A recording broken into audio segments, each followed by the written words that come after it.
So here we go, round one of Pro, $5,000 to win. On the pro side here today.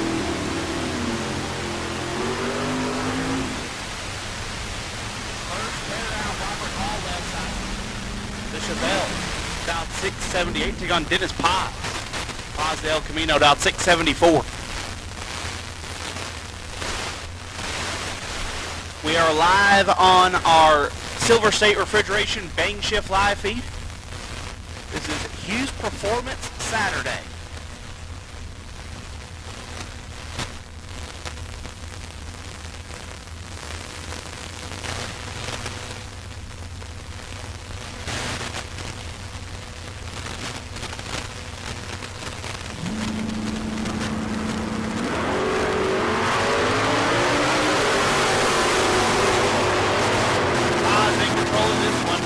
Dennis Paz, 004, take 26 to be 5 above, all 30.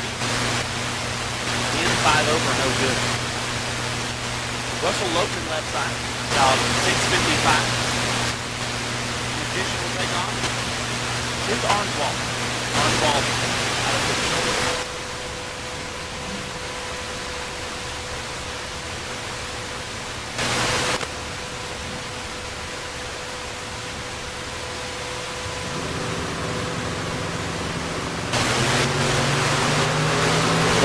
Separate them up front.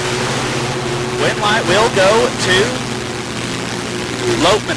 42, dead 4 gets the win. Tim 43 takes 21.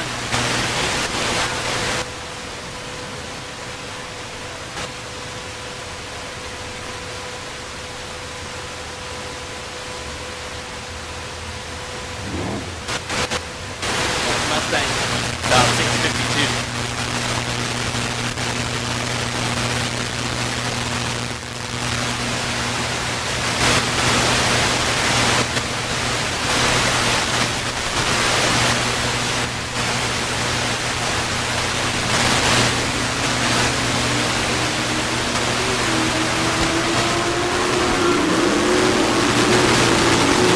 When am I going to come on for Citro? 37, dead 5, gets their 10th foul on. Had the advantage 16, puts it 3 above, end up 10 foul behind. Chris Citro moves on.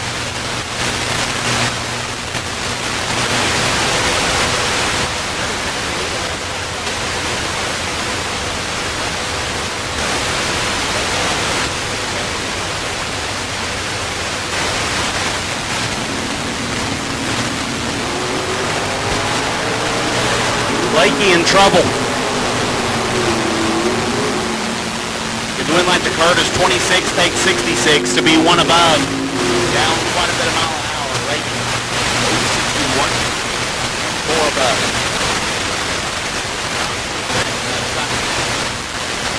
The Whitewater, Colorado native. Chevy Trice wagon out 637. Take on Jonathan Biello. Biello down to 585.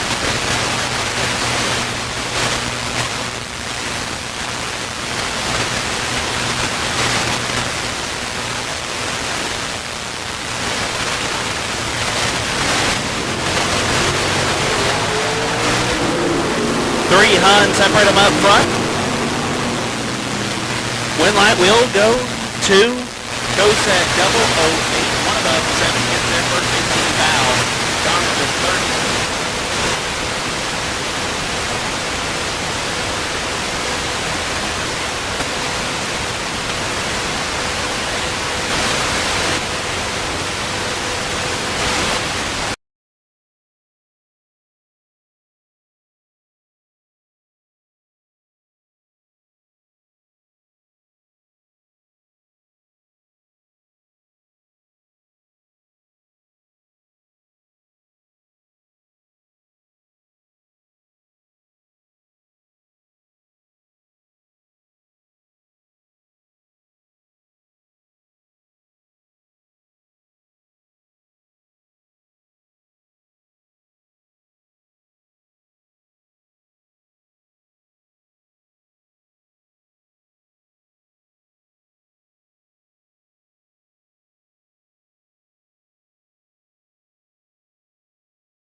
Miss Red, Hofer 16.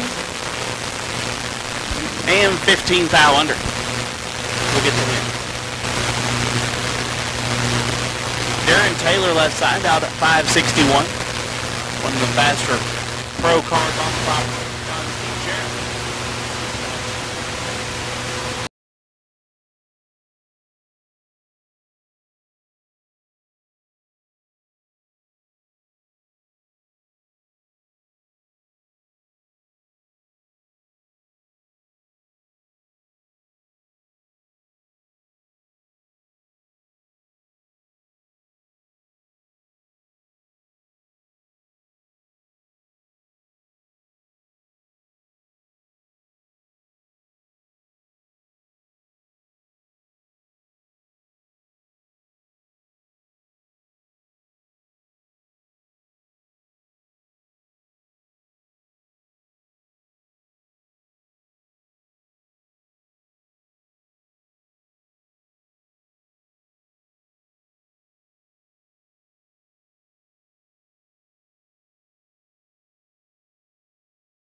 Off here.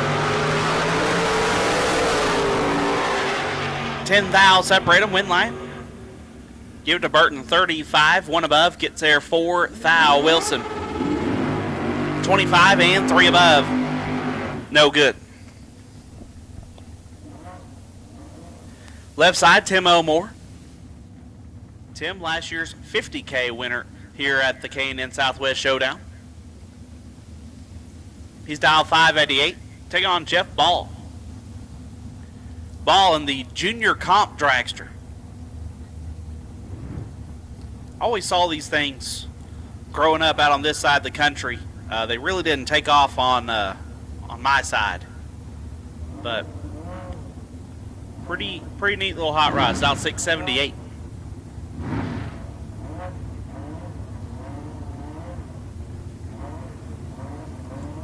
Looks like got our live feed audio issues settled. Good job, Chad.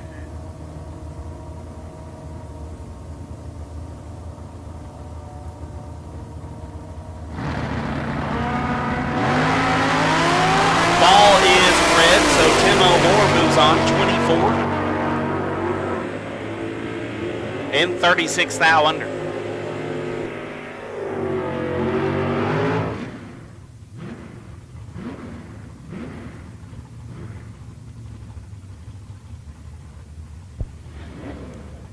Carlos Lopez left side, the Pinto dialed 750. And Ed Niket, the Superstock Cavalier, dialed 573.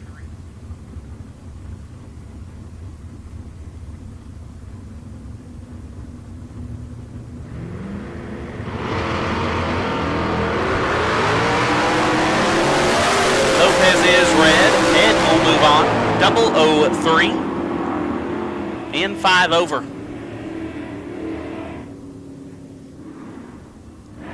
Ed will move on.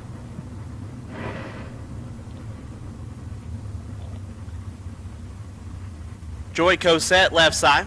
The Joyride dialed 601. Take on Ryan Mangus. Mangus dialed 745.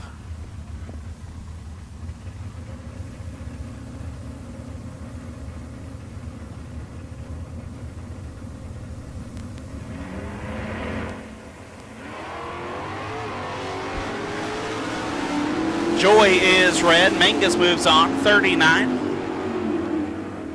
and 2 above. Ryan Mangus moving around number 2. Eric Daniels left side. Eric running up in our practice tree race on Thursday night. He's dialed 674. We're going to take on Russ Hines. Hines in the Firebird dialed 688.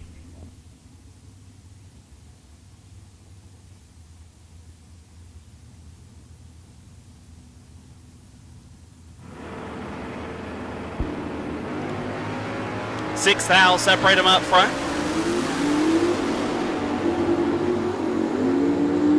Winlight Hines 22 takes 6 to be 2 above. Daniels 28 and 2 above, no good. Attention the pits. If you are doubled in pro, we need you back around. If you are doubled in pro and you're not in the stage lanes, you are late.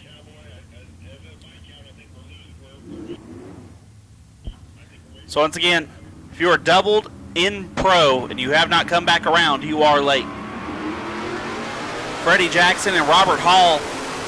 Robert in full control of this one. 27, 1 above, gets there a ton. But his wind light is on. Freddie late in 11th thou under, no good. Jeff Safranik left side. Dialed 713, take on Matt Hawk. Matt back around, dialed 828.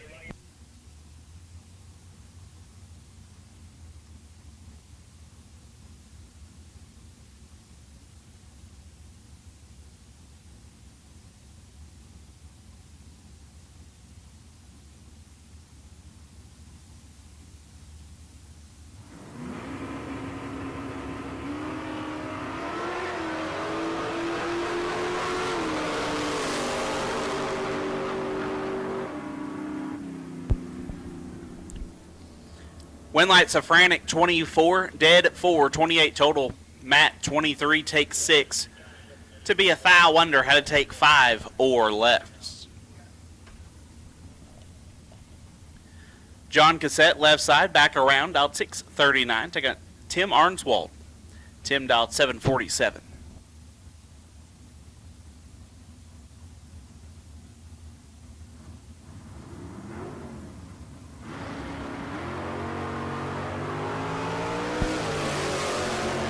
John in control.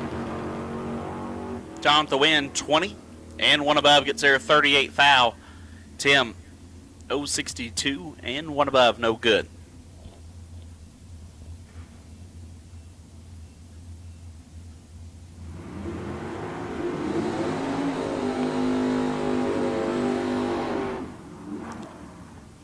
Stephen Lakey and Stephen Umberger.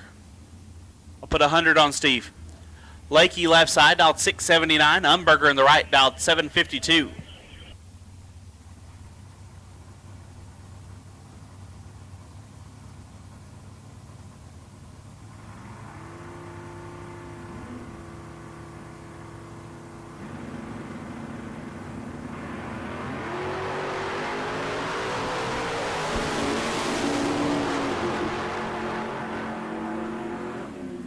Winlight Umberger 31, dead 2 gets the win there as Lakey was 58 in a bunch over. Umberger takes a lot, but his win light's on. Sasha Hofer left side, dialed 760. Take on Luis Valenzuela, dialed 554.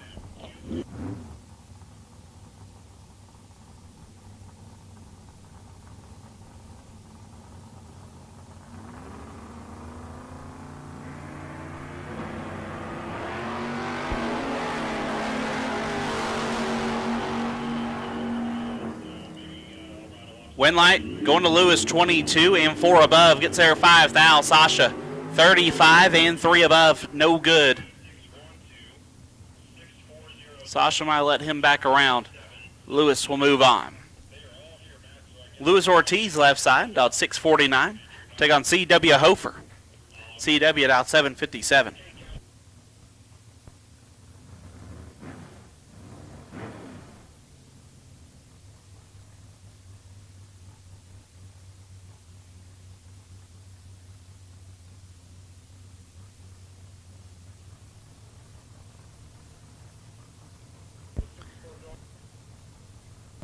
At this time, I'll make the call for Super Pro Door Cars. Super Pro Door Cars will take you to the lanes. Super Pro Door Cars will take you to the lanes. Doubles to 2 and 3. Singles to 7 and 8. Doubles 2 and 3. Singles 7 and 8. Super Pro Door Cars will take you now as C.W. Hofer turns on a win light there. 49 and 3 above. Ortiz, 001. Take a bunch to be 9 thou under.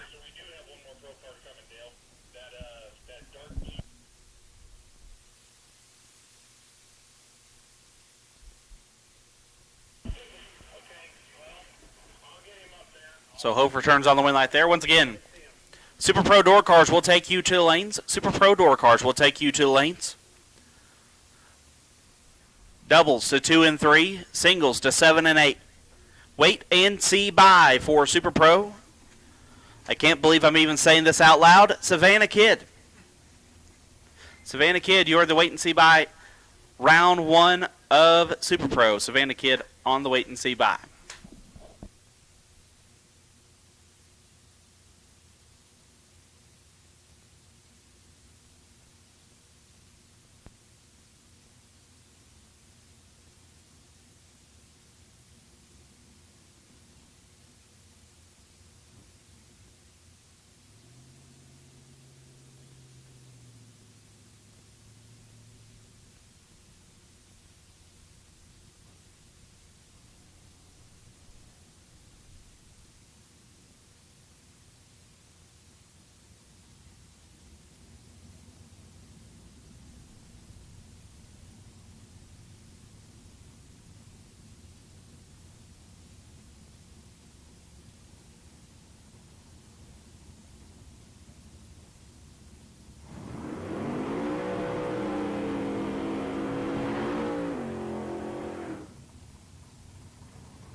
Tana Taylor left side, dialed at 681. Getting on Paul Lorton. Lorton dialed.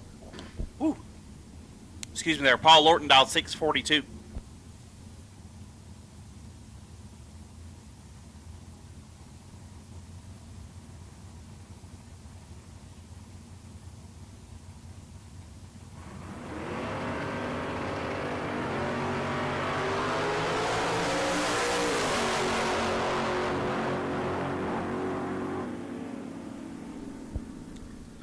Wind light going to Tana.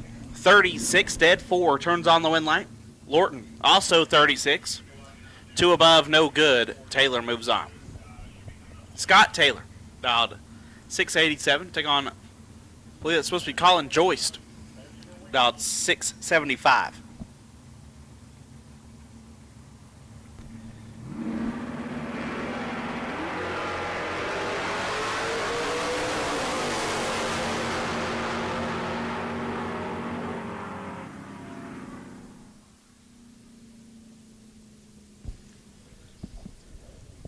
Wind light Colin 18 and 1 above as Taylor 49 and 1 over, no good.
Final pair on the pro side rolling around now. Had a couple of stragglers.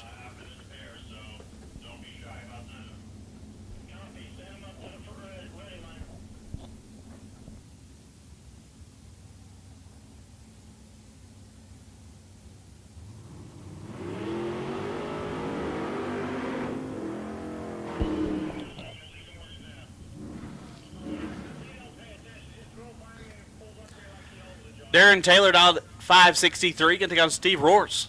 Steve dialed 663.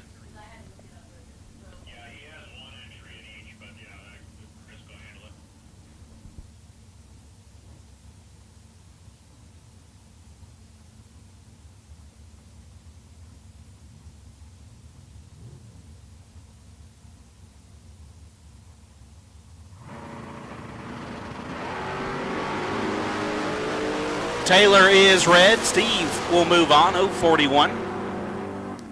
And 6 thou under. That wraps up round one of Pro. Super Pro door cars rolling into the water.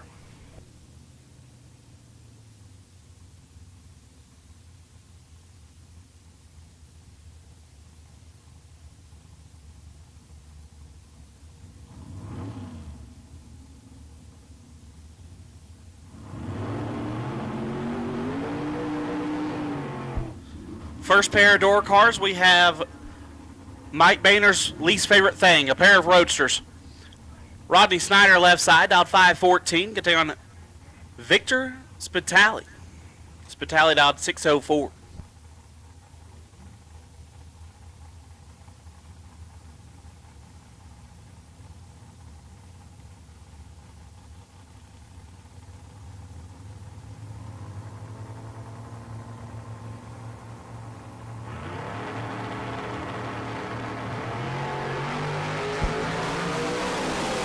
$14,000 separate them. Give the win to Snyder. 14 take 2 to be 2 above. Victor 28 and 1 above, no good.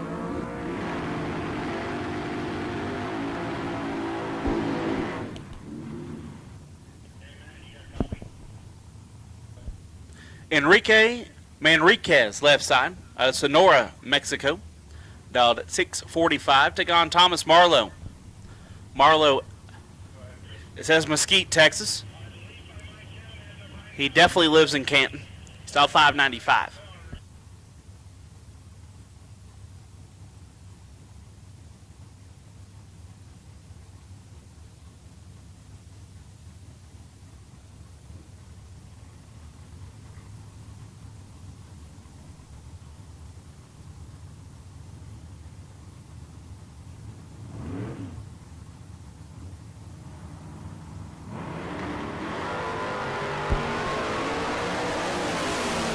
Marlowe in trouble. Marlowe at the win line.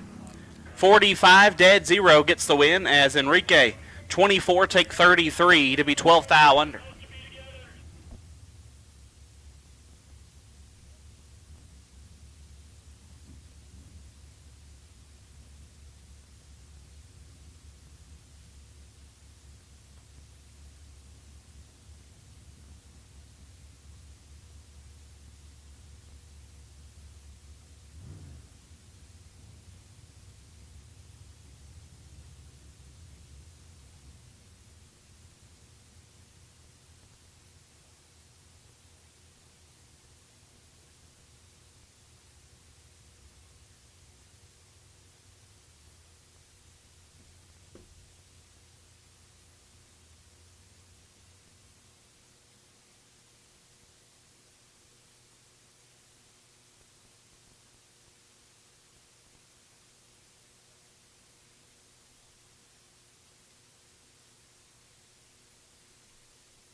Faustino Zaragoza, dialed 657, gonna take on Jonathan Fiello, dialed 586.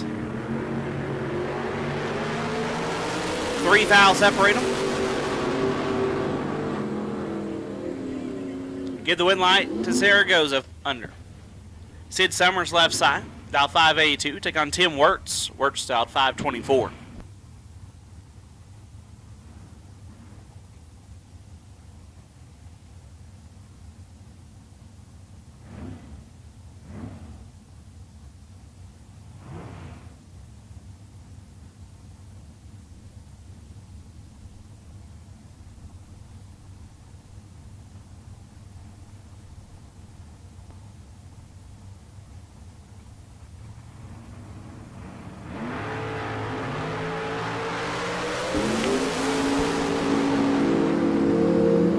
Good win light to Wirtz, 16 and a bunch over to get there a bunch. Summers late, dead 3, no good. David Beckwith left side, dialed 547, take on Scott Hess. Hess dialed 577.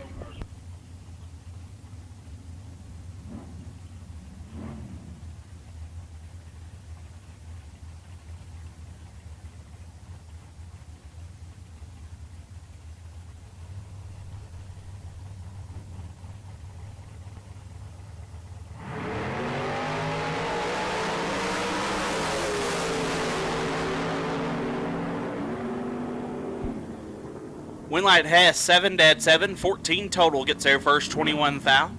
Beckwith 26. Dead 9, no good. Karen Snyder, dial 534, gonna take on Daniel McClellan, dial 542.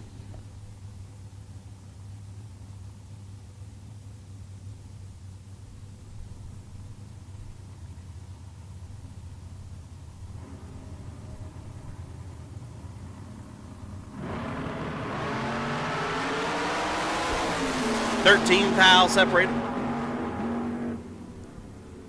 Winlight Snyder, 15 dead 7, gets the win. McClellan 2, take 21 to be a thou under. Had to take 20 or less. Karen Snyder will advance. Nacho left side, out at 666, take on George Lewis. Lewis dialed 602.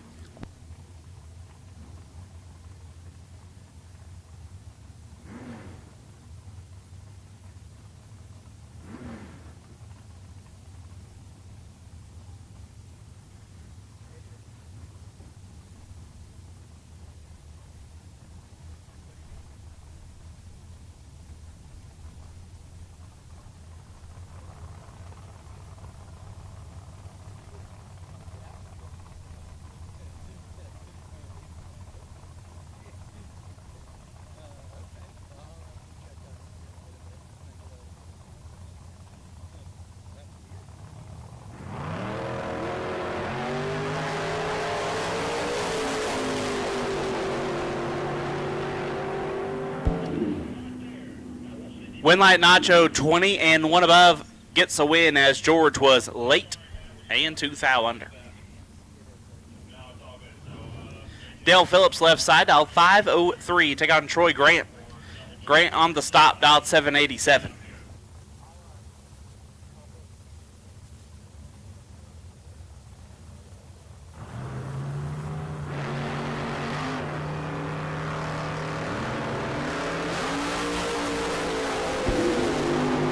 Ten thou separate them. Give the win light to Phillips, 25 and 8 thou under, gets the win. Grant, 15, take 23 to be 21 thou under. Dale Phillips moves on. Larry Geese left side, out at 589. Take on Graham Foster. Foster dialed 484.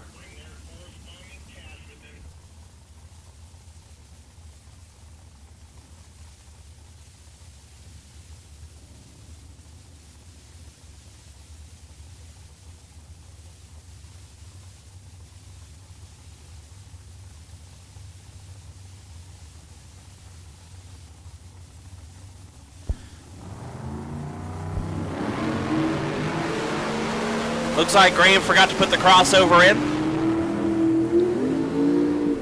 So a win light will go to Larry. He was 6 thou red. And put it 3 over.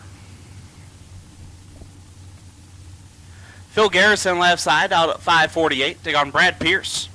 Pierce out 6:46.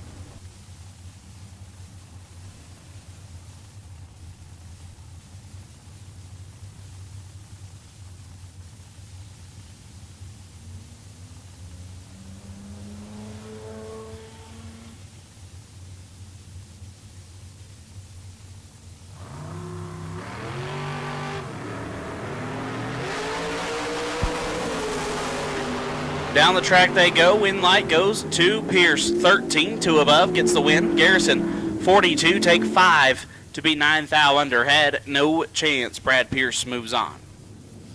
Keith Downing left side. The runner-up in last night's 25K shootout. He's dialed 727. Take on Larry Spitali. Spitali dialed 586.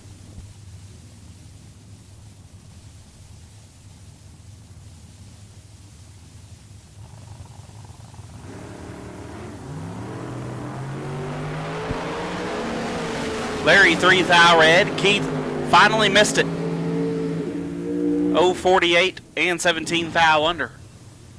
But Keith Downing will move to round number 2.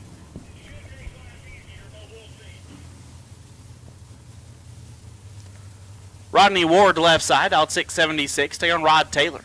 Taylor out 525.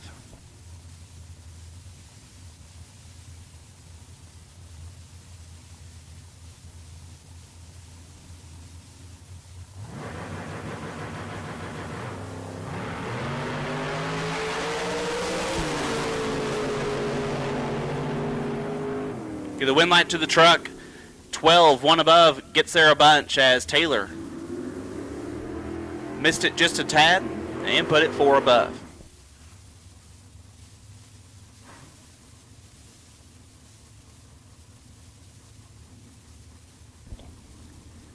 Couple of guys that are running both classes here today. Rob Strong left side out at 693. Take on Dennis Paz. Paz out at 677.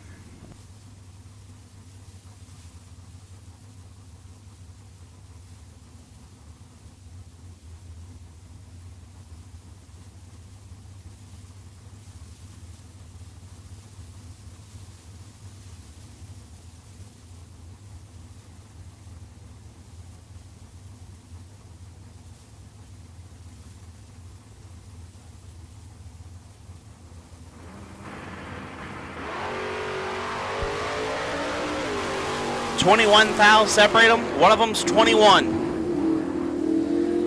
Win light Paz. 000 for Dennis Paz. Get their 36 thou to be 3 above. Rob Strong 21 and 4 above. No good. Dennis Paz perfect. We'll move on to round number 2. Michael Agnew left side out 621. Tearing Ken Swayo. Love that Capri of Swayo's out 593.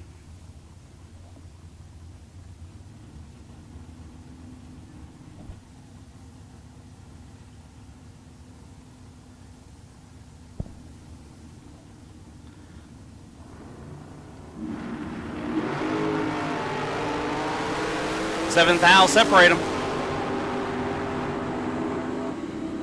Okay, the win light to Agnew, 14 dead 6. Gets there 2 thou. Swayo 21 dead 1. Locked out. Michael Agnew will move on.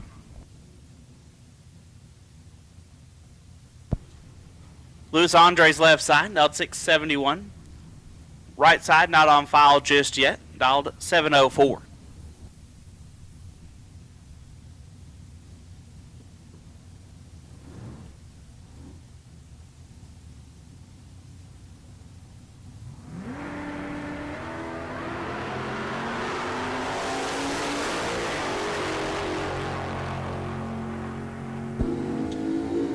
Win light will go to Lewis, 007 and a bunch over as right side. Had problems leaving the starting line. Stephen Dolan left side, out 625. Take on Tony Lukic. Lucas dialed 658.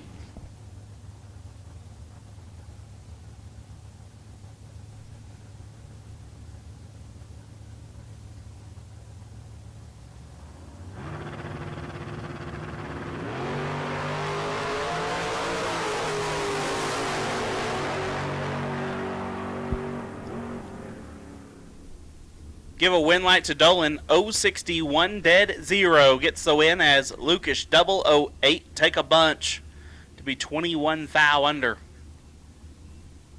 Dolan will move on.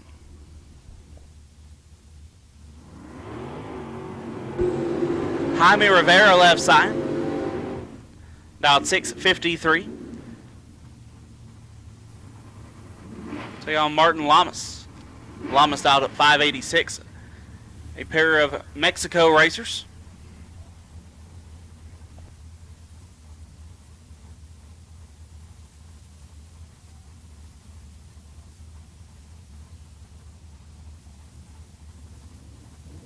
It's probably not Martin. It's probably Martine.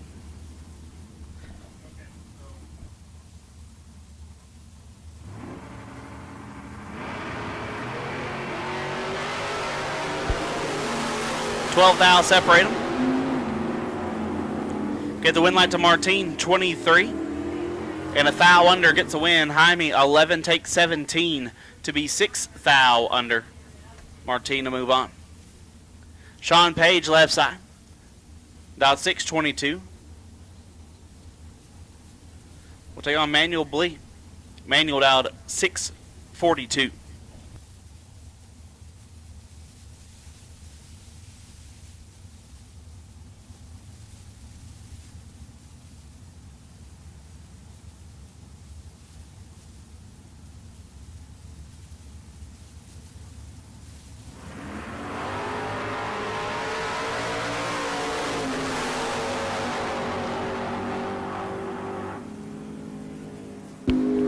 Win light, Sean.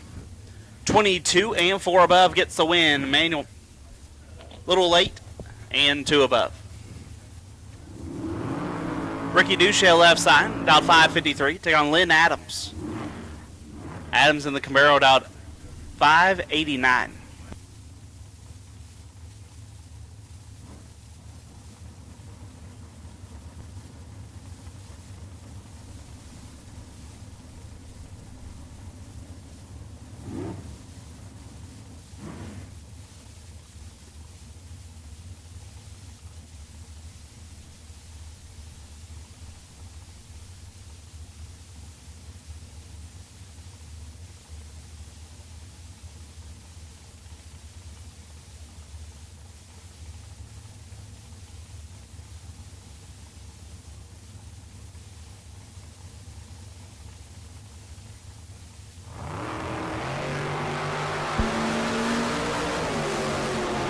Adams in control of this one.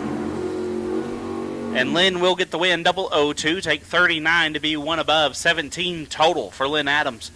Duchel 38 and locked out. Lynn Adams. We'll move on.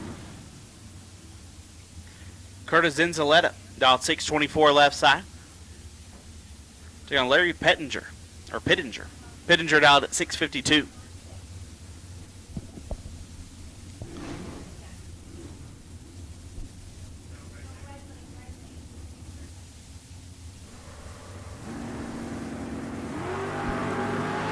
Larry is red. Curtis moves on. 002. 1 above. Attention racers. Number one question we've been getting. Where do I buy back at? How do I get back into this race if things don't go my way here in round number 1? It is simple. You will buy back in the staging lanes when we call our re-entry round.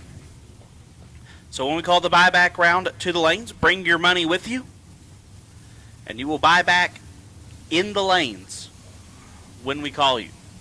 Larry Cannon left side, dialed 633, take on Dan Bain. Bain dialed at 6 flat. 8 fouls separate them. Win light, Larry 002 and 3 above, Bain 10. And 7 over, no good.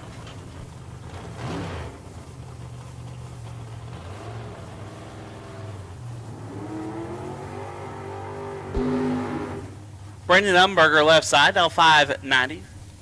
Tearing Caleb Menzel. Caleb dialed 531.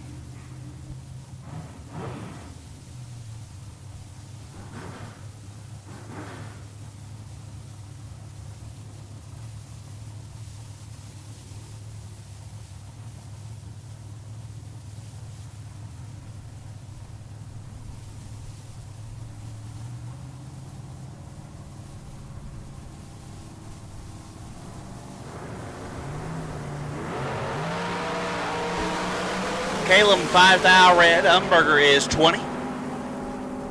Dead 0.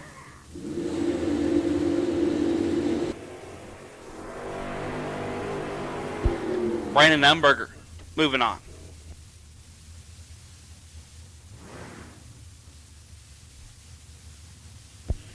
Aldo Rosas left side out 775. Take on Tom Shola. Shola out at 642.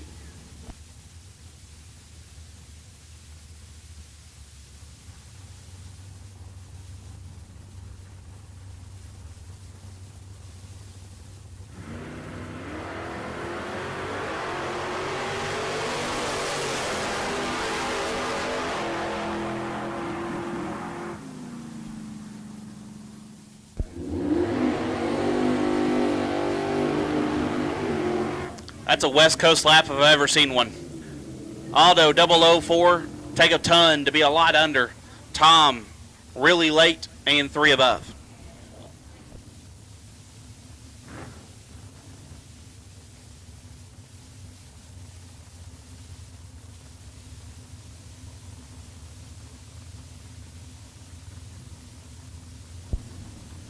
DJ Humard left side, out 604, take on Kevin McClelland. McClelland out 671.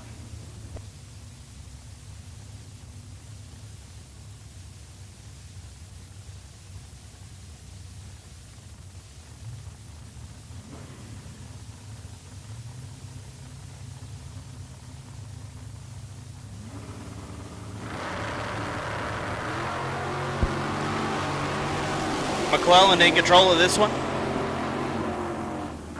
And he will get the win. 4 takes 16 to be 2 above. DJ 41 dead 0. No good. Jeff Broussard left side, dialed 628. Take on Bill Bollock. Bollock dialed 608.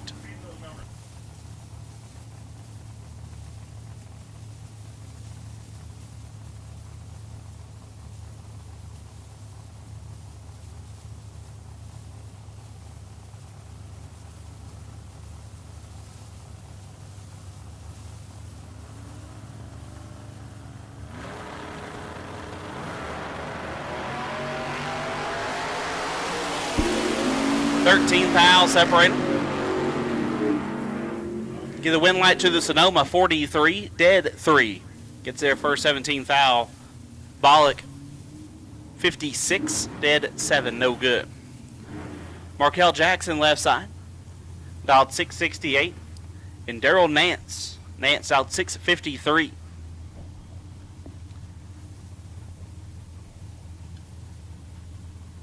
Says Nance is from White House, Tennessee. I know where White House is. Former home of John LaBouche Jr. I believe Daryl's originally from here, though. 13 foul. Separate them up front. Win light. We'll go to Jackson. 23 takes 7. To be 27 foul under. Nance 36. And 33 foul under. Kyle Fritz dialed 673. Take on Doug Cash. Cash dialed 545.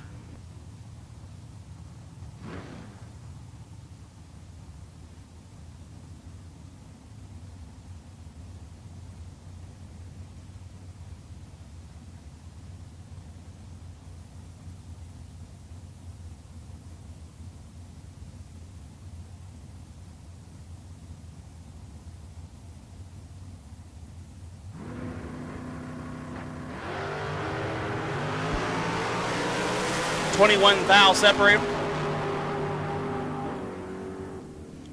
One light Fritz, 30 and 2 above gets a win, cash. 51 and 2 above, no good.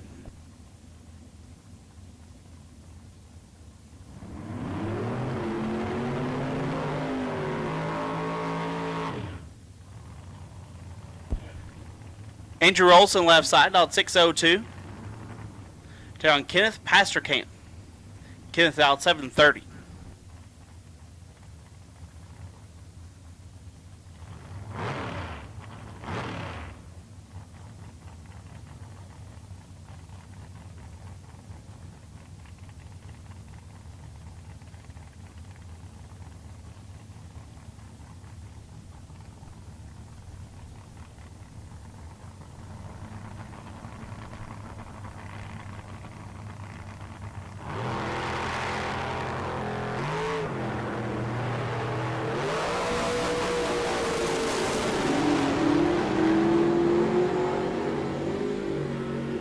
Olson 25, take 2 to be dead on 1.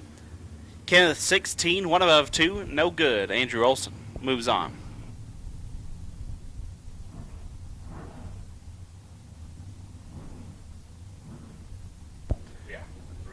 Gary Roos left side, out 612.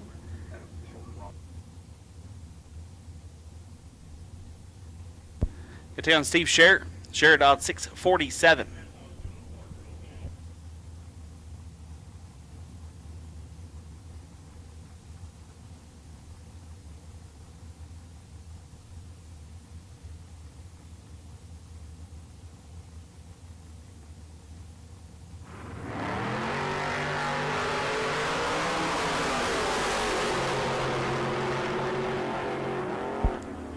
Winlight Steve 17, 3 above gets the win as Gary late and 6 thou under.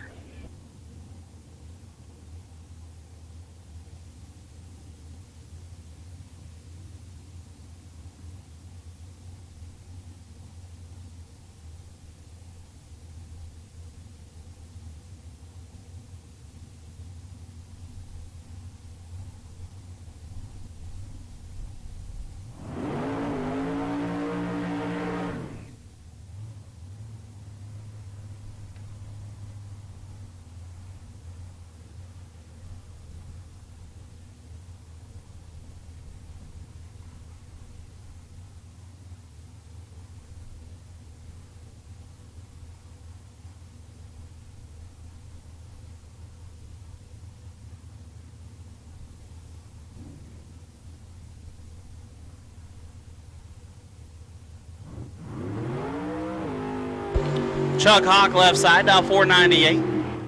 Take on Tony Pescaria. Tony dialed 603.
Nine thou separate them up front.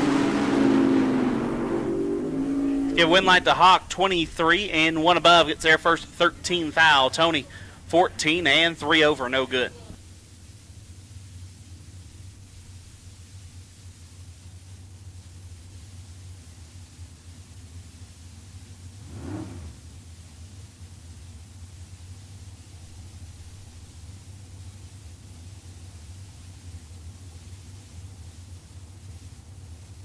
Nick Engler left side, dialed 670. Can take on Kevin Burnett. Burnett dialed at 529. 2 thou separate them. Engler 18, dead 2 gets the win. Burnett 20, and 2 above 4. No good.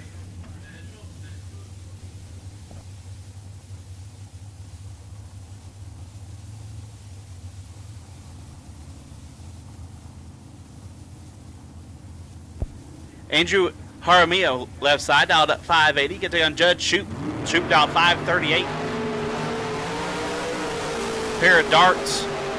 Going to roll down through there. Give the win light to Shoop 18 and 3 over. Gets a win as Andrew a little late and 4 above.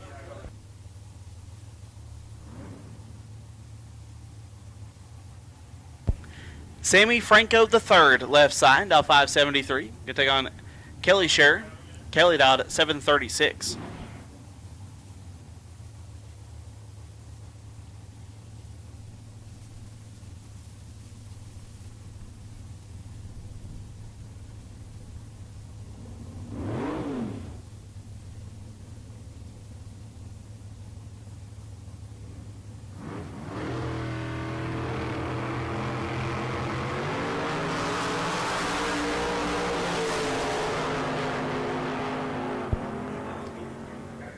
Win light, Franco 1, dead 3, lays down 4 total.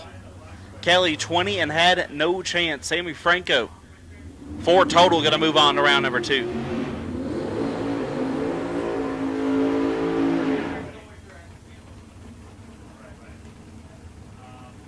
Don Toya, left side, dialed 525. Take on Darren Dozel.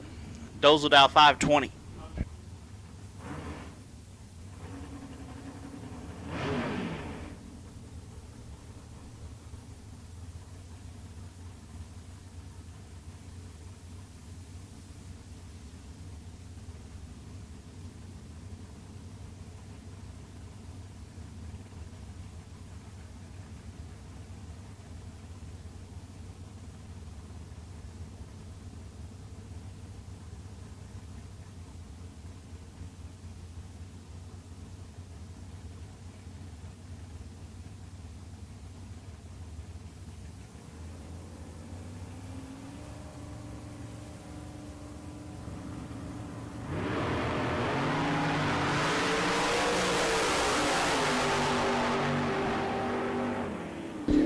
Win light, Don 15 and 2 above gets the win. Darren late and a bunch over.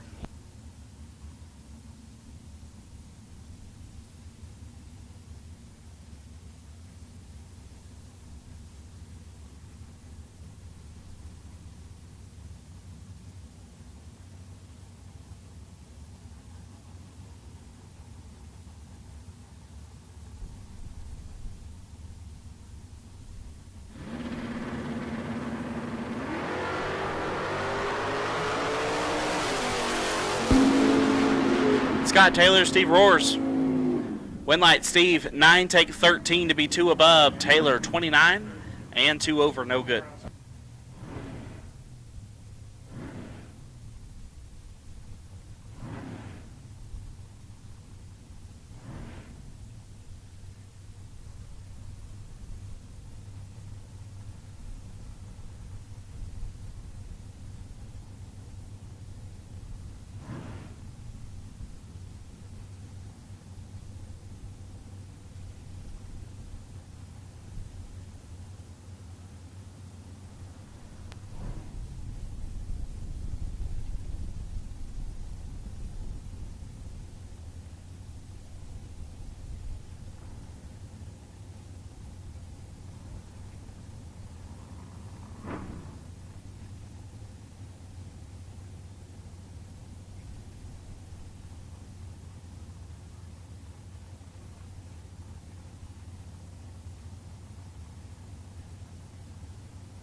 Rodney Snyder turns it red. Daniel McClelland, 005 and 21 thou under.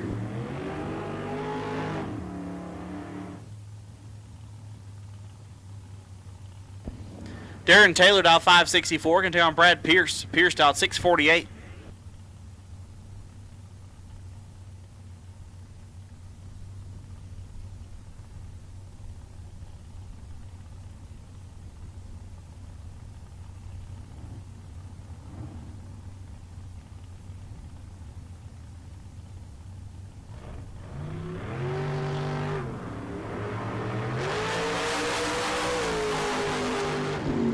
Taylor has problems and pulls over, so Pierce will get the easy win. We will go check on Mr. Taylor before we get back into round number 1 of Super Pro here on Hughes Performance Saturday.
At this time, I'll make the call for dragsters. Dragsters will take you to the lanes.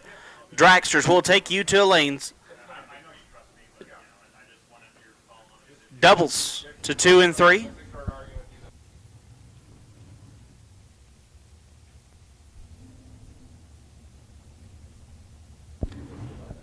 Single entries, lane 7 and 8. Once again, dragsters, round 1 will take you to the lanes. Dragsters, round 1 will take you to the lanes. Doubles 2 and 3.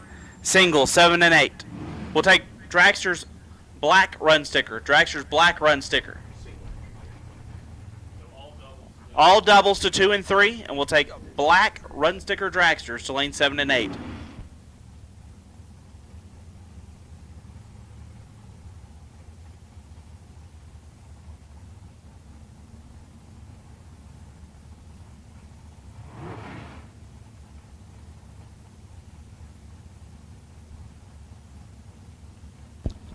Larry Geese left side out 590. Take on Tim Wirtz. Wirtz style 524.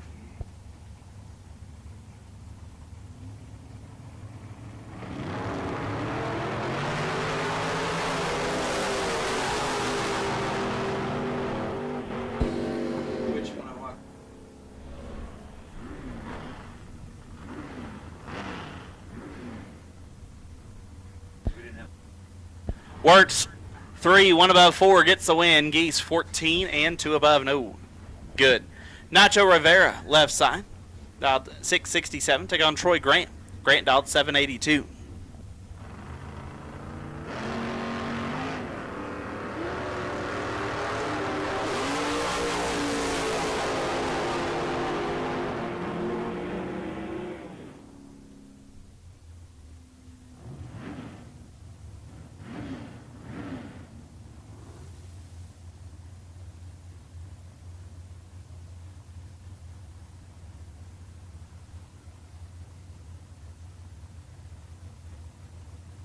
Grant 10 and a bunch over gets the win there as Nacho a little late and 4 above. David Beckwith out at 547. Going to take on Ken Swayo. Swayo out at 593.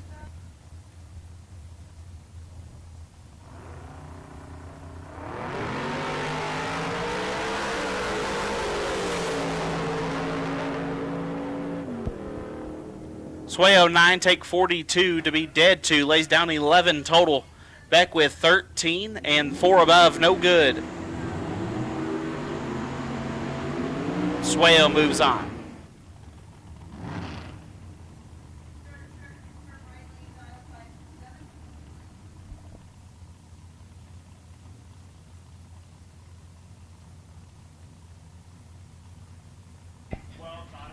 Luis Andres left side, dialed 671. Take on Rod Taylor. Taylor dialed 527.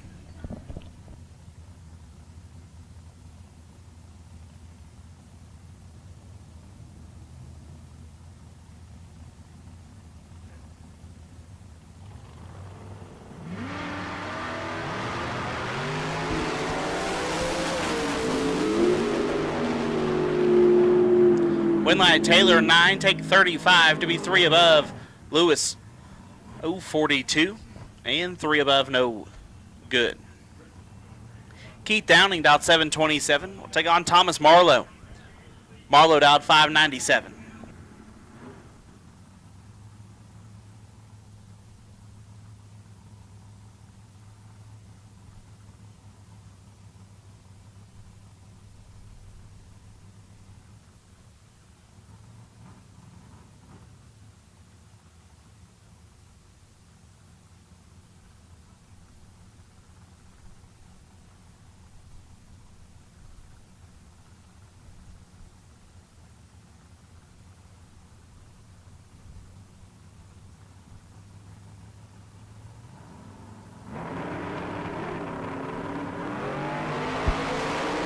Two thou separate them. Winlight Marlowe 25 dead 9 gets the win. Downing 27 gets their 12 thou to be 5 thou under. Thomas Marlowe will have 2 entries rolling into round number 2.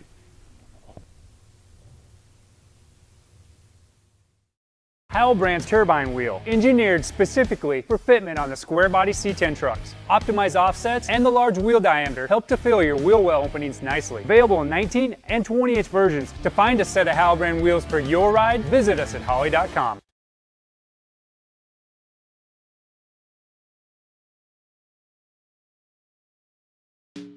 Redesigned from the ground up, MSD's Ultra 6A boasts a significant size reduction, making it 60% smaller, 50% lighter, and 35% more efficient. Find out about MSD's latest products at Holley.com.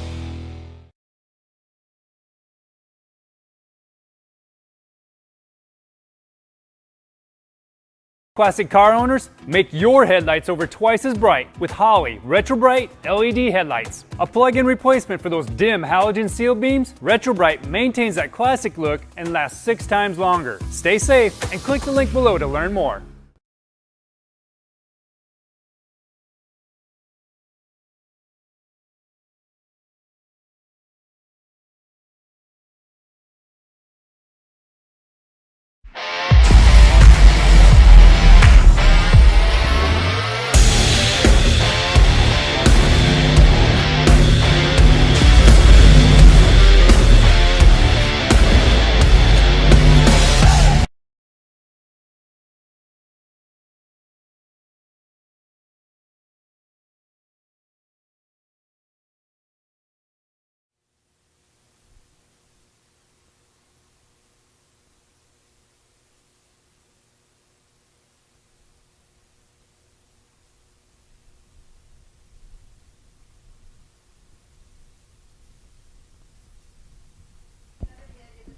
was watching that Holly commercial on our Silver State Refrigeration Bang Shift live feed.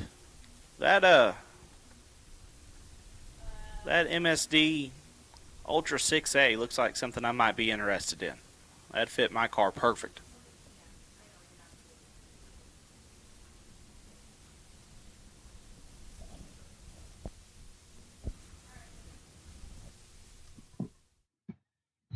Good morning, everybody. It is almost, well, actually, it might be afternoon. Let me look. It is. Hey, time flies when you're having fun. We're here live at the at the Southwest Showdown, presented by Silver State Refrigeration and HVAC. Seriously appreciate these guys being our presenting sponsor this weekend. Couldn't do it without them. They not only bring a bunch of cars and race, but they also support live streams and the events themselves. Today's purse, $20K in Super Pro, $10K in Pro, and we are so excited to be here and to be doing this with the fine folks at the West Coast Bracket Races. Couldn't do it without them. Also couldn't do it without today's daily sponsor, Hughes Performance. Of course, tomorrow is Mosier Engineering, and yesterday was Kid Performance and Dyno, where you saw the 25K shootout go down. It was awesome. Really got to thank everybody for tuning in today. Spread the word, let everybody know. Go out on social media. Thank all of these sponsors that are on this page. And if you are looking for a great place to come and visit and race and have a great time, Tucson Dragway, man, this place is badass. I love this racetrack. It is super fun, and we have lots of racing action coming to you this weekend. It is time for Super Pro, and we are getting ready for Super Pro Round 1 with the Dragsters, which are starting up here in just a second. Please for round number 1. All Dragsters to the lanes, please, for round number 1.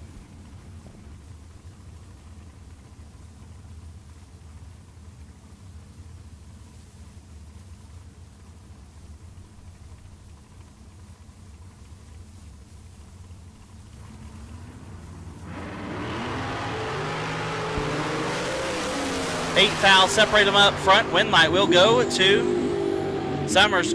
4 dead, 0. Lays down 4 total. Leroy 12 dead, 1. 13 total. And gets 9 foul change. Sid Summers will move on. That's a good spot for me to leave off on. Nate going to take you through the rest of round number 1.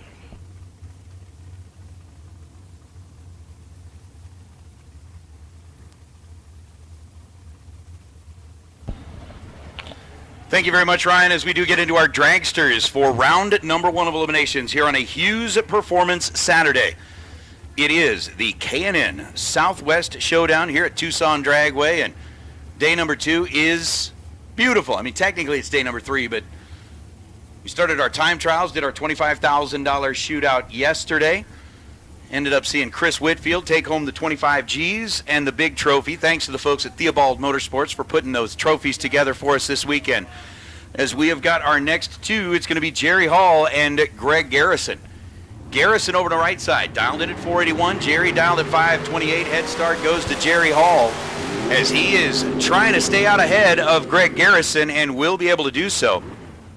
Garrison had an 028 light, which was 26 thousandths of a second slower than the 002 that Jerry Hall had. Hall ends up 2 above the dial, 530 on the 528, getting there first by 17 thousandths of a second. Greg Garrison was just 1 above the dial, but 26 thou behind at the start.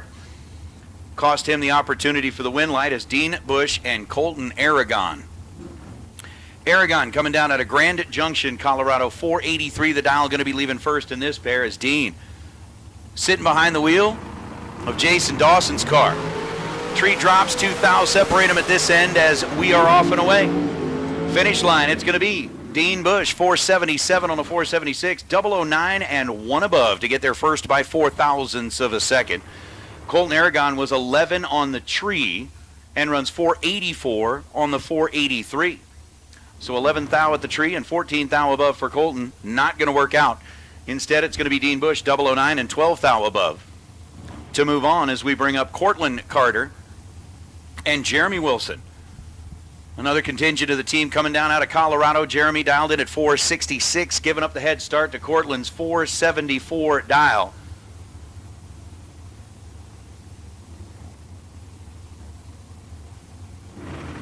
So with the 0.08 of a second split in the dial-ins, win light's going to belong to Cortland Carter.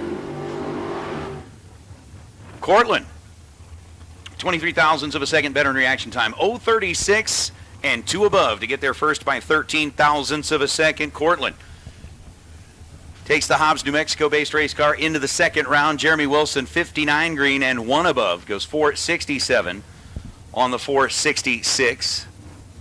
Let's bring out Sean Page and Elliot Franco.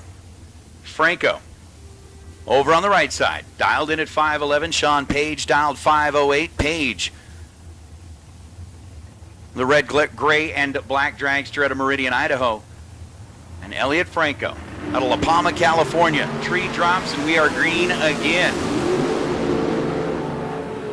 19th the difference in reaction time. Win light's going to go to Franco. Franco was 0.43 on the tree, 1 above the dial. Gets their first 56 thousandths of a second to light up the scoreboard on that right side of the racetrack. Sean Page was 24 on the tree and ends up running a 5.17 on the 5.08 dial. As the car kind of hiccuped and coughed just before they got to the finish line. So the win light goes to Elliott. And he'll be back as now Dustin Wirtz and Brian Weber out of the burnout box and getting ready to stage him up. Weber 4.73 the dial for the Race Tech built ride on the right side of the racetrack. Running out of Maricopa, Arizona, and Dustin Wirtz, another of the Idaho boys, making their way down here for their shot at $20,000 worth of the Hughes Performance money on this gorgeous, now Saturday afternoon here in Tucson. Dustin, 4.58 to Brian's 4.73. In set, tree drops. Red light start for Weber by 5 thousandths of a second. Dustin Wirtz, 13 green and 2 thou under. 4.57 on a 4.58 for Dustin. That's a winner. Brian Weber ends up running 4.74 on a 4.73 after the 005 red light. Once again, all dragsters for round number 1, you have been called to the staging lanes, please. All dragsters for round number 1. You have been called into the staging lanes. You need to go ahead and make sure that you are in there ready to roll, especially if you're one of those double-entered dragsters. We need to make sure that we get you up early, get you through so that we can get that taken care of. But all dragsters, you have been called as Neil Presimoni and KJ Desa. We got ourselves a Las Vegas match up here on the starting line, and we're going to hold them up just for a moment.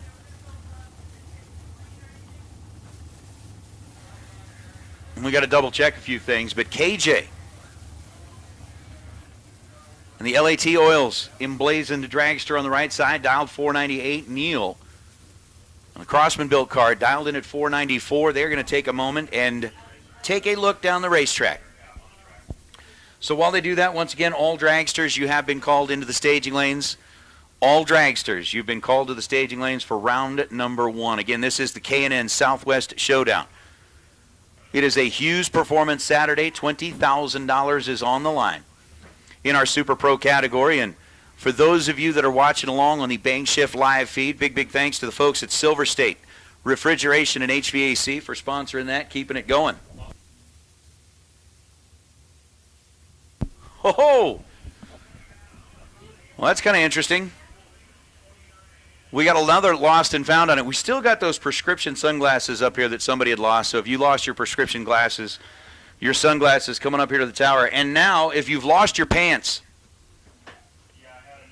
I don't know if you were at the casino last night or whatever the case may be, but if you have lost your pants, we got your driving pants up here. So if you can't seem to find your pants, you're running around going, where are my pants? Common statement. Sometimes on like a Saturday morning in Vegas after a long Friday night, you're like, oh man, where are my pants? I don't know. But again, if you are joining us on the live feed, that Bang Shift live feed, Mr. Chad is live atop the scissor lift, making sure that each and every one of you get an opportunity. So I want to send a shout out to all of you in the chat bleachers for watching along with us here at the Southwest Showdown. And for those of you that are on property, Hey, remember, we've got some fantastic concession offerings out there. Of course, the concession stand, they've got everything from your hot dogs, hamburgers, nachos. They've got fingers and fries.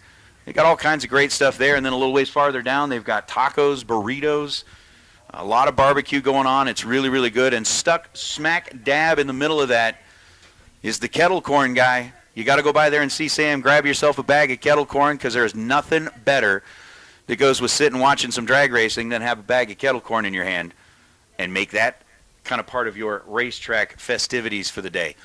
So grab your kettle corn, grab your lunch, get yourself a nice cold beverage, find your way back into the grandstands as round number 1 is well underway.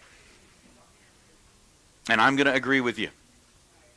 The Finnish Fireball checking in online going, the scenery at this racetrack is amazing. And it really is. I mean, you got those gorgeous mountains in the background. It's just really a cool place. Wait until the sun starts to go down. When the sun starts to go down, this place like glows like a painting. I mean, that's a long ways away, but it's gorgeous. It is beautiful here. We're not too far away from like Saguaro National Park. There's a lot of cool things to see and do here in Tucson. Like a really lot of cool things. Including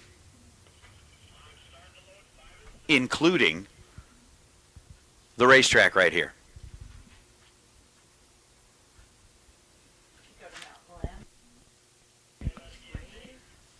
Wait, see, Sally knows all the kind of cool stuff that's around here. Johnny Ringo's grave is somewhere around here? In Pierce, Arizona on Turkey Creek. Are you serious? Serious. Like Johnny Ringo, like the one that they recreated in You want to see the picture Tombstone? of me by Johnny Ringo's grave? Really? I took him daisies.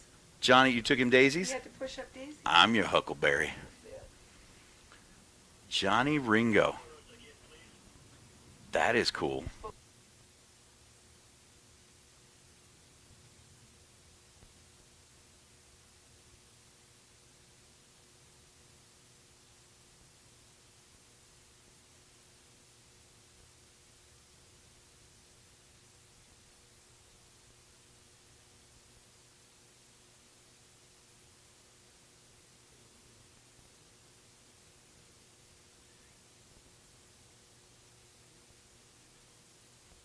All right, racers, your attention, please, your attention, please. I guess there have been a lot of questions about buybacks. So buybacks will be paid in the lanes when the buyback round is run. There is no need to prepay the buyback. Again, the buybacks today, $160 in Pro, $160 in Super Pro, $80 in Pro. That will be taken care of in the staging lanes when they are called. So when we call the buyback round, that's when you'll bring your money with you. Until then, you can just kind of sit tight, hang on. But when we call you into the staging lanes for the buyback round, that is when you will go ahead and take care of paying that in the staging lanes. There's another folk that mentioned, did you say Parker Canyon, Sally? No, Mount Lemon, You said Mount Lemon. which is straight ahead, and there's a ski area up there. Oh, that's Mount Lemon straight ahead? The one, the snow-covered mountains? The snow-covered mountain. The snow-covered mountain is Mount Lemon, and there's a ski area up there? Yep. Nice. We had a ski area here on Thursday morning. Yes, we did. Mount Lemon had nothing on us. Yeah, Mount Lemon. Nobody needs to go to Mount Lemon. We had 5 inches of snow here Thursday morning, which is, I mean, mind-blowing. Mind-blowing. And I mean, for those of you that may just be joining in for what was going on here, but oh my goodness. Like, 5 inches of snow in Tucson is unreal and unheard of, and that's exactly what we had going on here. But I'll tell you what, they made the best of it. Got the track ready to go. Couldn't quite get to the point where we could run the time runs during that. But had a golf cart race instead. Ran all the tire runs yesterday as KJ and Neil off and away, and the win light's going to belong to Neil Presimoni. How about 14 dead 3? Neil Presimoni is 17 total. KJ Desa locked out with an 0:21 reaction time and goes dead on 7. So 0:21 dead 7, no good for KJ. Behind by 11 thousandths of a second at the stripe as Neil Presimoni advances to round number 2. And sure enough, Sally is showing me pictures of being at Johnny Ringo's grave. They're daisies. Look, he's pushing up daisies. I'm your huckleberry. This is the Cochise. No. Chris Citro tossing in there saying Mount Lemmon has the southernmost ski area in the entire United States. Then there is the Cochise Stronghold. The Cochise Stronghold. There's so many cool things to see here. Cochise, and they all lived in there, and the women made yucca into shampoo. Nice.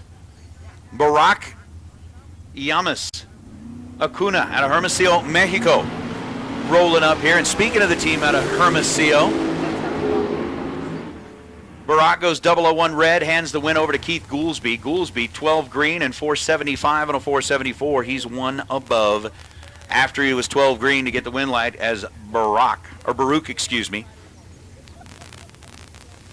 ends up falling off here by a measly 1,000th of a second. And then runs 494 and a 493. Patrick Marbach and Dylan Smith, the next two to roll up here. Dylan out of Buckeye, Arizona. Has got a 4.90 second dial on the right lane scoreboard. And Patrick Marbach has got a 5.08 second dial. Goodyear's on the back of the car and the shorty dragster here on the left side of the racetrack. 11 thousandths of a second separate them in reaction time. The win light's going to go to Dylan Smith. 26 green and 2 above for Dylan. Gets there second and bows out, or gets the win light. Patrick Marbach got there first by 38 thousandths of a second. To bow out was 15 green. Take 38 thou at the stripe. Needed to take 37 thousandths of a second or less as he breaks it out 1 thousandth. 5.079 on a 5.08. Ouch. Ouch. That's no good. That's no good. Logan Warren, Kevin Johnson. Mr. Johnson. This is a Utah battle. Logan coming in out of Erda, Utah, left side. Kevin coming in out of Draper, Utah, right side. 470, the dial for Logan. 461, the dial for Kevin. Oh, Kevin Johnson. He is in big time trouble. The car is not cooperating one bit. Not one bit. Kevin Johnson was 77 green and then ends up running 483 on a 461 dial. Logan Ward, 14 green. Backs out of the throttle to be 79 on a 70. He's 9 above. Win lights on his side of the racetrack as Shane Thompson and Mark Simmons are going to be getting that done. So the debate, and I don't know if it's a debate, but we're going to turn it into one here in the chat bleachers. So Bass Knuckler, you're saying that, is it Bass or Bass? Either way. I'm guessing Bass. Was it actually supposed to be I'm your huckle bearer? And then Val Kierman actually said it, I'm your huckleberry? I've never heard of the term huckle bearer. Interesting. Shane Thompson, 446 dial left side. Mark Simmons, 458 dial right side. Again, another 11 thou split in reaction time, and the win light's going to go to Simmons. 004, take 8 thou at the stripe to be 1 above with a 459 on a 458. Shane Thompson was 15 green, dead 9. To be 24 thou total and no good. So the win light to Simmons as we bring up Kevin Burnett and Greg Hicks. Greg in the right on the left side.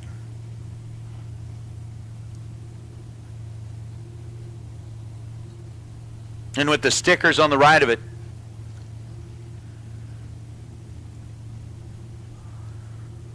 he's going to roll in, dialed in at 5.21 seconds. Kevin Burnett, quicker car of the two, dialed in at 478. So head start to Hicks as we get in, set, ready, go. Oh no. Kevin Burnett is hurting right now as Greg Hicks 002 and 2 above to be 22 thou ahead at the stripe. Kevin Burnett was 54 thousandths of a second behind with an 056 light and then runs 476 on a 478. So Hicks first to the stripe by 22 thousandths of a second.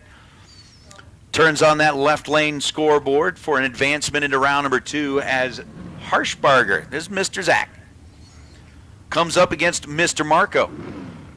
So Paravalara has taken over the right side of the racetrack. For all of the folks up there in the Northern California Bay Area, rooting on Mr. Marco. 463 the dial on the right side. Harshbarger will get the head start with the 496 dial.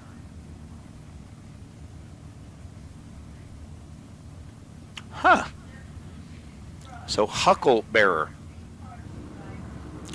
You learn something new every day. Oh, Marco red by 0.04 of a second. Win light to Harshbarger. Marco 004 red goes 466 on a 463. Zach Harshbarger 23 green and then goes 497 on the 496.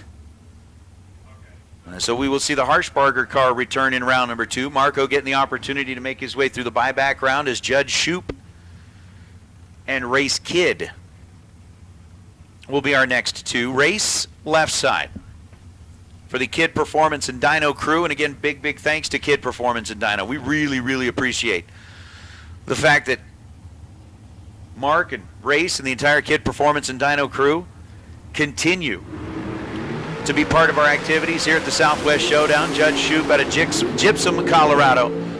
478 was the dial, or 473 was the dial. Runs 477 to be 4 above after an 053 reaction time. Win light to Race Kid. Kid 018 green, 1 above.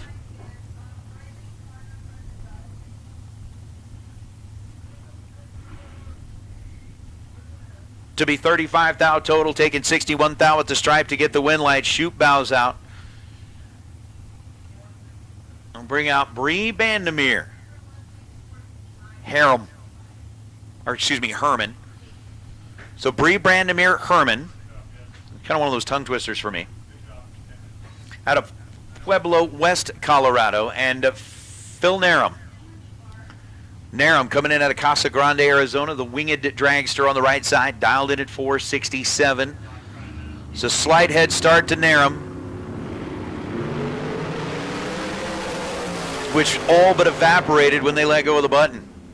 Bree, 12 green, 1 above exactly. Ends up 22 total. To get to the stripe first by 77 thousandths of a second. Narum was 41 on the tree and goes 472 on a 467. Nowhere near he needed to be. Nope. It's going to bring up Tanner Theobald and Bill Kidd. Kid in the dragster over on the right side. And Tanner Theobald, which, by the way, the Theobald family wanted to send a very special shout-out to Uncle Theo. Couldn't be here this weekend, but it is his birthday, so happy birthday, Uncle Theo. The whole Theobald family wishing you the happiest of birthdays. And one of these times, come hang out and enjoy the day, but it is your birthday, and they wanted to send a very special shout-out to you, sir. So from all of the Theobalds and all of us here at Tucson Dragway, happy birthday to you, Uncle Theo. Hope you have a wonderful day. Tanner's dialed 503. Bill's dialed 6 flat. Oh, goodness. 27 thousandths of a second separate him in reaction time. Bill Kidd was 027 on the tree. Theobald trip zip in reaction time. Puts up a perfect bulb and then runs 1 above, 504 and a 503. Bill Kidd gets there first by 12 thou. Goes 597 on a 600. And, yeah. Tanner's perfect, gets the win light. There's Brandon Dolezal and Tom Clark. Going to be rolling up here next. Tom, out of Spokane, Washington.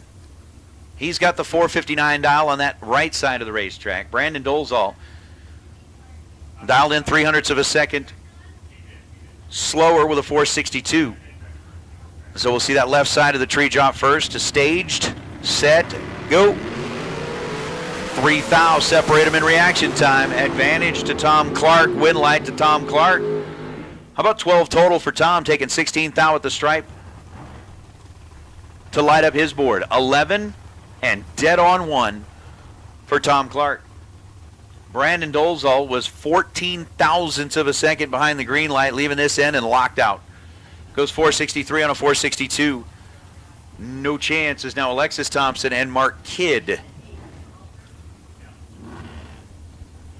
will roll up. The dragster that Mark is driving is making its racetrack debut. I mean, not just like its racetrack debut here, but like the first time it ever saw racetrack pavement was, what, yesterday? Race kid doing all the work, putting that all together, and Mark now enjoying the fruits of his labor as a father, which my dad did as well. Be like, hey, why don't you go do that? And then they just kind of sit back and watch and go, yeah, you did a good job. So far, it's proven to be really good. Alexis, part of that Silver State refrigeration crew, goes 468 on a 464 and no good. After no 21 reaction time, Mark Kidd 007 one above. So 19th thou above the dial, getting there first by 36 thousandths of a second to pick up a win light in the Kidmobile. So kind of a side-by-side sponsor battle. Kidd Performance and Dyno on the left side, and Silver State Refrigeration and HVAC on the right. It's going to be Kidd Performance coming out on top of that matchup as Rick Marcy out of Farmington, New Mexico will take over the right side, dialed in at 494. Tom Bayer for the Tom Bayer School of Drag Racing out of Cherry Valley, California. Dialed in at 503, and one of the cool things is, you know, if you've been thinking, hey, I'd love to get into this, I'd love to try it out. Well, the guy sitting behind the wheel on the left side has a slew of race cars. But essentially, you can get with him, and they'll come up with a plan to get you familiar with the race car, get you licensed, get you out on the racetrack, and give it a try. Oh, no. Oh, Tom. Oh. That's one that just, man, you don't want to see those things happen. Rick Marcy had issues with the button here at this end of the racetrack. Ended up with a 1.5 second reaction time. Goes 5:54 on the 494. Tom Bayer let go, runs 5:08 on the 5:03, obviously getting out of the throttle, trying to back into Rick Marcy, but finds out that it was a 006 red light. Rick Marcy getting away with one. Tom Bayer paying the price for one. Oh. Oh. That's no good.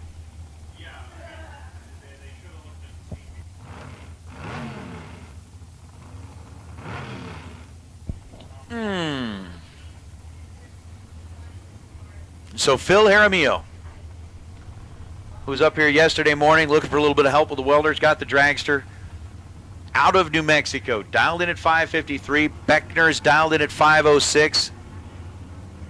Beckner in a Bayer car as Jaramillo's off in the way.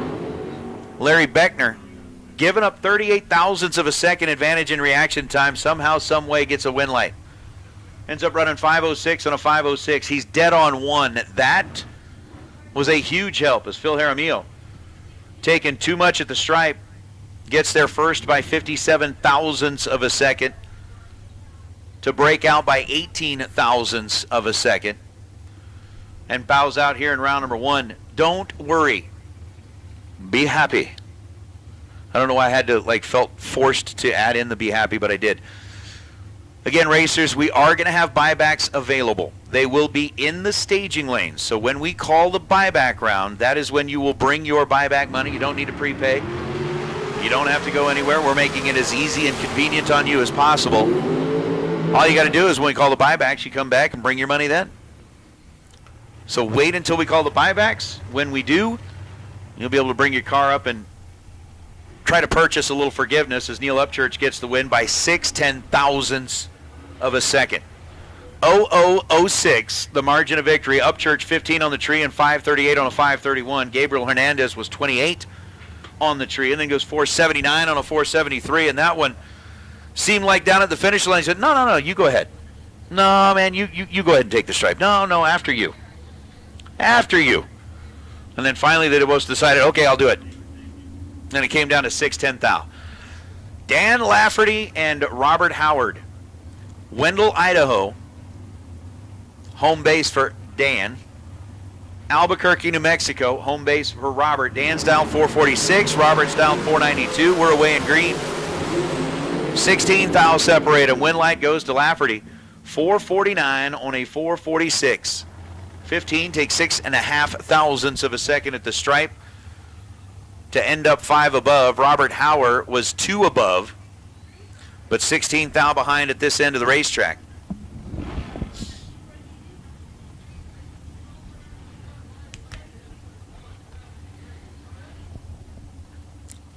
Sorry. I had to stop and open the soda. It's soda time. Get a little caffeine going up here. Lance Parker and Mitch Marcy. Saw Rick Marcy a little while ago get lucky and get away with one. Marcy's got Lance Parker out of Roy, Utah. Here on the left side. Red light start for Parker by 12 thousandths of a second. Marcy 003 and 7th thou under with a win light already on. 477 on a 478 for Mitchell. After the 003 reaction time, Lance ends up 476 on a 480 after going red by 12 thousandths of a second.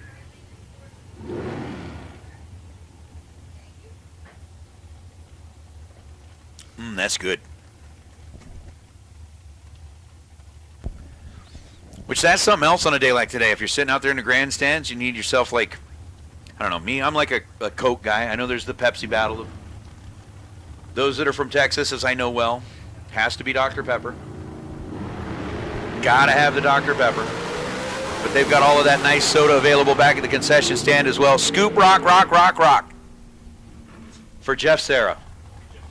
Sorry, that was Jeff Taylor in that car today. My fault. Sarah was driving the car yesterday. Taylor, 13 green and 487 on a 483, and that scoop was, I don't know, almost looked like one of those timekeepers on top of a piano. That thing was just like rocking. But I liked it. The opponent didn't, but I did. Now here's Jeff Serra, driving one of Shane Thompson's cars, going up against Skylar Barichko in the little Landshark car. Barichko with a 515 dial. Jeff Serra dialed in at 472.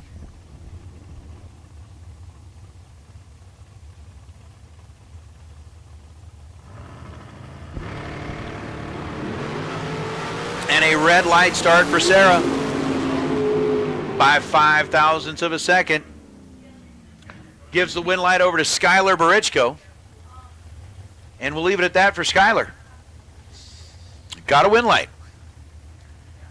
Jeff Serra ends up running 468 on a 472. Skylar had a reaction time, ran a number, and at the end of it, the win light was on, and that's what matters.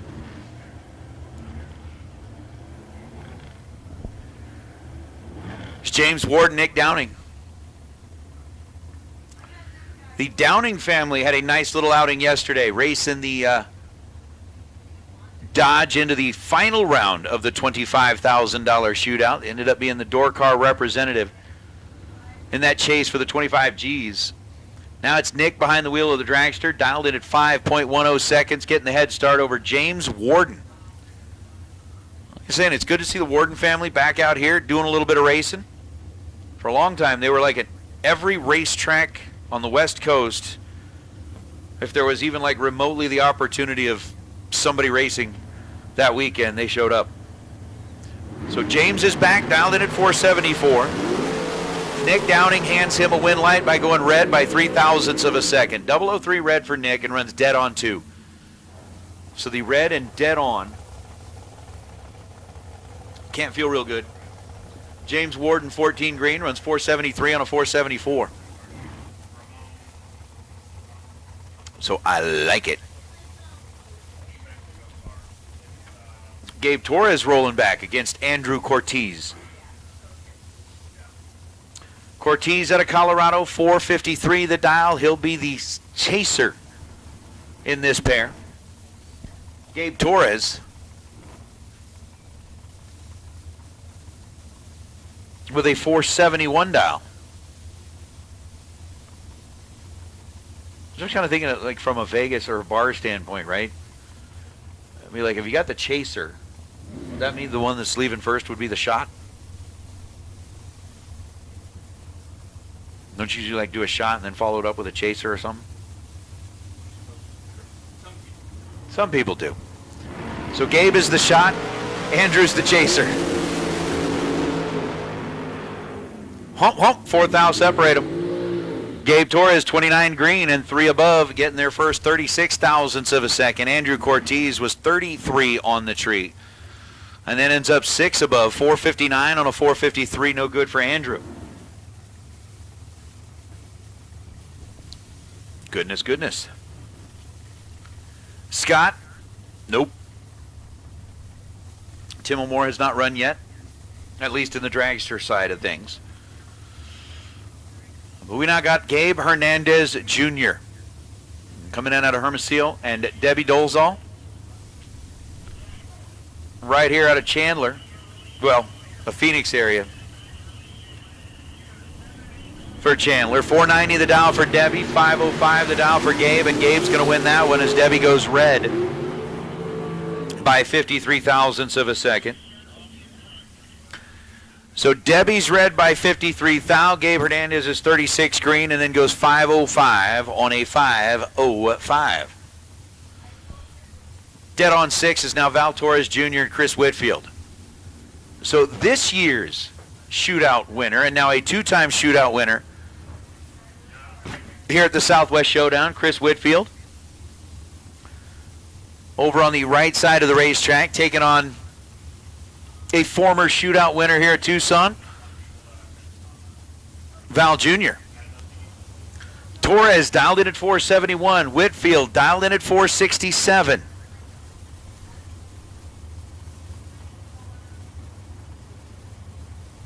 Whitfield first one to find the stage beams as Val rolls in, and 001 green for Chris Whitfield, 001 red for Val Torres. Wow. Whitfield 001 dead 3, lays down 4 total here in round number 1. As Whitfield can continue to claim to be undefeated in competition here so far at Tucson Dragway for the Southwest Showdown. Ended up winning the shootout last night. Wins round number 1 here. Yesterday was like trip zip in the time run, then was 001 in round number 1. Now he's 001 in round number 1 again. Said last night in the interview that he's working on tightening up those reaction times. Like before, he was good with like mid-low teens. Trying to get into the double O's. Yeah, he's done it. Austin Downing, 474 and a 473, was 10 on the tree to get the win light there by 16 thousandths of a second over Mark Barnhart. Barnhart was 23 thou behind with the 033 reaction time and then goes dead on 8 to come up 16 thousandths of a second short at the finish line as Travis Theobald now going up against Chris Lindsay.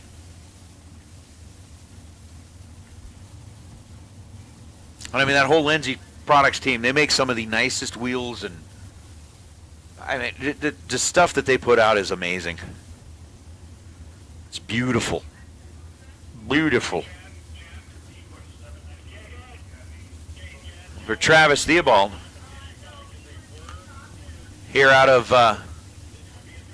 the St. George, Utah area, Washington, which is just north of St. George on the I-15. 487 the dial, getting up the head start to Chris Lindsay in the Shelby Flyer. Oh, Lindsay takes 69 thou at the stripe, needed to take 68 thou or less as he breaks out by 1 lousy little number. 502 on a 503. Chris Lindsay bows out as Travis Theobald 80 on the tree and then goes 489 on a 487 to get a win light there out of the left lane. Yowza.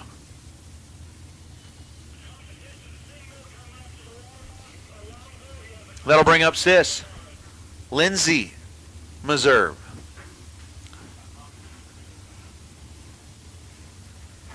Whose husband, a drag racer in his own right, is now a stay-at-home dad when he's at the racetrack. Back in the pits, watching the kids, making sure everybody's happy as Mom comes up here, gets to do a little bit of racing, going against Mark Darsow. Darsow out of Tempe, Arizona, 513 the dial for Mark, leaving first. 002 red for Lindsay. Mark with the win light, 5:14 on a 5:13.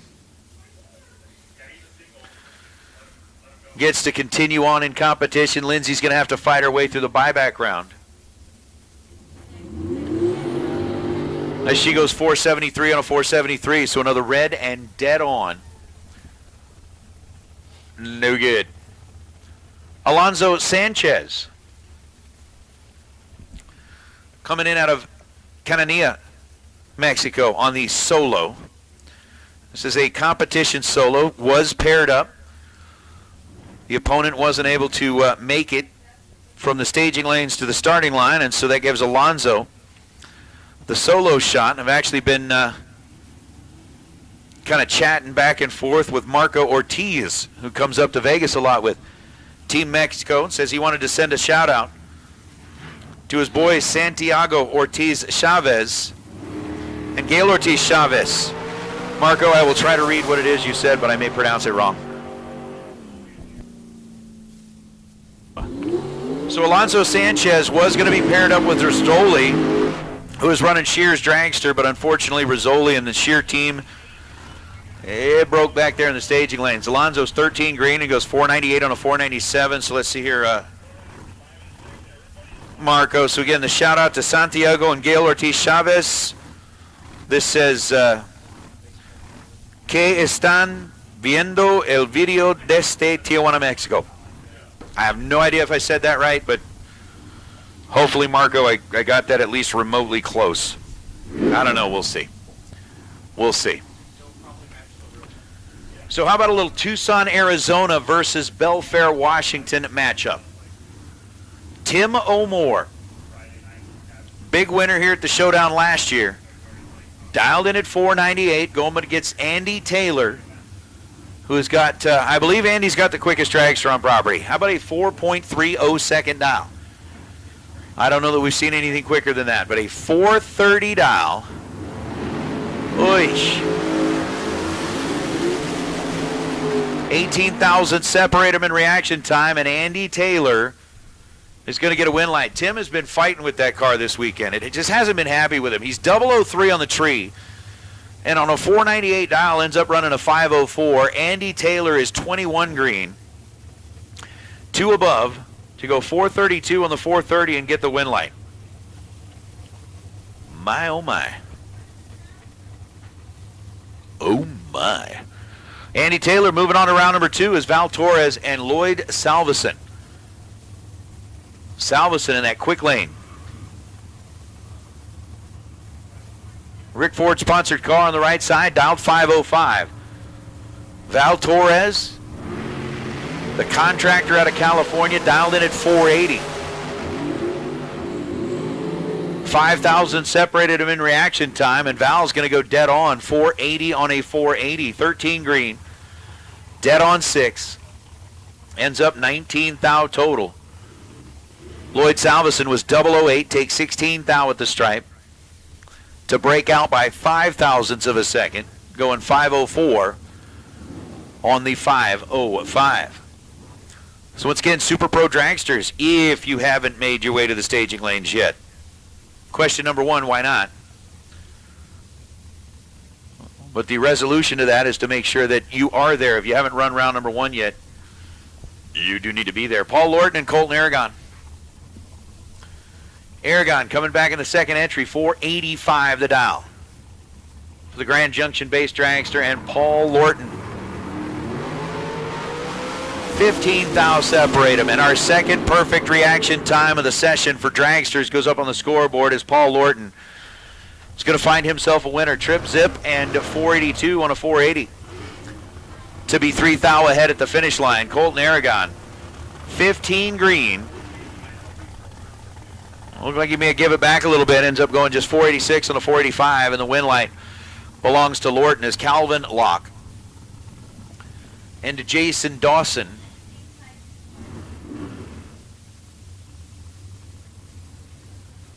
We'll make a showing here on the starting line. Dawson, right side. Driving one of Shane Thompson's cars. Calvin Locke on the left side. Driving that Yancer build car. 523 the dial for Locke, 466 the dial for Dawson.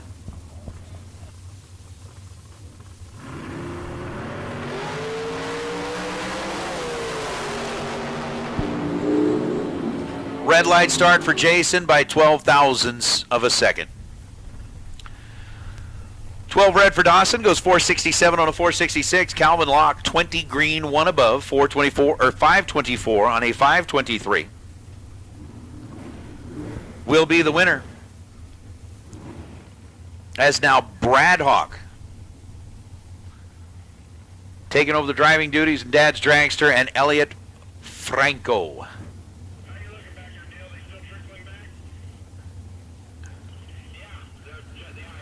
Starting to get into some of those double-enter dragsters. Elliott was up earlier. Ended up finding himself with a win light. We'll see if he can get one against Brad here. 8th thou separate him. Brad's down 474. Head start to Elliott. Win light to Mr. Hawk. Brad, 16, take 8th thou at the finish line. Goes 476 on a 474. He's 2 above for the win light. Elliott on a 555 dial ends up running 558.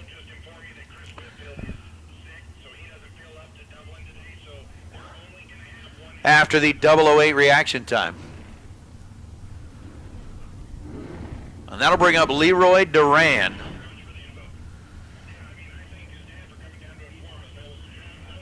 And Tristan Craig.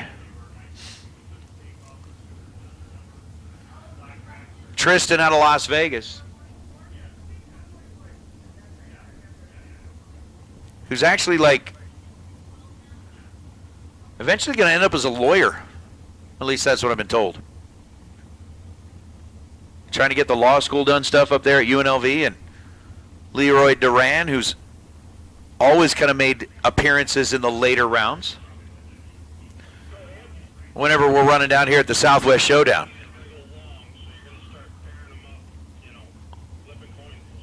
So the pre-stage bulb is lit. And we wait.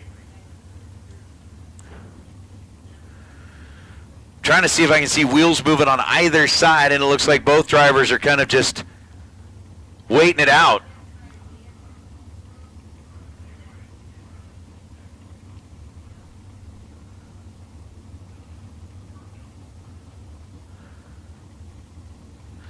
We got ourselves a little staging duel, but there we go. Leroy rolls in, lights up the bulb. Tristan's there. Tree drops, and I'll tell you what, it really didn't help either of them. It didn't help either of them one bit. Leroy ends up red by over 1/10 of a second, and Tristan Craig puts up an 0.42 reaction time. I mean, I know I don't get down there and do that a lot, but it seems to me like if you want to pull off the staging duel thing and just sit there and wait and wait and wait, I mean, it just kind of screws up your ability to concentrate. And Leroy went red. Tristan was late. Tristan ends up getting the win light. Goes 525 on a 528. Leroy was dead on 4, but red light ended his day as now Don Toya and KJ Desa. For Don's Hot Rod Shop, based right here in Tucson, 479, the dial up on the left side of the scoreboard. And KJ Desa has already found himself that pre-stage bulb with a 498 dial.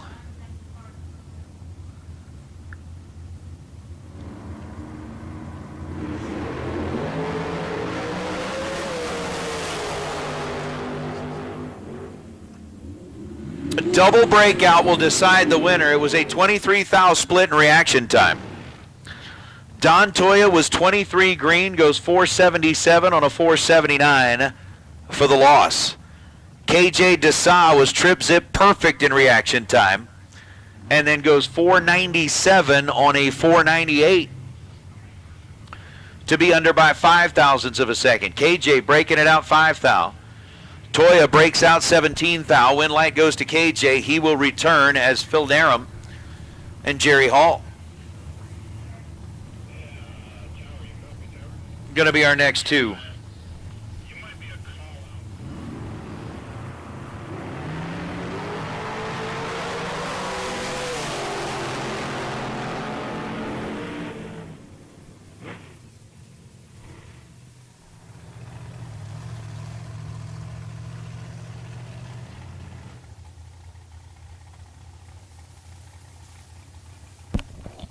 Win light goes to Jerry Hall. 002 on the tree was 51 thou better than Narum's 053 light. And Jerry, 2 above the dial, 530 on a 528. The winner, Phil Narum, 583 on a 573, off by a tenth. There's now Dylan Smith and Chad Axford. Axford with that flat bill promotions sticker on the side of the blue dragster, coming all the way in out of Mount Washington, Kentucky. With Dylan rolling in out of Buckeye, Arizona, 444. The dial for Axford, 491. The dial for Smith. 3 thousandths of a second. The difference in the win light belongs to Dylan Smith. Dylan, 21, dead on 4. To be 25 thou total as he turns on the scoreboard on his side of the racetrack. Chad Axford was 24 green and 23 thou above.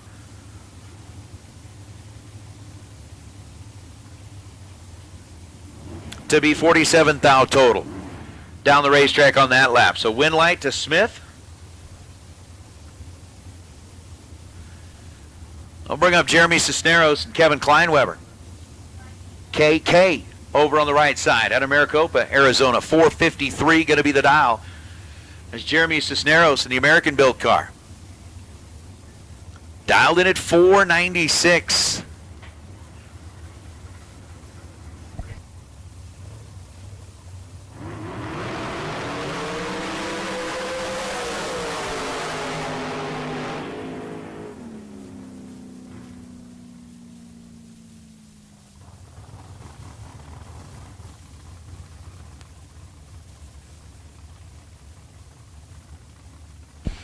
So Cisneros goes red by 36 thousandths of a second. Kleinweber 22 green and goes 452 on a 453. I'm going to bring out Dustin Wirtz and Marco.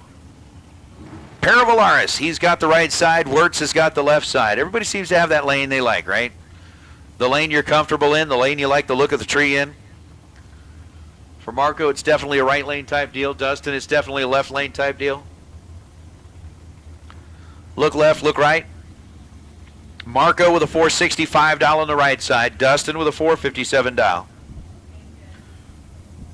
on the left.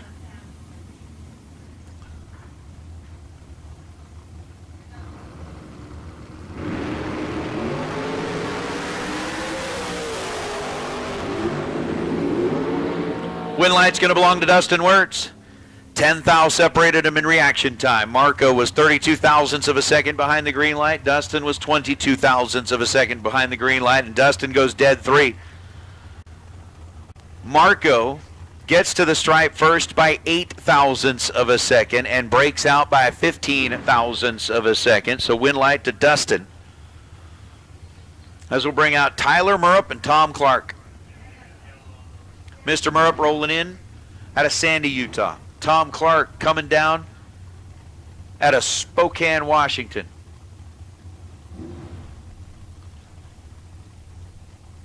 As Clark's dialed 459, Tyler's dialed 478.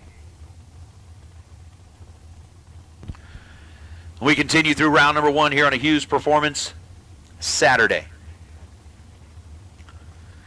Again, at our Kid Performance and Dyno Friday, where we did some testing and tuning and a $25,000 shootout. We'll have kind of a combined deal tomorrow where the money all gets doubled up. Tyler Murrup red by 12 thousandths of a second. Tom Clark with the win light goes 458.9 on a 459. 15 green under a thou with the win light already on as Tyler went 12 red and goes 475 on a 478.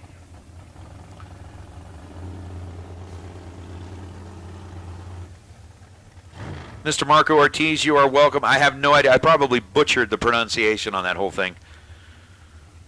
I have no idea how that's supposed to be said, but I really hope that I got it at least close. At least close.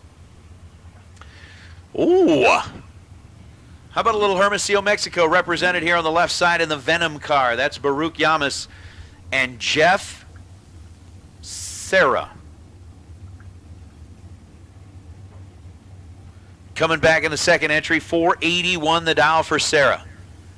Arguably, I mean, in some cases, not even arguably. Like, an argument can be made. He's one of the best in the country. Is the best in the country right now when it comes to bracket racing. We'll see. He should have this one in the bag. Baruch was 63 on the tree and goes 493 on a 494. Jeff Serra, 17 green and goes 482.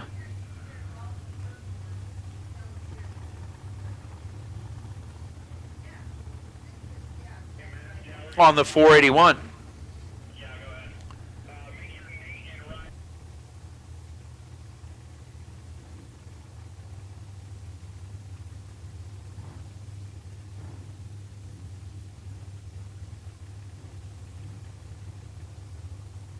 Neil Upchurch and Josh Herman.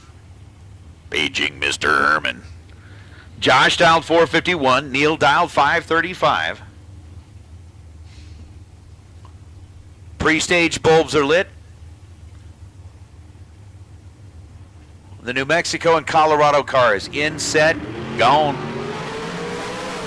004 red for Upchurch, game over. Josh Herman, 35 green, and goes 4.505 on a 451, under by 5 thousandths of a second. Neil Upchurch, 004 red, dead 9. So another one that is red and dead on. Gotta hate it. Don't like it. But it happens. It happens. It happens. Let's bring out Logan Warren, Tanner Theobald.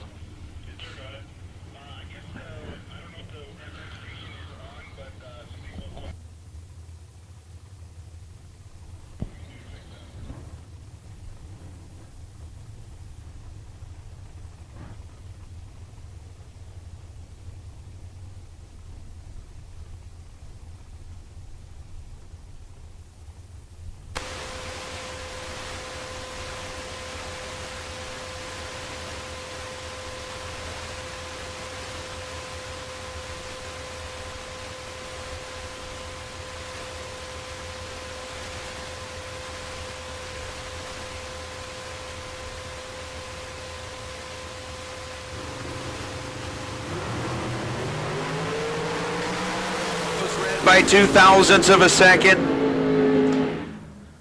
Tanner Theobald, 34 green and 504 on a 508. Logan, 469 on a 472 after he was 2 thou red, and that's no good for Mr. War. Win light belongs to Theobald, is now Larry Beckner and Cortland Carter.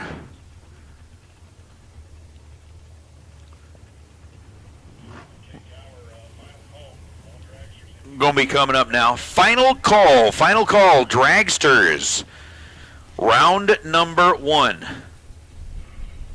So dragsters, round number 1, if you have not yet run,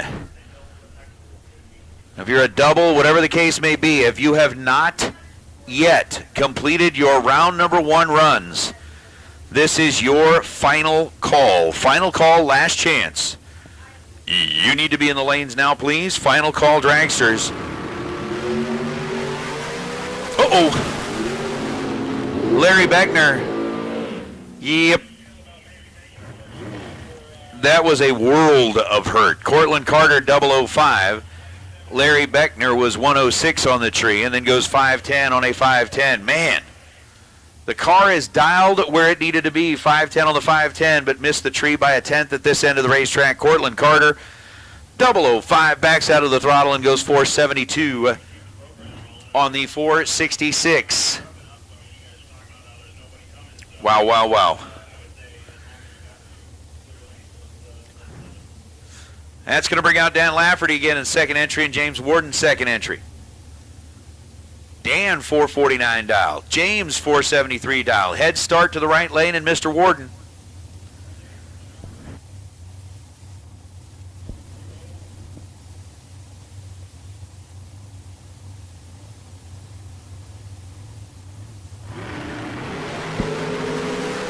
Fourth thou separate him. James Warden was 006. Lafferty was 10 on the tree, and Warden 006, one above to be there first by 3 thousandths of a second and get the win light.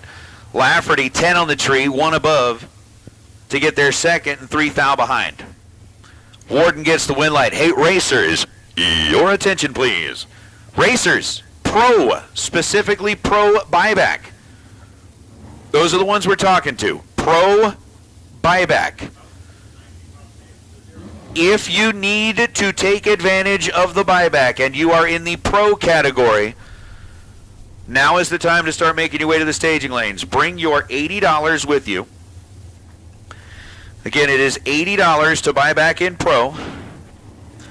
So $80, bring it with you. If you are buying back in pro, come on down. Double entries to lanes 1 and 2, single entries, or excuse me, double entries to lanes 2 and 3, double entries to lanes 2 and 3, single entries over to lanes 7 and 8. Pro buyback, come on down. Rick Marcy, Mark Kidd, both drivers were 009 on the tree. Marcy goes 496 on a 493 to be 3 above.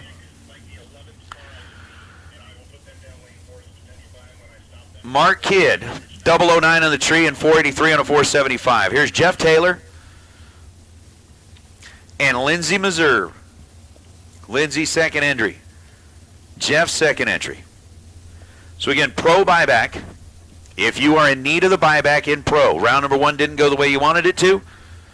I don't know, maybe the tree was early.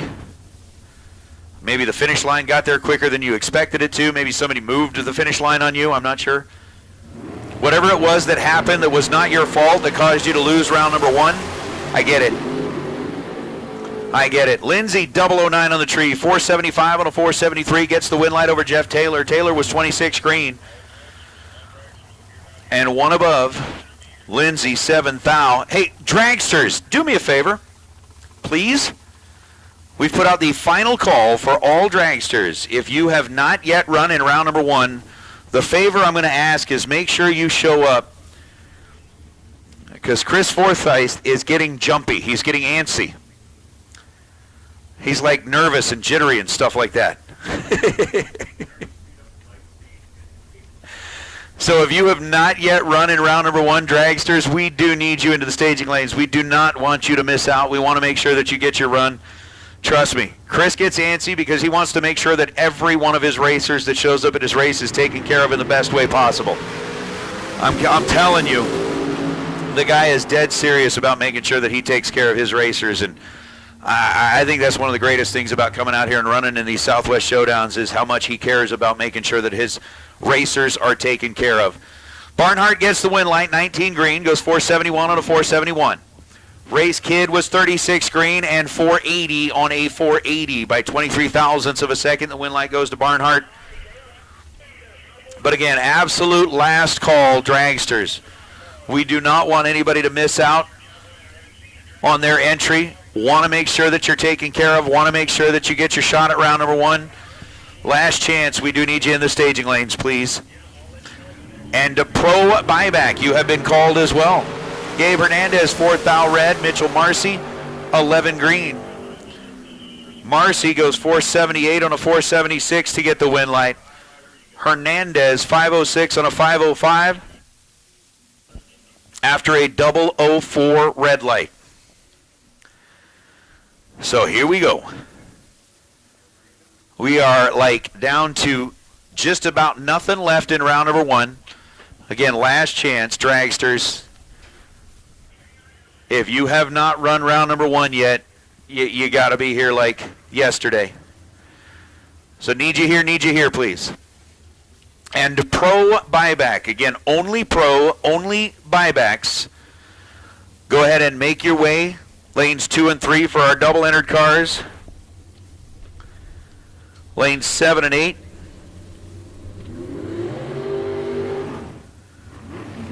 For our single entered cars.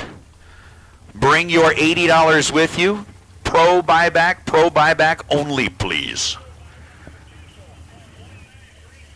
One ping only, please. I love that movie. Hunt for Red October is great.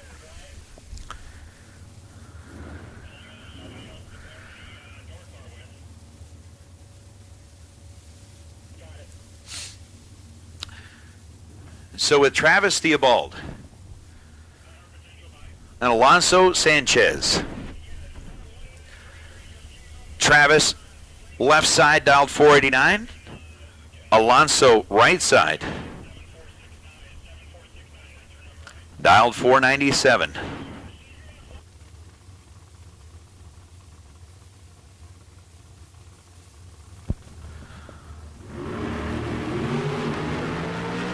Oh my.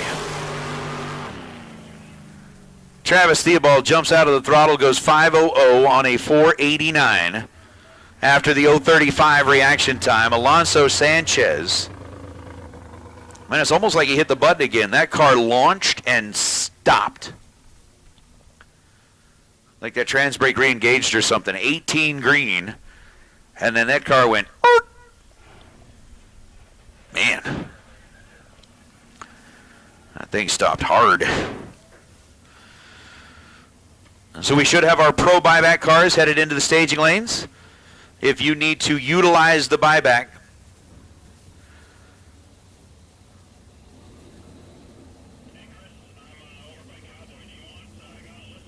and I believe we are getting down to our last pair in Super Pro round number 1.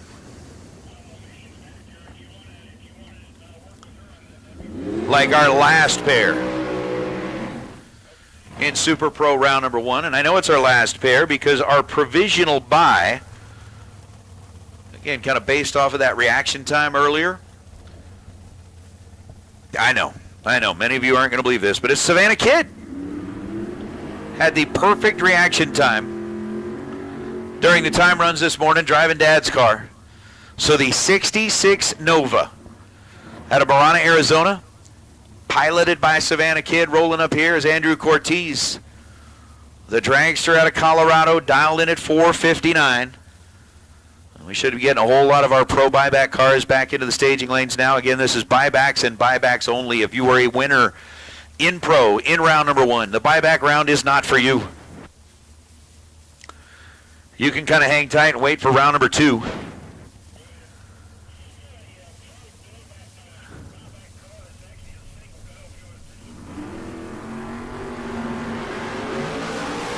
Both drivers leave early, and on the true start, the win light is going to belong to Andrew Cortez.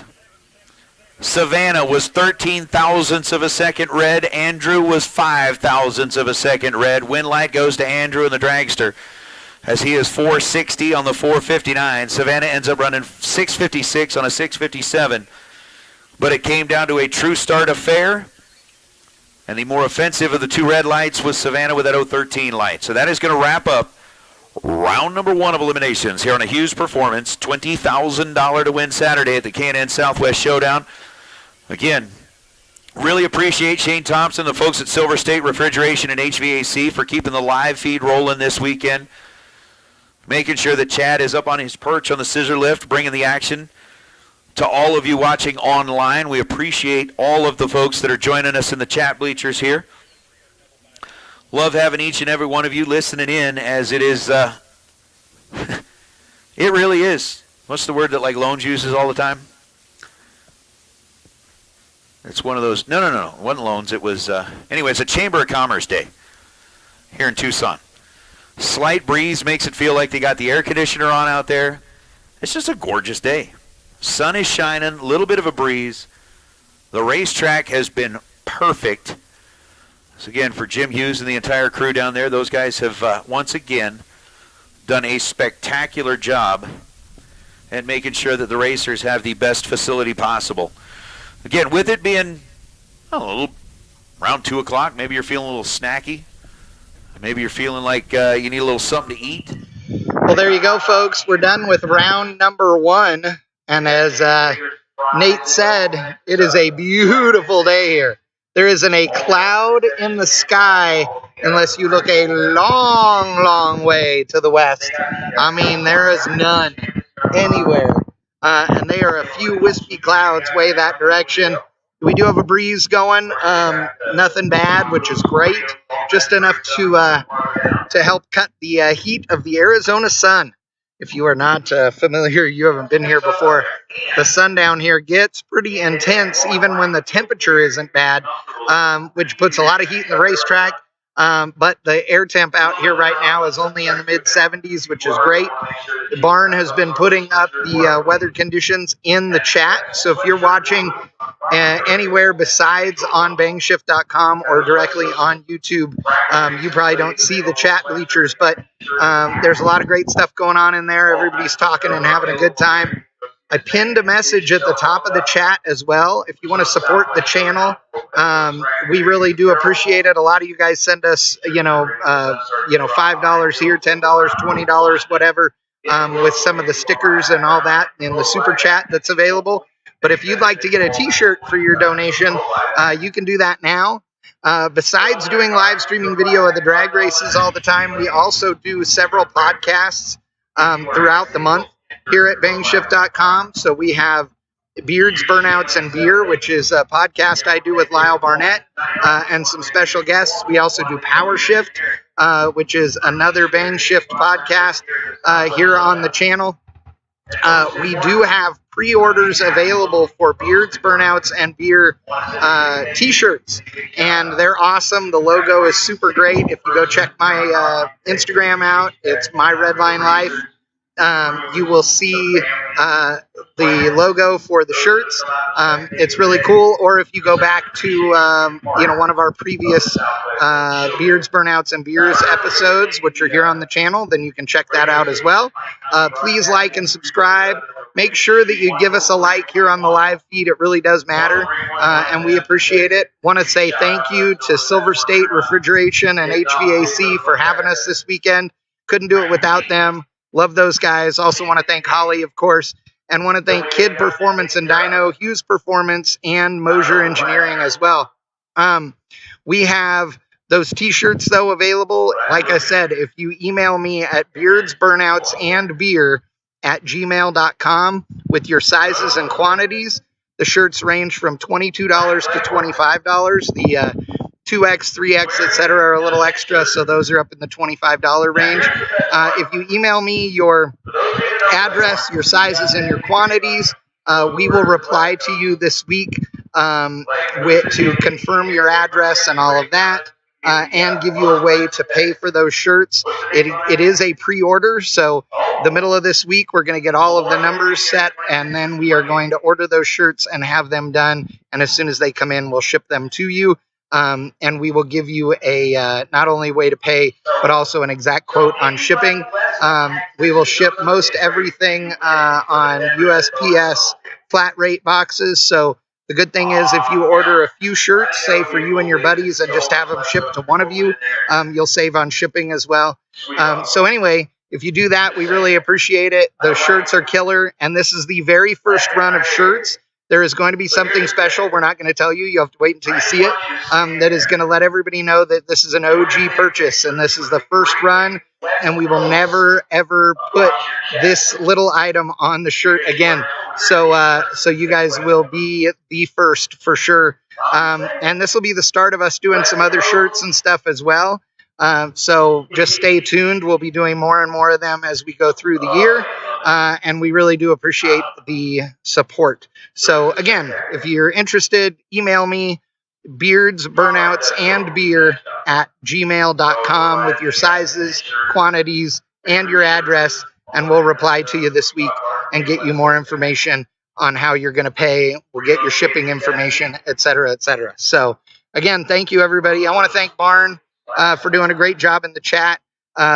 We really appreciate it. He's always on top of things, wielding the band hammer if we have to. Luckily, you guys have been really good. But to all of you guys that are out there watching, thank you for tuning in. If you are here watching because you've got family that are racing, that's great. If you guys are, like the Hayes family who used to be West Coast bracket racers and are now in Tennessee, I know you guys are watching the action too. So good to see you guys online.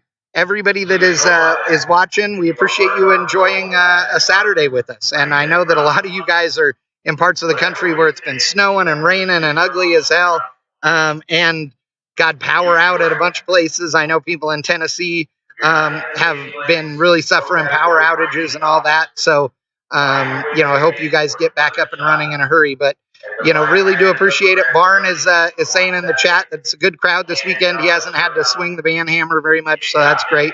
Again, like, subscribe, all that stuff. We have a ton of content that comes up on the show or on the channel every single month, and a lot more coming. There's going to be more and more cool Bang Shift video content on the channel. We're making some changes there. Besides live drag racing, there's going to be some other cool content for you guys to see as well. Follow us on Facebook, Instagram, as well, and we're going to keep bringing you drag racing. So we're getting ready for the buyback round in Pro and Super Pro.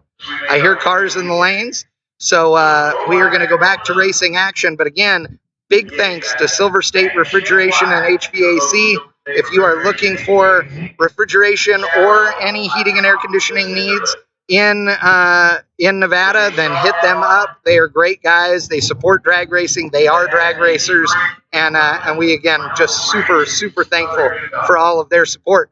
But it is buyback round time, and we are getting ready to get started in Pro. These are the guys that lost first round. They have to win here to move on to round 2 after paying extra money to get in. So I believe it's $160, something like that, for a buyback. So or $160 in Super Pro and $80 in Pro, I believe. So here we go. Pro buyback round starting up right now here at the Southwest Showdown.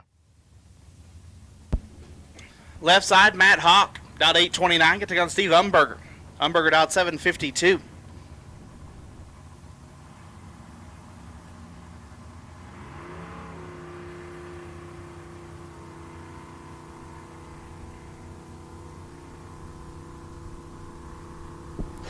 Got to win to get back in.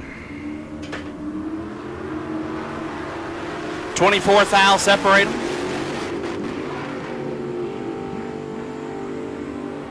Hawk has problems, so Unberger gets the win, 50. And a lot over as Hawk 26. And almost looked like it didn't want to go into gear. Unfortunate for Matt. Hopefully he can get it fixed for his next entry. Jeremy Wilson left side, dot 624. Get to go on Steve Lakey. Lakey dot 679.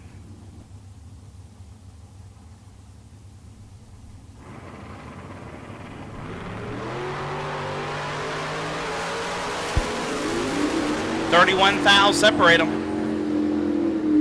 Give it to Wilson 59 and over a tenth above as Lakey was late and a tenth over. Scott Taylor left side, dot 688. Take on Derek Fisher. Fisher dot 668.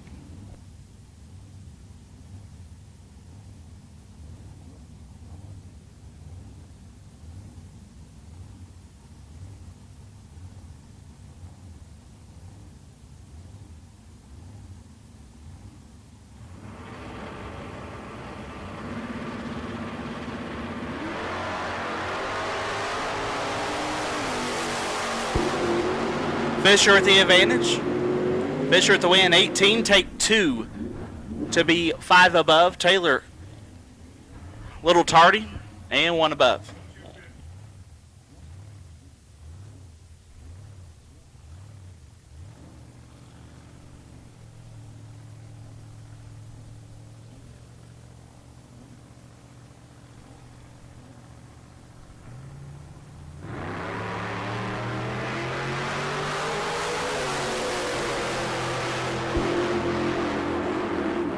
The win light to Ariel, 40 and 7 over, gets a win. Richard Llewellyn, very late and under.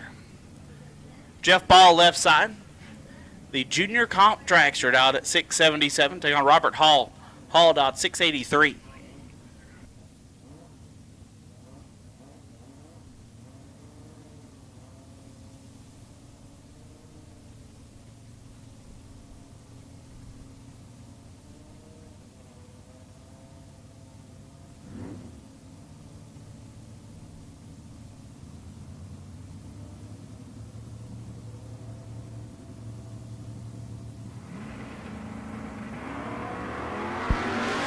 Hall is 6, thou red. Give the win to Ball, who is late and 1 above. Jeff Ball will move on.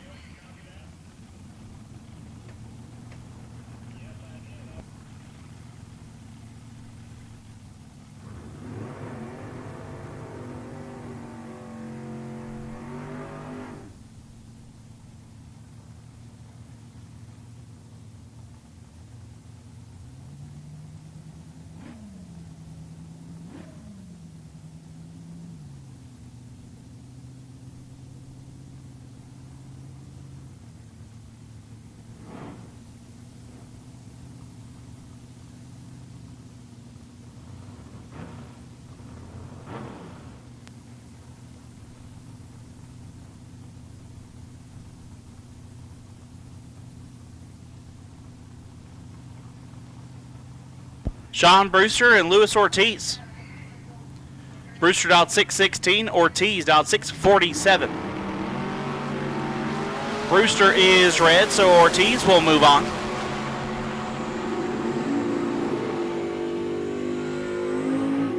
$22 and 5 above for Ortiz. At this time, I'll make a call. Super Pro Door Car Buybacks. Super Pro Door Car Buybacks will take you to lanes. Super Pro Door Car Buybacks will take you to lanes. Doubles to 2 and 3. Singles to 5 and 6. Super Pro Door Car Buybacks need you to lanes. Doubles to 2 and 3. Singles to 5 and 6. Larry Cannon and Jonathan Fiello. Cannon with the advantage. Cannon with the win, 30. One above gets there a bunch as Jonathan. Little late and 5 over. Kyle Fritz dialed at 672, take on it Damian Blay. Blay dialed at 1042.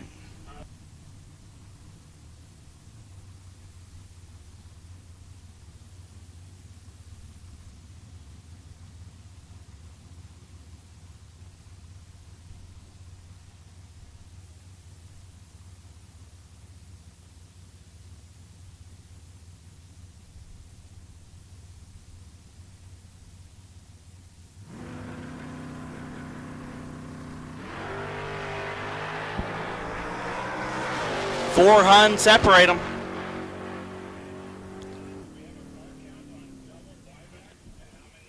Went like Kyle Fritz, 44 and 2 above. Damian was 003. Took a 10th to be 37 thou under. Kyle Fritz will get back in the race.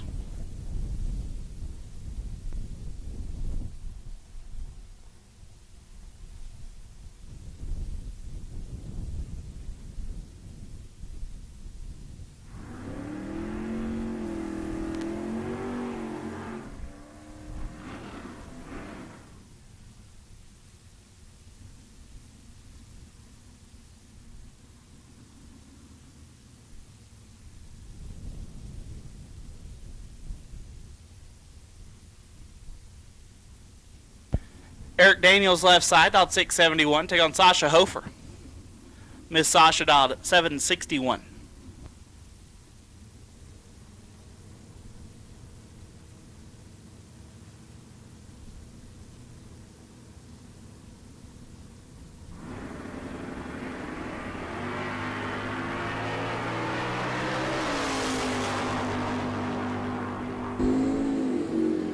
Winlight Daniels 006, 3 above, gets there first, 41 thou. Hofer 35 and 4 over. No good. Eric Daniels moves on. Joy Cossette left side. Joy dialed 603. Take on Tim Arnswald. Tim dialed 747.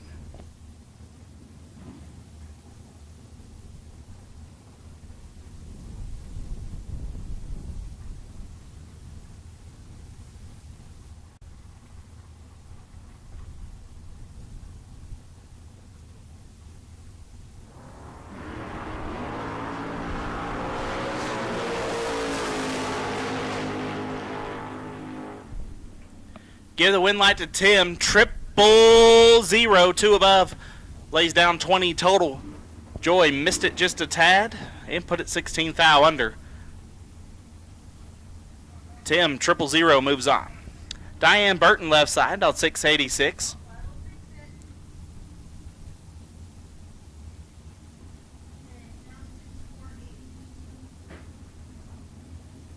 Take on. It says Jeff Sarah. Okay. Jeff found another card drive. He's dialed 648.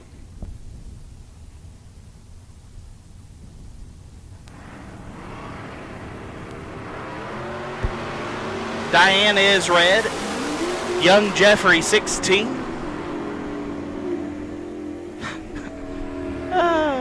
And 65 thou under.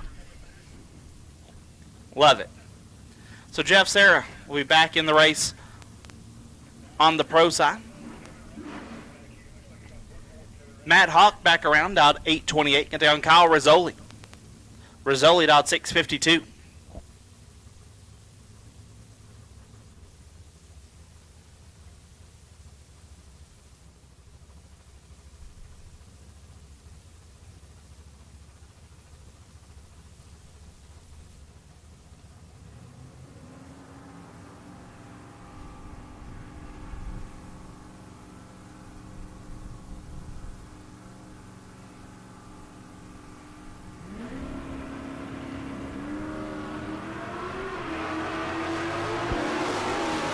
This one's good. Fourth out, separate them.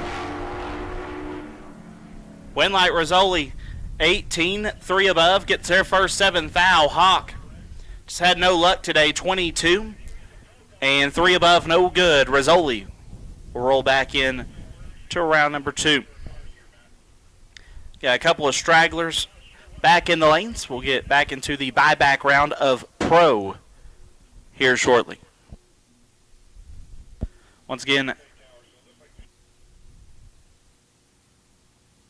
Super Pro door car buybacks. You should be in the lanes. Super Pro door car buybacks. You should be in the staging lanes. Super Pro door car buybacks. You should be in the lanes.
Scott Taylor left side, out 689.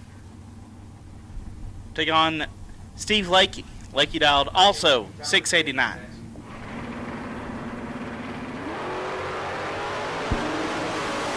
$15,000 separate them. Winlight Taylor 45 takes 7 to be dead on 7. Lakey 30 and 2 above, no good. Scott Taylor back in the race.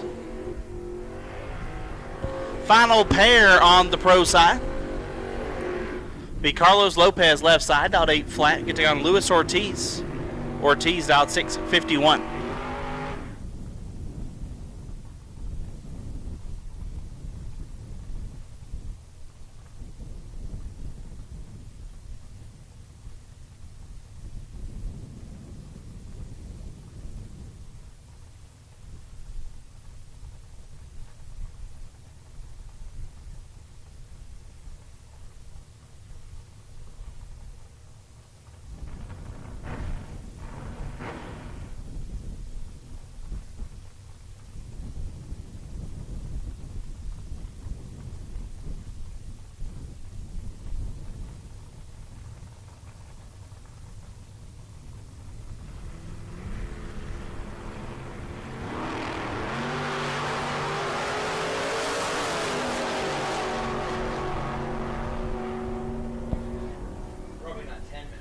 Light, Lewis. 007. And a lot under as Lopez. Very late and more under. So that wrap up the pro side of the buyback round.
And now on to the Super Pro side of it.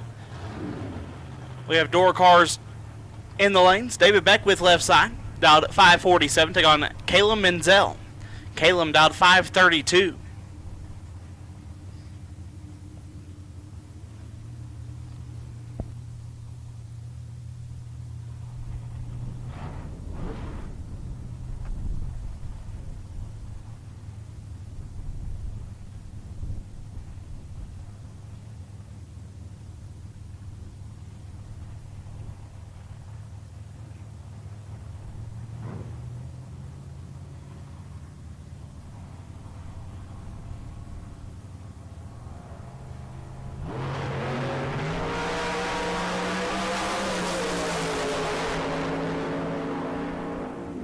Winlight Menzel 13, one above gets there 35 thou. Beckwith 43, and two above no good. Calum will be back in the race. Troy Grant left side, dialed 787, take on George Lewis. Lewis dialed 603.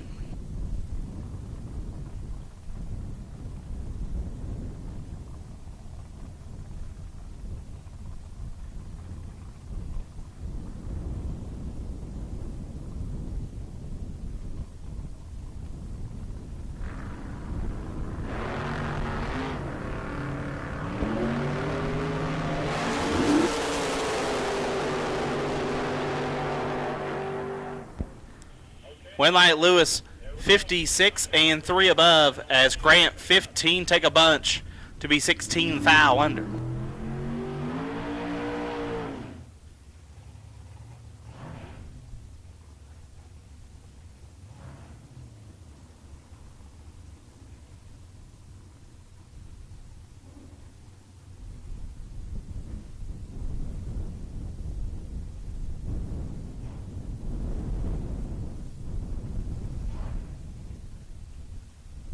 Larry Geese left side out 591. Take on Rodney Snyder. Snyder out 516.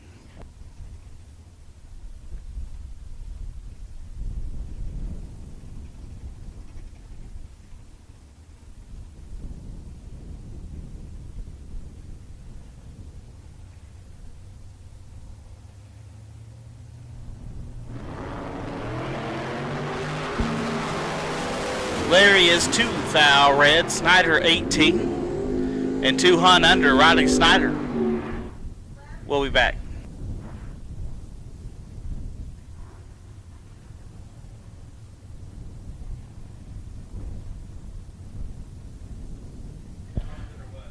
Ricky Duchel left side, dial 554, get to on Ken Swayo. Swayo dial 594.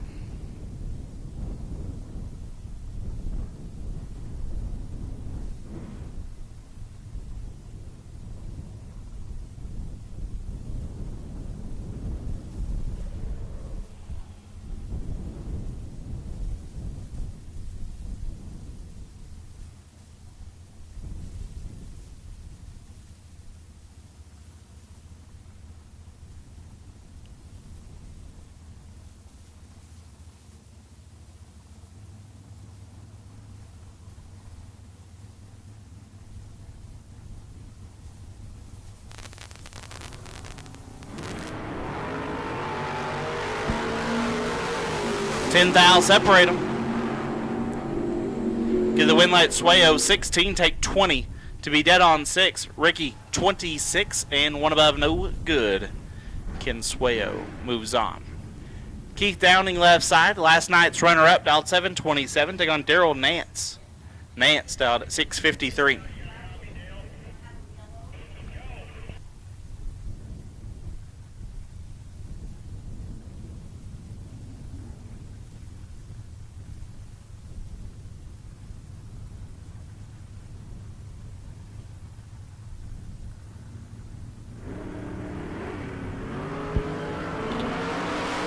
This one is nasty. 3 thou separate them up front. Winlight goes to Downing 5 and 14 thou under gets the win. Nance 2 take 5 to be 16 thou under. Keith Downing will move on. At this time, I'll make the call for dragster buybacks to the lanes. Dragster buybacks will take you to the station lanes. Dragster buybacks will take you to the lanes. Doubles to 2 and 3.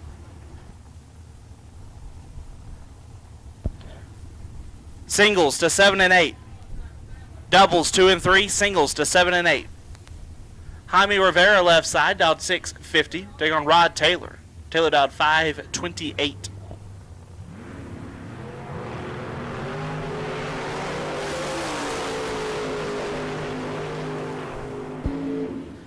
Winlight Rivera 007, 2 above, gets there first 33 thou. Taylor was 33, puts it 35 thou above, no good. Rob Strong left side, dialed 694. Take on Dan Bain.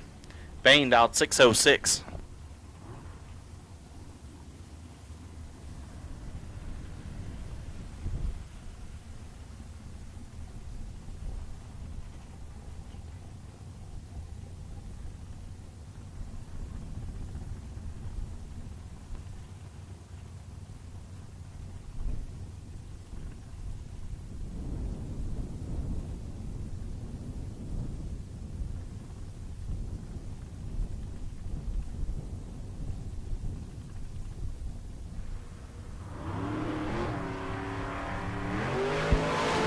3 thou, separate them up front, win light.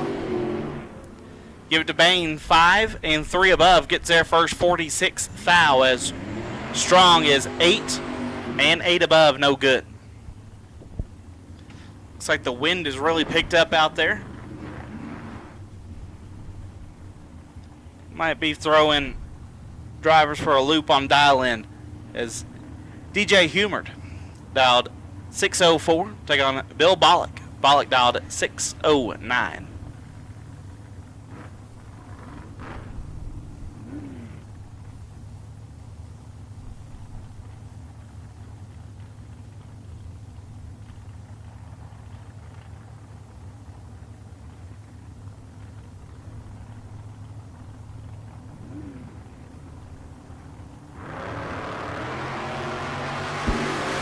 DJ is 9 thou red. Bill going to get away with the one as he is late and dead on 9.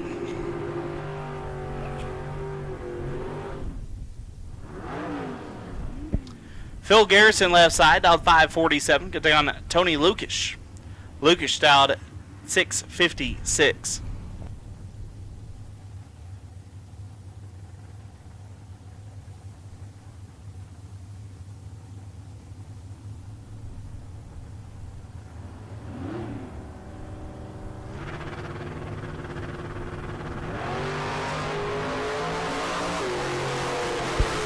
Three thou separate them. One light Garrison 32, dead at 3, gets there a lot as Lucas 29 and a bunch over, no good.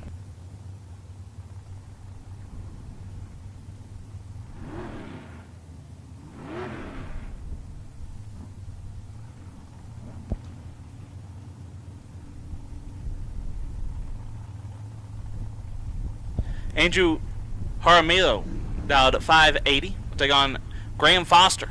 Foster dialed at 486 at a Fort St. John, British Columbia.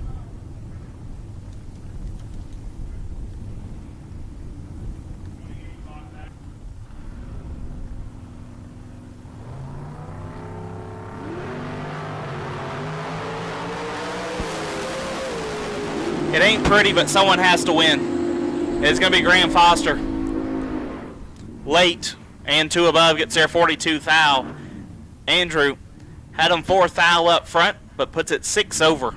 Graham Foster will move on. Enrique Manriquez dialed 643. Took on Daniel McClellan, dialed 541.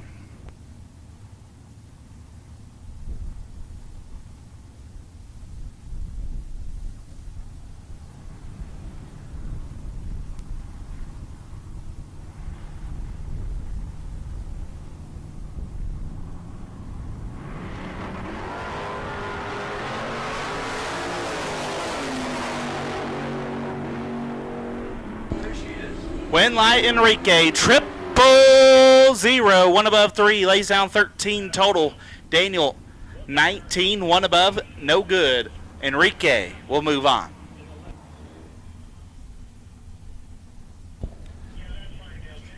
Luis Andres left side, dialed 674, take on Manuel, is that Blay? Blaya. Dialed 645.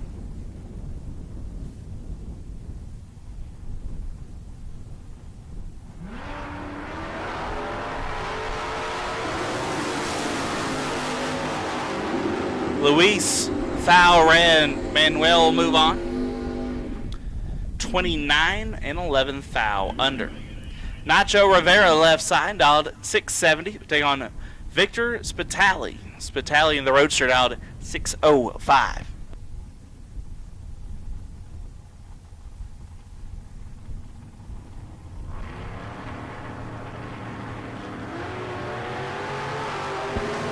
Five thou separate them. Win light, Victor 9 and 2 thou under gets the win. As Nacho 14 take 10 to be 17 thou under.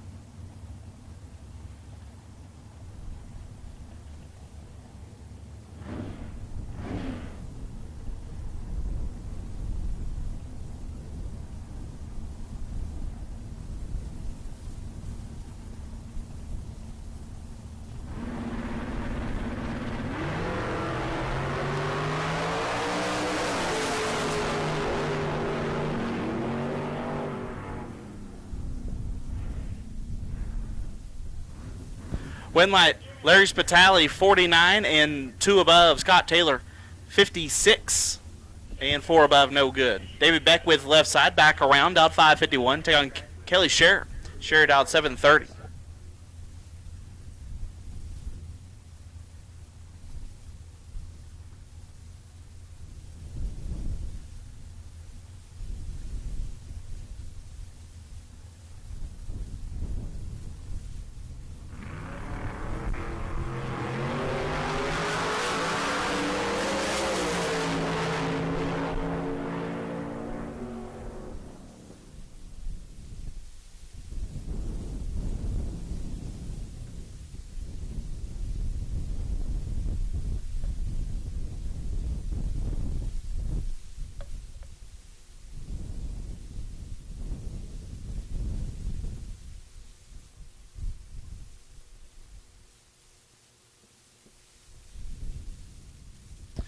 Kelly's a thou red, David 14 and 11 thou under.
Yeah, I was going to start making noise, Ryan. Larry Pittenger left side. Williams, Arizona out 649. Get to take on Tony Pescara down at 605.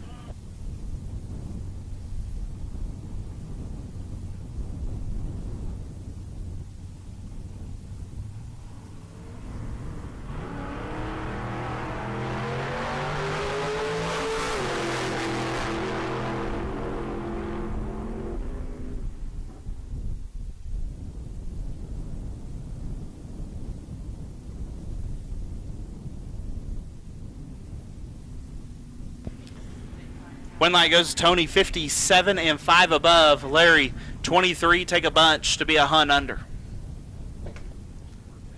Doug Cash, left side, out 545. Take on Kevin Burnett. Burnett, the Ferrari, out 532.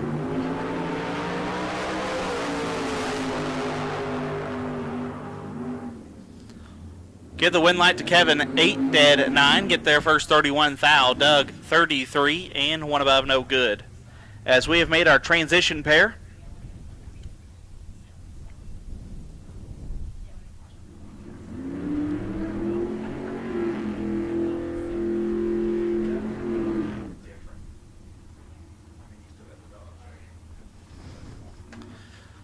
We still need to work on the burnouts, but it'll be okay.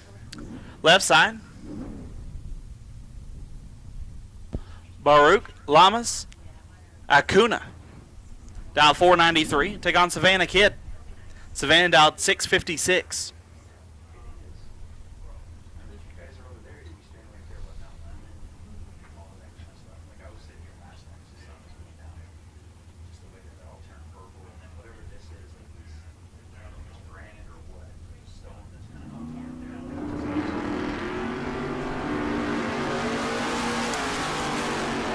Yeah, it's not good for the right lane.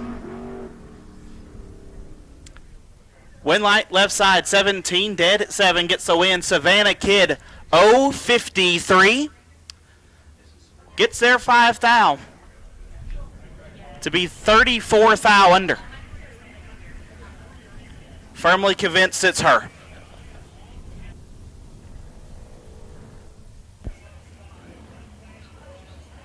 So Acuna will move on as we are rolling in to the dragster side.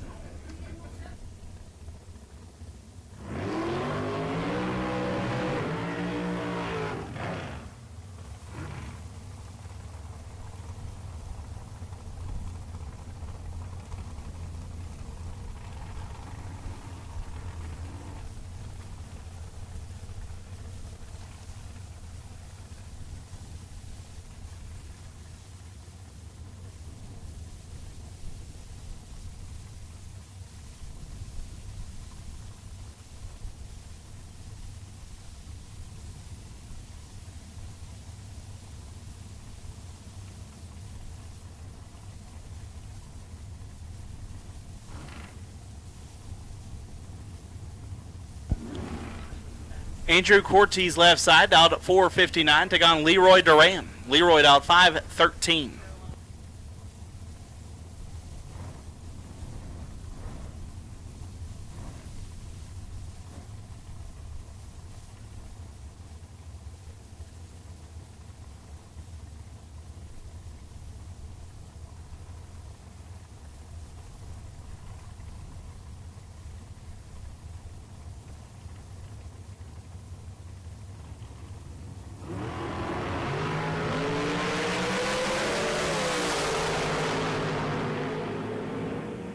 Leroy's is 2 foul red.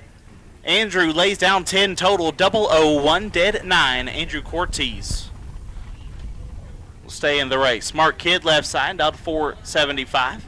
Take on Colton Aragon, down 485.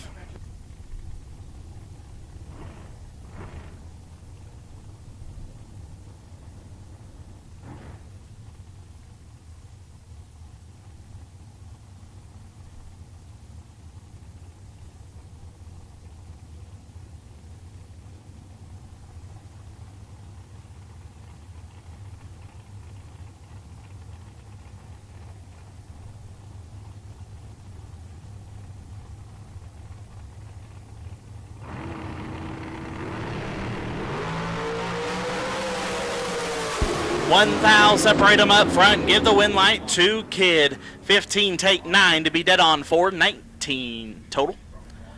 Colton 16, one above 2, and 9 foul behind. Mark Kidd moves on. Lance Parker left side, out 477. Take on Marco Pervalars. Marco right side out 459. Had a nice conversation with Marco this morning.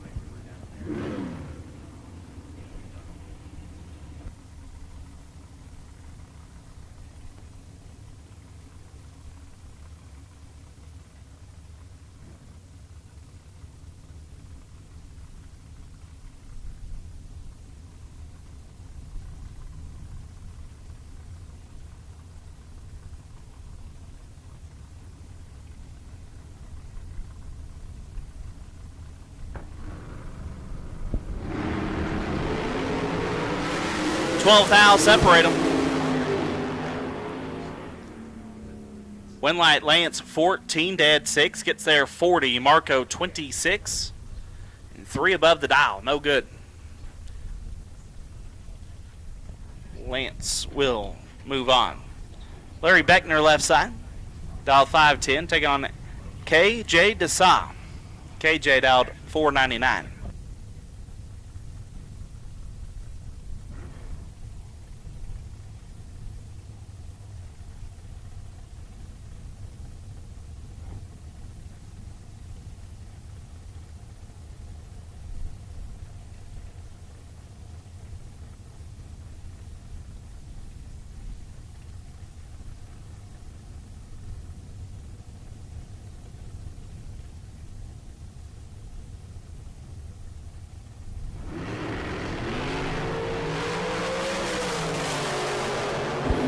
Two thou separate them. Win light goes to Beckner. 27 gets there a thou to be dead on 7. KJ 25, 1 above.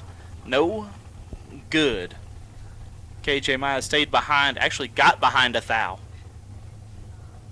Beckner will move on. Sean Page left side.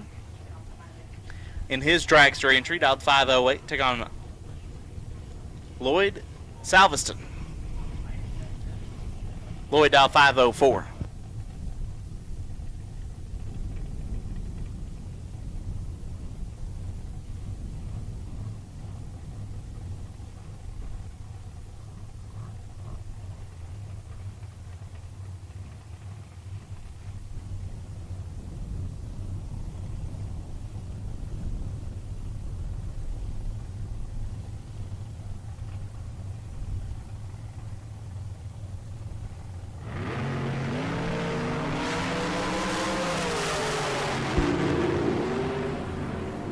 Gave the win light to Lloyd, 008, and a bunch over as I believe Sean Page has problems.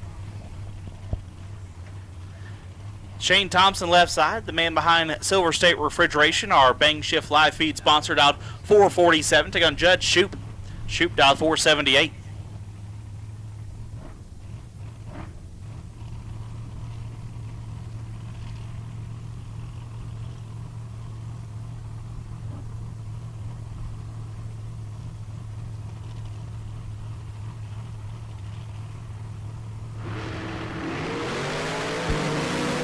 $17,000 separate them. Win light, give it to Shane. 2 and 2 above gets the win. Shoop 19, take 19 to be 15 thou under. Had to take 4 thou or less. Turn on the win light. Shane Thompson will move back in the race. Dane Lafferty left side down 448. Take on Brian Weber. Weber down 473.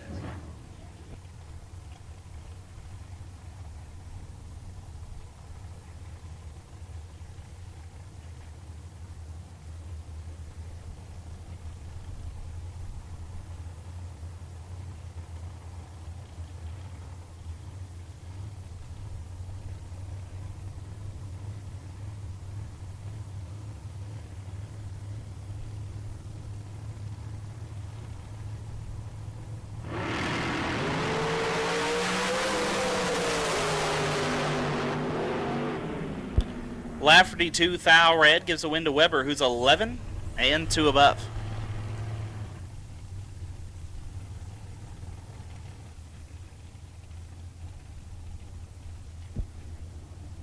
Thomas Bayer left side, down 503. Going down Robert Howard. Howard down 494.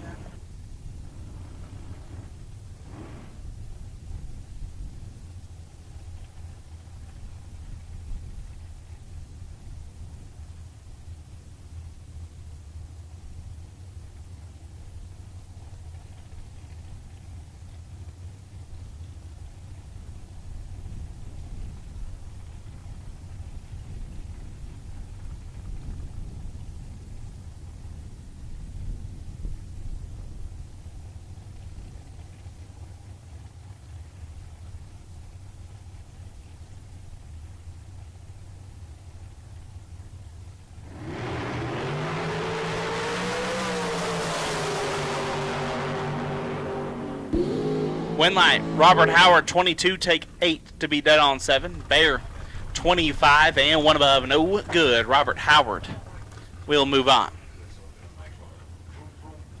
Race Kid left side, dialed 480, take on Kevin Scher. Kevin dialed 465.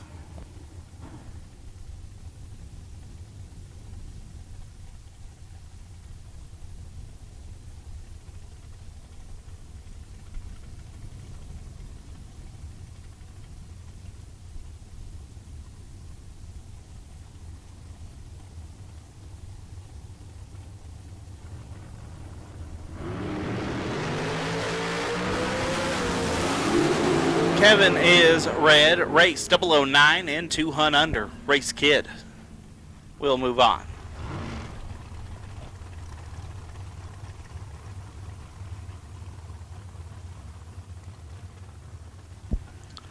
Mark Barnhart left side, dial 471. Take on Alexis Thompson. Thompson dial 469.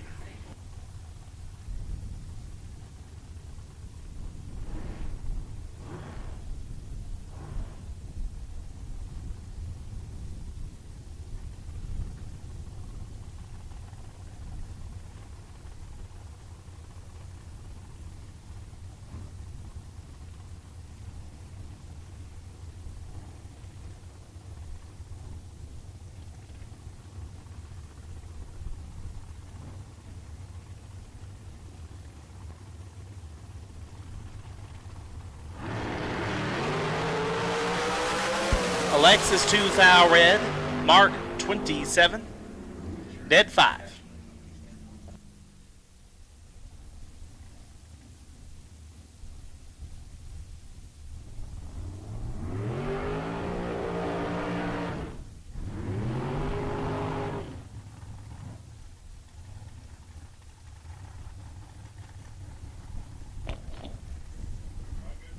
Patrick Marbeck, left side, out 507.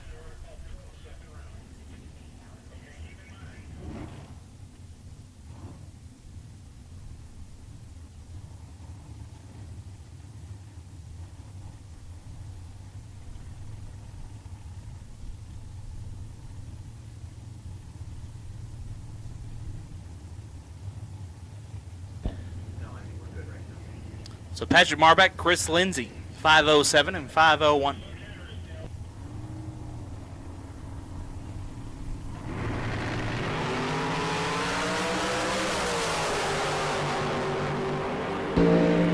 Give the win light to Patrick, 28 dead at 5, gets there 40 as Lindsay 045 and 2 above, no good.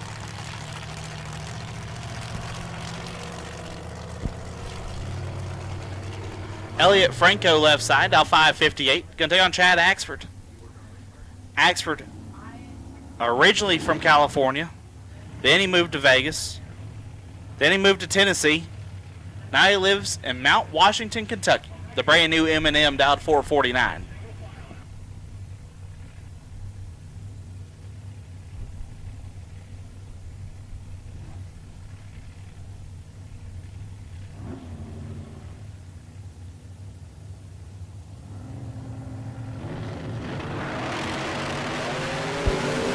This should be all Axford. Oh, Chad. Elliott 43 dead 3 gets there a thou as Axford 16 and 3 above stays 1 thou behind. Elliot Franco moves on. Jeff Taylor left side, dial 523, take on Nick Downing. Downing dialed 512.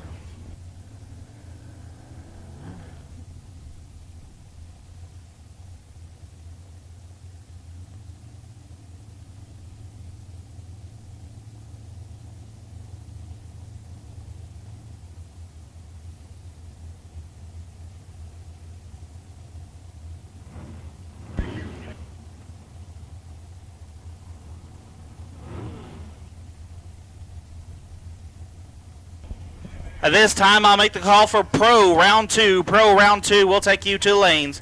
Pro Round 2 will take you to the lanes.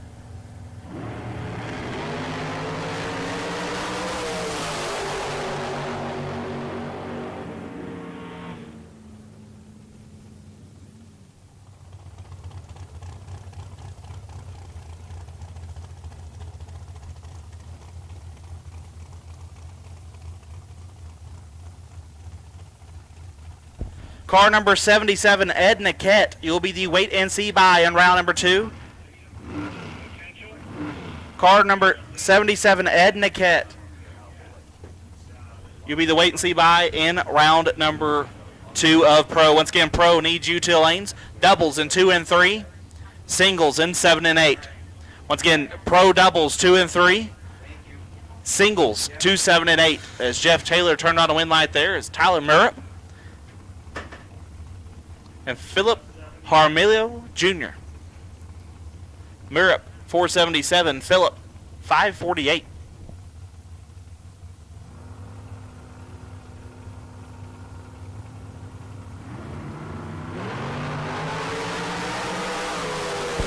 $12,000 separated. Get the win light to Philip. 57 dead 5 gets there first. 31,000. Tyler, 45 and 4 above. No good.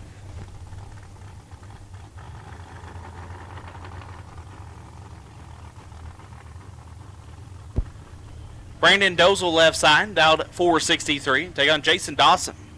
Dawson right side, dialed 467.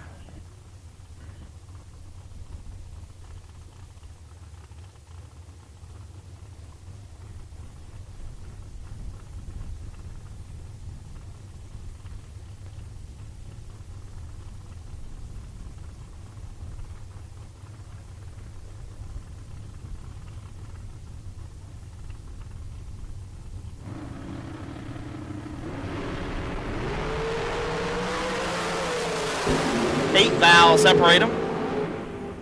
Win light, Dawson 58 dead 1 gets there 10,000. Brandon 50 and 1 above, no good. It's getting tough out here.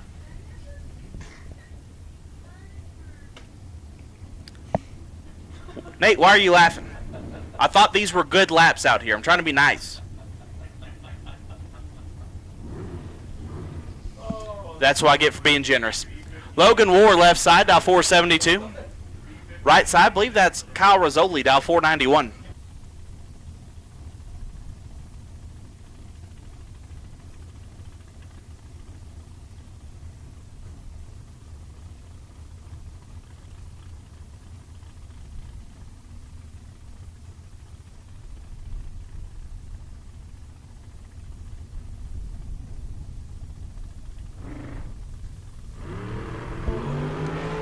Looks like trans brake doesn't hold for Logan. So Rizzoli will move on. 0.68 and 2 thou under.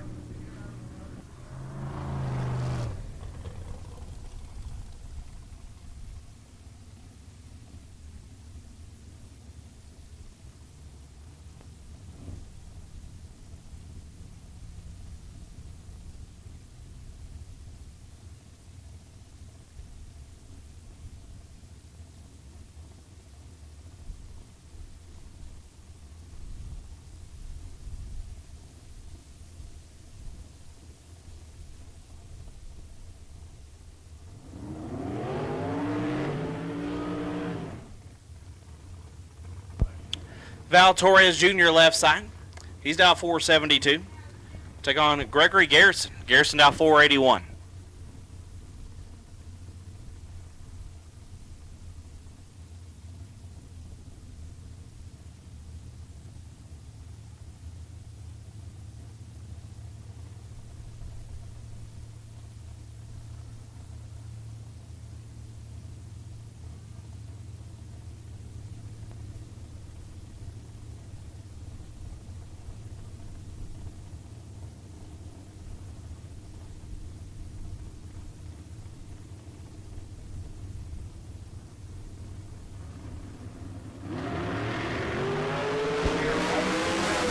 Gregory 3 thou red, Val 14. And clicks it off early.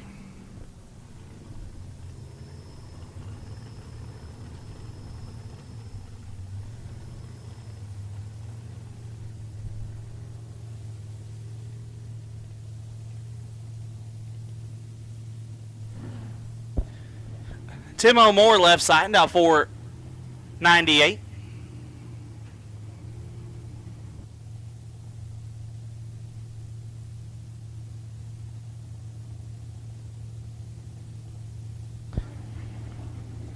Kevin Burnett dialed, I believe it's supposed to be 476, not 416.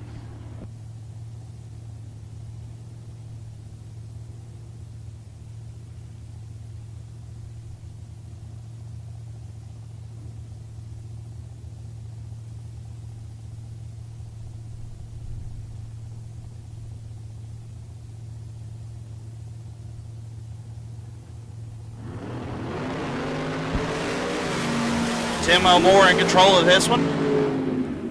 And he'll get the win. 3 take a bunch to be 1 above. Burnett 47 and 4 above, no good.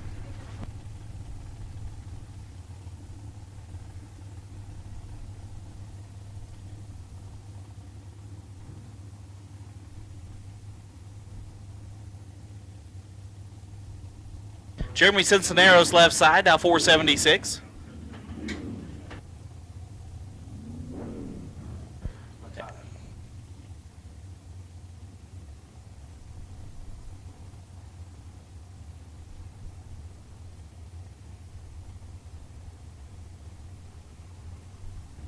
And Baruch Yamas Acuna, down 493. Baruch 3 thou red, Jeremy 20, and 1 above.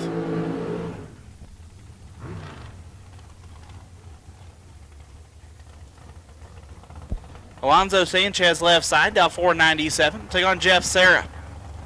Serra down 474.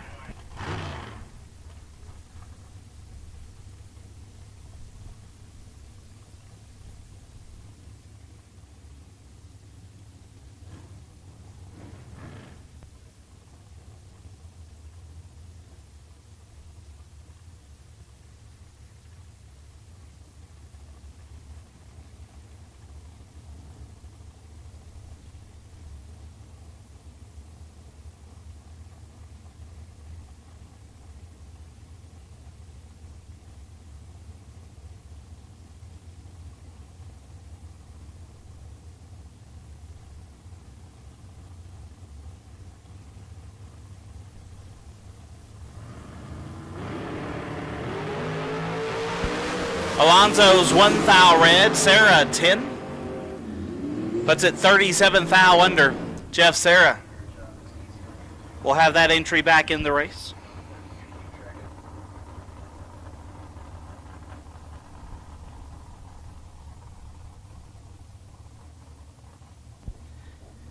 Gabriel Hernandez Jr. left side, dial 507. Take on Don Toya. Toya dialed 477.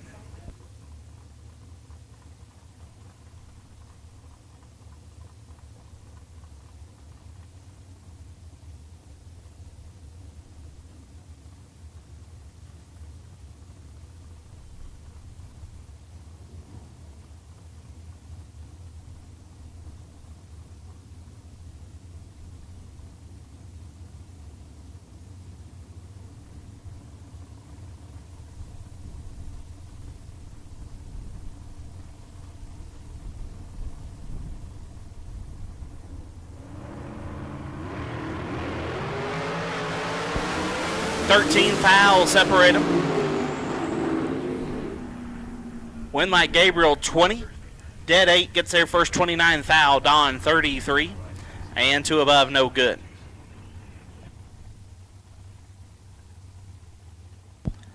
Leroy Duran left side, dial 516. Take on Bill Kidd. Bill dialed 598.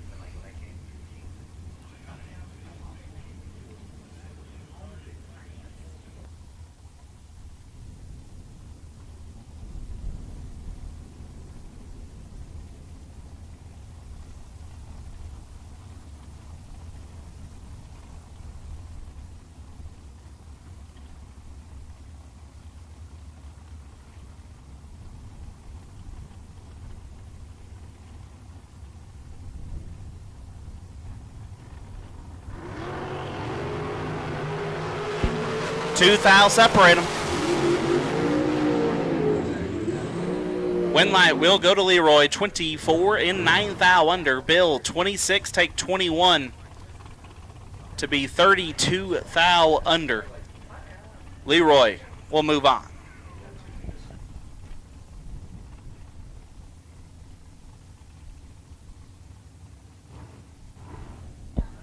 Marco Pervalaris left side, dial 461. Take on Colton Aragon.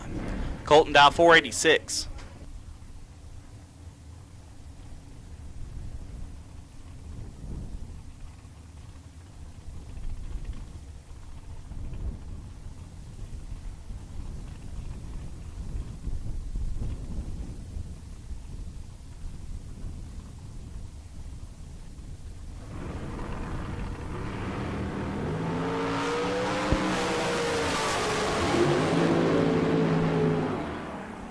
Winlight Colton 7 gets there 5 to be 2 foul under.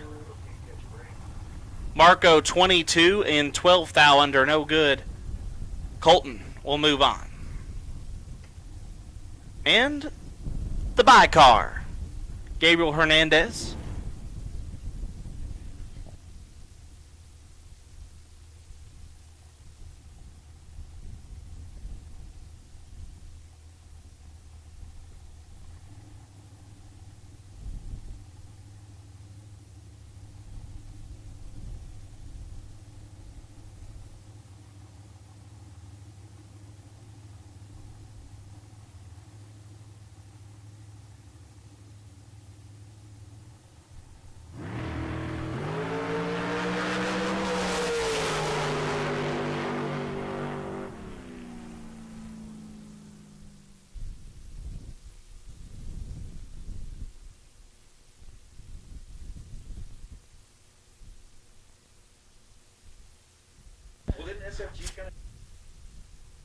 Fourth foul red in, 1 above. That'll wrap up the buyback round. Next thing you will see will be round 2 of Pro.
Howell brand's turbine wheel, engineered specifically for fitment on the square body C10 trucks. Optimized offsets and the large wheel diameter help to fill your wheel well openings nicely. Available in 19 and 20-inch versions. To find a set of Howell brand wheels for your ride, visit us at holly.com.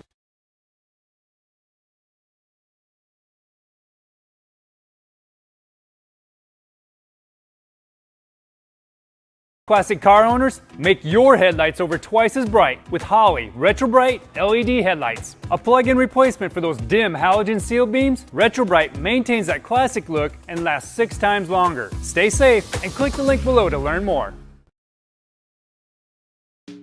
Redesigned from the ground up, MSD's Ultra 6A boasts a significant size reduction, making it 60% smaller, 50% lighter, and 35% more efficient. Find out about MSD's latest products at holly.com.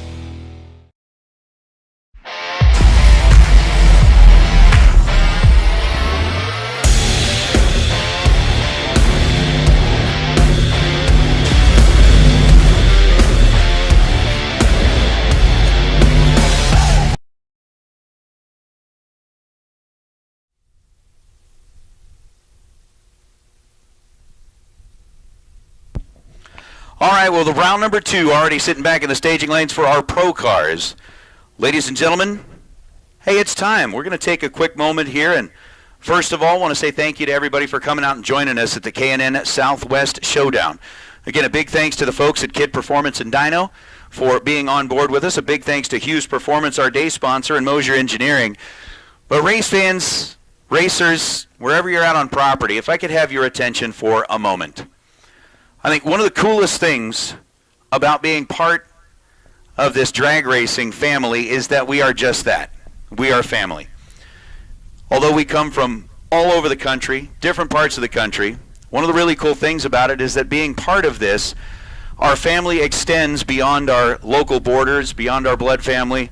We make friends from coast to coast. We make friends that form long-lasting and lifetime relationships. And whenever we lose one of those friends, it's always very difficult for us.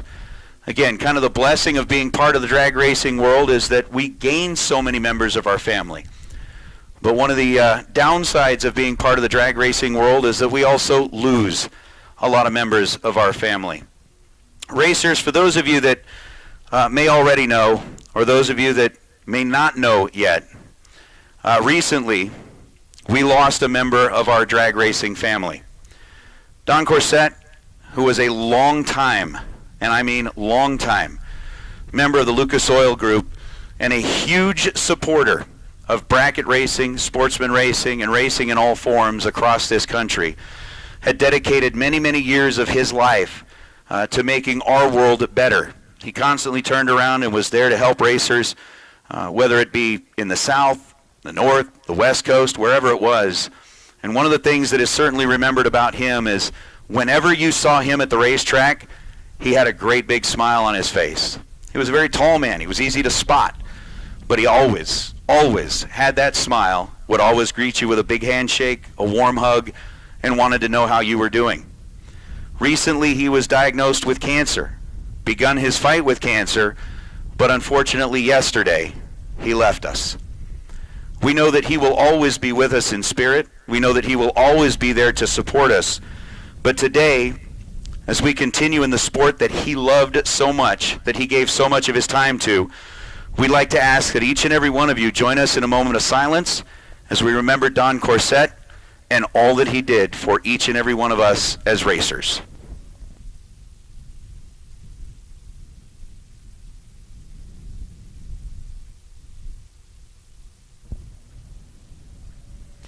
Thank you. Don, you will always be remembered and appreciated amongst all of us. Rest well, sir. We will miss you. Racers, one of the other great things is that we live in a country that gives us the freedom to be out here and do this. So at this time, before we get into round number 2, we'd ask that you please rise and remove your caps. As we celebrate this great country and as we listen to our national anthem, we ask that you remember each and every one of our military folks who give their time, their effort, and in many cases have given their lives to defend our freedom. Today, for our national anthem, we are joined by one of our very own racers, Miss Tana Taylor. Here is our national anthem.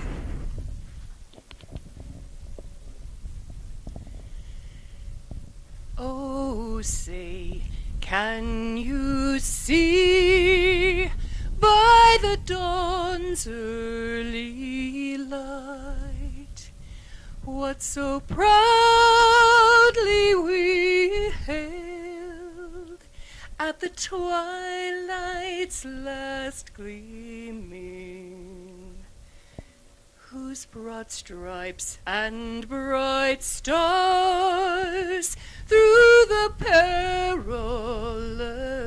fight o'er the ramparts we watched were so gallantly streaming, and the rockets red glare, the bombs bursting in air, gave proof through the night that our flag was still there. Oh, say, does that star-spangled banner yet wave o'er the land of the free and the home of the brave?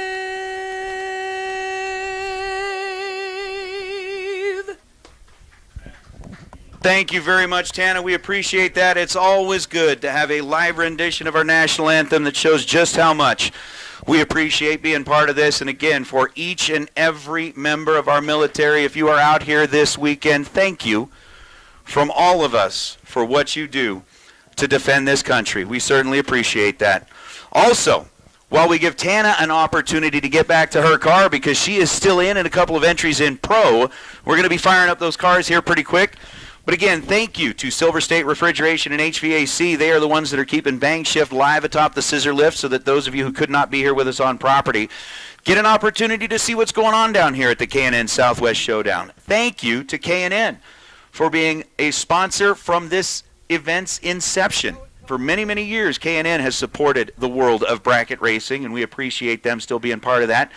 Thank you to the folks at Kid Performance and Dyno, yesterday's day sponsor. Thank you very much to Hughes Performance, and thank you to Mosier Engineering. Again, we've got a lot of money that's up for grabs here, and events like this are not possible without the support of our great sponsors. Racers, we want to remind you that as you are out shopping for your race program, keep in mind the names of those that turn around and put their logos, their insignias on the race flyers. They're the ones that you want to support first because you know that they're going to turn around and give that same support right back to you at these many events that you get to attend across the country. Most importantly, racers, we want to thank each and every one of you for coming out here. You know, Chris says it a lot. We all say it a lot, that we can do all of the planning and the work and the effort in the world, and I guarantee you that Chris and Megan, they put a lot of hours into getting these events ready to go. But when they open the gates, if it weren't for the racers that's showing up, it's all for naught. So racers, we certainly appreciate you guys coming out here. And finally, thank you very much to Jim Hughes and everybody here at Tucson Dragway. We are really, really, really happy that you guys allow us to come in here and spend the time with you, and we really appreciate all of the work that you do to provide the best environment possible for these racers to come out and do what they do. We have got $20,000 on the line in Super Pro here on a Hughes Performance Saturday. We've got $5,000 on the line in Pro. We've been through round number one. We've been through the buyback round, and now it's time to get into round number two. You got to turn on a scoreboard if you want to keep going, and we are going to do just that as Pro gets ready to roll. I can hear them rumbling out of the staging lanes here at Tucson Dragway. Again, in a weekend that started on Thursday morning with 5 inches of snow on the ground. Got that taken care of. It's melted away. Had a fun day Thursday with a little bit of a bonus race. Yesterday we did the time trials and we did the $25,000 shootout, which ended up going to Chris Whitfield as the winner. He claimed the first of those really cool trophies that the Theobald family put together, custom-made trophies for this event. We are going to decide who gets to claim the first trophy from the main event days. That's still a little ways off, but we got pro round number 2 rolling in, and we got some of the best racers on the West Coast, as well as from Canada, Mexico. We've seen racers from Wisconsin in here, racers from Pennsylvania. We've had folks from New Mexico, California, Arizona, Washington, Oregon, Idaho, Utah, Colorado. Let's see here. There's more and more and more. Tennessee. They're all out here having fun, running for $5,000 in pro. Heck, we even brought announcers from the middle of the country. Ryan Gleghorn. It's cool to have you here, man. We are glad you're here. So pro, round number 2, getting underway with the magician, Russell Lopeman. That 64 Nova rolling up left side. Dialed in at 657, giving up the head start to C.W. Hofer. Hofer dialed in at 663 out of Calamasa, California. Tree drops, and we are separated by enough. 30 thousandths the difference between them in reaction time, and C.W. Hofer on a 764 goes on a 763 goes 764 after the 014 reaction time. Russell Lopeman was 044 on the tree, goes dead 9, but not enough to overcome the 30,000 differential that he gave up to C.W. Hofer here at the hit as we bring out Luis Valenzuela and Michael Agnew. Agnew in the red Chevelle coming in out of California, dialed in at 621. He'll get the head start in this matchup over Luis in the 84-bodied Camaro from right here in Tucson. 557 is the dial for Luis.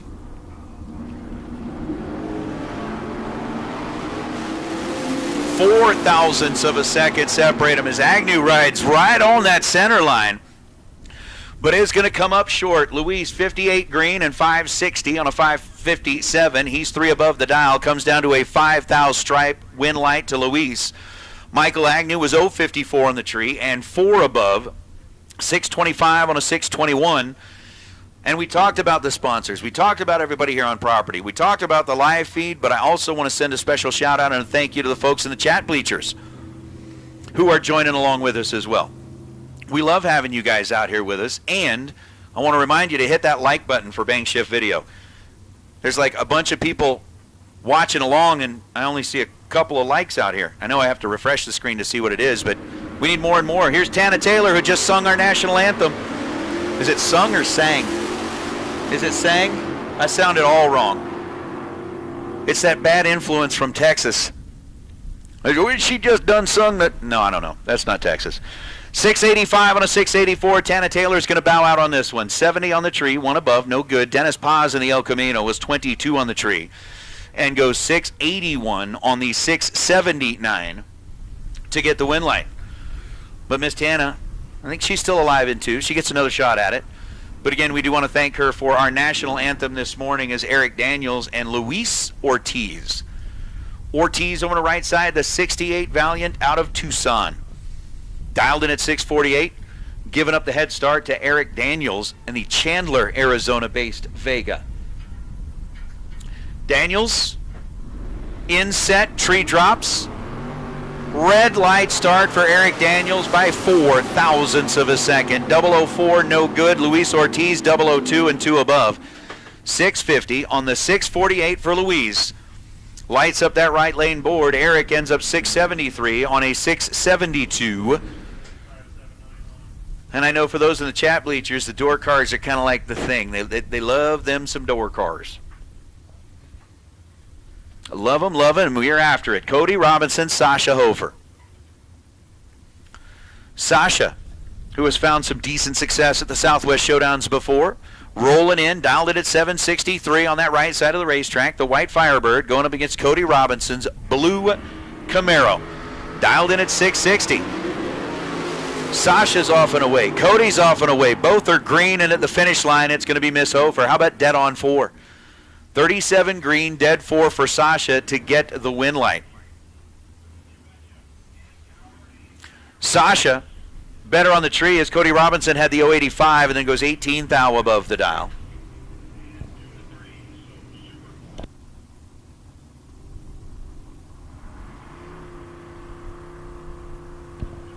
As Jeremy Wilson and Steven Umberger. Oh, the Coloradans, like buddies, going head-to-head here, and Jeremy Wilson's going to get himself a win light as Steven Umberger goes red by 21 thousandths of a second. Umberger 752 on the 751.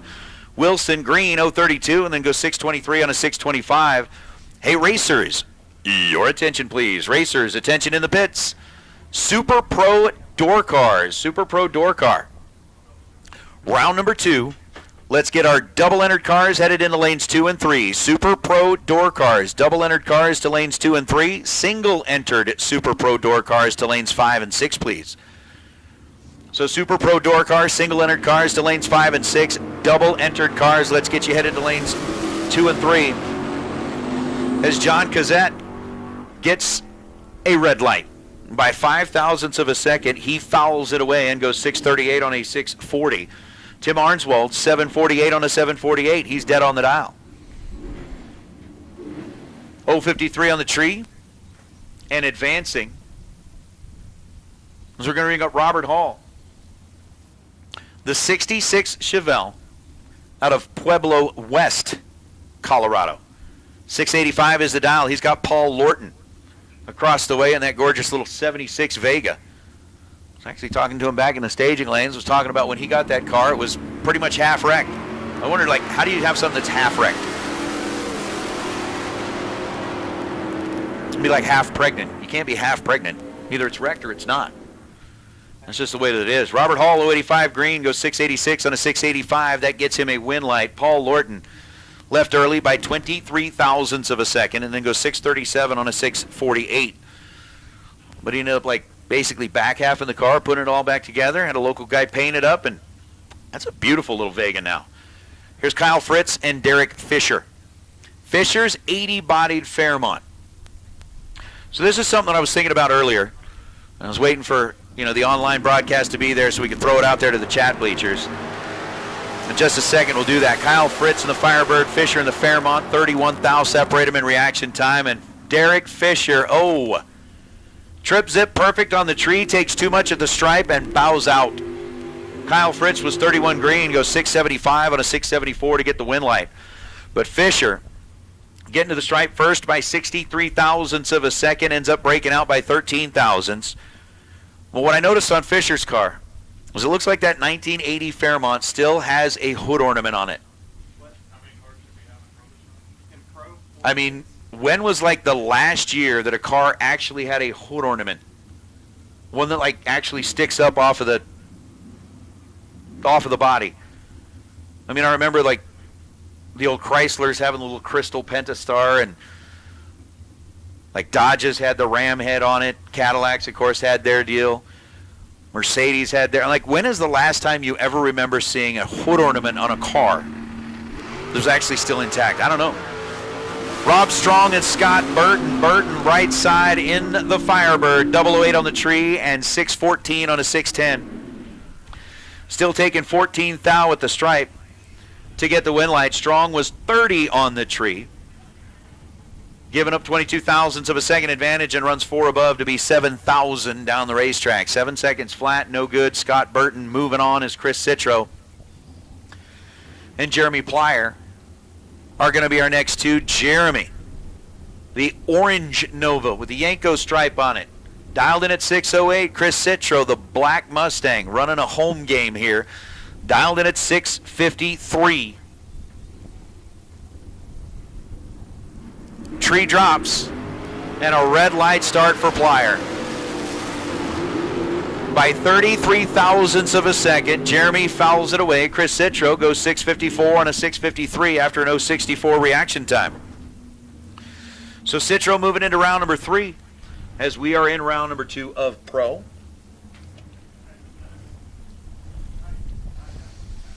Plyer was red 33 thou, and now Ariel Zavala del Moral in El Feo. Is it Feo? I still got to figure that out.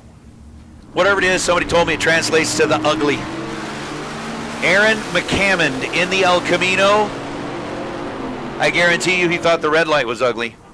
He did not like being red. Was red by 16 thousandths of a second. Goes 6:53 on a 6:52. Ariel Zavala del Moral in El Feo will return. He'll be back after being 28 green and 6:62 on a 6:57. So you could almost say that the win light was El Feo, but it was still a win light. Chuck Hawk Jr., Colin Poist. Poist out of Joshua Tree, California, the 67 Chevy 2.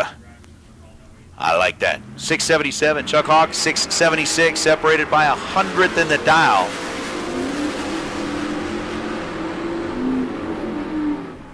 And separated by 6 down reaction time. Win light's going to go to Chuck Hawk, 14 green and 682 on a 676. Colin was 008 on the tree. Gets to the finish line first by 7.5 hundredths of a second to break out by 4 thousandths of a second. Win light to Chuck Hawk. The Mustang gets a trip to round number 3 as Scott Taylor and Russ Hines are going to roll up. I guess I could do the whole thing and look it up on Google. See, when was the last year that a car actually had a hood ornament? Russ is in deep trouble and pays dearly.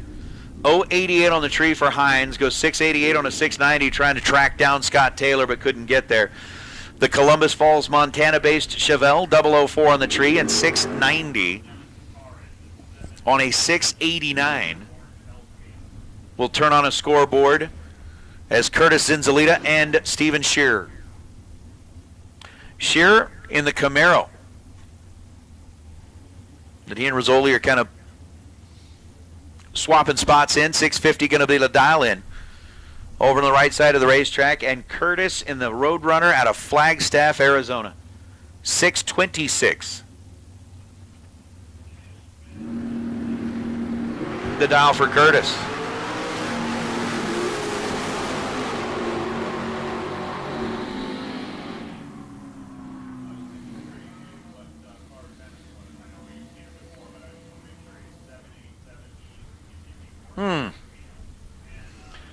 Curtis is going to win that one dead on 5, 31 green and dead 5. Gets him a win light. Steven Shearer was 38 green.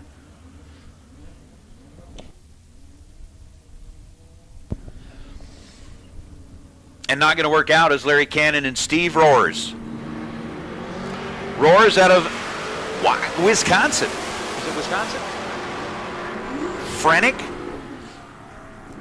There's a Frenick, Wisconsin. Well, that's a win light for Steve by 1,000th of a second. Steve's going to get a win light. 664 and a 663 was 36 green. Larry Cannon was better on the reaction time by more than half.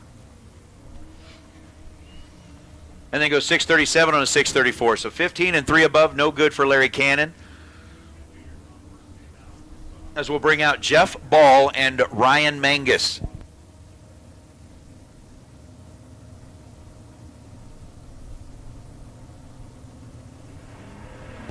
Mangus in the Nova. Wheels up, charge, down 745, going up against the junior comp car of Jeff Ball. Ball dialed in at 679. And the win light to Mangus, 751 on a 749. Gets there first by 200ths of a second, 45 on the tree. And 2 above.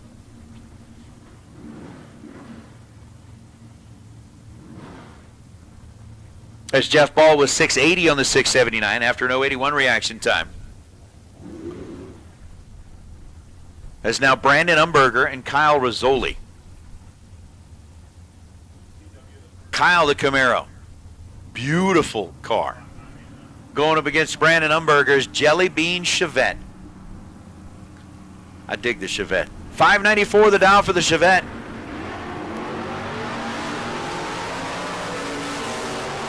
And when's the last time you saw a Chevette do the chasing against a Camaro? 595 on a 594. Brandon Umberger going to pick up the win light against Rizzoli. Rizzoli was 30 green, 1 above. To Brandon Umberger's 24 green and 1 above. Comes down to 5.5 little thousandths of a second. Chevette picking up the win light as Jeff Safranek and C.W. Hofer. Safranek, 713 dial. in the Colt of Arms Mustang out of Phoenix, and C.W. Hofer dialed in at 761. Once again, Super Pro Door Cars, you have been called for round number 2. Super Pro Door Cars, you have been called for round number 2.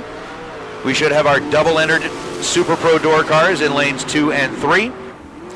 Our single-entered Super Pro Door Cars in lanes 5 and 6 as Jeff Safranek is going to get the win light over C.W. Hofer. Hofer, 27 green, take 10 thou at the stripe to break out by 10 thou. Jeff Safranek, 27 total, 006. And 21 thou above the dial. Win light to Safranek goes will bring out Tim O'More and Steven Umberger.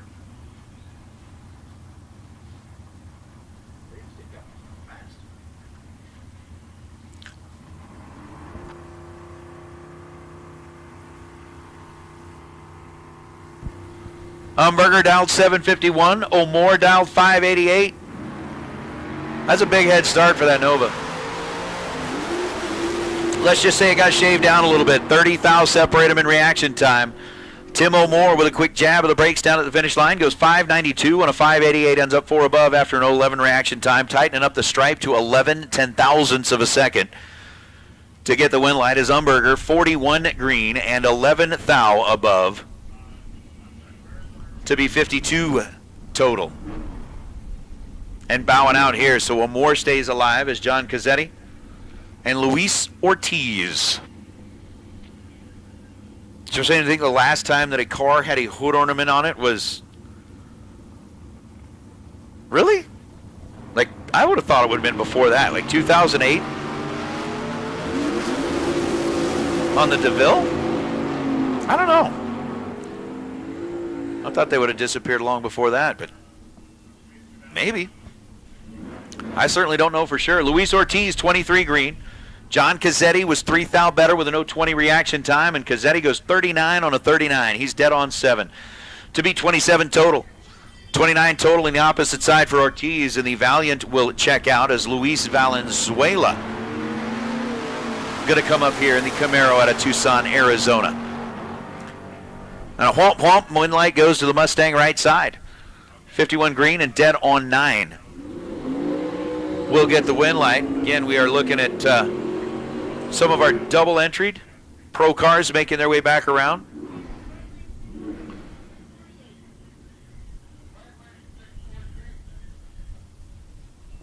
As we've got Tana Taylor and now Jeff Serra.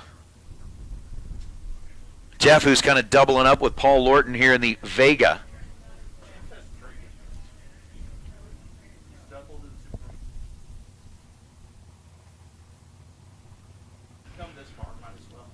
$648 the dial for Sarah in the Vega. $685 the dial for Tana Taylor in the Mustang.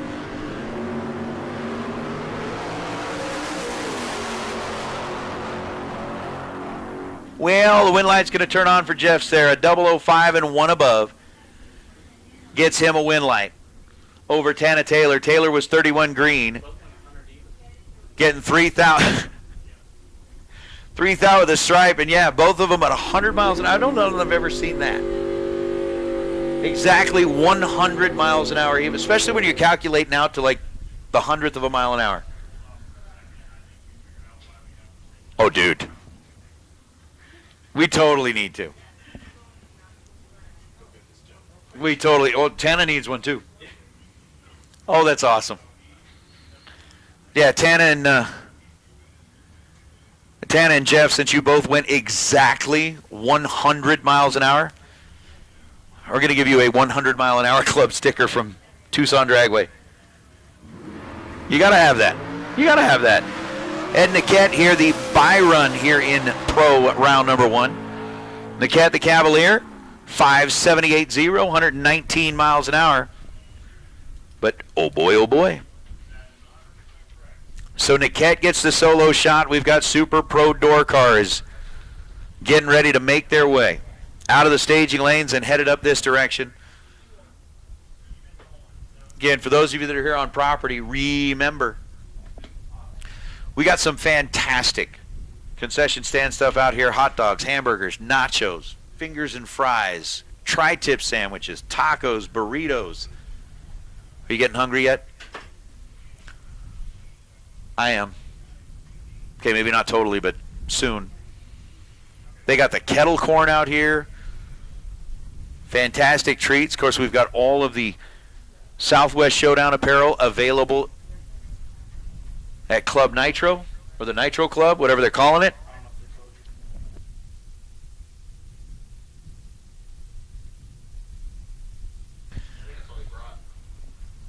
So we've got Super Pro getting ready to roll up here, and the potential buy in Super Pro is Dennis Paz in the El Camino.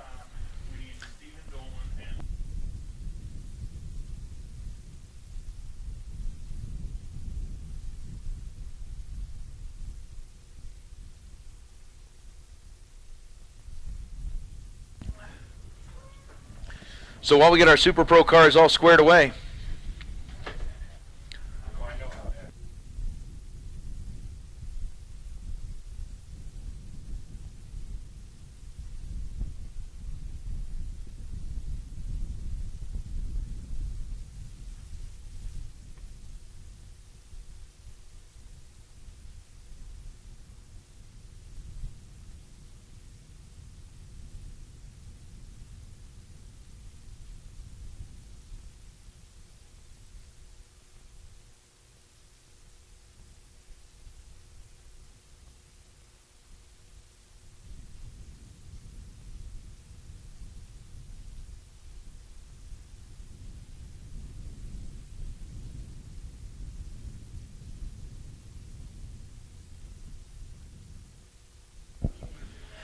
all right, so as we get ready to go here, Stephen Dolan and Luis Valenzuela. Stephen Dolan and Luis Valenzuela. We need you to come up here to the tower ASAP, please. Stephen Dolan and Luis Valenzuela.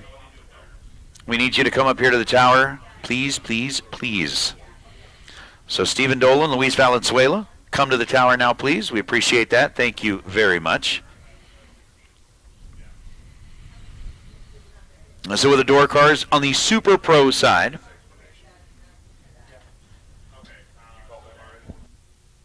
getting paired up and ready to go. We gonna keep her rolling. All the way through.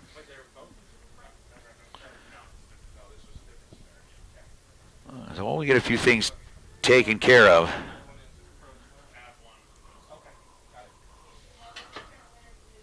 Yes, James. Yes, Ed Niquette's car is a super stocker.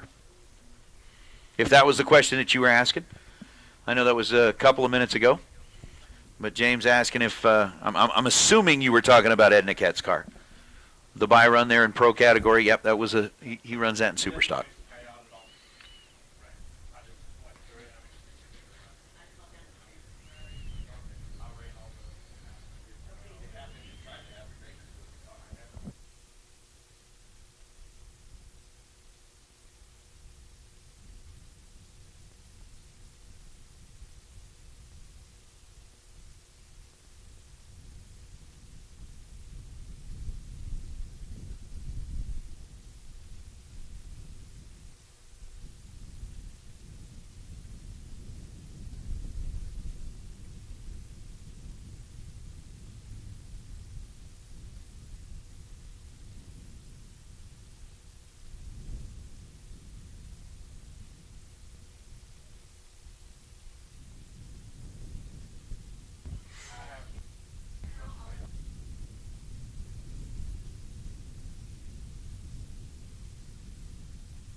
So once again, Stephen Dolan, Luis Valenzuela, need you to the tower, please. I think we may have one of you. Just looking for the other one. Stephen Dolan, Luis Valenzuela, come on up here to the tower.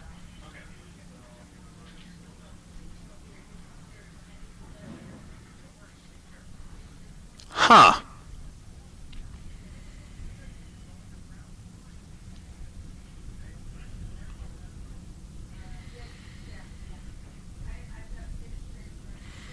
So a Super Pro door car rolling into the water box.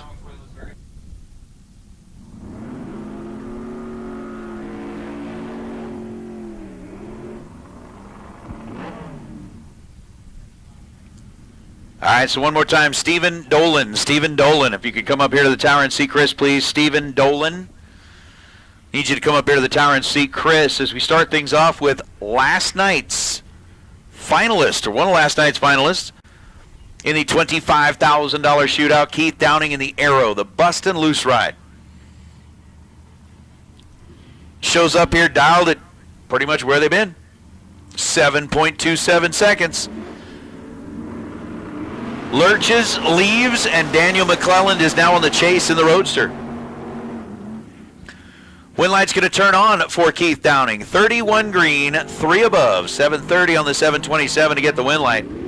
McClelland, not sure what was going on there, but 23 on the tree. Take 42 thou at the stripe to break out by 4 thou. Wind light goes to Downing as Faustino Zaragoza and Thomas Marlowe. Marlowe out of Mesquite, Texas. I understand they do a lot of barbecuing down there. I'm just saying. Why would you not? I mean, if you're from a town that's called Mesquite. If we're going to be completely honest, Mesquite's pretty ghetto. Just, you know. Yeah, I get it. That'd be like coming from a place called Applewood. Okay, both are handled. Or Cherrywood.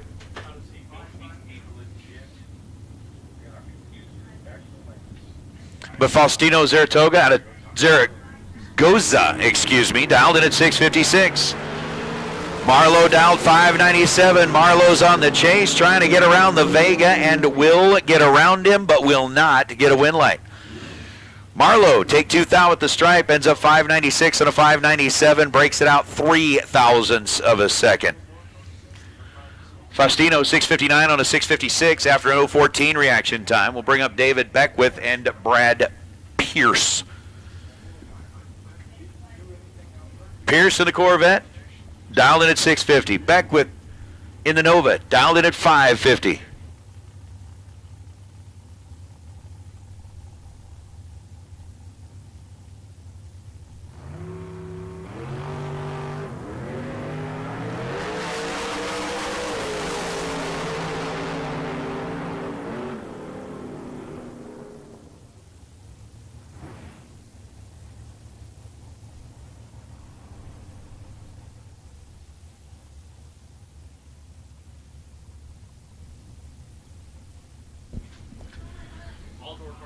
So there may be an Applewood, Tennessee. I mean, isn't Tennessee like where they make a whole lot of whiskey and stuff, right? Jack Daniels is based in Tennessee. So is Applewood, Tennessee, where they make the apple-flavored Jack Daniels? I don't know. Larry Geese and Tim Wirtz.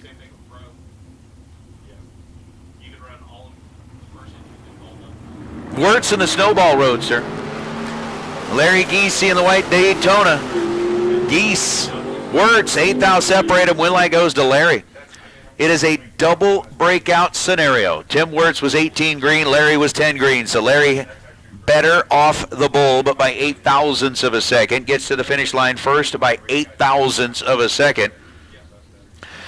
And breaks out by 2 thousandths of a second. Tim Wirtz also breaking out by 2 thousandths of a second. So both of them under by 2 thou. With Geese being better on the tree by 8 thou, margin of victory. 8 thou, wind light goes to Geese. As now Andrew Olson and Ken Sweel. Sweel, the Capri out of Oregon. 594 is the dial on the right side of the track. Andrew, 602 the dial for the Camaro out of Sacramento. Again, an 8 thou split in reaction time. This time Andrew was 18, Sweel was 10. And by 9 thousandths of a second, Ken Sweel will get the win light. 10 on the tree, 12 thousandths of a second above the dial to be 22 total. Andrew Olson was 18 on the tree and 13 thousandths of a second above the dial to be 31 total. Win light goes to Sweel. As now Rodney Ward and Rodney Snyder. It's Rodney and Rodney. Ward left side, Snyder right side. That's Ward in the pickup truck leaving first. Here comes Snyder in the Scotty Muffler car. 20 thou the difference in reaction time, and you could hear Rodney Snyder get out of the throttle as he went by. 5:14 on a 5:14. 006 for Snyder, dead on 3. To be 9 total. Rodney Ward was 26 green and had no chance at trying to get that done as we got Garrison. That's Mr. Garrison. It's Phil. In the Camaro out of Flagstaff, Arizona.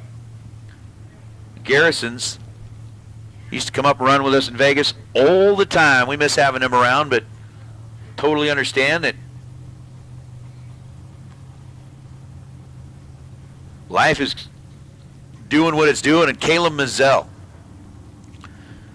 That Barracuda is all the way in out of Canada. 605 cubic inches under the hood of the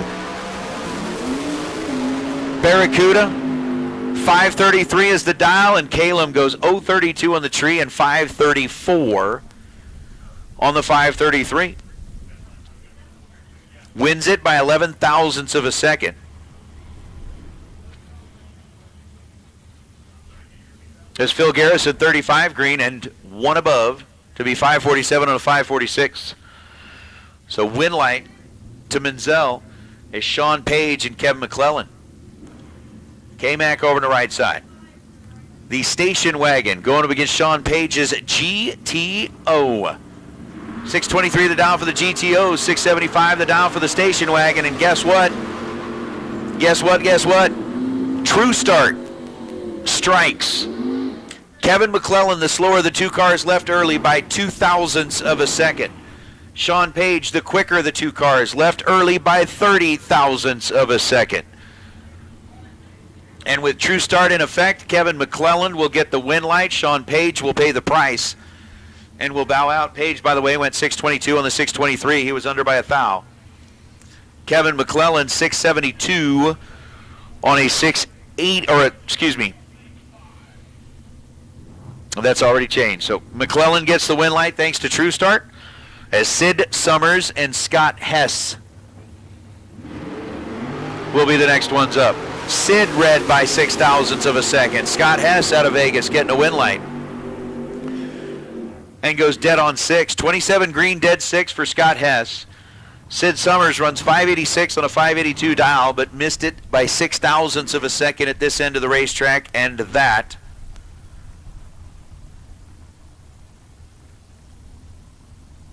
is what decided the race.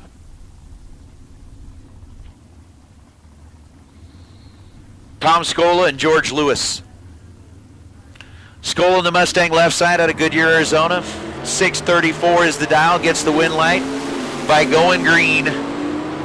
005 green for Tom Scola, 646 on a 643. He wins that one. George Lewis was 006 red.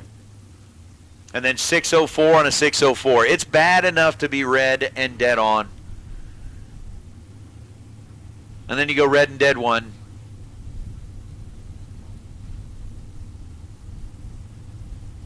I think it may be time to open camp commiseration. If you're red and dead on, you get to play along with us in camp commiseration. You can go back there, crack one open.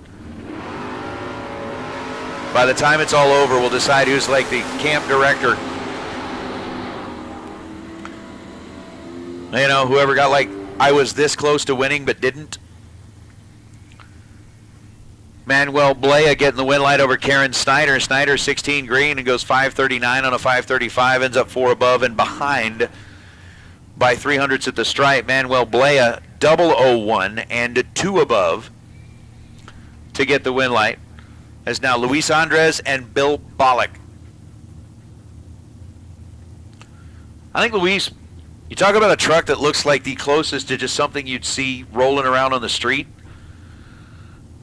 Luis has got that. I mean, that pickup truck really just looks like it's something to be cruising down the road here in Tucson. Bill Bollock, maybe not so much. That does look like something that belongs at the racetrack. Bollock, 21 green and 609 on a 609. He gets himself a win here in round number 2. Dead on 8, Luis Andres, 16 red. And then goes 676 on the 674. As Markel Jackson coming up out of Las Vegas, Nevada, and Judd Shoop. Shoopy-doop in the dart. Dialed 539. Markel dialed 664. Away we go.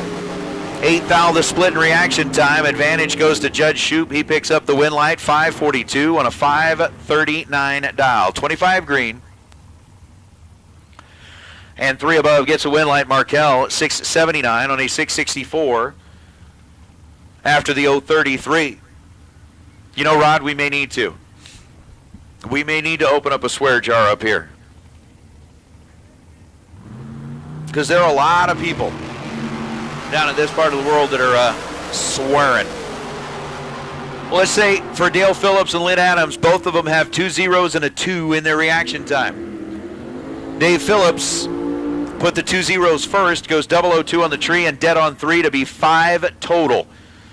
As the Canadian-based Mustang puts up a 5-pack to move into round number 3. Lynn Adams was 20 on the tree and had no prayer of going anywhere other than back to the pits to start up the barbecue. Maybe they can find some of that mesquite or applewood or something like that. They're going to be back firing up the barbecue as Jeff Broussard and Troy Grant. That just looked all kinds of weird. Both cars left really like slow and kind of iffy. Maybe it was just the way I was tilting my head at the time, but 005 on the tree, Troy Grant got off the starting line first, gets to the finish line first by 63 thousandths of a second, but breaks out by 7 thousandths of a second to be no good. Jeff Broussard was 35 green, doesn't break out, gets the win light as Sammy Franco and Vic Spitali next to. Spitali, 604 is the dial. Franco, 573 is the dial. And the win light's going to belong to Franco.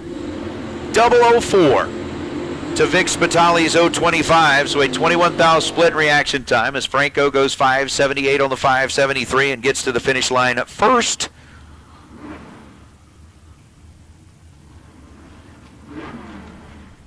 By 2.5 tenths of a second. Here we go. Aldo Rosas and Martin Llamas. It is a Mexican matchup. Both representatives coming from south of the border. Martin dialed in at 585. Aldo dialed in at 759. The Roadster trying to chase down the pickup truck. And the win light's going to belong to Aldo. The Chevy getting the job done. Goes 761 on a 759 after an 011 reaction time. Martin had given up 0.07 of a second advantage with the 081 reaction time and goes 3 above 588 on the 585. As now we'll bring out Larry Spitali in that gorgeous silver and black Camaro, dialed in at 584, giving the head start to Michael Agnew in his Chevelle, dialed in at 623.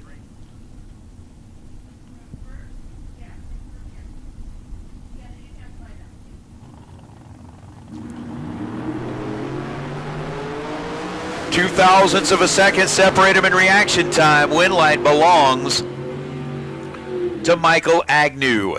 Agnew, 16 green, dead 0. Turns on the scoreboard left side. Larry Spitali was 14 green and 19 thou above. And from what I just heard on the radio, hey, Super Pro Dragsters, Super Pro Dragster.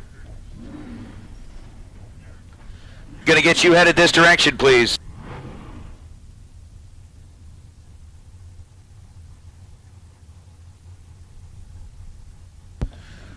So Super Pro Dragster, let's get our double entered cars headed into lanes 2 and 3, single entered cars Follow the instructions you are provided.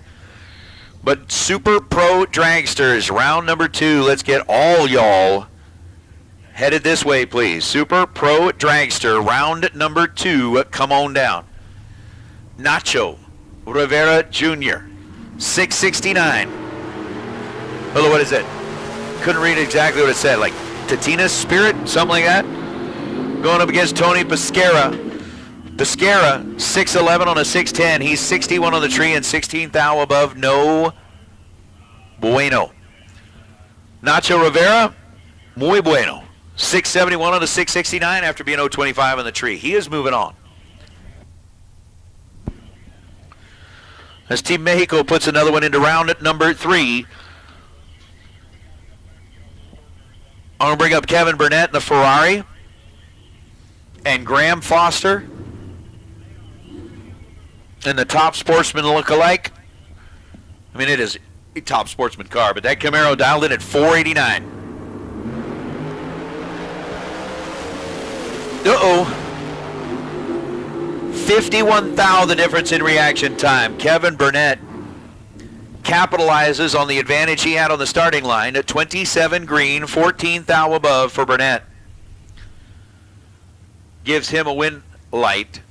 Graham Foster was 76 green. Tried to chase him all the way through and ends up a thou under. Burnett gets to the finish line first by 24 thousandths of a second. Takes the Ferrari on to round number 3 as Jaime Rivera and Rod Taylor. Taylor out of Montana, Rivera coming in out of, what's that? Novoa? I don't know. He's out of Sonora. Both drivers are 008 on the tree, and Rod Taylor gets the win light. 008, 13 thou above for Taylor. Gets him an 8 thou margin of victory down at the big end. Jaime Rivera was 008 on the tree and goes 655. On the 653, ends up 21 thou above and 8 thou behind at the finish line. We'll take just a moment here as we take care of something out there. Jumped back over the wall, and we've got Kyle Fritz and Dan Bain. Bain on the right side. Like Ruidoso, New Mexico, in the Corvette, the topless wonder. Kyle Fritz gets himself a win light as Dan Bain dropped it 3 thousandths of a second red. 003 red for Bain, 24 green for Kyle Fritz as the Firebird goes 674. On a 675 is Nick Engler and Steve Roars.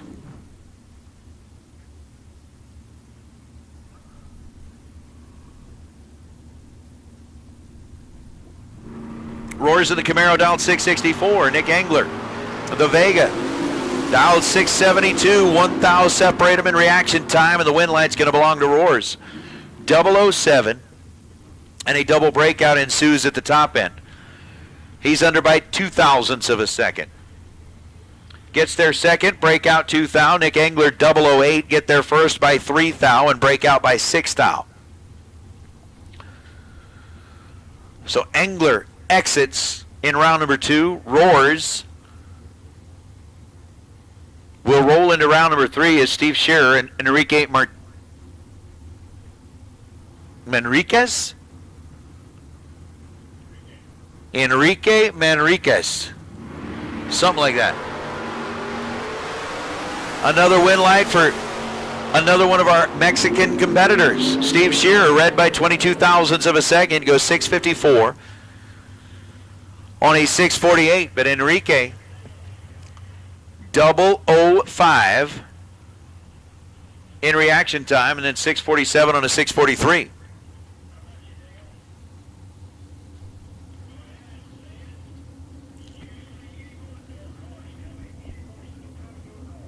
We got Stephen Dolan.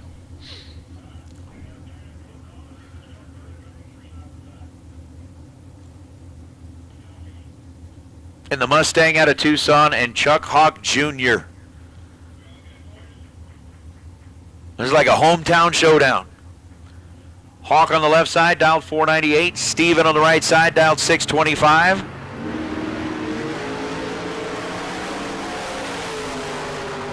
Sixteen thousandths of a second, the difference in reaction time, and Stephen Dolan.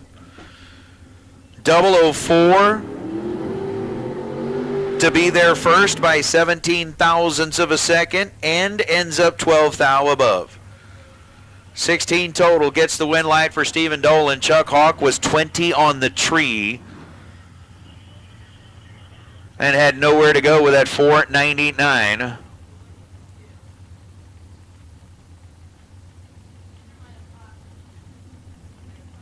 On a 498. It's now Brad Pierce and Brandon Umberger. Are going to go head-to-head. Umberger dialed 594. Pierce dialed 649. Head start to the Corvette. Corvette doing a little throttle stop style racing. 004 and 648 on a 649. Brad Pierce is your winner in that pair. Take 14th out of the stripe to break out by 7 thousandths of a second. Brandon Umberger was 29 green. And under by 18 thousandths of a second.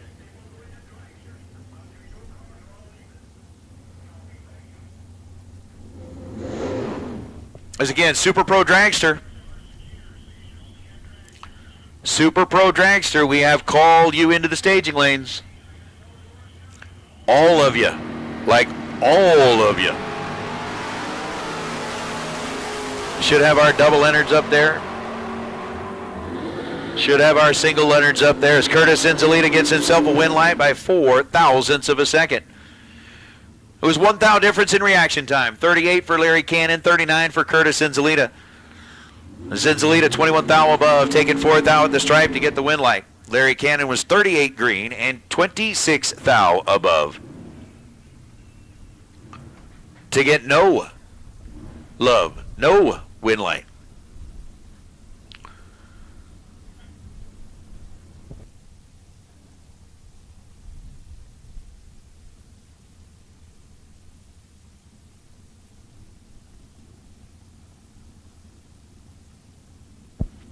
Don Toya, Rodney Snyder.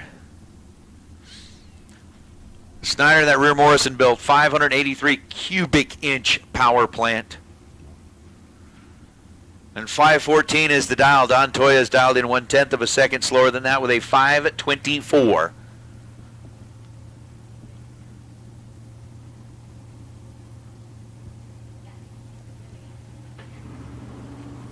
As we're in set, down goes the tree.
Oh, man. All right.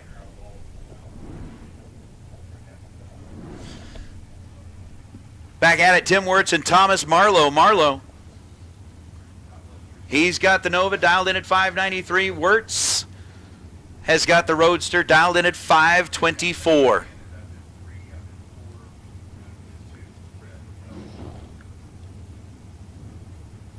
Both cars are pre-staged.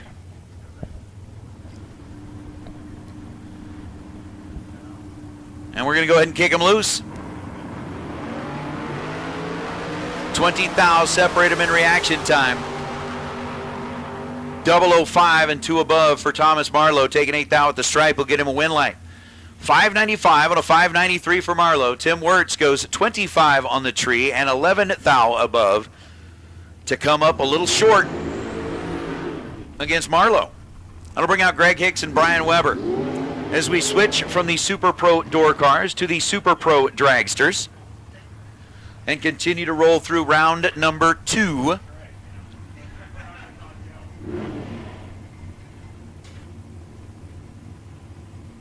Got essentially Greg Hicks driving one of Jeff Taylor's cars here this weekend.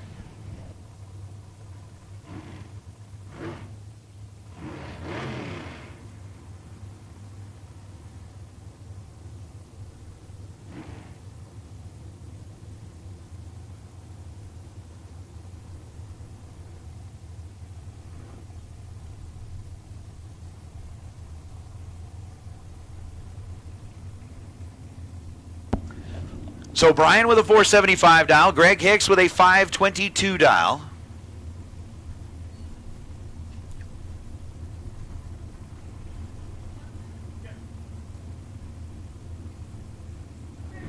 And the dragsters are underway.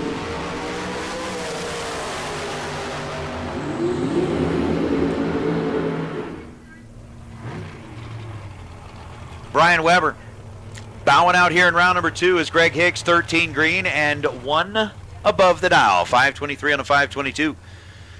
Gets him a win light by 23 thousandths of a second. I'll bring out Lance Parker and Mark Simmons. Lance coming in out of Roy, Utah. Mark coming in out of Medicine Hat up in Alberta. It's one of those ones that, you know, I have to go do a Google search and find out where the name Medicine Hat originated from. Before COVID, I was supposed to work a race at Medicine Hat. You were going to go up to Medicine Hat? I was. That would be cool. I might do it one day. It would be cool to go visit Medicine Hat in, like, June. Yeah, not any earlier. Nope. Any later. There's probably like 2 weeks in June. That would be cool to go do that. Oh! Lance Parker missed it by 10 thou. And Mark Simmons was 10 total. Trip fit perfect and 459 on a 458 for Simmons. Woo! Lance Parker 478.0 on a 477. He's 10 thou early at this end of the racetrack. Exactly 1 above. Mark Simmons is perfect at this end of the racetrack and exactly 1 above. So the Medicine Hat racer will return as Jeff Taylor and Colton Aragon. Go head to head here in this pair. Aragon dialed 485, Taylor dialed 482. Win light belongs to Colton Aragon. Aragon with a 21 light goes dead on 1. Jeff Taylor with an 18 light is 21 thou above and ends up with a margin of victory of 17 thousandths of a second going to Aragon. So Aragon, 21 dead 1, is 22 total. And moving on to the next round is Paul Lorton and James Warden.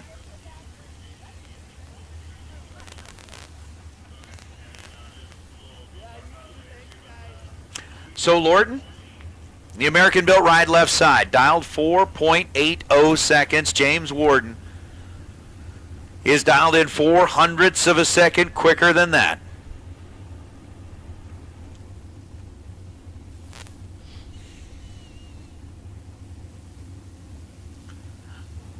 So both of them in their American cars.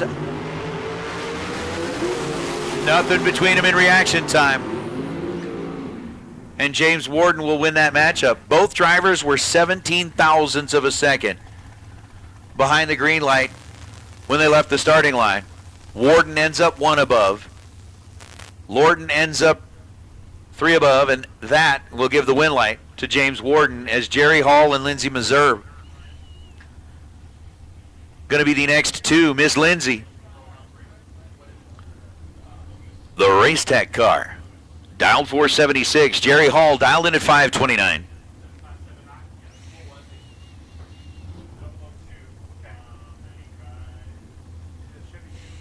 And it says Bubba on the side of Jerry Hall's car. So, all right, Bubba. I don't think anybody in Colorado was allowed to be called Bubba. I thought you had to be in, like, Kentucky or Mississippi or something like that to be called Bubba. Lindsay 003, 14th thou above, gets herself a win light against Bubba. He was 28 green and 1 above. And that was that. So Lindsay 17 total. Moving on to round number 3 is Dean Bush and Tom Clark would be the next two. Like, can you imagine somebody from Oregon? You don't exactly call him Bubba. Now, I'm not bagging on anybody from Oregon, because we love the Sweos. We love our guys like, you know, Mo and everybody like that.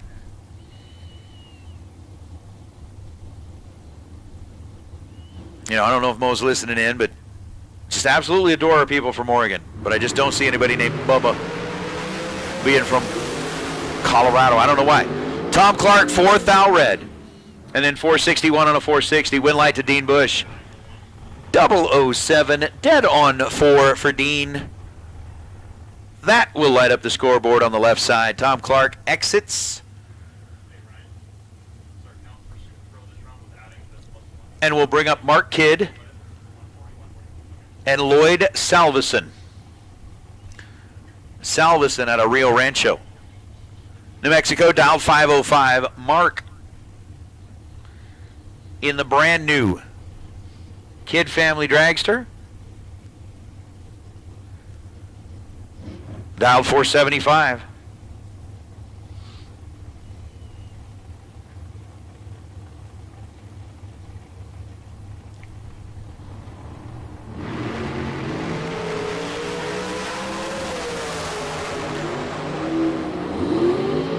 $11th thou separated him in reaction time. Lloyd's going to get himself a win light, 006 and 16th thou above.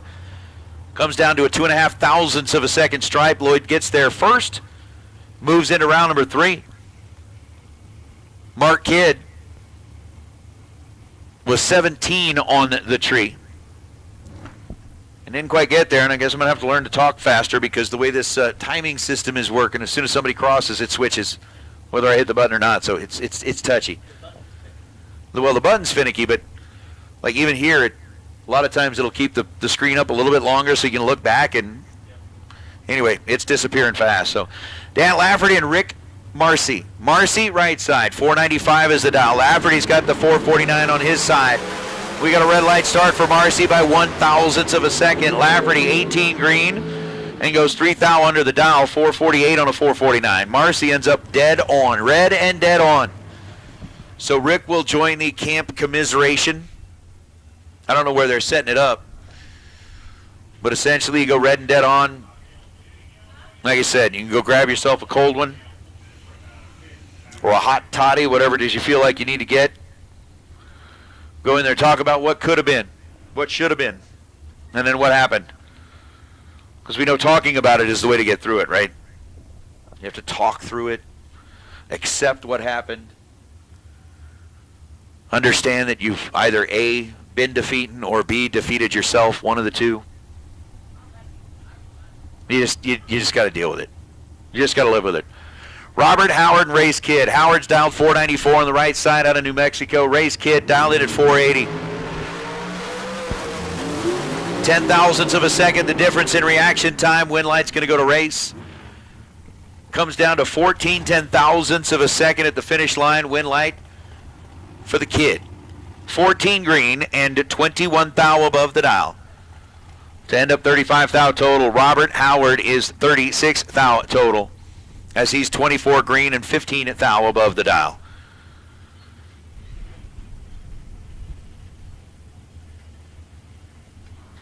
So Leroy Duran, Dylan Smith.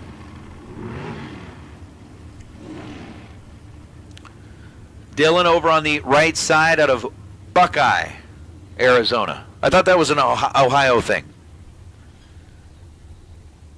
Like, aren't Buckeyes like those are like black-eyed peas or something? Like, I don't know what they are. It's some kind of bean. I mean, I know we were in Columbus last year. They introduced me to like the candy version of Buckeyes, which like chocolate and peanut butter and all that kind of stuff. Those things are good. Those things are good. Leroy Duran, not good. I mean, he cut it, like wanted to cut the light, but ended up 2 thou red and then goes dead on 6. So another red and dead on. You're right, Rod. We may need to open up the swear jar. Because there's lots of folks doing lots of swearing out there. Dylan Smith, 20 green, dead on 8, 28 total, gets himself a win light. As Leroy was 002 red, dead 6, and bowing out here in round number 2. As Andrew Cortez and Kyle Rizzoli. Rizzoli, 492 dial. Andrew, 459 dial.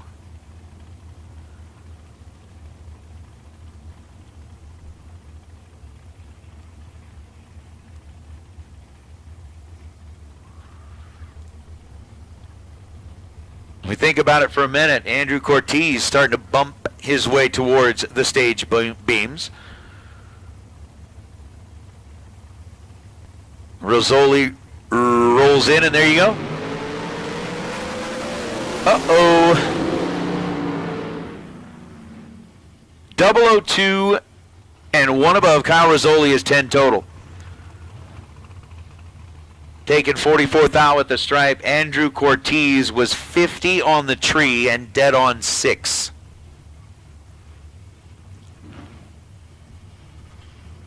That may be a little worse. Maybe a little worse.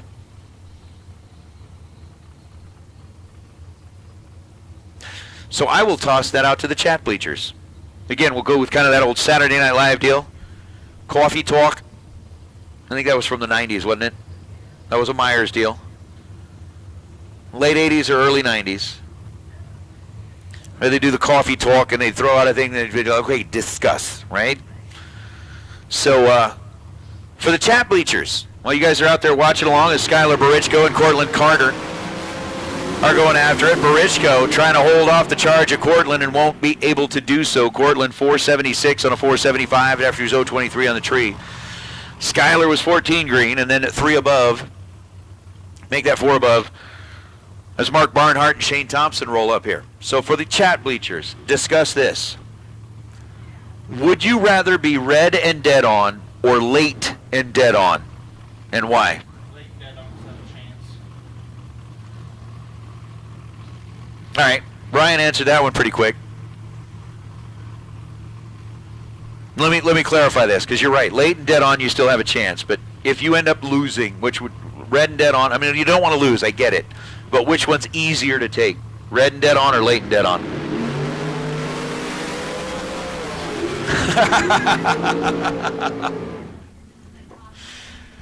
Again, I mean, Ryan answered that really quick. Like, yeah, if you're late and dead on, you got a chance. But let's say you don't win the round. Would you rather have to, like, explain it to yourself being red and dead on or late and dead on? Discuss. Coffee talk time. Shane Thompson, red and dead on. Oops. 14 red, dead on 6, Shane Thompson. Mark Barnhart was 19 green, dead 1. To be 20 total. You know, we'll see. Bree Herman and Mitchell Marcy. Little D4 versus D5 here in D7. 7 thou, the difference between them in reaction time. Win light goes to Marcy, 003, dead 5. He's 8 total. Getting the win light over Bree Herman. Herman was 10 on the tree and 14 thou above. 10 green and no chance as Mitchell puts up 8 total. Taking 16th out with the stripe. I'll bring up Larry Beckner. And Andy Taylor. Huh.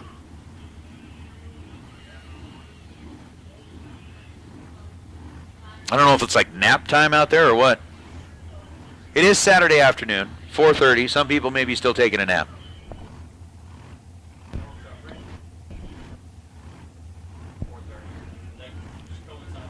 Oh my goodness. Look at that.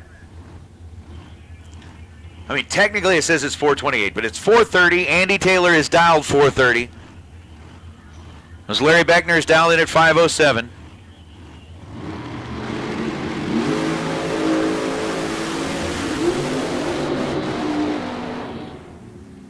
Andy Taylor, 4:33 on the 4:30 dial after he's 0:45 on the tree to get the win light. Larry Beckner was 13 green and ends up running 5:19 on a 5:07. Nick,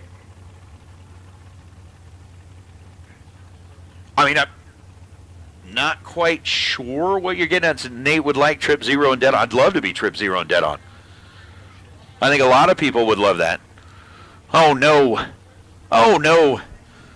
Tim O'More has like fought with this car off and on and off and on. Had it running. I mean, it had issues for him yesterday. Had it back up and running again today. And now in the second round, it kind of did to him what he did yesterday.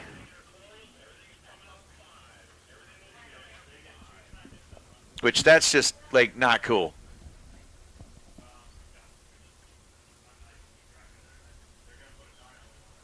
I hate to see that happen, but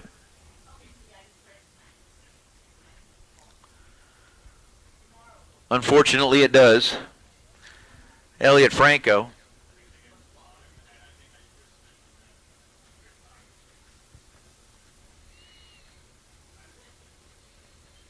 Sits here waiting patiently.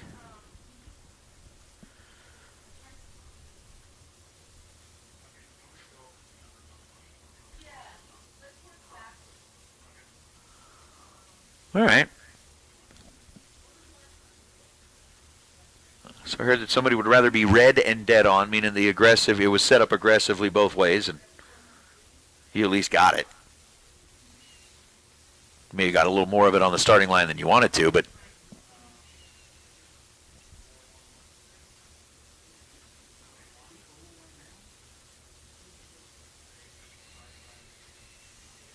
still just is what it is. So Elliott's going to refire here as Tim gets pushed back off the starting line. And again, that's just, man, 2 days in a row. We got to figure out what's going on with Tim's car. Oh.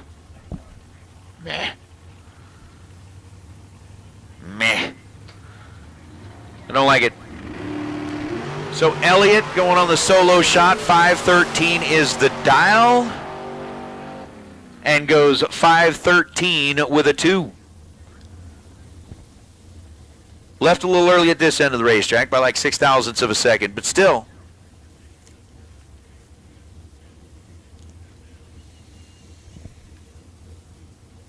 Ends up running dead 2.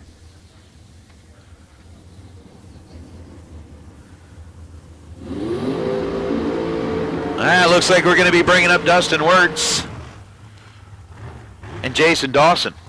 Dawson driving the orange car on the right side.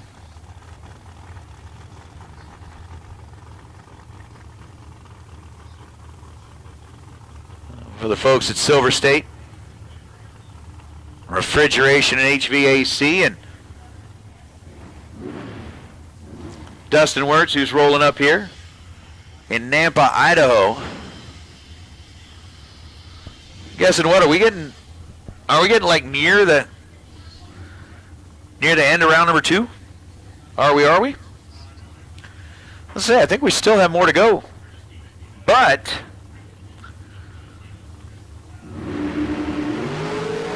I know we're going to get our junior dragsters out there for a time run at the end of round number 2.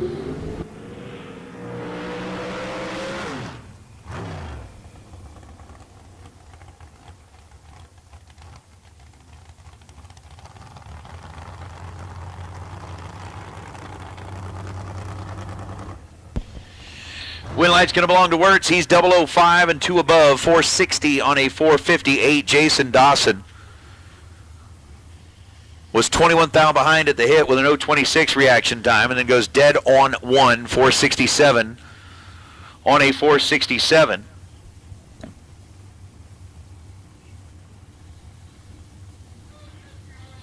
So again, that kind of brings up the point. You want to be dead, red and dead on? Or comparatively, again, like late and dead on. I'm not sure. I'm not sure what you want to be. Josh Herman and Jeff Serra. Serra driving another one of Shane Thompson's cars. Dialed 474. Josh Herman dialed 451.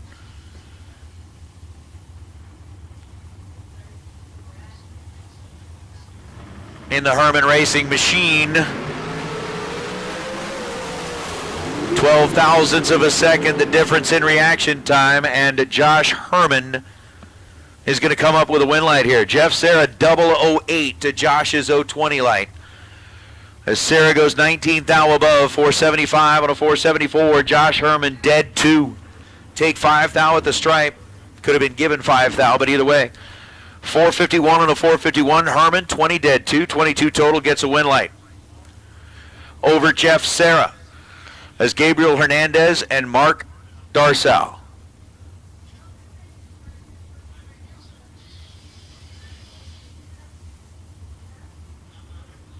Mark dialed 517.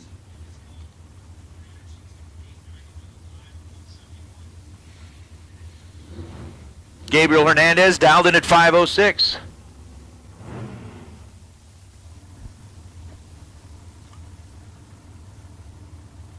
All part of the Mexican Mafia. Oh! Oh! Oh! All right. So the whole scenario of depending on what my opponent does,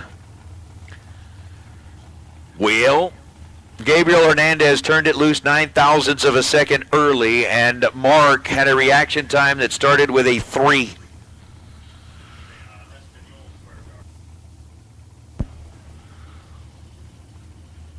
So that's where you break out your Spanish swear words.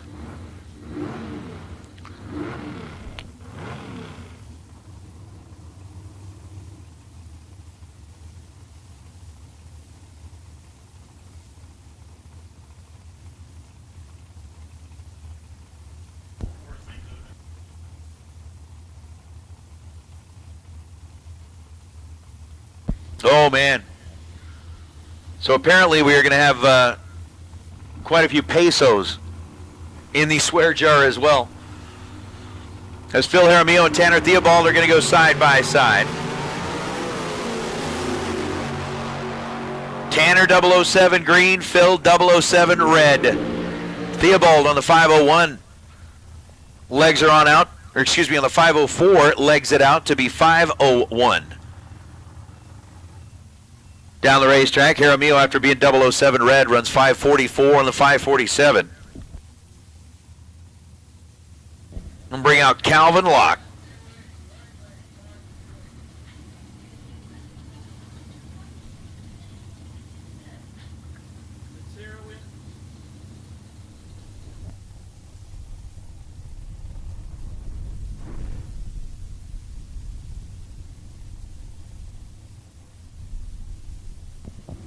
Marco, I'm not sure what that means, and I'm afraid to say it in Spanish because I don't know like what it translates to.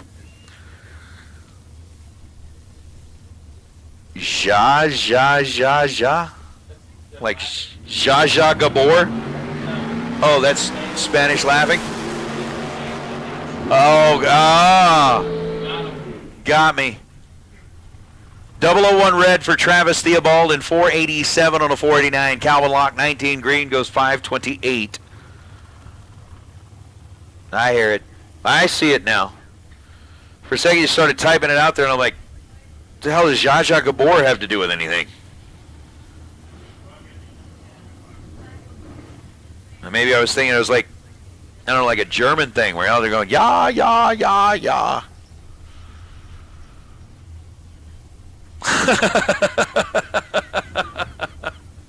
Mo.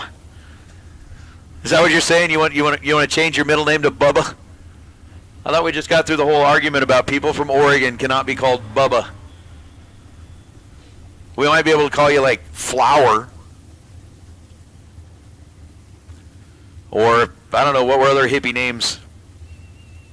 It's a very, Oh! Logan Ward's car rolls again. He was able to kind of hop it, stop it, but still left early with a 16 thou red light. Goes 650 on a 472. KJ Dissa. 10 green and 5 flat. No, I mean 500.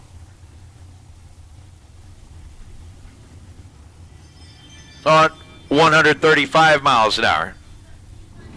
And Magna, yes, I am aware of that. Grew up here in the Southwest. You know, the 2 L's make a Y, the J has an H sound, all that kind of stuff. But I get it. I get it. I like it. There's now Patrick Marbeck and Austin Downing. Downing over to the right side. 474 dial. Marbeck and the Shorty Dragster dial 507.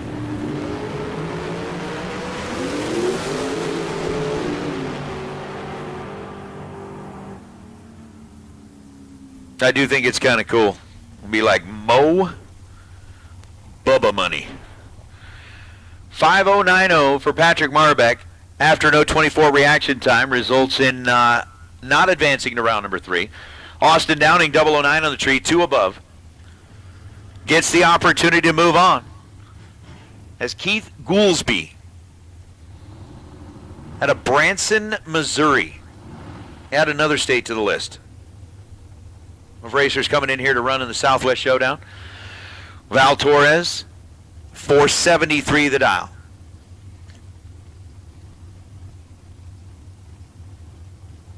So for Val Jr., trying to go up against Keith Goolsby. Goolsby goes red by 5 thousandths of a second. Val Torres, 470 on a 473. Goolsby, 005 red, 3 above. Ends the day, ends the chase for the 20 grand for Goolsby.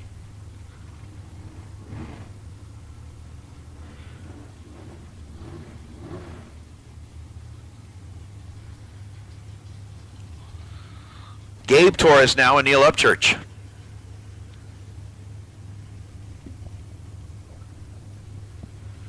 Upchurch, the Race Tech car, down 532, getting the head start over Gabe Torres.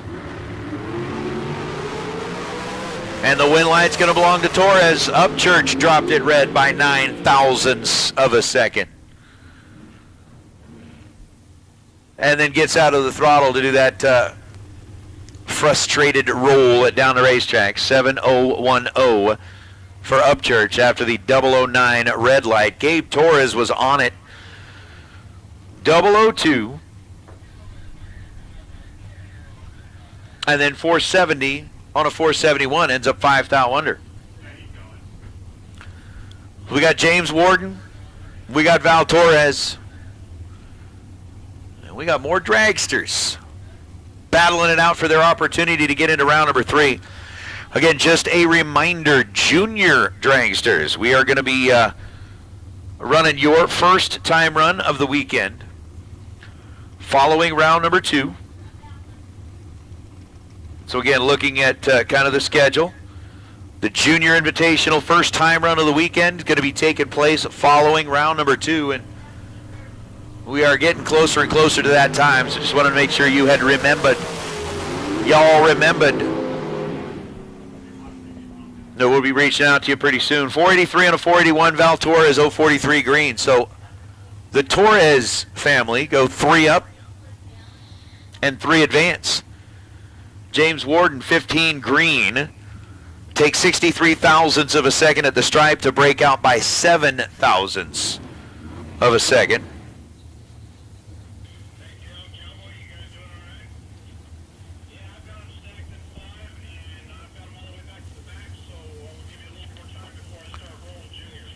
We got Jeremy Cisneros and Brad Hawk.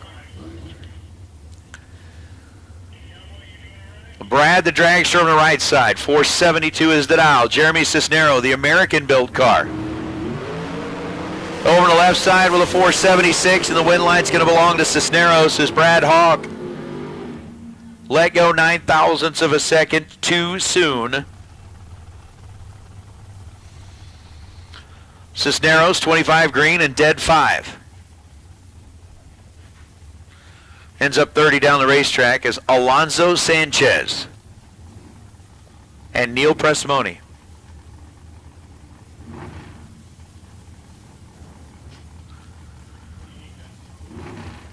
Presimoni with a 495 dial, Alonso with a 497 dial.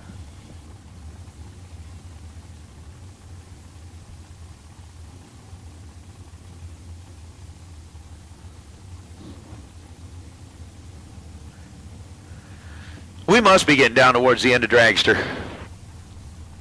Tristan's here.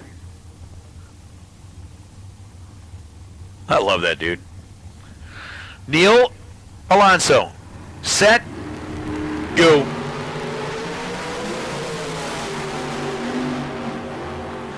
.009 and 497 on a 495 for Neil Presimoni.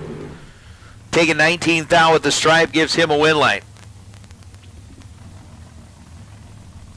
Alonso Sanchez, 31 green and 22 thou above the dial. No good.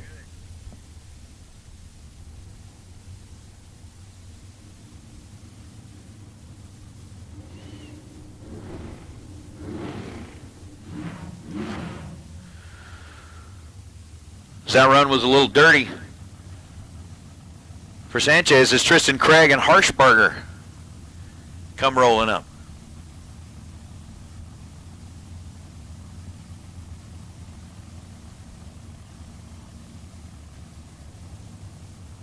It's the Phoenix-based dragster on the right side, dialed 499. The Las Vegas, Nevada, technically Henderson-based dragster on the left side, dialed in at 527.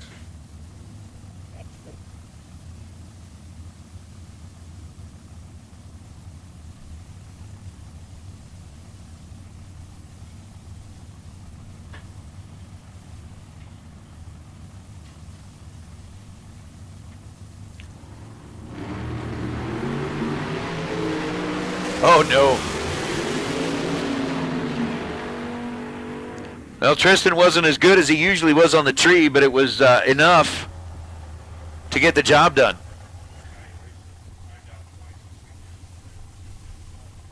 That's just really odd. Tristan.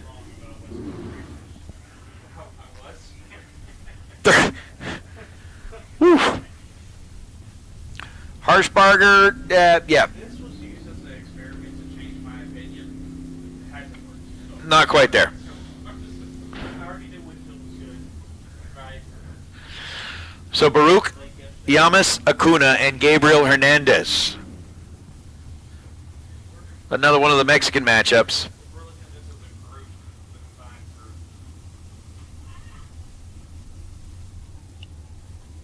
Yeah.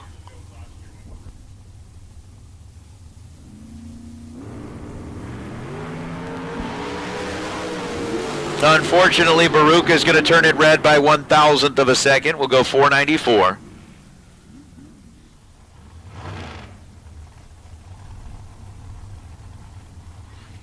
And that'll bring up Gabe Hernandez, who is 007, goes 475 on the 474. And bring up Jerry Hall and Mark Barnhart.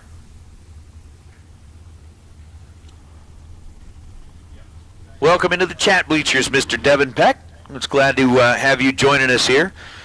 No, Mike English is not here. I'm sorry, Mike Eames is not here. He is with Mike English, announcing up at Bakersfield for the March meet. So you got Mike Eames and Mike English at the March meet. Here this weekend, you got myself and Mr. Ryan Gleghorn joining us. Mark Barnhart, Jerry Hall, 45 thousandths the difference between them in reaction time, and Mark going to be trip zip on the tree and 23 thou above the dial. Jerry Hall, 45 green and 2 hunt under.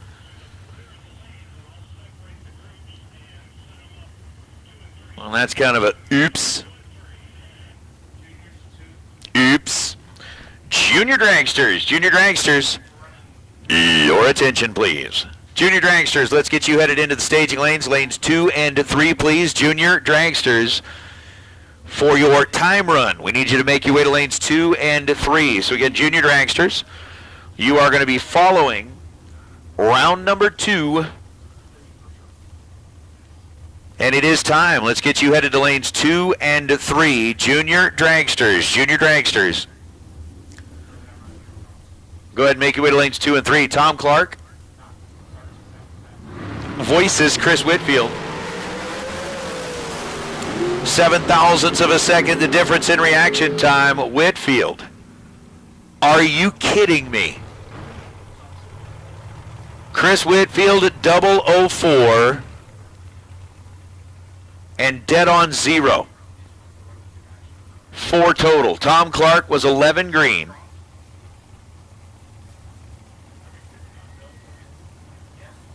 And then goes 460 on a 462. Take 5 thou at the stripe. But I mean, you got a 4-pack on the other side. Nothing. You got nothing.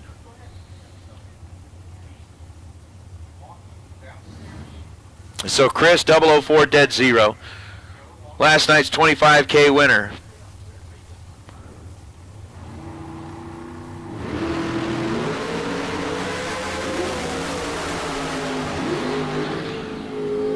Mark Kidd and Kevin Kleinweber. Winner's going to be Kidd. Kidd 15 green and dead 2 to be 17 at total. Kevin Kleinweber was 21 on the tree. And nowhere to go with it. Ends up 12 above the dial and It's Race Kidd and Jeff Taylor. Nice little matchup here between Kidd and Taylor. Taylor, 523 dial on the right side.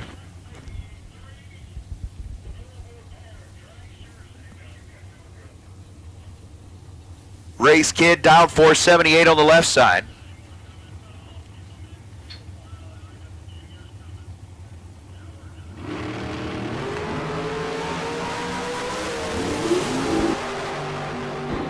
Race is 006 and 479 on a 478.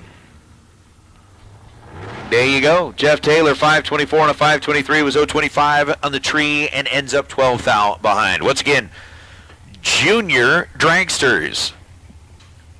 Junior dragsters. Let's get you headed into the staging lanes, please. Junior dragsters, lanes 2 and 3. Junior dragsters. It's going to be your turn to go ahead and make your time run. Junior dragsters. Let's get you headed this way, please.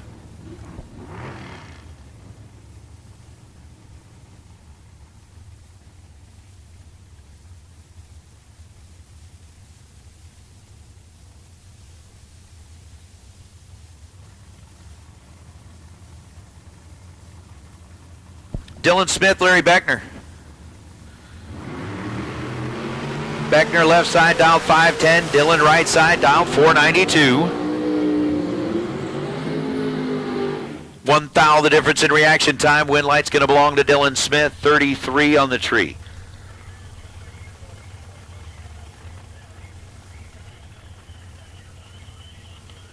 To Beckner's 034 light. Beckner ends up 7 above the dial. Dylan just 1 above the dial. Gets there first by 67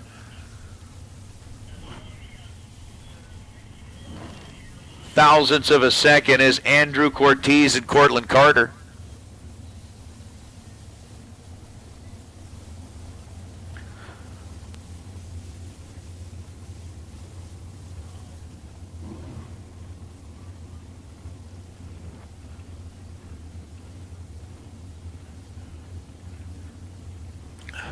Rolling up here now. Cortez dialed 459. Cortland dialed 465. Carter's going to go red by a thou. Win line's going to belong to Cortez, and Cortland Carter is going to be thinking about that one for a while. Cortland 001 red, 466 on a 465. Andrew Cortez was 256 in reaction time. Ends up dead on the dial, but 256 on the tree, and Cortland ends up 001 red. Ouch.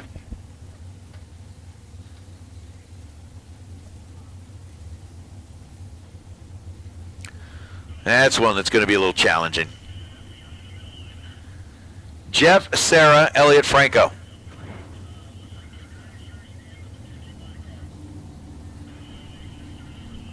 Sarah dialed 480 and Jeff Taylor's car right side. Franco dialed 557 left side. 7 thousandths, 13 thousandths separate them in reaction time. Win light's going to belong to Sarah, 14 green, and goes 482 on the 480 to get the win light. Franco 559 on a 557 and 13 thousandths of a second behind at the stripes. Sarah moving into round number 3 is Dustin Wirtz and Tanner Theobald.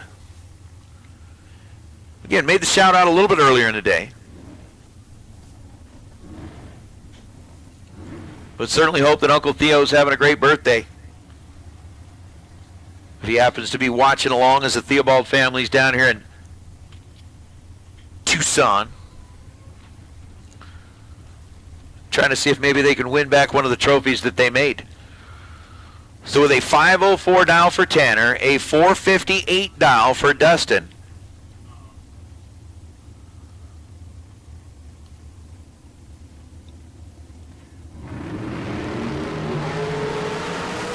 We race.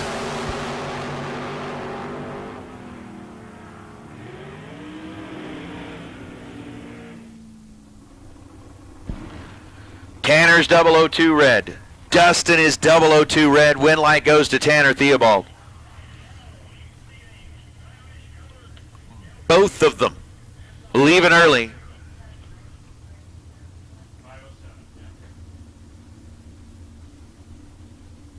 As we bring up Rick Marcy and Gabe Hernandez. Rick 495 dial on the right side. Gabe 507 dial on the left side. And once again, we should have all of our junior dragsters back in the staging lanes for your time run. Juniors, you should be there, please. Please. Please. 4th thou, the difference between them in reaction time. Win light turns on for Gabriel. 507 on a 507. He was 25 on the tree and dead on 3 to be 28 total. Rick Marcy was 21 green. Gets to the stripe first by 46 thousandths of a second. And breaks out by 9 thousandths of a second.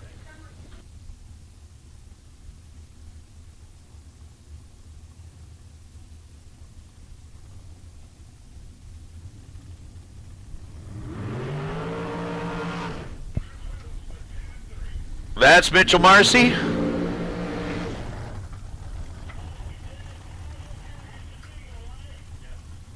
That's Travis Theobald.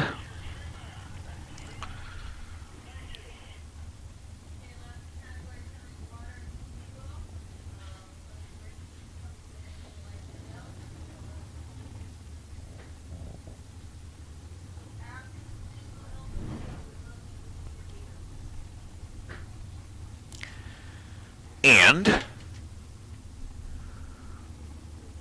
we got our bicar rolling into the water box.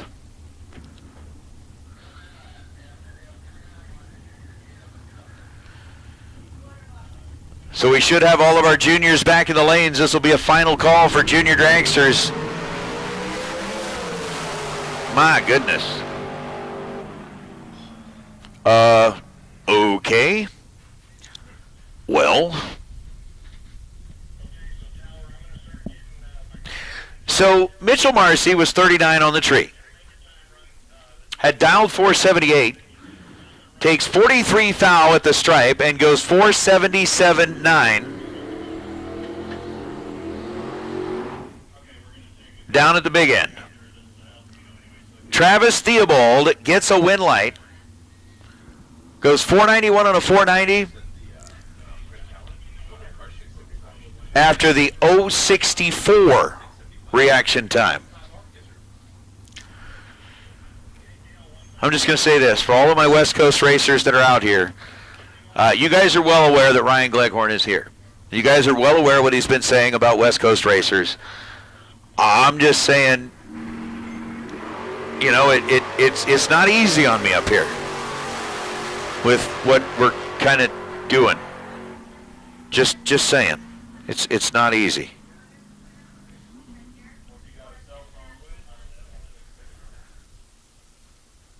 Just saying. I mean, when we're getting like, you guys have been listening. You know what's happening here. I'm hurting up here. I'm struggling. And Gleghorn keeps snapping pictures of time screens. Because we're giving him all the justification that he needs. Guys, I'm crying. This is not good. But that's okay. We're going to get through this together. Mo, you're right. So you like the looks of a classic carburetor, but you want the benefits of modern EFI with the versatility of an externally mounted ECU? Then Terminator X Stealth was designed for you. Terminator X Stealth is an easy-to-install standalone EFI system with the option of a 4150 or 4500 throttle body. Stealth throttle bodies give you the old-school carburetor look, but inside, they're packed with all the benefits that today's electronic fuel injection has to offer. Our 4150 throttle bodies come in two versions. The first holds 4 fuel injectors. That's enough for 650 horsepower on a naturally aspirated engine or 600 horsepower if you're pushing boost. The 8-injector version can handle 650 horsepower naturally aspirated, but really likes boosted applications, pushing upwards of 1250 horsepower. And if you still need more power than that, then the Terminator X Stealth 4500 is the choice for you. It boasts 8 100-pound-per-hour injectors and can flow 1440 CFM. That's more than enough to keep most large cube engines happy. And it's definitely not shy on power either, with horsepower numbers pushing 1500 naturally aspirated and 1250 on forced induction setups. They don't just look good either. We've packed them with industry-leading technology. With our Terminator X or X Max ECUs, you'll get onboard diagnostics, full control of your ignition timing, configurable inputs and outputs, as well as a wideband O2 sensor that's capable of fuel map self-learning. This all adds up to better idle quality, improved reliability, and all-around better drivability.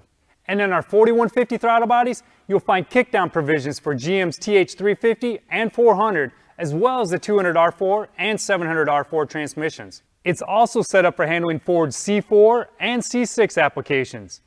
And Mopar friends, you can always add our throttle lever extension to connect your 904 or 727 kickdown. Put some excitement back into your classic ride. Upgrade it with EFI. For more information on Terminator X Stealth, visit us at Holley.com.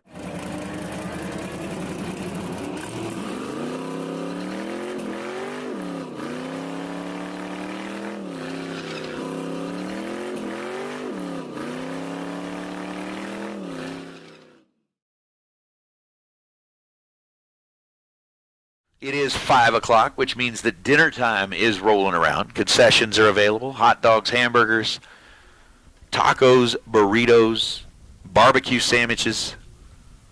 Who don't like a good barbecue sandwich? That tri-tip sandwich that we had last night from here, that was on point. That thing was really, really good. The tacos we had yesterday for lunch were really, really good. The burritos they have are really good. Mm-hmm.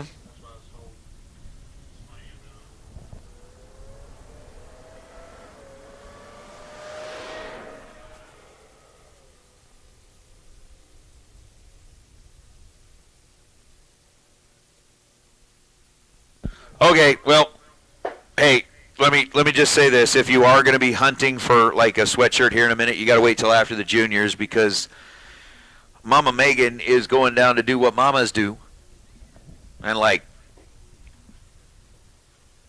make sure that they're out there for the kiddos.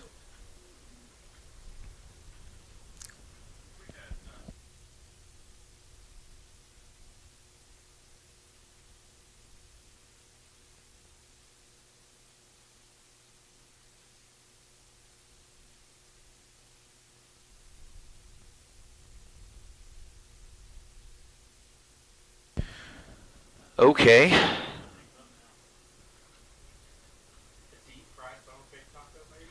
So in the chat bleachers, what is a funnel cake taco? I'm just...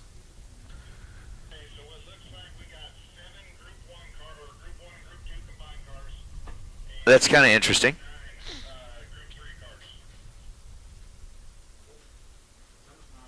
Get yourself what's called a funnel cake taco.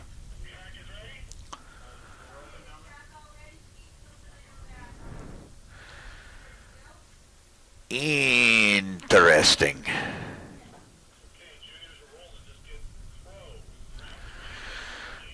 All right, juniors are rolling forward. Pro, round number 3. Pro, round number 3.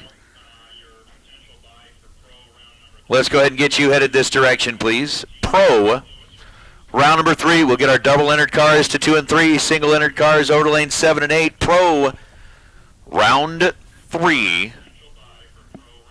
Go ahead and come on back. Pro, round number 3. Let's get you headed back this way. Junior dragsters.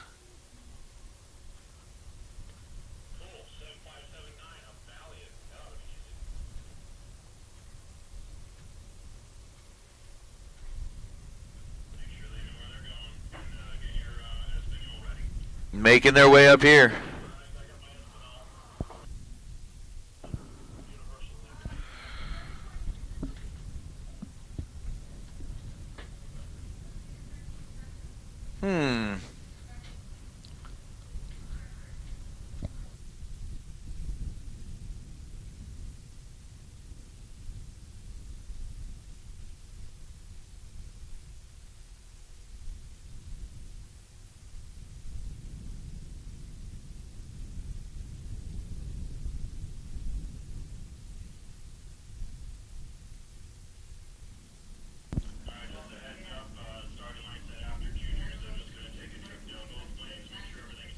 All right.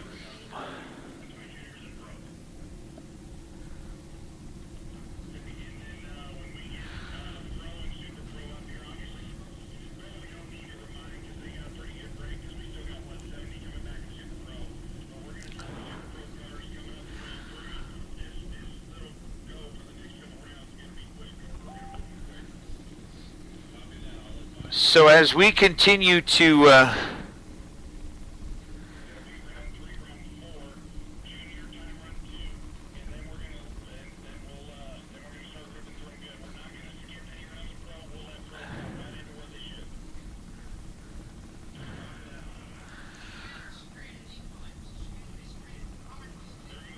we got Ariana Vizwet rolling up on the left side, and we're going to get started with our time runs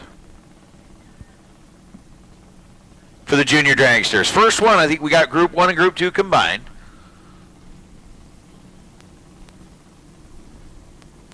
Expecting to see about 7 or so running here in this group. 015 on the tree, right side of the racetrack. Ariana Vizwet was 26 green. Well, we ended up getting that 9:05.3 at 71 miles an hour. Over to the right side, Ariana goes 12:10 at 51 miles an hour.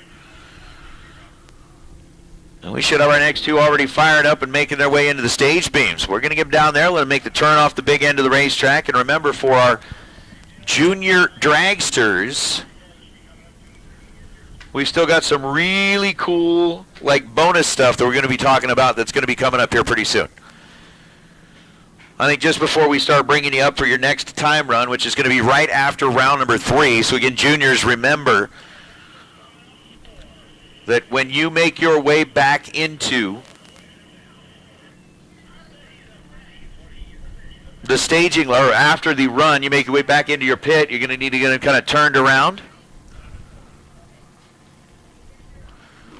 and ready to roll back this direction. Riker Roel on the left side. Well, they 120 reaction time out of Tucson. The 9-year-old ends up going 1191 at 53 miles an hour. Right side was Levi Agnew, 001 red, and goes 9 at 19 at 70 miles an hour. Again, with the junior dragsters rolling through here. Ezra Taylor now.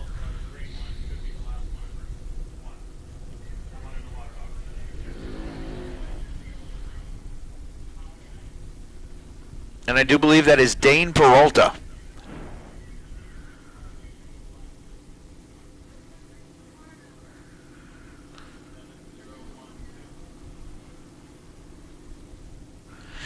Dane is rolling in out of Belgrade, Montana.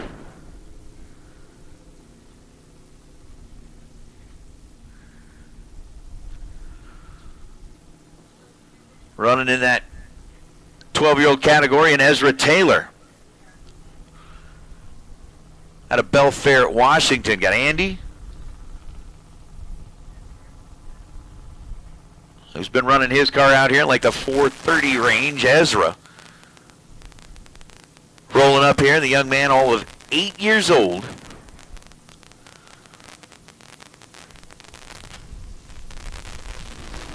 Gonna making his debut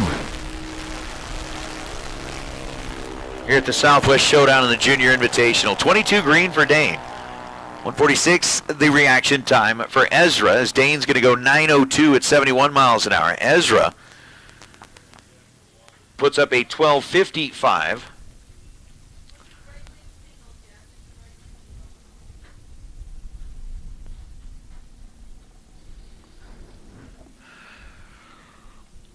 And we got Knox Meserve, the newest member of Team Theobald. And as soon as Knox started racing, everybody else went, yeah, whatever. Tanner, Travis, all you guys, we don't care. Knox is the one that matters now. Knox is cool. The rest of you guys are now like all second-rate has-beens. Knox is the future. It's a Lafskelf car out of St. George, Utah. Right? Like the rest, yeah, he is the now, you are the past. You guys can keep racing, but we don't really care. All we care about is Knox.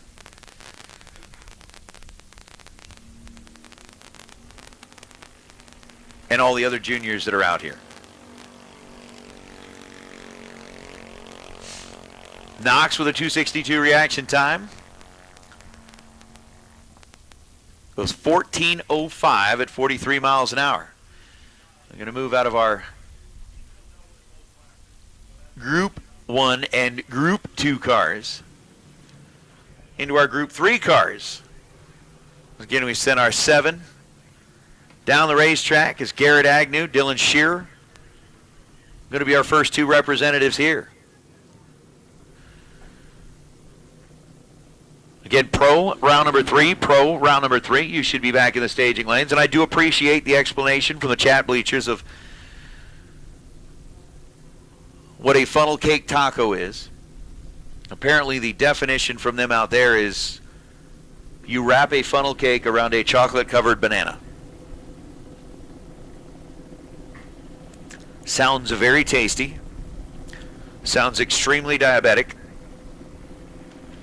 But it sounds like something that I would be totally down to try.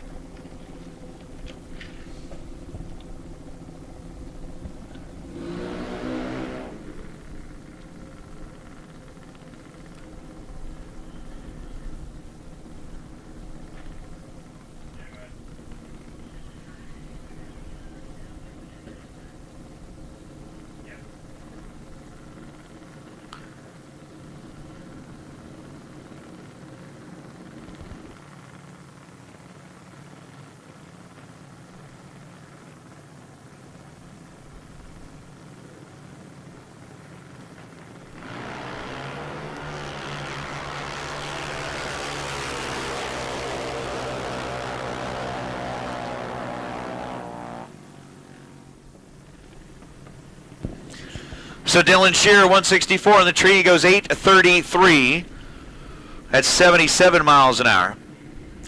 Garrett Agnew was 49 green and then goes 8:11 at 80 miles an hour. Down the racetrack as we bring up Carly Ball and Sarah Kidd. Miss Sarah going up against Miss Carly. Carly out of Phelan, California. Sarah from just up the road in what was a debatable 1 hour drive, depending on the speed that you are going. Let me tell you something. At 55 miles away, I guarantee, yes, you're right, you can get there in under an hour. What I'm telling you is Thursday night, from the time I got to Marana to the hotel airport, needing to use the restroom as bad as I did, it felt like over an hour. It may have only been 30 minutes, but it felt like an hour. Sarah was 31 green and goes 8:19 at 80 miles an hour. Carly Ball was 21 green and goes 8:05 at 80 miles an hour. I mean, you know what it is? It's like that last part of the drive, you're just trying to push through. You just want to be done with it. You don't want to have to stop and get out, get back and get going again. So whatever is going on, like however bad you really feel like you need to stop, you just keep going. That's, for me, that's what it was from like just south of Phoenix all the way in. I'm like, I'm not stopping. I'm just going. Gotta go. Gonna get there. And I'll deal with it then. So Caitlin Torres and Bailey Shearer.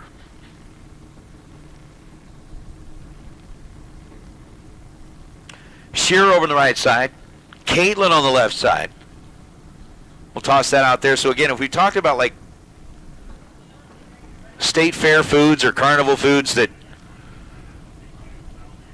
seemed really good, I'd never heard of, a funnel cake taco. But the one thing that I have heard of, and I know like a lot of the southern Utah folks or the Utah folks know about, they call them Navajo tacos. Man, what I wouldn't give for one of those right now. Oh, that sounds so good. How about Caitlin Torres? Trip, zip, perfect reaction time. And then 8:01 at 81 miles an hour. Bailey Shearer has a 128 light and puts it right on the index at 890. That'll do it. That'll do it. Way to go.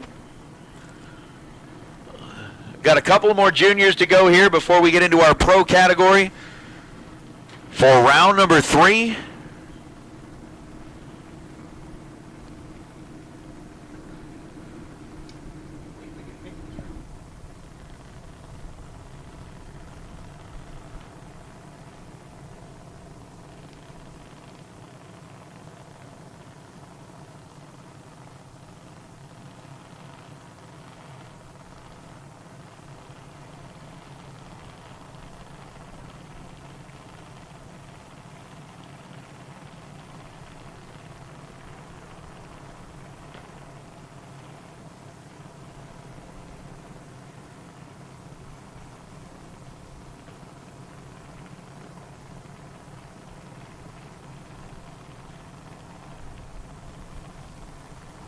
Mallory Dolezal and Allison Bolay. Bolay 008 reaction time. And then puts up an 8:28 at 81 miles an hour. Mallory Dolezal 7:94 at 82 miles an hour. And I think we are down to what will be our final junior dragster in this round of time run. So again, junior dragsters. Remember, we're going to be bringing you back up for a second time run.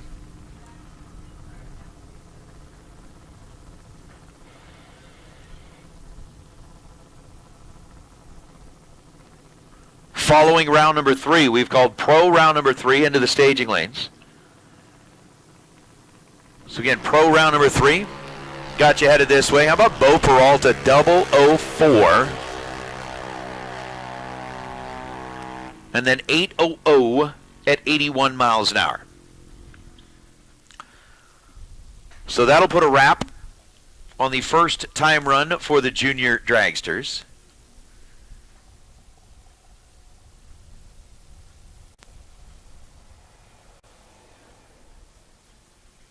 And with that putting a wrap on that first time run for the juniors, remember juniors will have you back for a second time run following round number 3.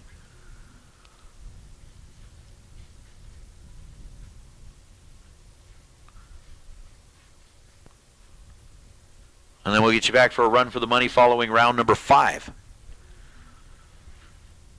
All right, so junior dragsters. Like I said, right about that time we get around for your second time run, we're going to really start talking about some cool stuff that we're going to have available for you guys as we get through like today and tomorrow, including like a whole last man standing deal and all that fun stuff. So we're going to do a whole lot of really cool things. But yep, see, Mike knows what I'm talking about. I need a Navajo taco. Those things are amazing. I just don't know if I can find one. I'm trying to remember, where was it that introduced me to the walking taco? I don't think it was, well, it was Columbus.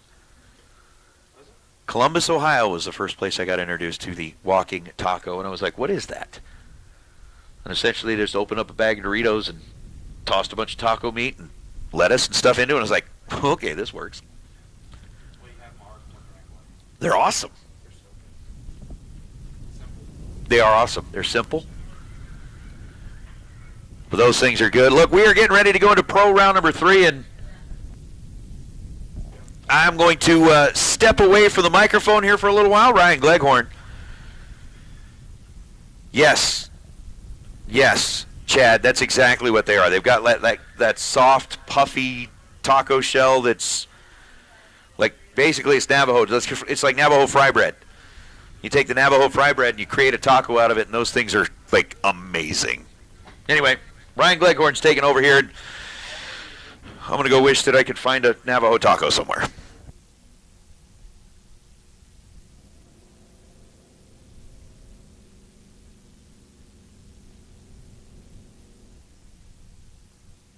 Oh no, he's back. So pro round 3 getting ready to roll around.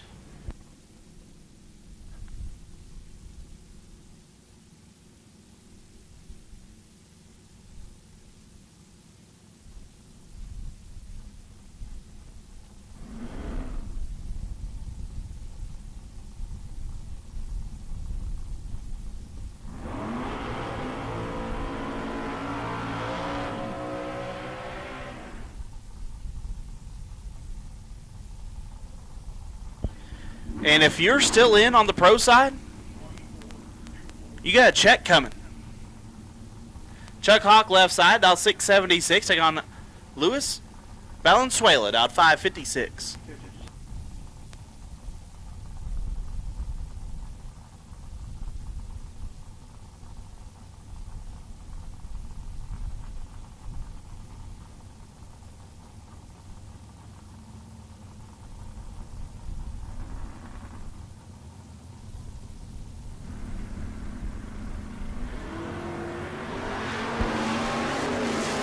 This is all Chuck Hawk. How about 3 total? 001 dead, 2 take a bunch. As Lewis was 32 and 6 above.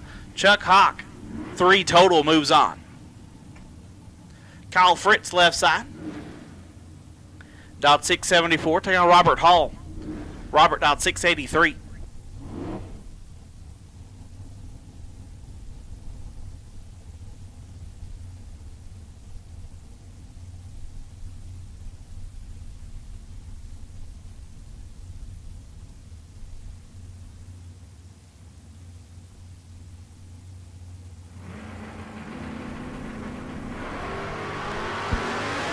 One foul separate them.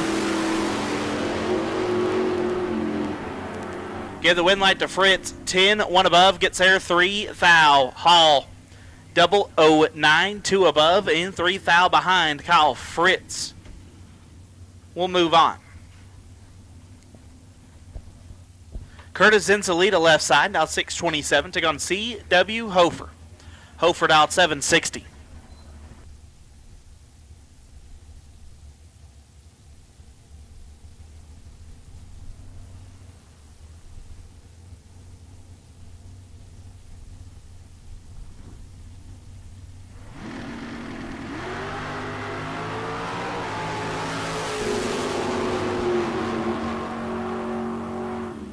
Wind light, CW 36, 1 above, gets there 44 thou.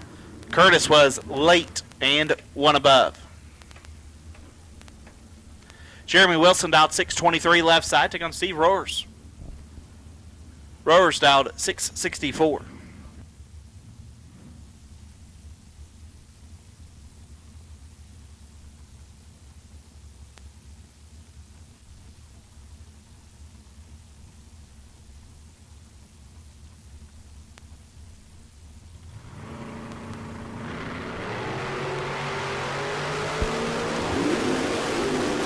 Jeremy's in trouble.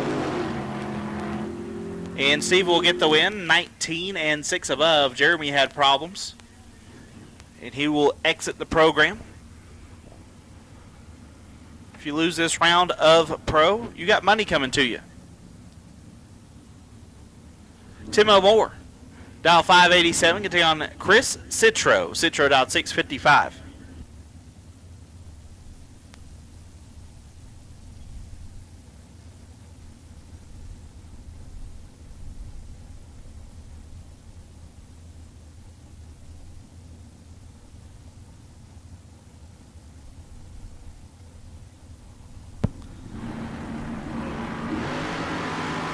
$14 thou separate them.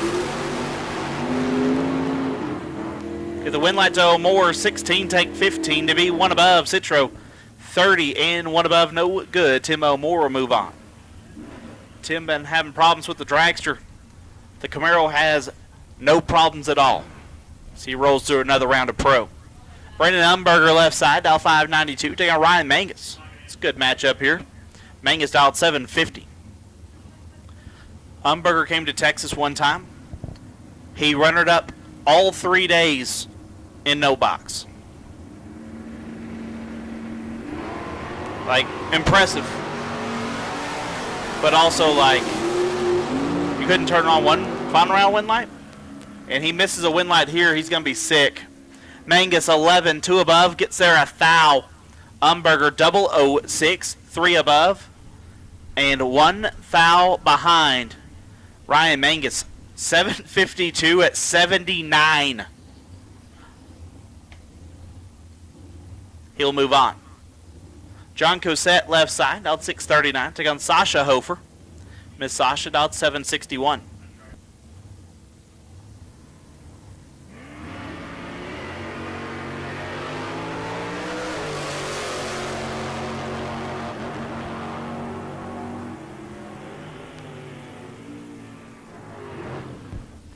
One light, John Cosette, 33, and 1 above, gets there for thou. Hofer, 45. Dead 3, no good.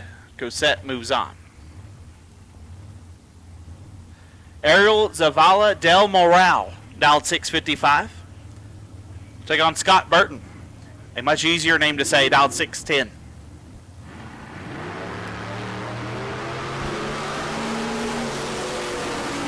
Ariel in control of this one. And Ariel will get the win light. 002 and 5 above gets the win. Burton 57, take 2 to be 2 thou under. Ariel moves another round. Jeff Safranik left side, out 713. Take on Dennis Paz. Paz just turned on the win light on the Super Pro side. Trying to do the same thing here on the Pro side, out 677.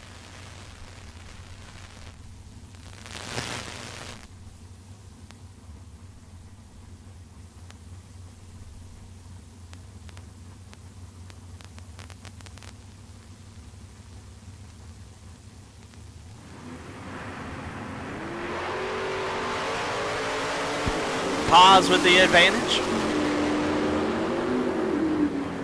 give him the win, 24, one above. Gets there 13th thou. Safranik, 58 and 11th thou under, no good. Dennis Paz moves on.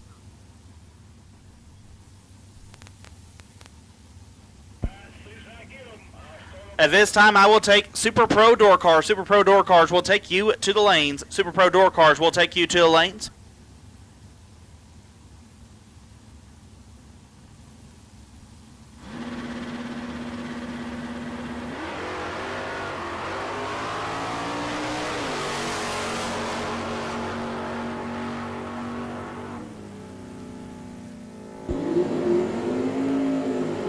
Doubles to 2 and 3. Singles to 5 and 6. Super Pro Door Cars need you to the lanes as Tim Arnswald turns on the win light. 009 in quite a bit over as Scott Taylor was well over the dial. Jeff Serra left side, dialed at 646. Take on Ed Niket. Ed dialed 576.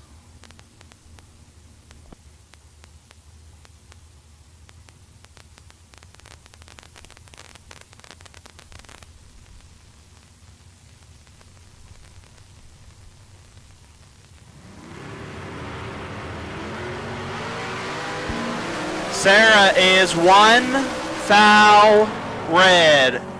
Ed 33 dead 8. Turns on the win light. Sarah 1 thou red and 55 thou under.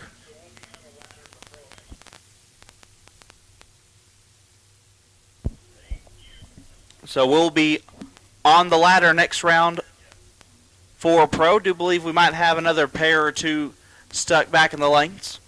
We have called Door Cars. Door Cars, you have been called. Super Pro Door Cars.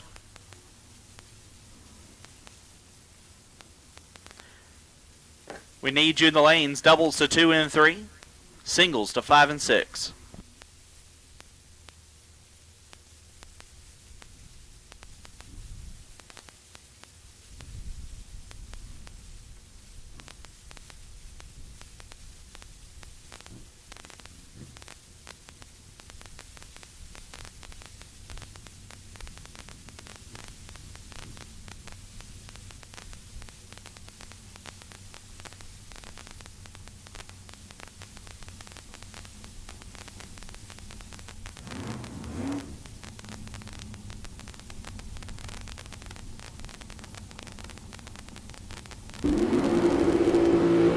Final pair. Round 3 of Pro. Left side, Luis Valenzuela out at 560. Take on Luis Ortiz. Ortiz racing to keep the bide out at 6 flat.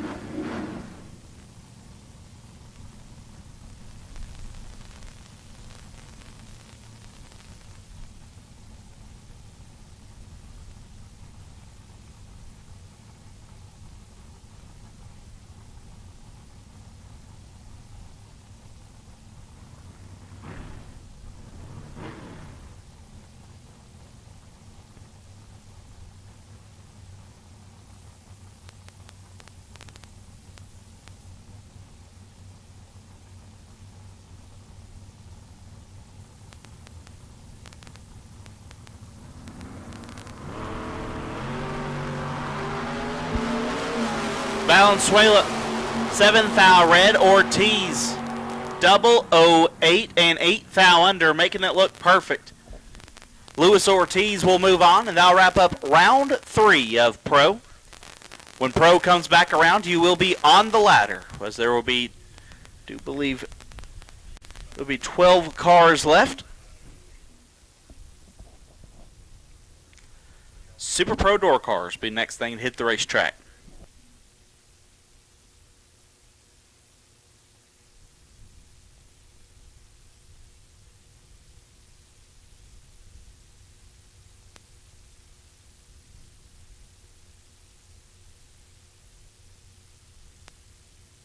Wait and see by on the Super Pro side.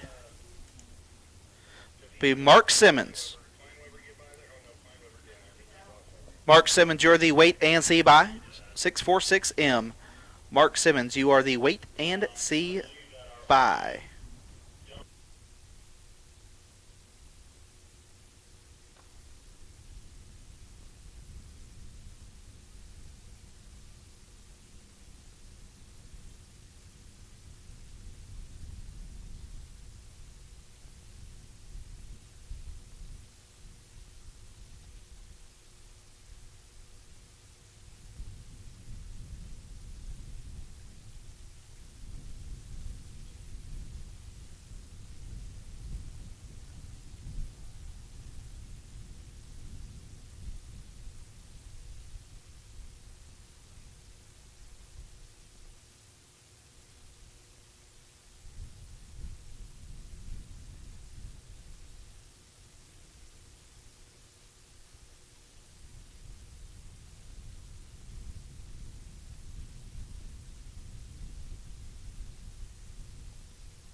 All right, so I think we are getting ready to go into our Super Pro door cars. What'll be round number 3. And junior dragsters, listen up, your attention please. So we talked about the fact that we're going to have kind of a really cool bonus race, a really cool thing that's going on here. Hey juniors, for whoever wins the race tomorrow, we're going to be tossing in a little bonus, and the winner is going to get an entry to the Christmas on the Coast Junior Drag Race that's going to be happening down there in Gulfport, Louisiana. Or Gulfport, Mississippi, excuse me. So the Christmas on the Coast Junior Race, going to get an entry for whoever wins the race here at the Junior Invitational. So that's kind of a huge added bonus. And, so again, juniors, listen up. You end up winning this thing tomorrow, you can get that. And then we are also going to do a last man standing. Now what we're going to do here for juniors, if you are interested in entering into that last man standing, it's going to be a $20 entry. We'll take your name, your car number up here, and whoever is the last man standing for those that enter that deal is going to get that money. Now, Chris Forsyth also said that whatever the entry or whatever that total purse amount is for the last man standing, he will match it, and then you can use that for fuel money to go down to that Christmas on the Coast. So again, juniors, we talked about the fact that there's going to be some pretty cool stuff happening. How about that? You end up winning the junior race, you get an entry to that Christmas on the Coast, which is the biggest money junior race in the country, and then we'll do the last man standing. So if you want to enter into the last man standing for the juniors, come on up here to the announcer booth, see myself or Ryan. We'll take that $20 entry. We'll get your car number and your name. We'll put it down on a list. And whatever the size of that purse is for the last man standing, you're going to get that, plus Chris Forsyth is going to match it. And you can use that for gas money to get down to the Christmas on the Coast.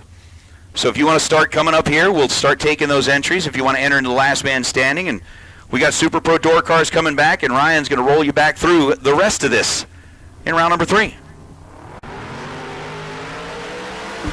Ken Swayo turns it 3 foul red. David Beckwith left side, 26 and a hunt under as we are officially in round number 3. Kyle Fritz left side, dialed 675. Take on Thomas Marlowe. Marlowe dial 593.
Fritz with the advantage.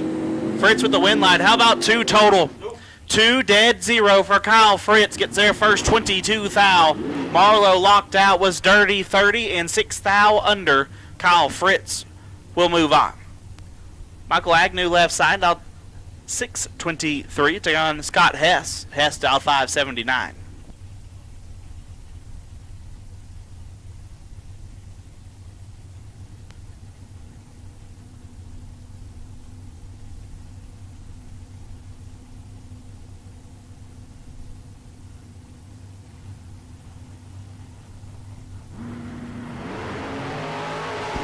Hess is 10 thou red, Agnew 20. And 8 thou under. Michael Agnew will move on.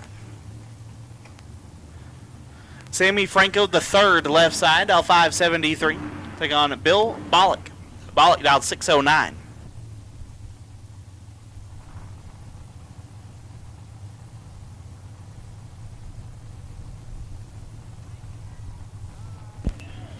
I will take all Super Pro dragsters. All dragsters will take you to the lanes. Yep. All dragsters will take you to the lanes. Doubles to 2 and 3. Singles to 7 and 8. Dragsters round 3 will take you now. Bollock with the win there. 37 and 5 above on the drop. Franco 49 gets there 54 to be 15 thou under. Bollock will move on. Dale Phillips out 502. Take on Brad Pierce. Pierce out 647.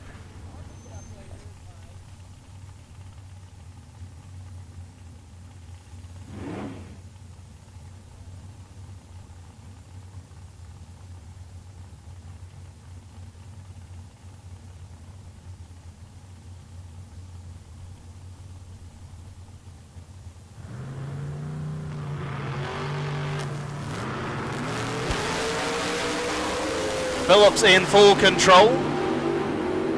Phillips at the win, 24 dead 8. Get there a lot. Pierce late and one above, no good.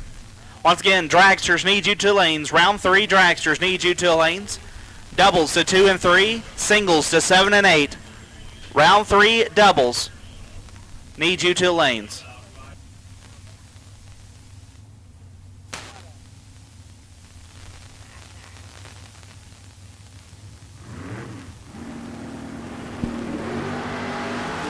Curtis Zinzalita and Stephen Dolan.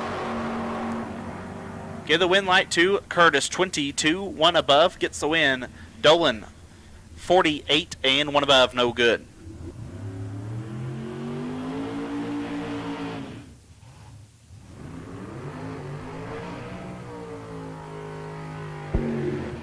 Faustino Zaragoza, dialed 656, taking on Rodney Snyder. Snyder dialed 512.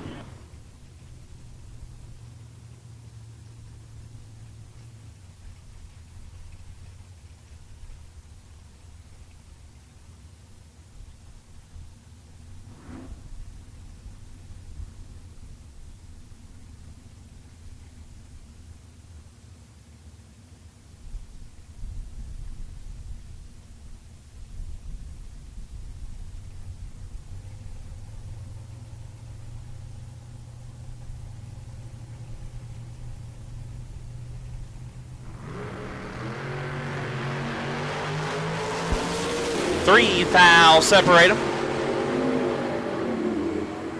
Win light. Zaragoza 24, 1 above, gets there 6 thou. Snyder 21 and 2 above, no good. Tom Shola left side, dialed 643. Manuel Blea right side, dialed also 643, heads up drag race here in round 3 of Super Pro.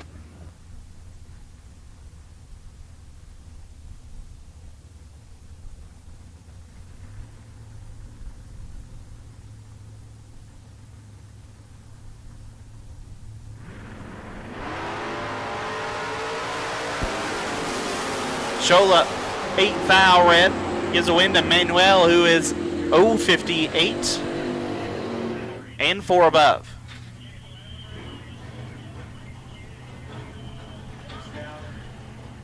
Aldo Rosa's left side dialed 760. Take on Kevin McClelland. McClelland dialed 672.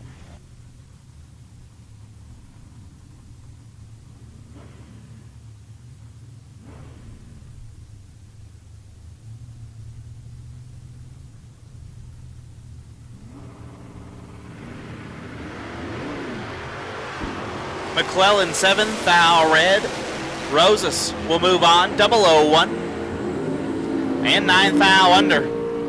Aldo will move on to round 4.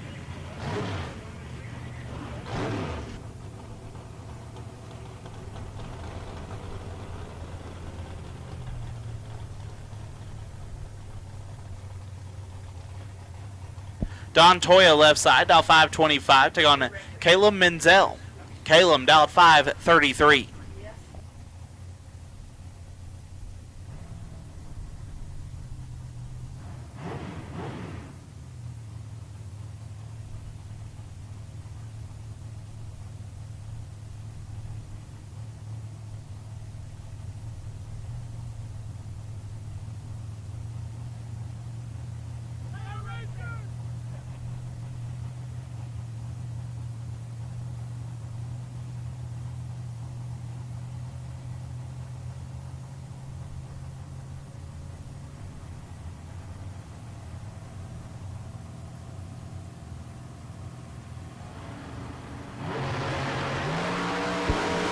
Seventh thou, separate them. Give the win light to Caleb. 9 dead, 4 gets there, 21 thou. Toya 16 and 1 above 8, no good. Caleb will move on. Jeff Broussard left side, dialed 629. Get down Jed Shoop. Judd dialed 539.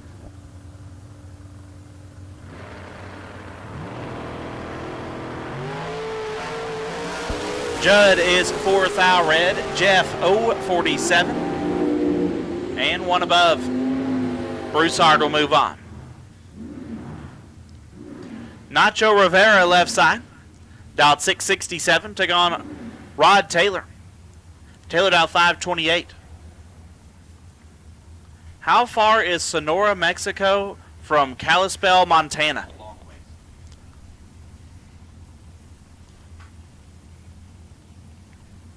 I don't even think they make roads to get there. 2 thou separate them up front though. Win light. Nacho. 17 dead. 1 locks out Taylor, who's 19 up front. Nacho Rivera will move on.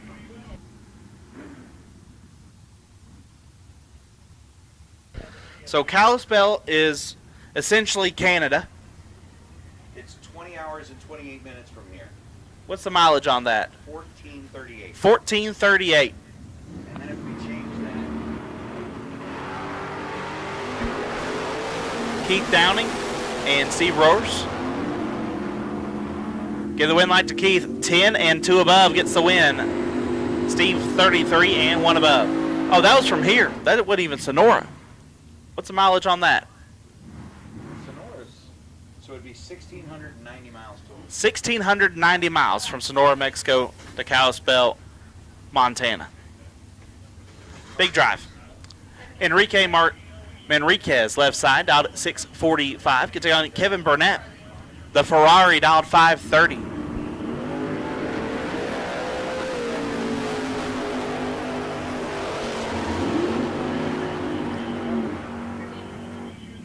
So Burnett leaves before the tree activates. So Enrique will move on.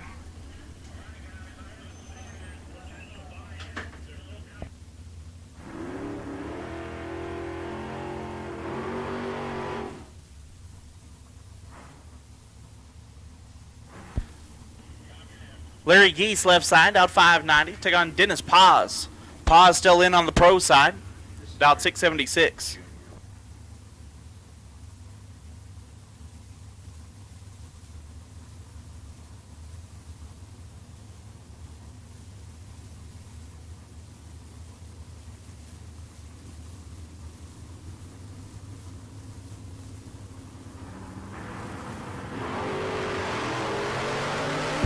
Fourth aisle, separate them. Win light, Larry, 4 dead, 6, lays down 10 total. Paz, 008, and 2 above, no good. Larry, 10 total, will move on. As we have found our crossover pair of Race Kid and Ken Sueyo.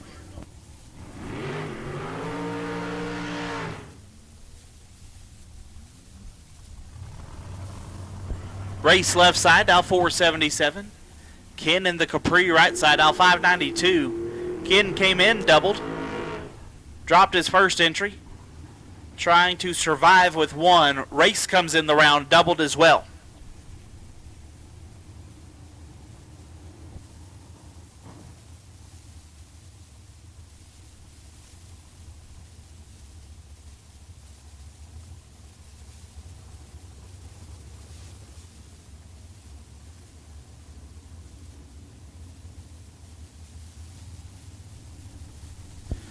So dinner showed up in the tower.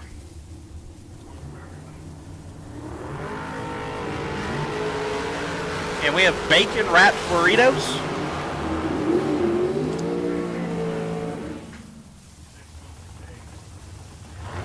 Kid 13 gets there a thou to be dead on 6. Swayo 17 dead 3 and 1 thou behind. Good lap, guys. Race Kid gets the better end of it. Mark Kid left side down at 474. Take on Mark Barnhart. Barnhart down at 471. Do believe Mr. Barnhart is doubled as well.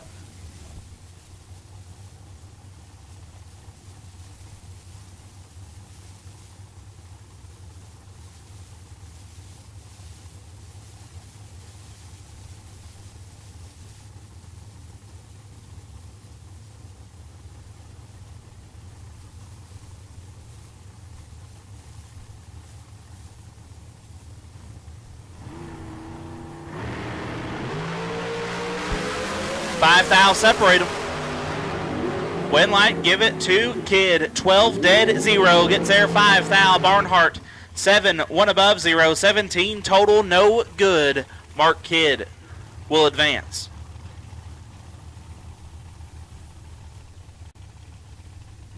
Tanner Theobald left side, down 504. Taking on, I believe that's Colton Aragon. Aragon down at 484.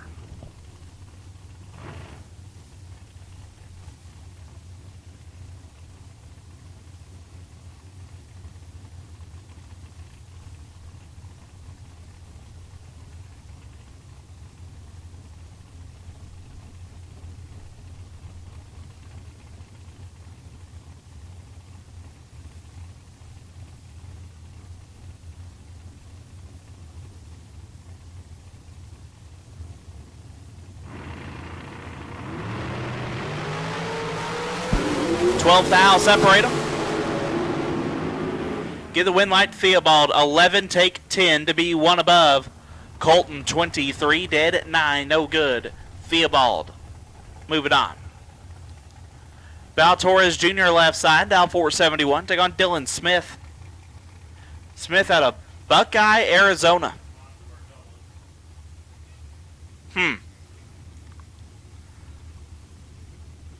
Smith out 491.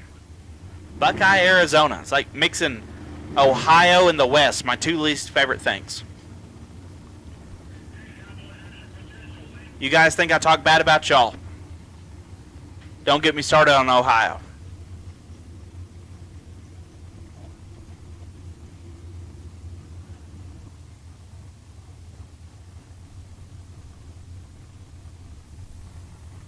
I'm at least respectful somewhat about the West.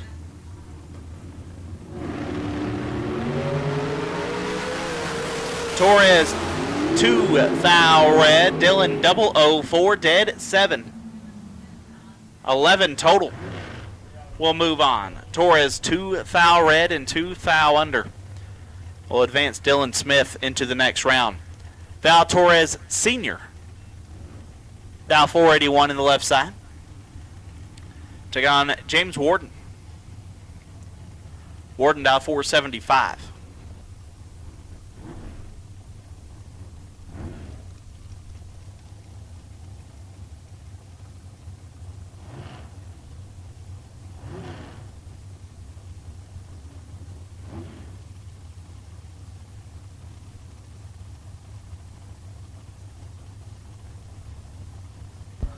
Mark, don't start.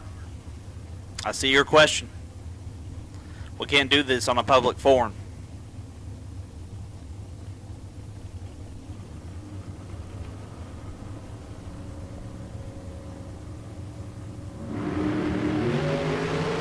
Two thou separate them.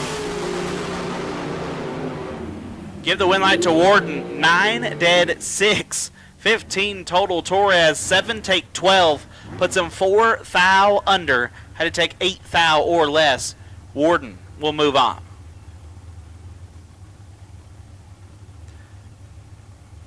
Neil Presmoni left side, down at 495. Take on Mark Darso. Darso down 516.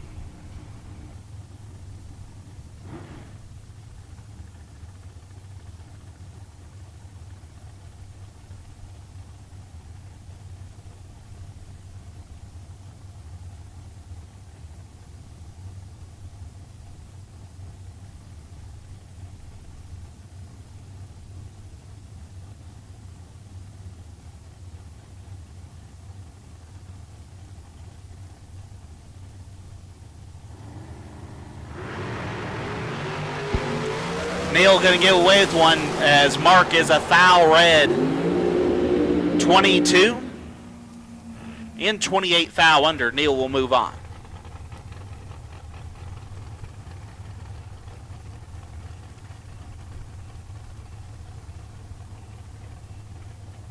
Josh Herman left side, down 450. Check on Lloyd Salveson. Lloyd down 507.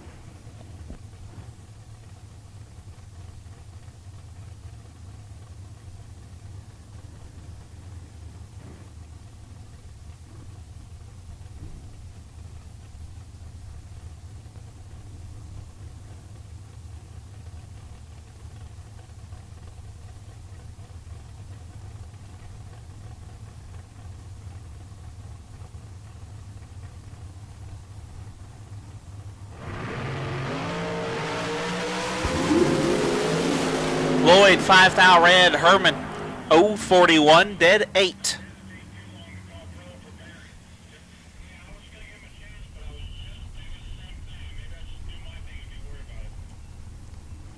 Herman will move on. Gabe Torres left side, down 469. Get down Calvin Locke. Locke down 529.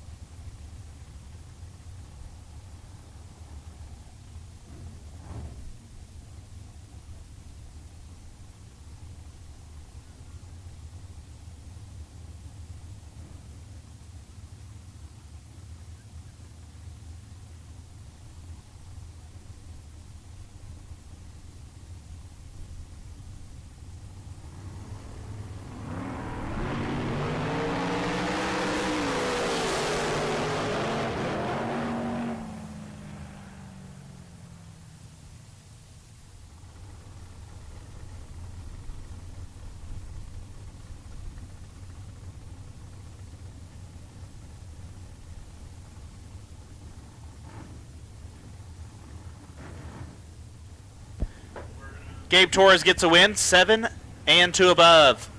We'll move on. At this time, I will take all pro cars to the lanes, all pro cars to the lanes. You are on the ladder. All pro cars, lanes 2 and 3 for pairing. All pro cars to lanes 2 and 3 for pairing. Dean Bush down at 478, getting on KJ Desa. Desa down 5 flat.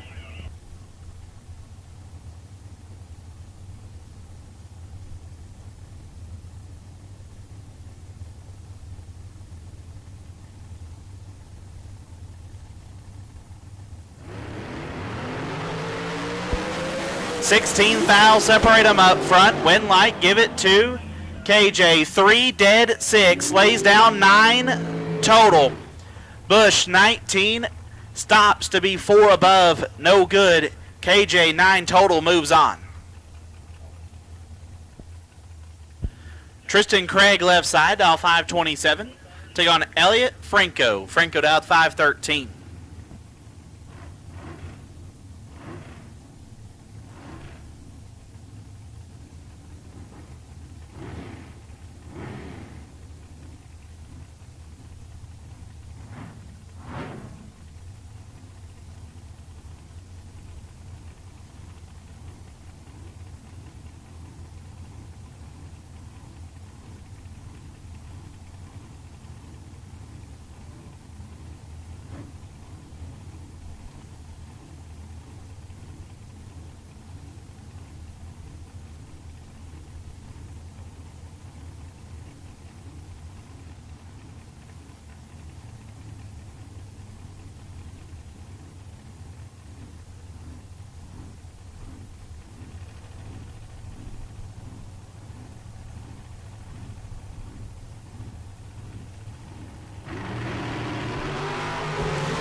5 thou, separate them up front.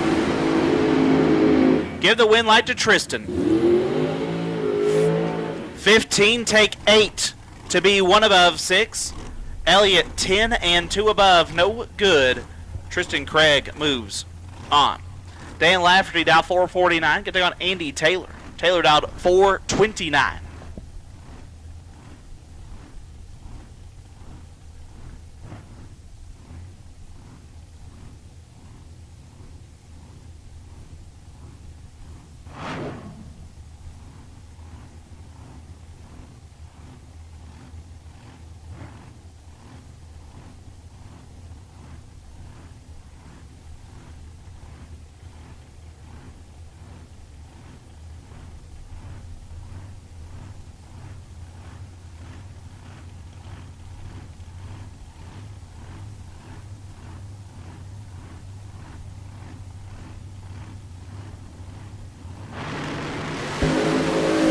Lafferty in trouble.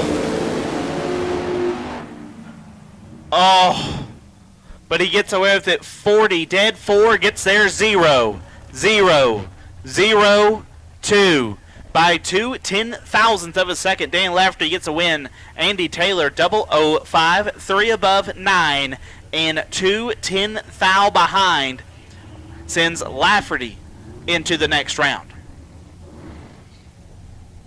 Dustin Wirtz, dialed 459, can take on Austin Downing. Downing dialed 474. Once again, Pro Cars needs you to the lanes.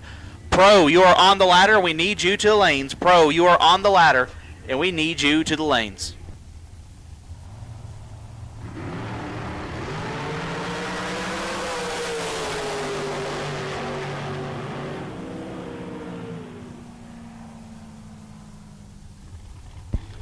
Win light Wirtz, 000 and 8 over, as Downing 24 and way over the dial. Had problems after it left the starting line.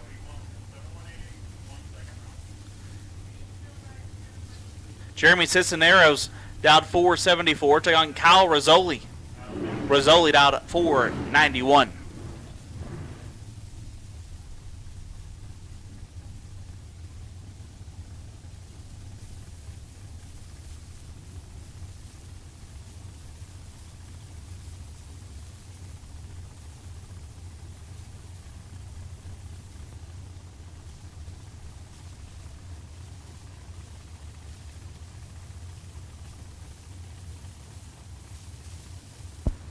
Absolute last and final call dragsters round 3. Absolute last and final call dragsters round 3. You should be in the lanes. Absolute last and final call dragsters round 3. You should be here. Winlight Rizzoli 3 take 17 to be 1 above. Jeremy 8 and 2 over. No good. Rizzoli moves on. Gabriel Hernandez Jr. He's on the left side, dial 506. Take on Lindsey Meserve. Lindsay dialed 473.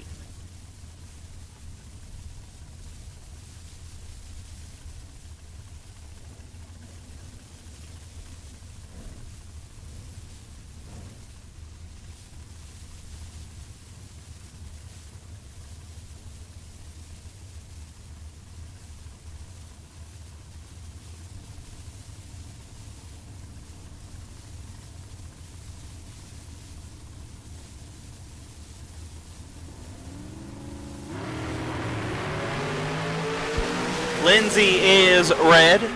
Gabriel 003. And 4 thou under. Gabriel Hernandez moves on.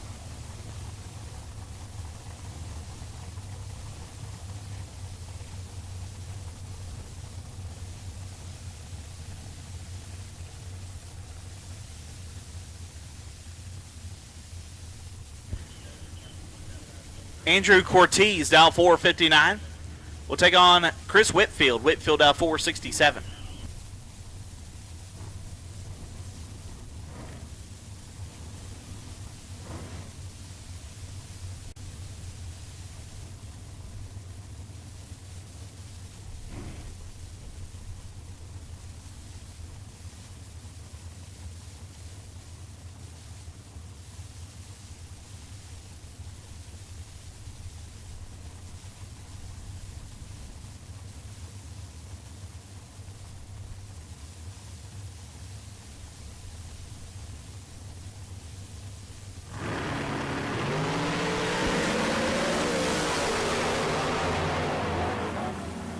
Winlight Whitfield 9, take 2 to be 1 above. Cortez 22, dead 8, no good. Chris Whitfield moves on.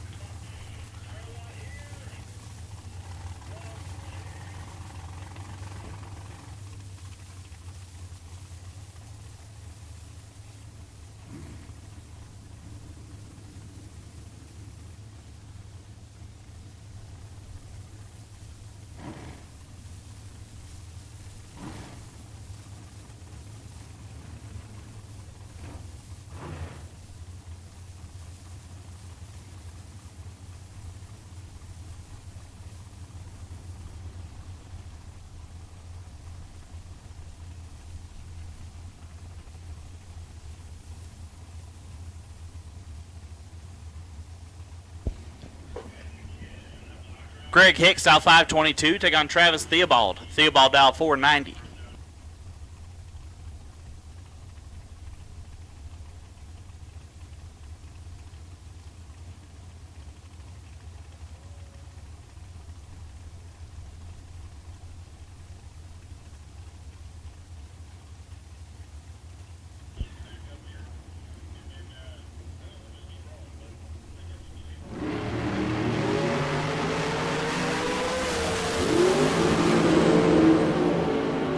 Winlight Hicks 12 and 1 above gets the win. Theobald 48 stopped to still be 2 thou under.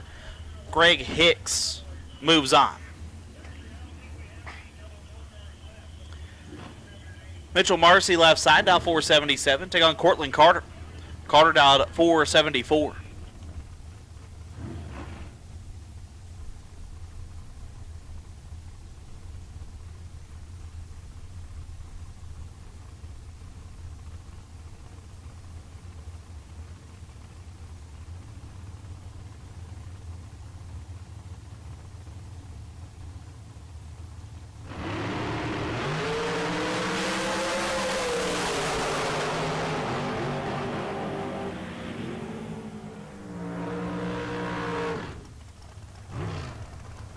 Winlight goes to Carter 15 and 3 above, gets their 11th thou. Marcy 34 and 2 above, no good.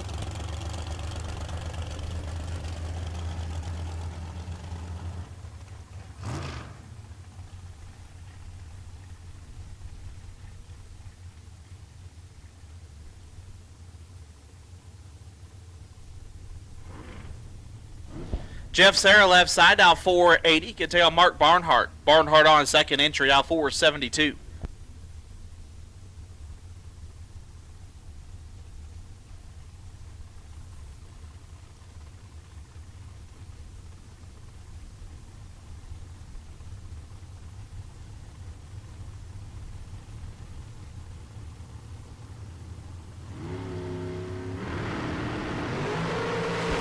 Two thou separate them.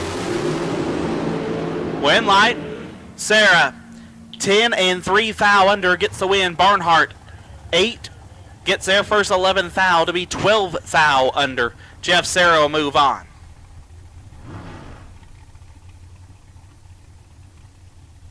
Gabriel Hernandez left side, dial 474. Take on Dylan Smith. Smith back around, dialed 491.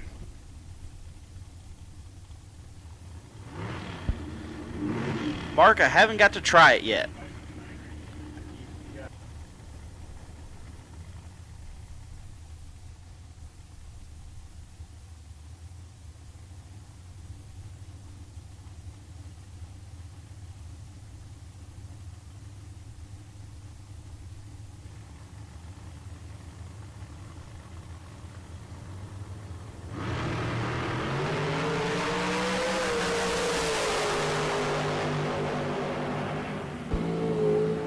Hernandez 5 thou red, Dylan Smith 20.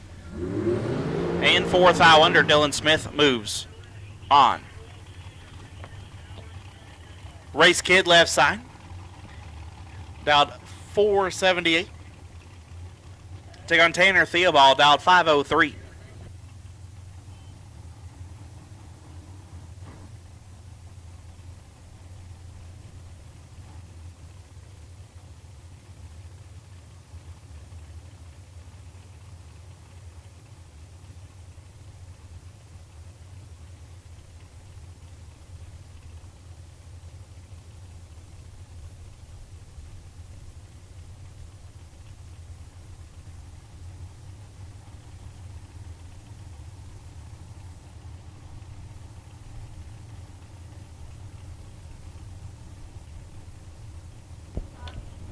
We will take Super Pro door cars to lane 7 and 8. Super Pro door cars, lane 7 and 8. Win light, Theobald. 7, take 6. To be dead on 7, Kid 004, one above 6. It ends up 6 thou behind Tanner Theobald. We'll move on. In the back car, Mark Simmons.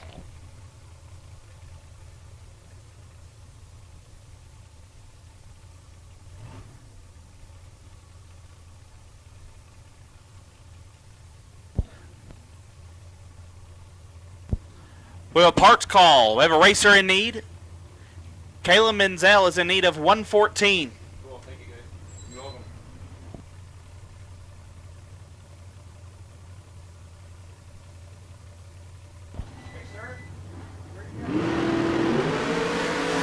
Once again, Kayla Menzel is in need of 114. If you have some, go find Kayla with the super nice Barracuda. Goes like 530s.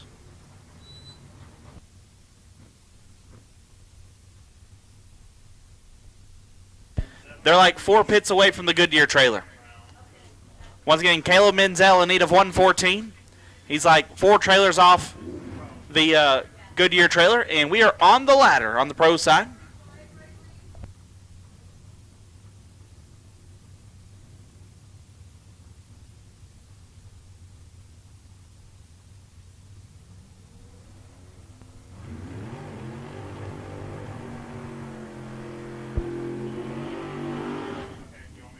$12 cars remain in pro. First pair out, C.W. Hofer out at 7:59. Take on Luis Ortiz. Ortiz out at 6:49.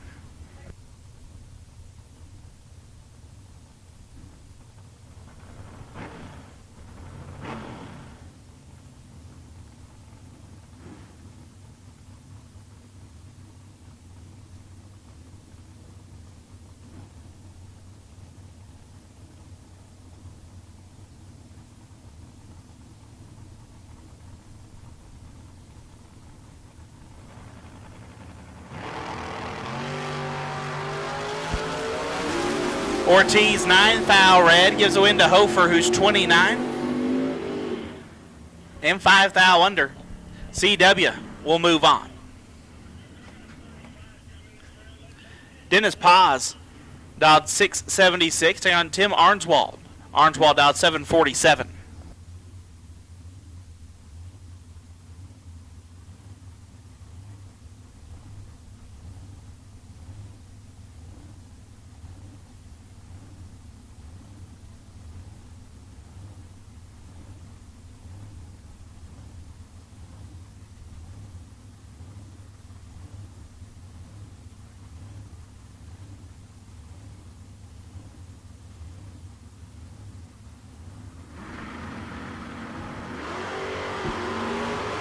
This is all Dennis Paz. Win light. To Dennis, 22, take 57 to be 5 above. Tim missed it just a tad, 061, and puts it 7 over. Dennis moves on. Ariel Zavala del Moral, dialed 659. We'll take on John Concetti. Cassetti out at 637.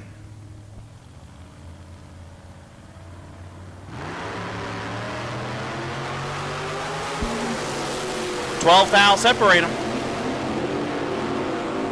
Win light Ariel 31, one above gets there 16 thou. John 43, one above 8, no good. Ariel will be down to 6.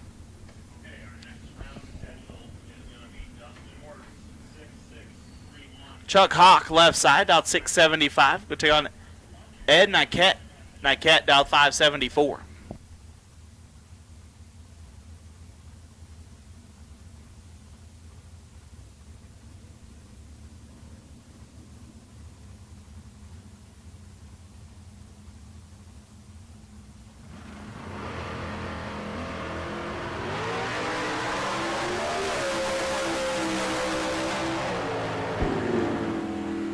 Chug Hawk gives it back. 003, 4 above, ends up 8 foul behind. Niket 22, One above turns on the win light. Ed Niket will advance. Tim O'More left side, dial 586. Take on Ryan Mangus. Mangus dialed 749.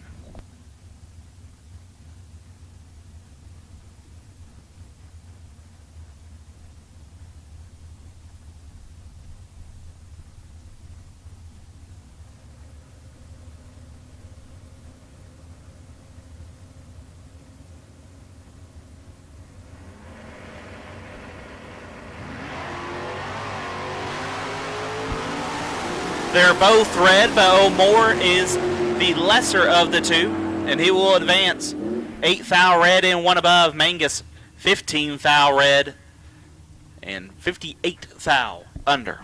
Kyle Fritz and Steve Rowers.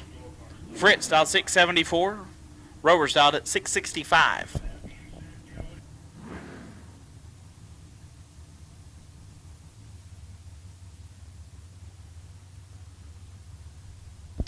At this time, I will take dragsters. Dragsters, round 4, will take you to lanes. Doubles to 2 and 3. Singles to 5 and 6. Dragster singles to 5 and 6. Doubles to 2 and 3. Dustin Works, you are the wait and see by. Dustin Works, you are the wait and see by. Win light, Steve Rowers. 004, dead 4, lays down 8 total. Fritz, 13, take 9. To be 14 thou under. Rowers will advance. And I do believe that will end this round of pro. I'm Evan Perkins with Holley, and we're at West Tech Performance, where we just made 902 horsepower on this Holley Super Sniper equipped Pro Charge small block Chevy.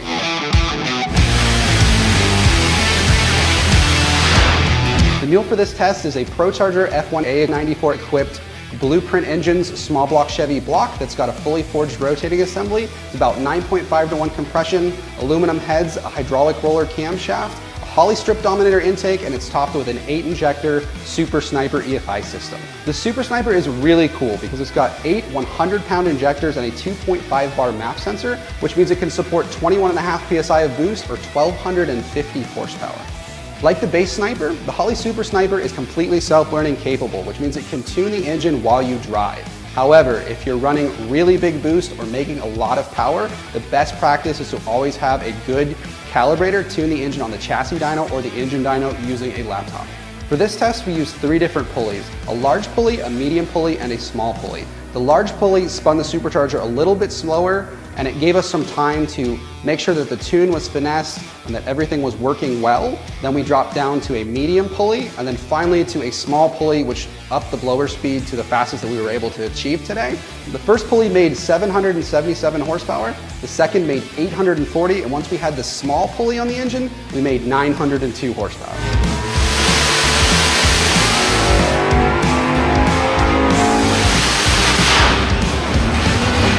Holley's top-tier EFI system is always going to be a multi-port style system, but what the Super Sniper does really well is it's self-contained, easy to tune, laptop tunable, and it can support really big horsepower by just bolting it onto a 4-barrel flange with a supercharger or a turbo. Learn more about the Super Sniper at Holley.com.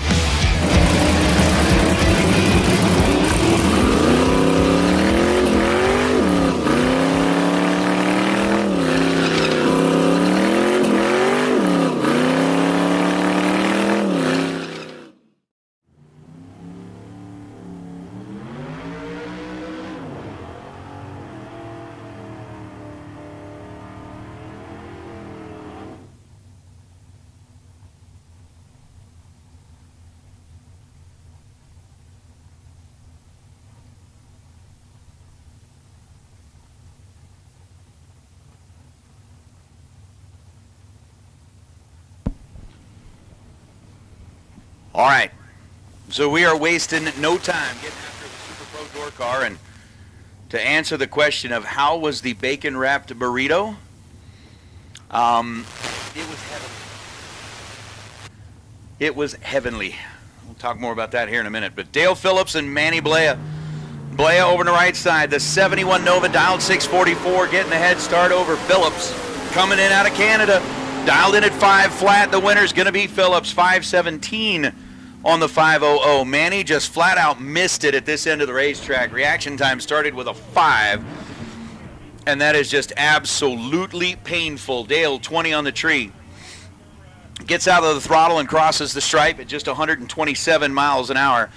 Still getting there by about half a second as Jeff Broussard and Bill Bollock are going to be our next two. Broussard in the Sonoma out of Novato, California, dialed 6:29. Bill Bollock dialed in 1900ths of a second quicker than that with a 6:10 up on the scoreboard for the little Anglia on the right side of the racetrack. Broussard is in and set. Bollock bumps it in, tree drops, and we go. Green, green, green. 27 thou separate him at this end of the racetrack. Winner is going to be Bollock.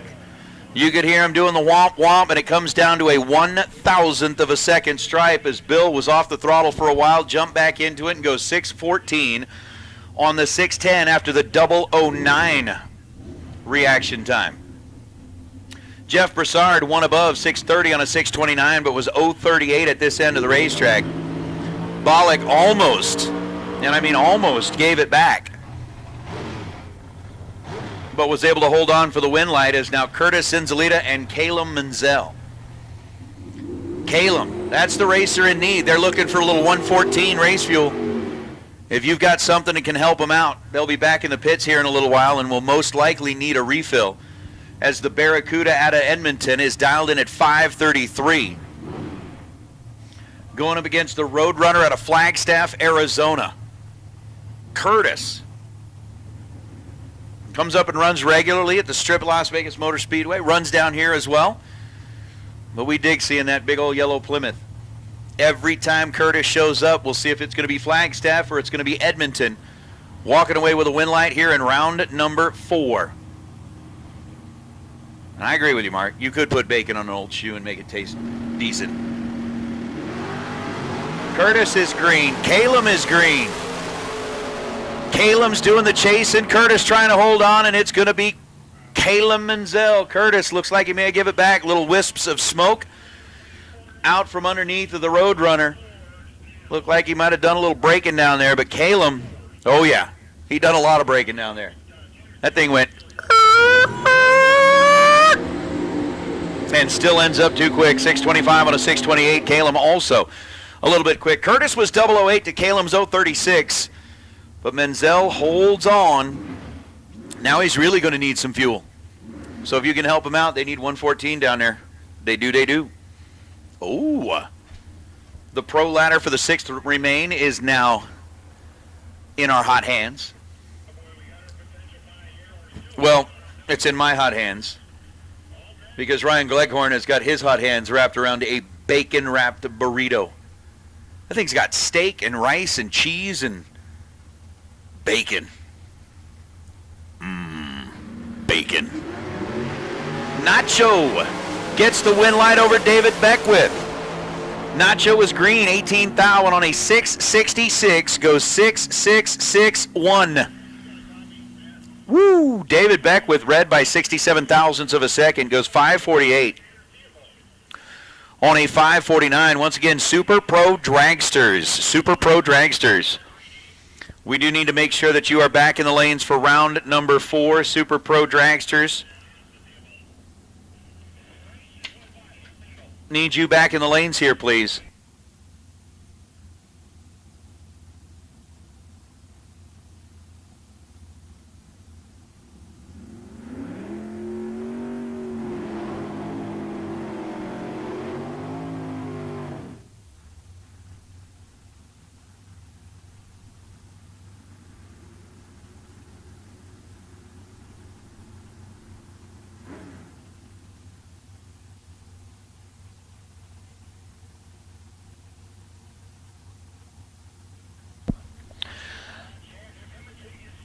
So with Nacho picking up one line in the last pair, we got Keith Downing and Mike Agnew.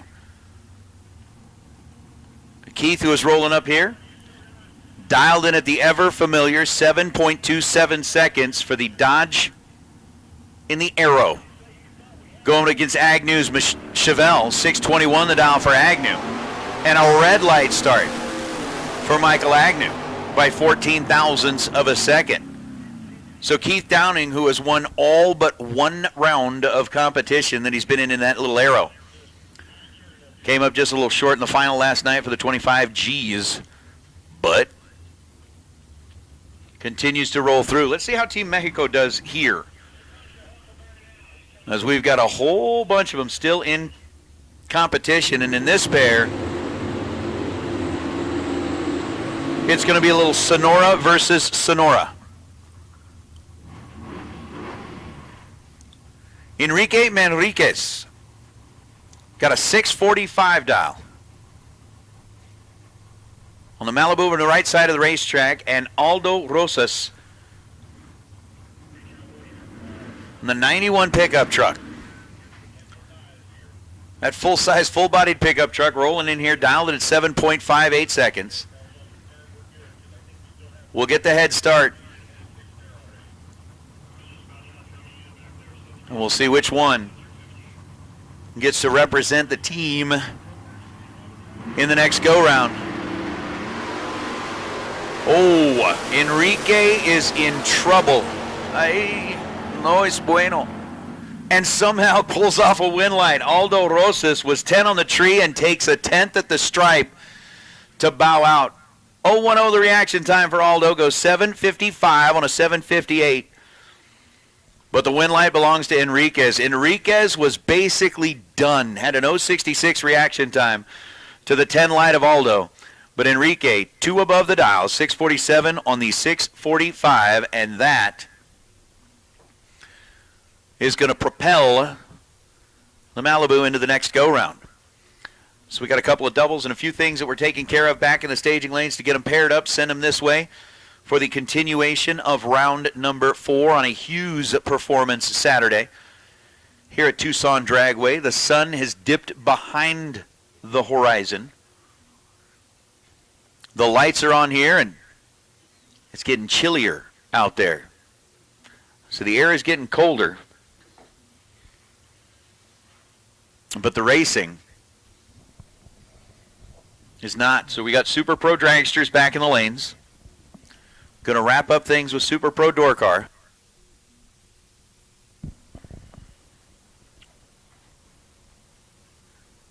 And I'm just saying, I don't know that I have ever had a bacon-wrapped burrito until today. And I will certainly, at some point in the future, find another one. Is that right? I mean, you can take most things and wrap them in bacon and make them taste better. Make them magical.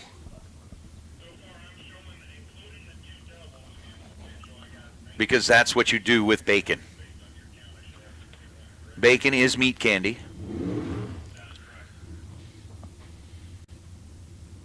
Which that bodes the question. I mean, is there anything else out there that really matches up to bacon as far as like its versatility? Because you can put bacon in anything. Apparently now you can wrap burritos in bacon. Don't the Sonora dogs that are like famous down here in Tucson, aren't those wrapped in bacon? Huge is an understatement, Chad. Chad said the bacon wrap burrito is huge. You could feed like a family of 6. All right, maybe not a family of 6, but yes. It definitely leaves a sense of envy when you start talking about just kind of how large the burrito is. Just like a burrito envy. Hey, Junior Dragsters, time run number 2. Junior Dragsters, time run number 2. Let's get you headed back into the staging lanes, please. Junior Dragsters, for your second time run, let's get you headed into the staging lanes, please. Come on back. Larry Geese and Faustino Zaragoza. It's going to be Geese, 590 on a 589. He was 20 on the tree. Faustino was 25 on the tree, so a 5 thou difference.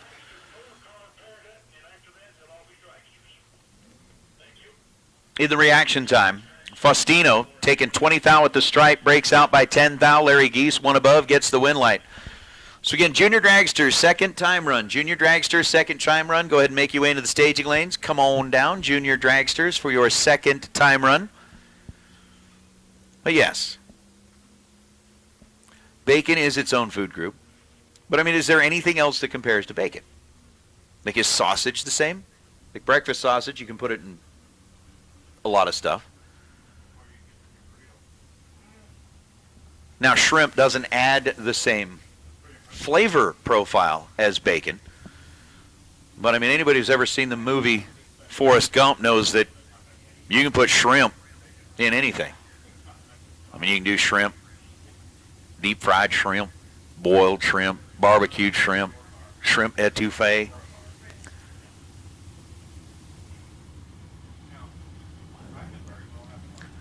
You could do shrimp pasta.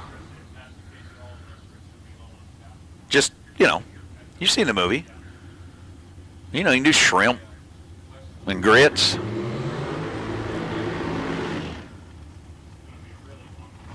Shrimp Alfredo. There's all kinds of shrimp recipes you can do. We're into our transition pair here in round number 4. Kevin Bourgeois. You said butter the bacon.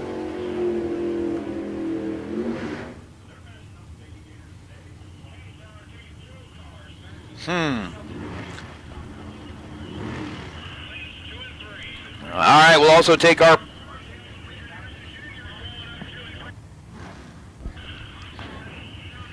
Junior Dragsters, go ahead and roll on in for your second time run. Junior Dragsters, roll on in for your second time run as Kyle Fritz and Dylan Smith. Dylan, still doubled. It's double Dylan. Bacon ramp shrimp burrito. Oh, now we're talking. 6 thou separate them. Kyle Fritz getting a big old head start according to the dial-ins, but Dylan Smith is going to take one of his 2 entries into the next round so far. Still got a shot at taking a second in. He's 13 green, 16 thou above.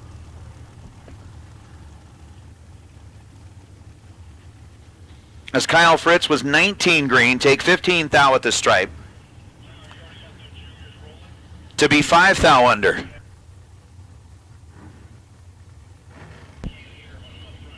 We now got Tanner Theobald and KJ Desa.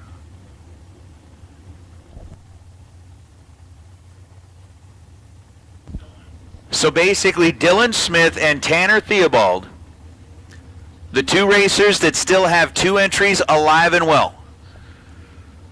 KJ out of Las Vegas dialed 501. Tanner rolling in out of St. George. These 2 race on a regular basis at the Strip at Las Vegas Motor Speedway. Pre-stage bulbs are lit. And we go in at about the same time. 4 thou, the difference between the 2 in reaction time. And it's going to be Tanner Theobald, 5:03 on a 5:03. He's 16 dead 1. Getting there second. KJ Desa. Ain't nothing wrong with that. 20 on the tree, take 10 thou at the stripe to break out 499 on the 501 dial. Ooh. You tapping out? I got a long ways. You got way farther than I did. Ryan Gleghorn is tapping out on the bacon wrap burrito. Dude, you ate like 83.5% of that thing. Yeah. You ate 83% of it. Yeah. You just put down like 4.5 pounds of food. Yeah. 'Cause that was like a 5-pound burrito. Yeah. That thing was huge. Yeah. Yeah. Neil Presimone, James Warden. Win light goes to Warden. 475 on a 475. He's 10 dead 8 to pick up the win light. Neil Presimone, 28 green. Take 12 thou at the stripe. And had nowhere to go with it, as James Warden was 18 total. Neil had the 28 thou reaction time. So now Josh Herman and Kyle Rizzoli. Yeah, you got through like 85% of yours. Chad said he only got through half of his. Let me tell you something. I don't even hold a candle to you guys. I probably got through a tenth of mine. But that also means that You got way more left. I do have leftovers. And later tonight, while you guys are... Nah, you ain't going to be hungry after that. You're probably not going to be hungry until tomorrow morning, or until tomorrow about 2 o'clock. 490 the dial for Rizzoli. Josh Herman's got the 451 dial. 2 thou separate them in reaction time. Kyle Rizzoli, 11 dead 5, take 14 thou at the stripe. To get the win light, Josh Herman was 13 green and 17 thou above. To bow out, but yes, it is going to be a really good night for a lot of us. But I am all in on the bacon-wrapped shrimp burrito idea.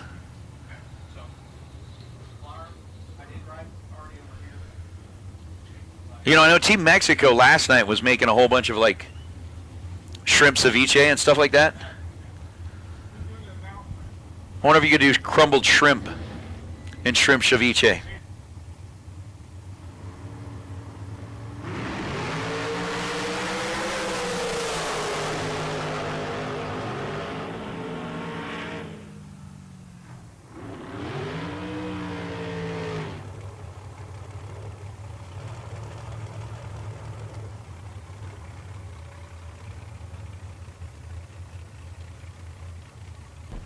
Race Kid fouls away his chance at the money by 4 thousandths of a second. Goes 5:05 on a 479. Gabe Torres, 20 green and 1 above. We got another racer in need. Rob Strong is in need of a 14 millimeter spark plug thread chaser. Never heard of one of those. But if you happen to have one, Rob is in need. Rob Strong, he drives that yellow Firebird. He says he's about 4 pits down from the concession stand. So Rob Strong, racer in need, if we can help him out. Says he needs a spark plug thread chaser. Later on tonight, I'm going to need a chaser. Of course, I'm going to need something before that first, but we'll go from there. Tristan Craig and Mark Simmons. Simmons dialed 457. Tristan's dialed in at 525. The Las Vegas-based car on the left side, the Medicine Hat, Alberta, Alberta, where you been so long? Little Alberta action. 457 on the right side.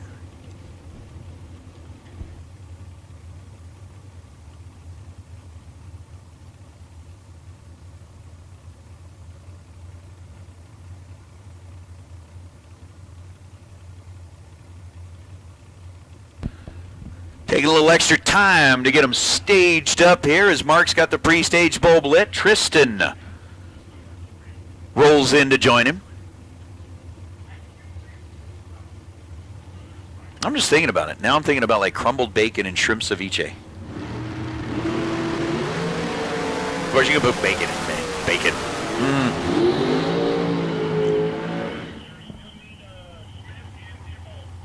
9 thou separated them in reaction time. Once again, dragsters, dragsters, dragsters. We got 2 of you that are still double entered. We need to get you back into the lanes as we are rolling through this in a very, very quick way. Win light goes to Tristan Craig, 31 green, dead 4.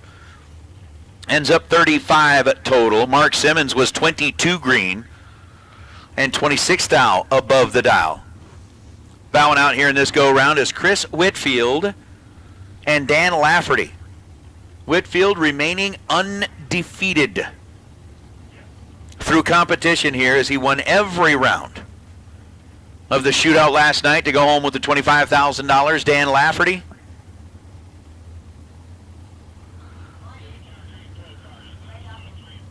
Let's do it. Hey, pro bracket, round number 5. Pro bracket, round number 5.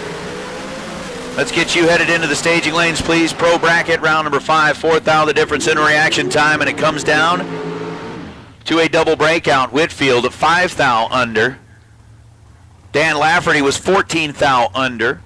Lafferty gets there first by 5 thou. Lafferty was 16 green. Take 5 thou at the stripe to be 14 thou under. Whitfield was 12 green.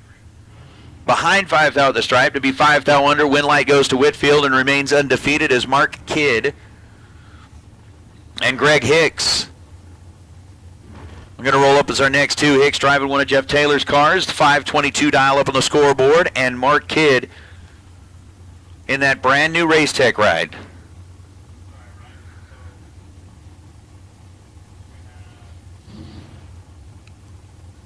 As we go 474 for a dial in. Nick talking about the steak, baked potato, sour cream, a little bacon. That's something else you can wrap in bacon. The grilled asparagus. You take and wrap that asparagus in bacon, it's almost edible. 1 thou separate them. Greg Hicks, Mark Kidd, winner is going to be Kidd. 13 and 11 thou above. Take 5 thou at the stripe for Mark. Greg Hicks was 12 green and 17 thou above the dial. And that will be that.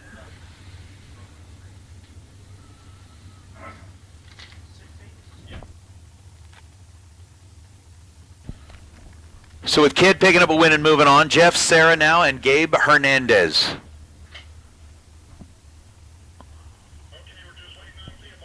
Is Gabe the kingpin guy? Is he the one? He's the son. Well, I'll tell you what. They got some nice rides over there. Jeff Serra's got a 480 dial. Hernandez has got a 505 dial. You were talking about earlier about like the difference between Kalispell, Montana and Sonora, Mexico. Well, like the difference between Pennsylvania and Mexico. Gabe, 19 green, dead on 3, no good against Jeff Serra.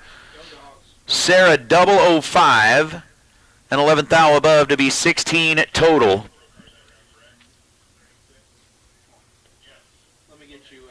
To get the win light.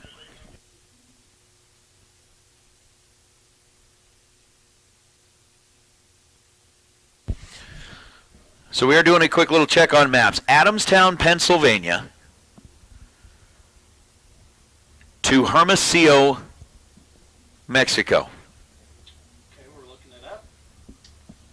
How about 2,437 miles? 2,437 miles? What's that, like 2 days and 12 hours? It's a day and 12 hours. A day and 12 hours. Yeah. If you drive straight through. Yeah. Tolls required. Tolls required. Oh my goodness. 1 day and 12, so 36 hours to drive from Hermosillo to Adamstown, Pennsylvania. That's not adding all the time you have to be stopped at the border. Right. Right. The border crossing would definitely add time to that. Because crossing the border in Pennsylvania is crazy. Yeah. That's what it is.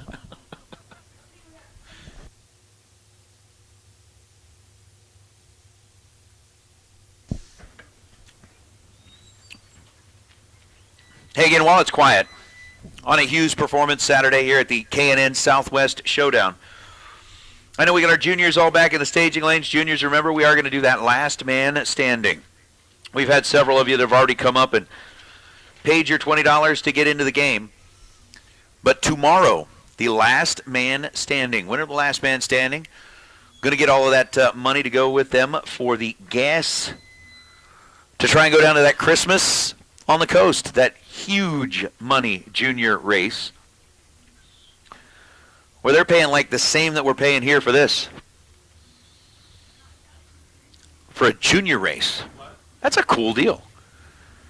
Again, down to Gulfport, Mississippi. You think about it, all the way down there, you could like make it a whole big old family trip. Stop in Houston, see like the Space Center, stop at New Orleans on your way by. Check out everything there. It'd be cool. It'll be like an awesome trip. But if you want to get into that last man standing junior dragsters, all you got to do is come up here to the tower, see myself or Ryan. We'll grab your $20. We'll put your number and your name down on a list, and the last racer standing is going to get that. Now, here's the even cool thing about it, or even cooler thing about it, is that Chris had said that whatever is collected for the last man standing, he will match it. I mean, let's see, we got how many juniors on property? About 14 of them. I think it was like, what, 7 and 7 or 7 and 9? I can't remember. 16 of them. So if everybody joined into that last man standing, put their $20 in the pot, $320, and then Chris said he would match that, so you'd have like $640 for gas money. Get down to the Christmas on the coast. That'd be cool. Dylan Smith, Cortland Carter. Dylan here on the left side. Cortland on the right side. Dylan's already through in 1. Can he get through in 2? No. Cortland Carter, 26, dead on 9. Take 14th out at the stripe, and Cortland moves on. Dylan, dead on 0, but had an 0:49 reaction time.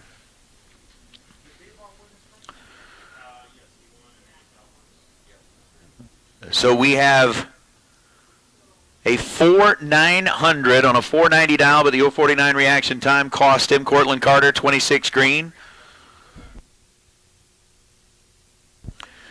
And goes 475. Only 475. We got juniors at the ready back there. I think we've got, what, one more pair of Super Pro dragsters to go. We should have Pro round number 5 back in the pits already, or back in the staging lanes already. That's what I meant to say.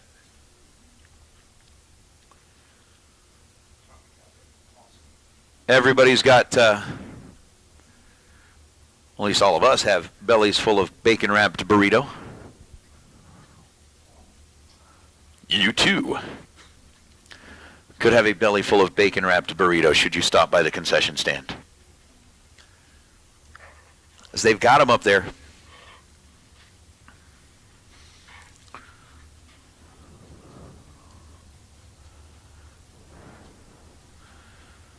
Overall, it's been like a good day.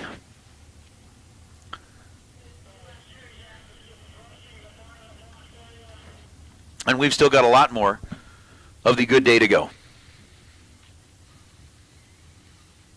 The Pro Ladder. Well, with 6 cars remaining. What, it's going to be Dennis Paz taking on Tim O'More. You're going to have Steve Rohrs going up against, is that El Feo, the ugly? Yeah. The ugly? Yes! Steve Rohrs is going to get El Feo. And Ed Niket will get C.W. Hofer. Oh, how cool. And we're going to be coming back odd in the semifinals.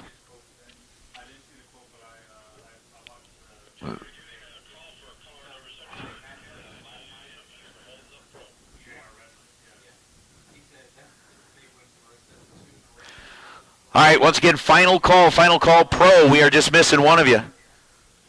If I heard Dale right on the radio, I believe that's you, Ed. Mr. Niket. We can do that whole. Boom. Now serving car number 77 in staging lane number 4. Now serving car number 77 in staging lane number 4. Get our final cars in here.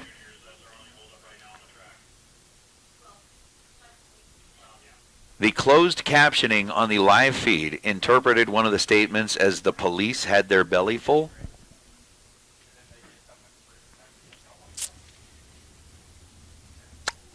Well, I mean, we are talking about bacon. And bacon comes from... You finish the sentence. Look, I'm never absolutely 100% ever going to disrespect a police officer. My brother was one for years in Vegas. And I absolutely love and respect our police officers. But I just think that is kind of funny, right? That is kind of funny. The fact that here we are talking about bacon and it brought police into the mix. I didn't do it. I didn't do it.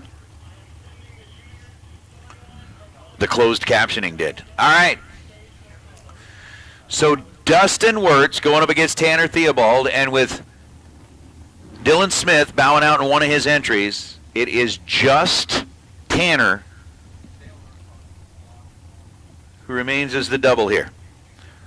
Dustin's dialed 459 on the left side. Coming in out of Idaho, Tanner Theobald dialed 502 on the right side.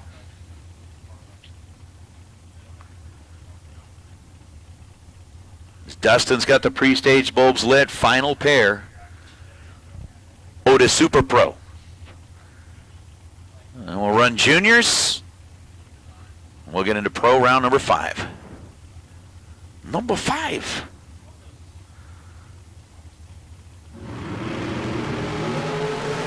Red light start for Theobald by 0.005 of a second, and then goes dead on 8. So red and dead on takes care of one of Theobald's entries. Dustin Wirtz 24 green and goes 457 on the 459.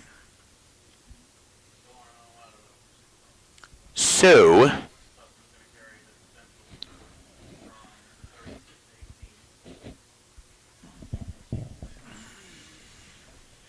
not quite on the ladder yet with Super Pro.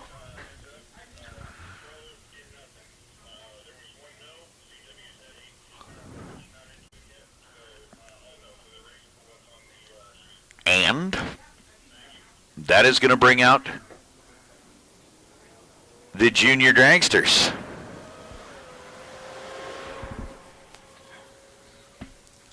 So we're going to get another time run out here for the junior dragsters. Again, they are going to be in competition tomorrow.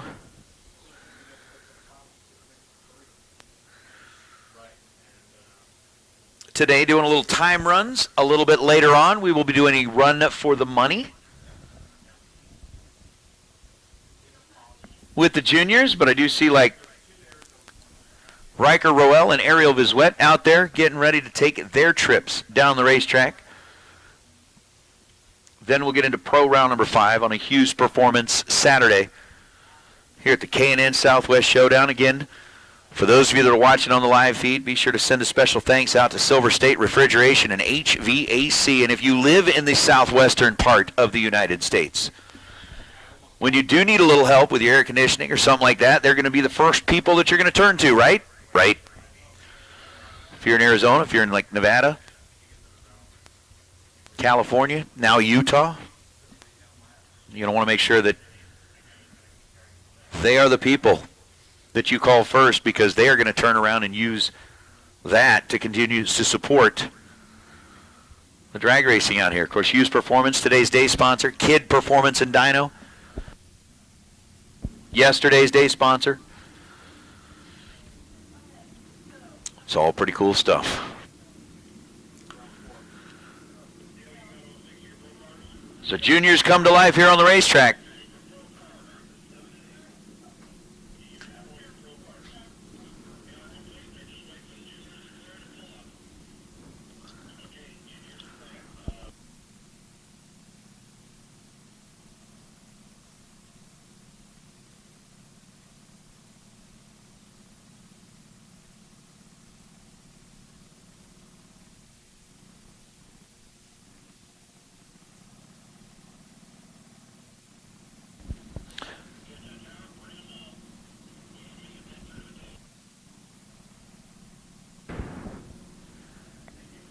So with Riker Roel and Ariana Vizuet rolling up here to the starting line. Again, we got our pro cars already back in the staging lanes, and with that,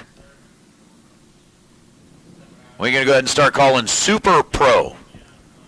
All y'all. Not quite on the ladder yet. But we'll get everybody headed back this way, door cars and dragsters. Super Pro, door cars and dragsters. And go ahead and maul back, y'all. 1190 for Ariana Vizwet after the 053 red light. Putting it right on the index. Riker goes 66 green and runs 1197 at 53 miles an hour. Next two are fired up and ready to go. Levi Agnew and Parker Schroeder. So what, we're down to 7 door cars left and 11 dragsters. Again, not quite laddered yet, but we will have them back here very, very soon. So again, Super Pro.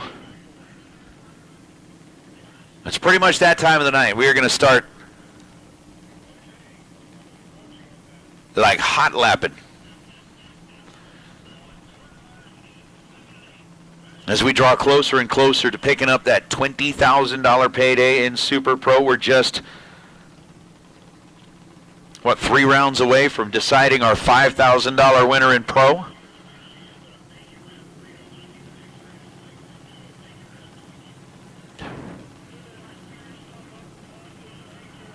Let me tell you, as Parker Schroeder and Levi Agnew roll in here, for those of you that are in the chat bleachers, I just heard of something I've never heard of before in my life. We have talked about, you can wrap bacon around anything and make it better, but they just mentioned a bacon-wrapped Twinkie.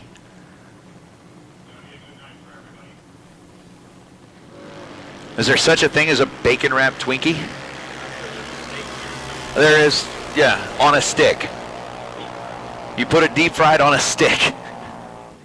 $8.99, 71 miles an hour for Parker Schroeder. Levi Agnew is 64 green and then goes 9.21 at 70 miles an hour. I mean, that's the thing that I love about junior dragsters. 10 years old,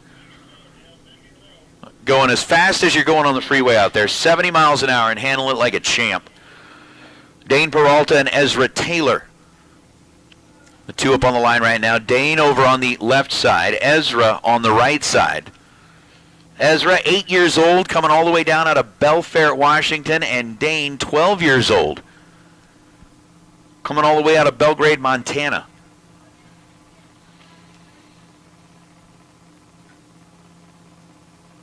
I agree. That will give you the heart attack and diabetes all on a stick. And Mixer Man, yep, straight from the Iowa State Fair.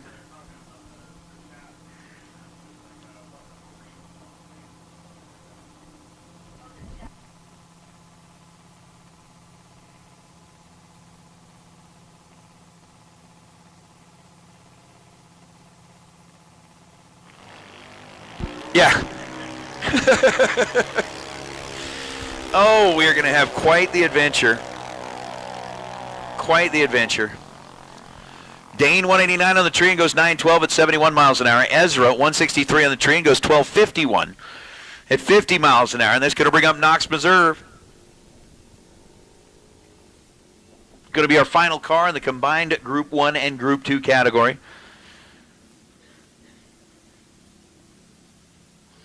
And yes, sir, car guy, I've said that myself. It's one of those things where if I ever get hurt somewhere, and there's a junior dragster driver around, I'm going to toss the keys to him and be like, here, you take me to the hospital, because most of these other grown adults around here, I don't trust them. I don't trust them to drive my car, but you, I trust. But yeah, so we've talked about what? A bacon-wrapped burrito. Of course, we could have the bacon-wrapped Twinkie as an appetizer, then have the bacon-wrapped burrito, and then go to the funnel cake taco for dessert. Man, oh man. All right, once again, Super Pro, Super Pro. If you are still in, there's 18 of you. 7 door cars and 11 dragsters that are still in competition. Let's get you headed back this way, please. Knox running under the lights here at Tucson. 57 on the tree and goes 14-14 at 43 miles an hour. I like it.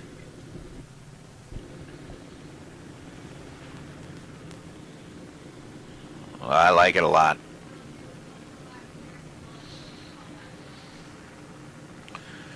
We're going to get into our older age group, Dylan Shearer and Carly Ball.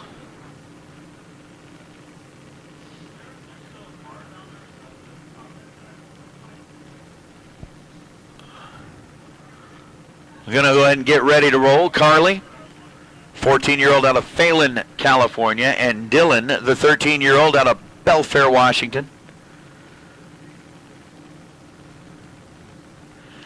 I can honestly say I've never had the funnel cake taco. Never heard of it until today. Of course, there are a lot of things that I hadn't had an opportunity to try until the first time that I visited Galat Motor Speedway. Things like deep-fried Oreos, deep-fried Twinkies.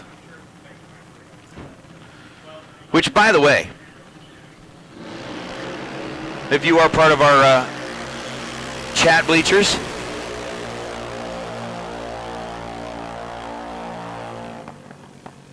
what is the deep fried capital of of the United States? Like, who does the most deep frying? You think it might be Texas? I don't know. Who deep fries the most stuff? It might be New York. New York does a lot of deep frying, like all the pizza places, and I don't know. And who is the deep fried capital of the United States? Carly Ball was 44 on the tree in 8:06. Dylan Shearer was 1:23 and then 8:30 down the racetrack as Bailey Shearer and Garrett Agnew. Oh, I like the LED lights on the back of Garrett's wing. That adds a really cool look to the dragster out there, doesn't it? I know you can't quite see it yet on the live feed, but watch that thing as it goes by.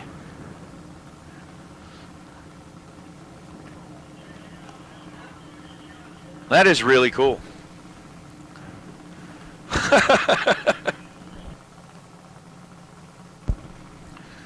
So we've had folks say that Oklahoma is the deep fried capital of the United States. Iowa.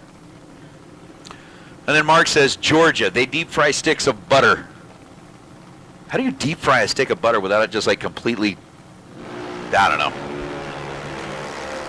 Bailey Shearer with a 1:39 reaction time. Garrett Agnew, 0:14 on the tree and then 8:14 at 80 miles an hour.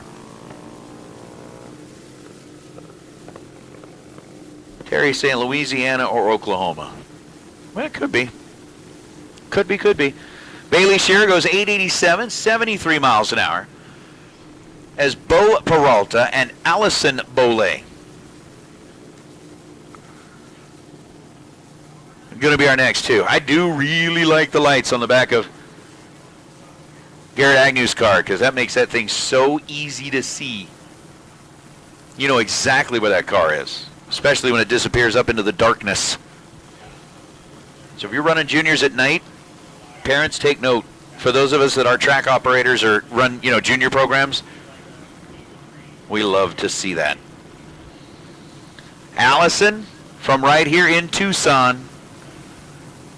Bo from Belgrade, Montana. Allison's got that KD sticker on the side of it, which is that KJ Kyoki Desa doing a whole lot of business with junior dragsters, keeping them running the way that they're supposed to. So Allison here on the left side.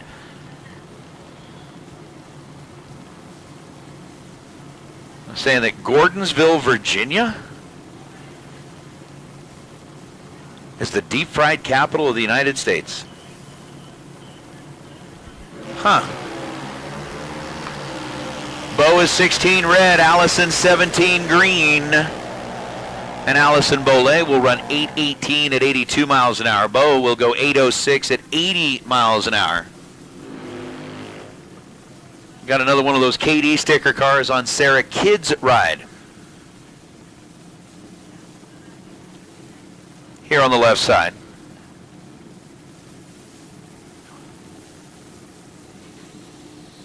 And Caitlin Torres coming in out of Chino.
like that. 97 to a 94. Sarah Kidd, 97 on the tree, and 816 at 80 miles an hour. Caitlin was 94 green and goes 801, and no, she hits the tree better. Oops, sorry. Was that not my inside voice? I did too. It's usually the dual personality fights inside my head, not outside.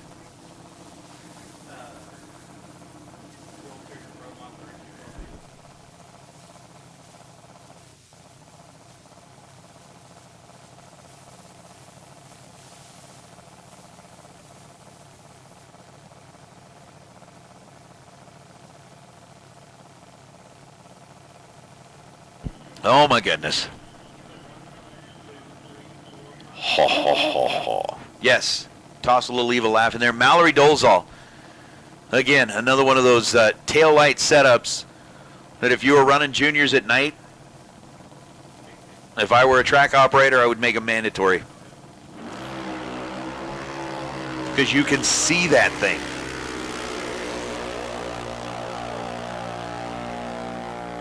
So 798 at 82 miles an hour for Mallory Dolezal after leaving about 4th out too quick. So we are going to see our juniors back one more time tonight. They will be doing a run for the money. So junior dragsters, the next time you come out here, it'll be a run for the money. Make sure that you've got a dial in on the car. It is going to be a bogey tree, and it will be best overall package.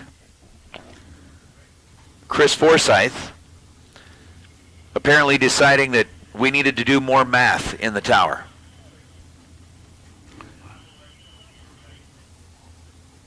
But that's okay. We'll be able to figure that out pretty easy.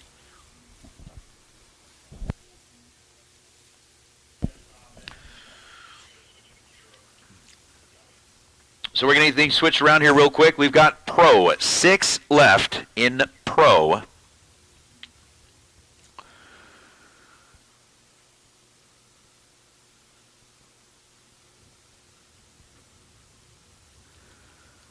Wayne, I will ask Ryan that question. Being a Texas guy, Wayne says, doesn't know if they have them in your area, but have you heard something called a Texas Twinkie?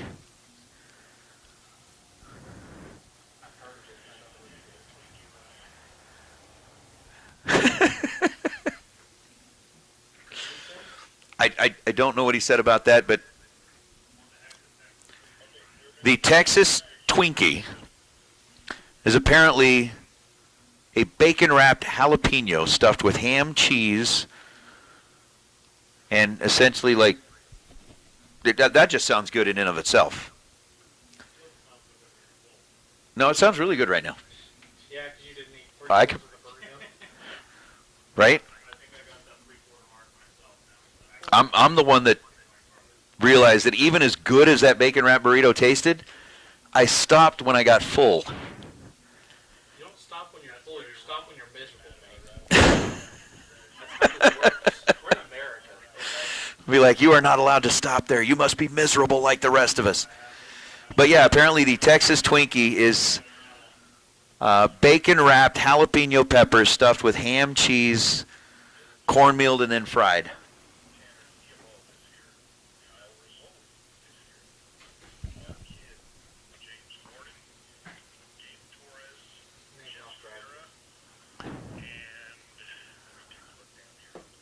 Interesting. Yes, the car guy, I did. There are rare times in my life where I will actually do like the adulting thing and, you know, use a little self-control and stop, and tonight was one of those. I was actually shocked myself, but it happened.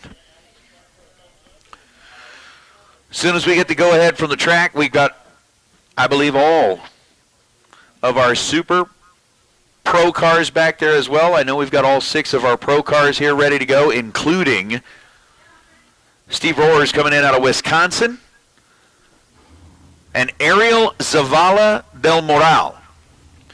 Let's see here. The ugly, oh, no. We've had like Hermosillo race in Kalispell, Montana. Yep. We've had the Pennsylvania and Mexico matchup. Now it's Frank, Wisconsin, excuse me, versus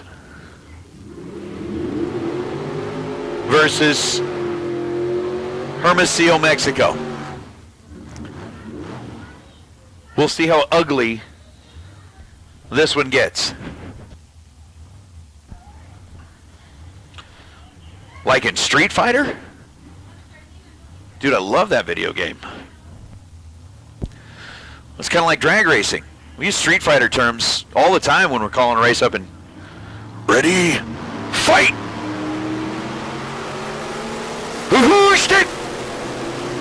Finish him.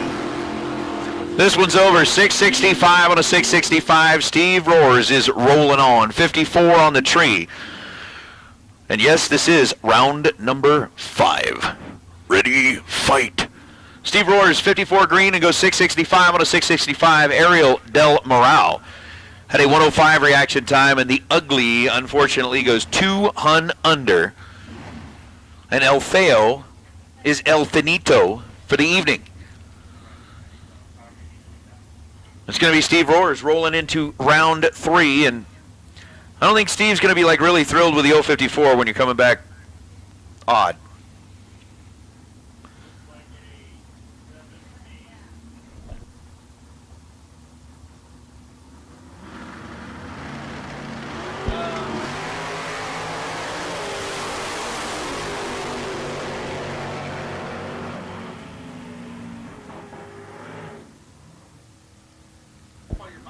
Well, Dennis Paz, 002, dead on 5, lays down a 7-pack lap here in pro against Tim O'More. O'More was 16 green, and then goes 589 on a 589. So I'm kind of looking back through the list, and unofficially, well, we've had Steve, who was scheduled to get a bye in round number 1, but didn't get it. So I don't think anybody's had a bye yet. So Steve's coming back with an 054 light. Dennis is coming back with a 002 light. Unless Ed Niquette or C.W. Hofer are better than 002 and win it. Well, neither of them are better than 002. But look at the head start C.W. Hofer got. Ed Niquette was closing in fast, and Hofer holds on to make it into the semifinals. CW 29 green and on a double breakout 756 on a 757.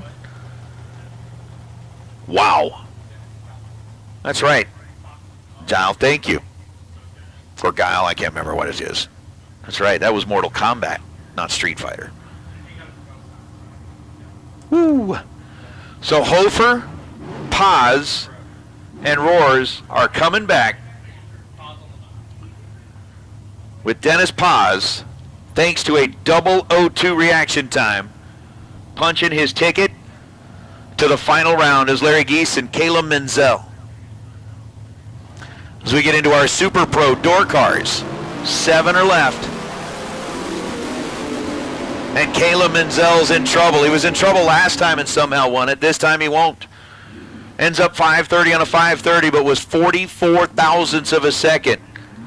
Reacting to the green, and Larry Geese, 009, one above, 590 on a 589. Geese is coming back in the latter round as Super Pro. Let's bring up Nacho Rivera and Bill Bollock.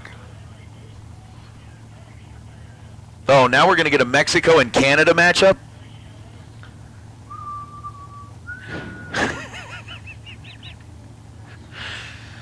I mean, we're in the middle of Arizona. We're right next to Tombstone. We need to have that whole, like, I can't whistle right now. Yes, yes. We need to just go to Tombstone and have a shootout. Nacho Rivera is headed into the latter round. 667 on a 664 was 19 green. And apparently if we come back to start talking money, we're going to need a translator to be part of the mix. Bill Bollock's 56 green. And 2 under, taking 200 at the stripe. So Bollock Yeah, you tell him I'm coming, and hell's coming with me. We already talked about, like, Johnny Ringo's grave's close to here. Ooh, Dale Phillips and Enrique Manriquez. Canada versus Mexico, and it's going to be Canada, eh? 009 and 502 on a 499 for Dale Phillips. Gets him to the stripe first by 9 thousandths of a second. Enrique was 001 and then goes 651 on a 646.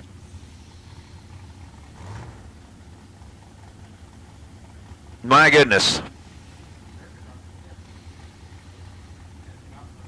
There we go. Jim Hughes. I think you may be right. I mean, Louisiana does a lot of deep frying. Like a lot of deep frying. And I'll message you my number here in a minute so that you got it, sir. Dale Phillips, Canada, winning the international matchup. North versus South. You gonna do something? Or just sit there and bleed? Dylan Smith and Keith Downing. Downing in the transition pair. Dragster dialed in at 489. Downing had to face off with the Dragster last night in the final of the $25,000 shootout. And it didn't end well, and this one looks like it might not either. Nope. Oh. Downing 28 green and goes 729 on a 727. Dylan Smith 007, take 8 thou at the stripe to be 3 above, 492 on the 489. So Dylan will be bringing it back into the ladder round. So what, we had 7 door cars, 4 of them fall by the wayside. We'll be coming back with 3 door cars. As we got Kyle Rizzoli and Tristan Craig.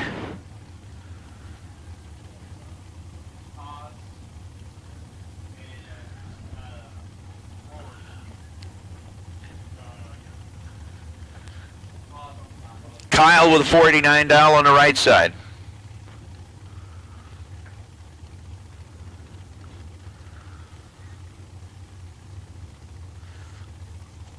Tristan with a 524 dial on the left side. And thinking of that, like, I'm looking back through some of the, like, shotgun shells or snake bites. I saw something about shotgun shells. They're bacon wrapped something too.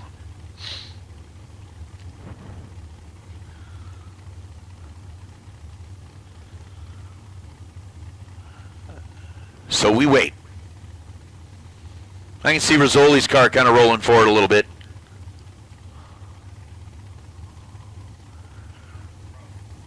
Now Tristan's going to go ahead and bump it in, and 24th thou separate them in reaction time. Tristan Craig's going to win that one. 10 green and 16 thou above. As Tristan will take the win light over Kyle Rizzoli. Rizzoli was 34 green and dead 7.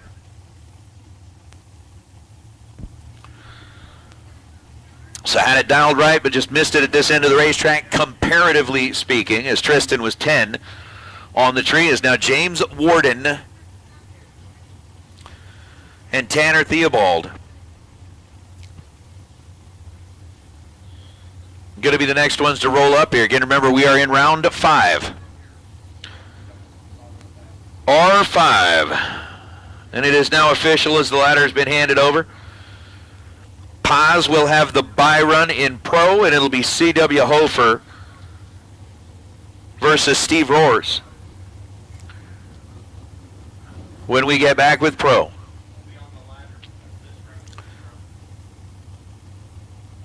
So everybody trying to punch their ticket onto the ladder to see what's left is Warden and Theobald. Get them staged up on the starting line. Huh.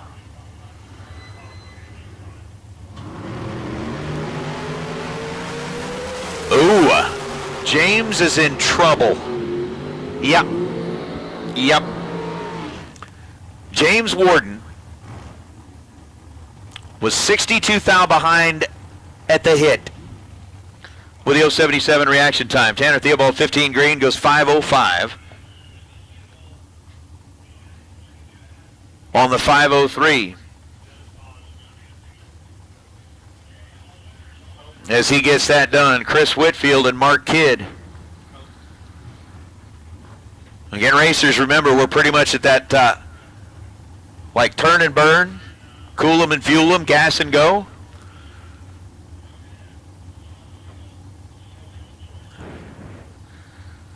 Whitfield and Kidd. Colorado versus Idaho. Whitfield, 465 over the right side. Mark Kidd, 474 on the left side.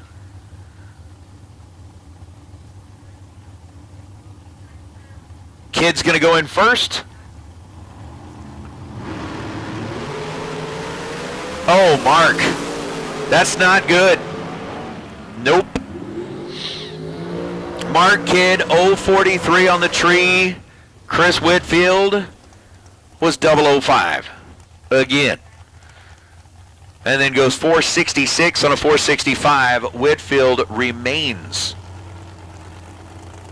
unbeaten as Jeff Serra decided that he was going to run again all the way down to about the finish line just to make sure it's still in the same place. That's got to be the reason. I mean, I'm thinking that's why he does it, right? We'll go down there and be like, okay, still there. Yep, that's the spot. I know we got it. As Gabe Torres lines up left side of the racetrack, dialed in at 471. Jeff Serra over on the right side, dialed in at 4.80 seconds.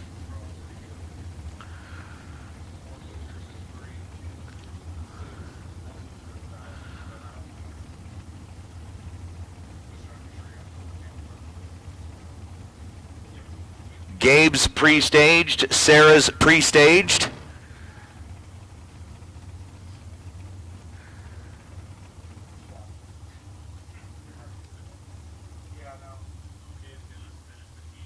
And we wait. We wait. This right here in Arizona, just a few, miles away from Tombstone. This is the ultimate showdown. Who's going to flinch first? Sarah on the right side, Gabe's on the left side. We'll let him sit and think about it. There we go. Gabe Torres flickers on that stage bulb. Sarah's in, and Jeff Serra goes red by 0.04 of a second. Gabe Torres, 37 green, and goes dead on one. And Sarah ends up running 475 on a 480.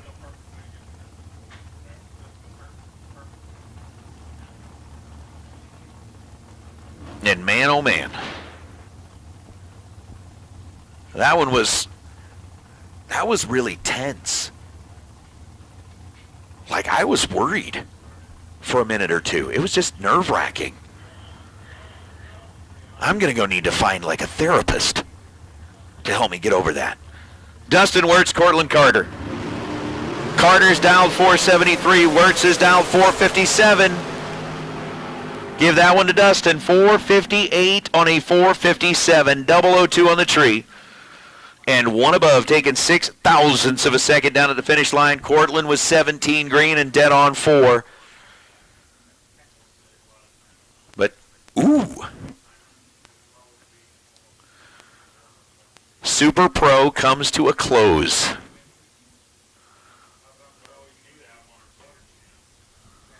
For round number 5. Round 5. That was tense, but fun. Again, racers, remember, we're pretty much in that like gas and go. We do have the ladder in Paz getting the solo. Hofer versus Roars.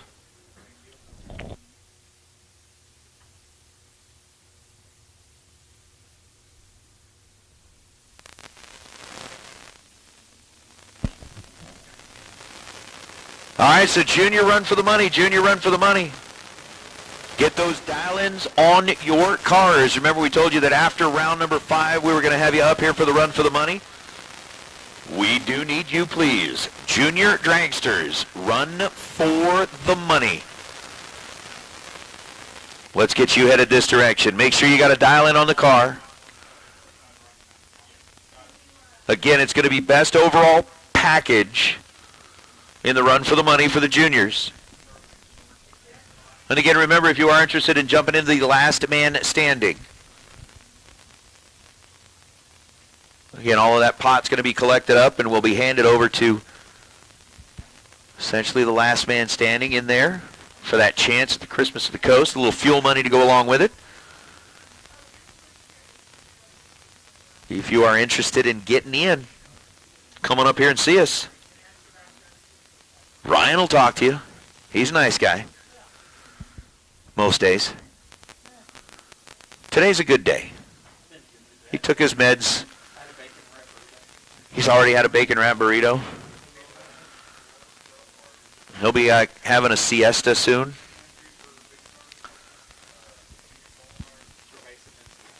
Cerveza, then siesta. I think that'd be good.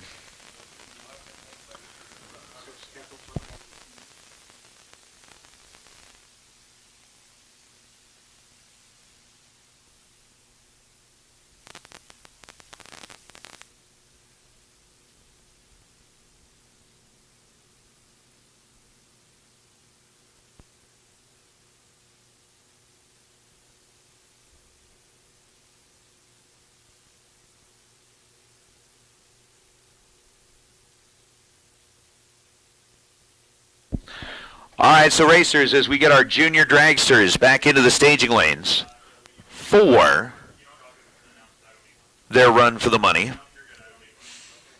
want to make an announcement for a little schedule change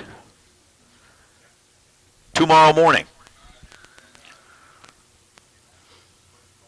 So tomorrow morning, we are going to make an adjustment to the schedule. Junior Dragsters, we are going to start calling you at 8:15 a.m. to make your first run at 8:30 a.m. So again, juniors, we will start calling you tomorrow morning at 8:15 a.m. to make your first run at 8:30 a.m.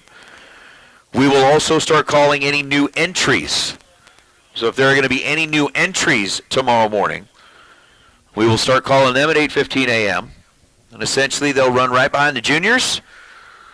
And then we will dive into round number 1 of eliminations. We need all winners. All winners need you back to the staging lanes, please. All winners back to the staging lanes, please. If you are still in competition,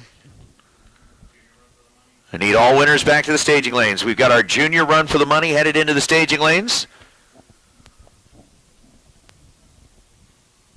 Need you back here, please. But again, tomorrow morning, the adjusted schedule, 8:15 a.m., is when we will start calling our juniors to be in the staging lanes for a run at 8:30 a.m. That's also when we'll start calling all of our new entries. We'll have you in the staging lanes ready to go at 8:30 a.m. as well, meaning that we will be ready to run round number 1 of Pro at 9 a.m., so we'll start calling you guys at about 8:45 to have you in the lanes and ready to go. Sounds good? Sounds like it'll work.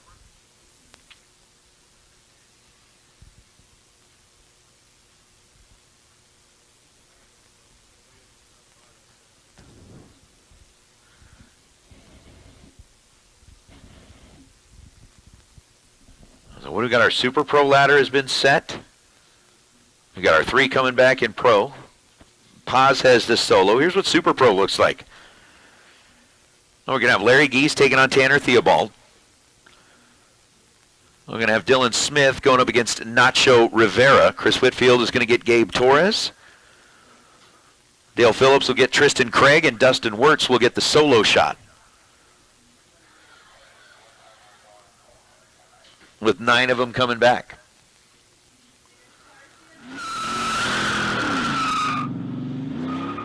Today we're going to take a closer look at Holley's development truck, a 1999 Dodge Dakota.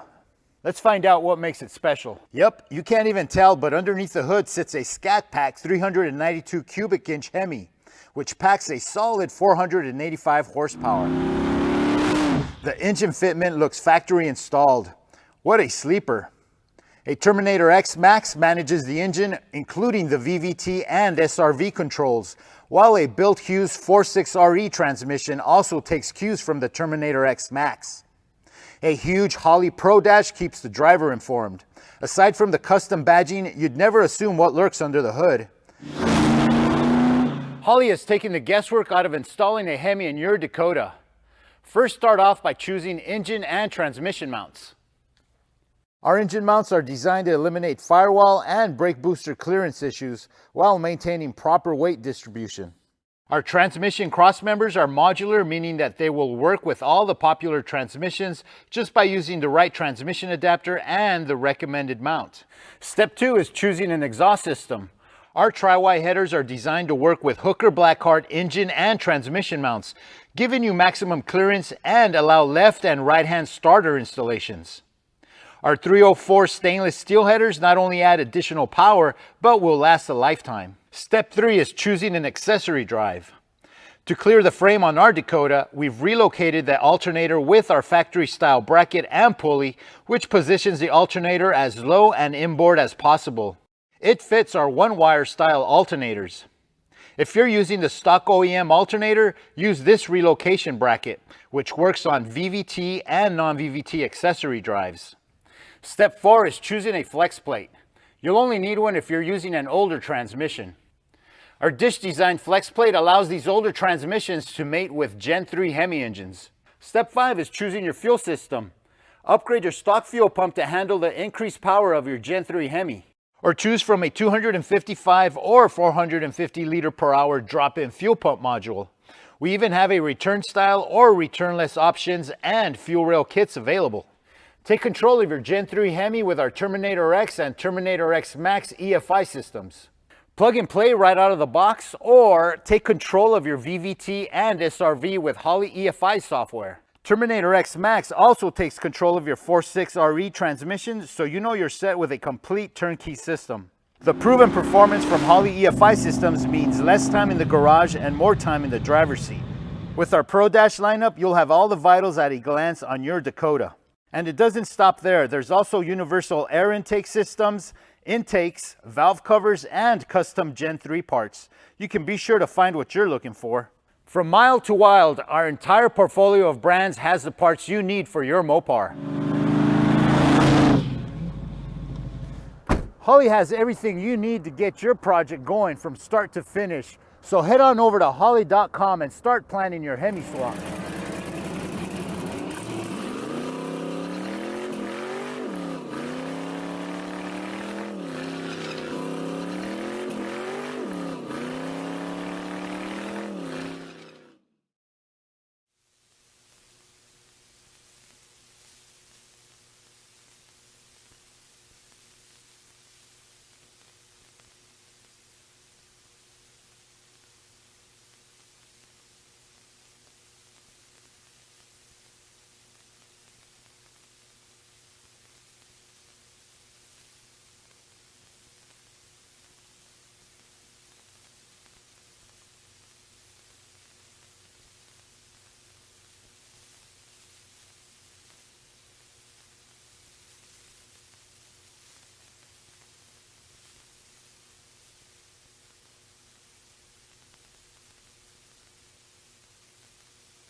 Oh. Apparently Peter Biondo and the guys on the East Coast, they got serious about dinner. Dude, he said they just sent me a picture of 2 big old T-bone steaks that they just absolutely demolished. They were not bacon wrapped. But those things look phenomenal. Holy cow. Those look delicious.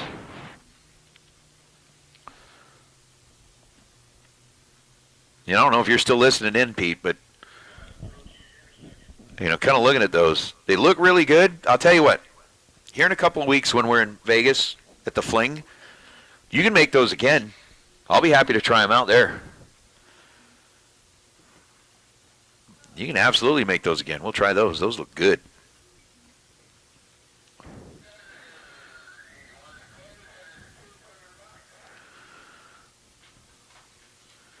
So it looks like we are going to do a quick little switcheroo.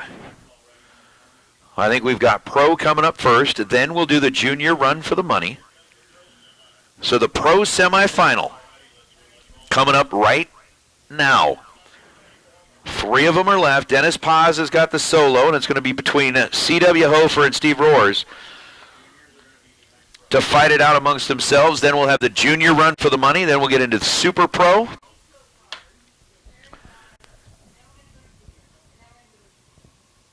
And so it'll be Pro Semi, then Juniors, then down to Super Pro round of 9.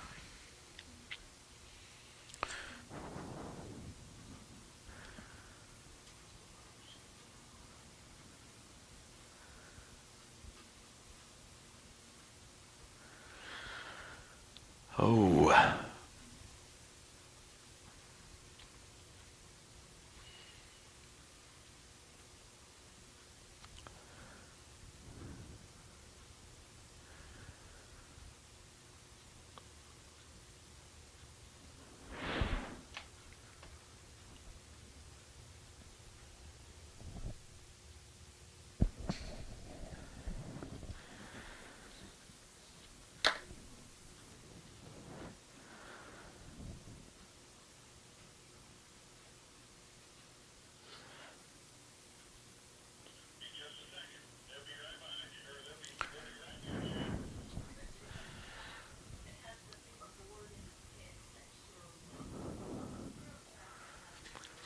Now they're just teasing us.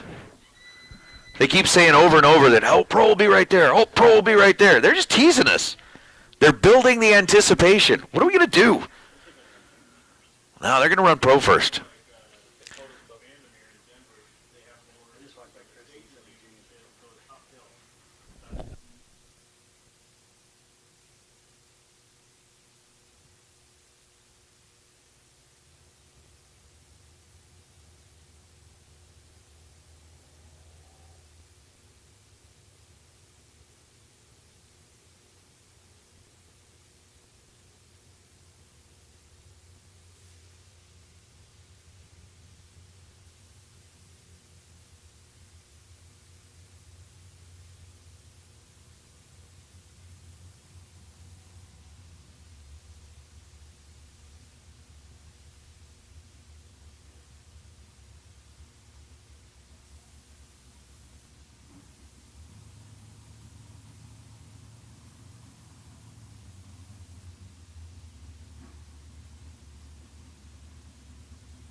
All right.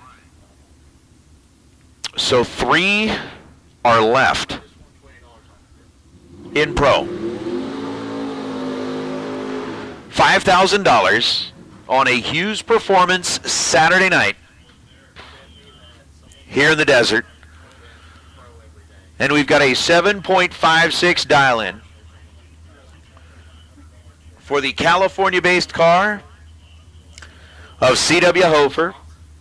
We've got a 6.65 second dial-in for the Wisconsin-based car of Steve Rohrs. It is either going to be an all-California final or Steve is going to come back and have to race through a second Californian to try and get the $5,000. CW's in and set. Steve's in and set. Tree drops and Roars is in trouble. Yep. Steve Roars, 50 on the tree, which was 42 thousandths of a second behind CW with a 008. CW 008 dead 8 puts up 16 total, and it will be an all-California final in the pro category. Steve ends up running 664 on a 665, but just picked a bad time. You picked a bad time to leave me, Lucille. Missed the tree, and CW Hofer will be coming back to take on the El Camino of Dennis Paz. So the Stockton, California car, 674 is the dial. Paz is 61 on the tree. And then goes 673.9 on the 674. So it will be an all-California final in pro.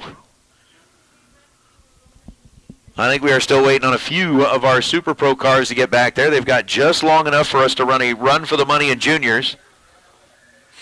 And then we'll be coming back with our 9 left in Super Pro.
All right. So Junior Dragster, run for the money. We're essentially going to have a winner from each group.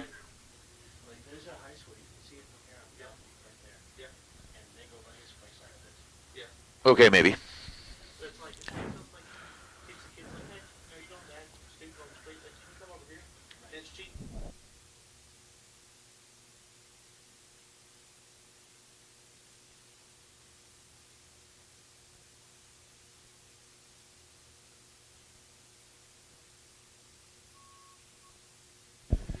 Okay.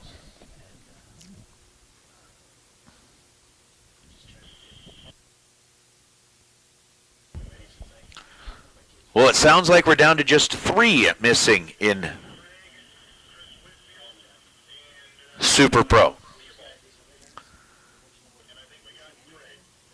Really?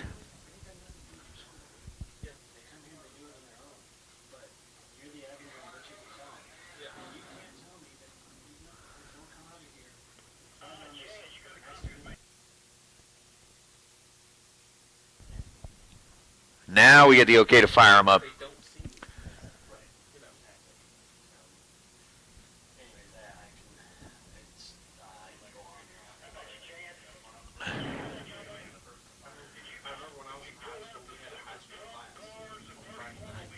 So Parker Schroeder and Dane Peralta. Here's the deal.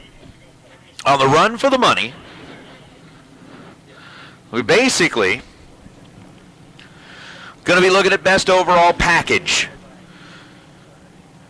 So again, the tree is going to drop. It's going to be that bogey-style tree. Everybody's going to get a clean tree to take a look at. And we'll see what we do. Parker Schroeder, the 13-year-old coming in out of Peoria, Arizona, and Dane coming all the way down from Belgrade, Montana.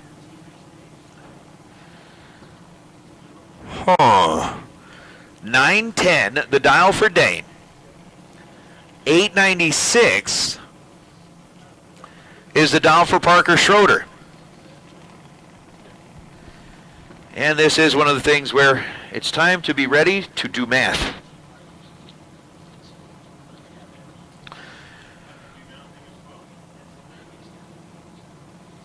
Matt is going to be mathing. We will be mathing together. Matt will probably be quicker at the mathing than I am, because I will be talking about that, but we'll see.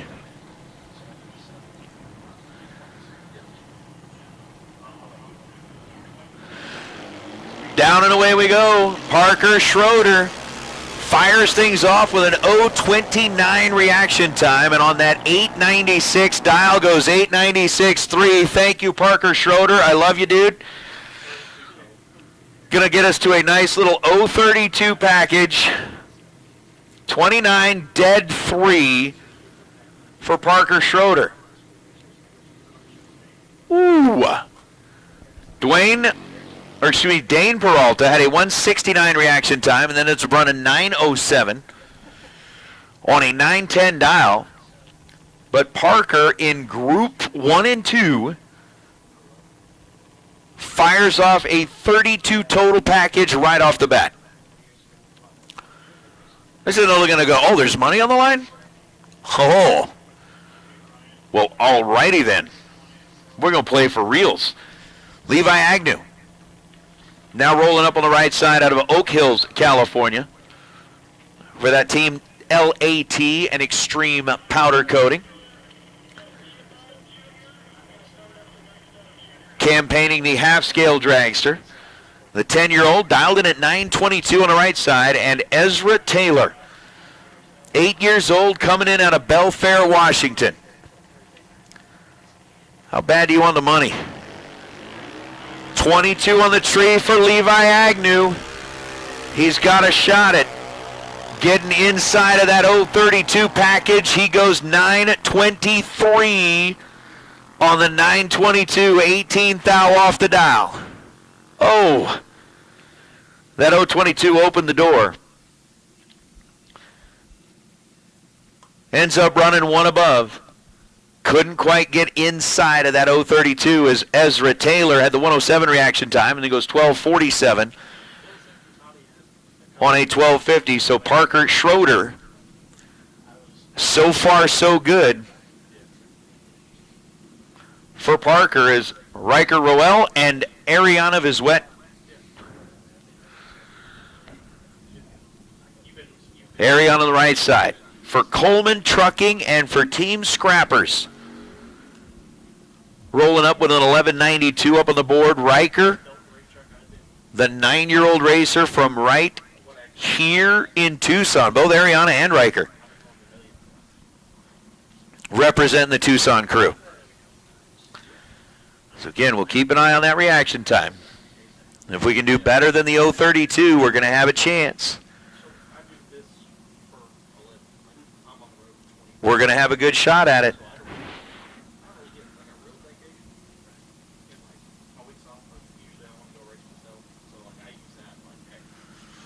As Riker's going to light up that pre-stage bulb, there's Ariana. Ready? Go. Riker, 11th thou too quick on this side of the racetrack, and Ariana Vizuet goes 113 on the tree, so Parker Schroeder survives another two. Ooh. One car left. Ariana's up running 1186 on the 1192 dial. Riker goes 1197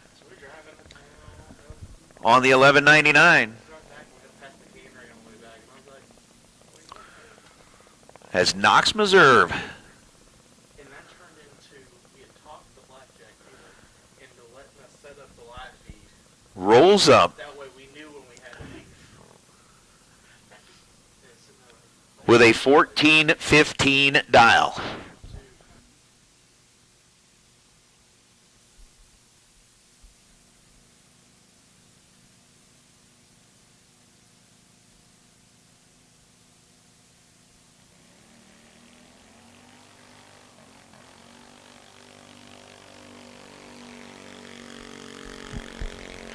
Oh, Knox Meserve 200 on the tree and now looking to go 1415.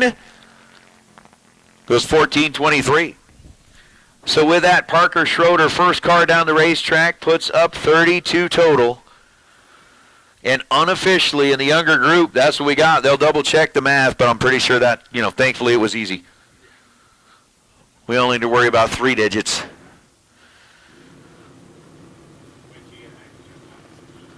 No, I don't want to play that.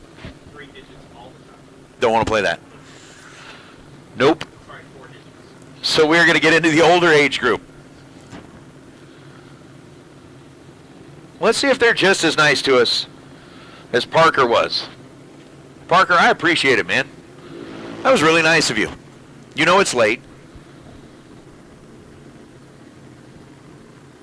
Oh, no. Mixer, man, we're not going to talk about that. Nope.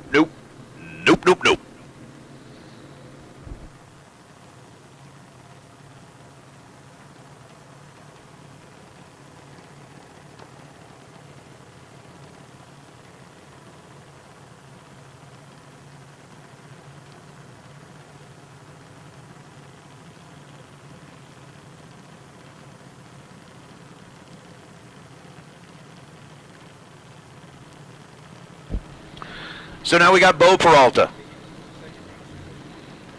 Rolling in out of Belgrade, 798. Dialing over on the right side, and Carly Ball. Like I said, we've had a few of the junior cars that have already come up here and signed up for that last racer standing. And the junior dragsters that we're going to be doing tomorrow. Bo is 223 on the tree. Carly is 116. Carly goes 803, and that's not going to work out. Bo Peralta, that's a lot of numbers. That's a lot of numbers. I'm not going to worry about that. Because I got a sneaky suspicion that that's not going to hold up. But Bo, 223 on the tree, and then 812 on a 798. Carly Ball, 116 green, and then goes 26 thou under as we bring up Dylan Shearer and Garrett Agnew. Garrett over on the right side. The 15-year-old racing for Team LAT and Extreme Powder Coating. 815 the dial on the right, and Dylan Shearer. He's got the 828 dial over on the left side.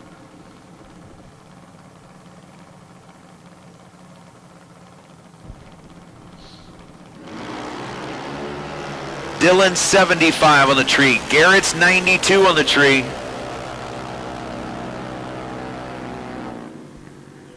And we go 829 on an 828 to be 85 total. Garrett Agnew, 92 and dead 6. Close, but not going to beat the 85. So Dylan.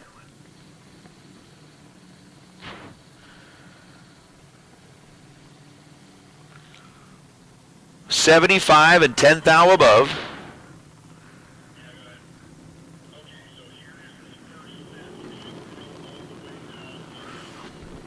As Garrett Agnew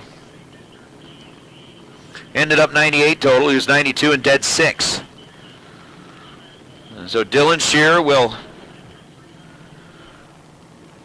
at least be on the list in the top spot for the time being as Allison Bollet and Bailey Shearer roll up.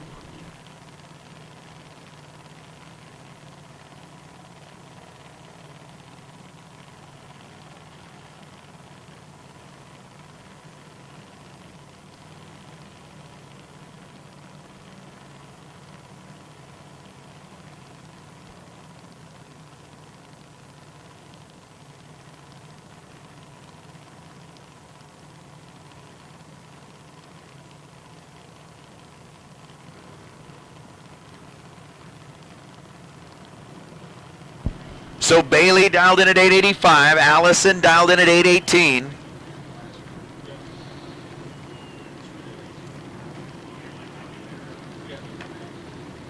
As the pre-stage bulbs are lit, you want to take the money in this group? You gotta be better than 85 total. Oh! Bailey Shearer rolls through the beams, is not going to get a reaction time or a time at all. Allison Bolay, 009, and 45 thou above the dial. It's going to end up, what, 54 total? Hey, I'm doing math. Yay me. My math is working for tonight. At least for now. So Allison Bolay,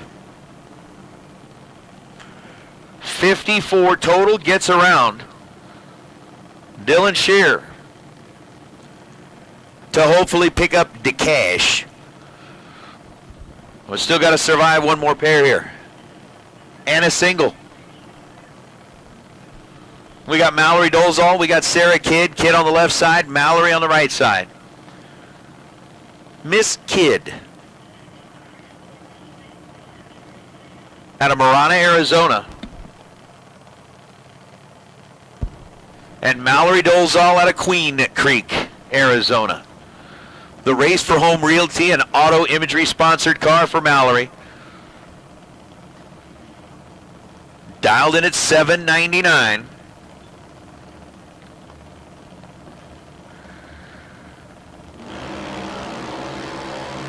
Neither one of them going to be able to get around Allison. Mallory 045 red, Sarah was 64 green. And then Sarah goes 814. Mallory dead on 5, but left early at this end of the racetrack.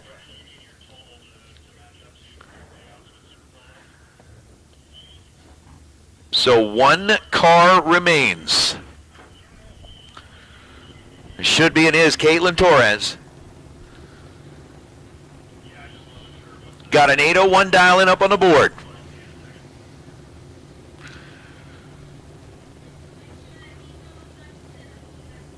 And what we will see, first things first, if she gets a reaction time better than 054, then we got a chance at it. If.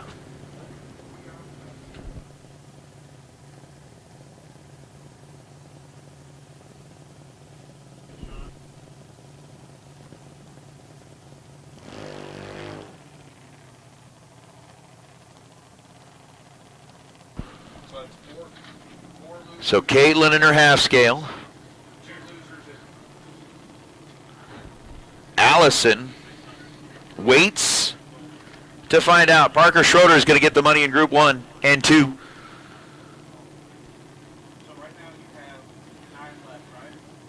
We'll see if Allison holds on to it or if Caitlin Torres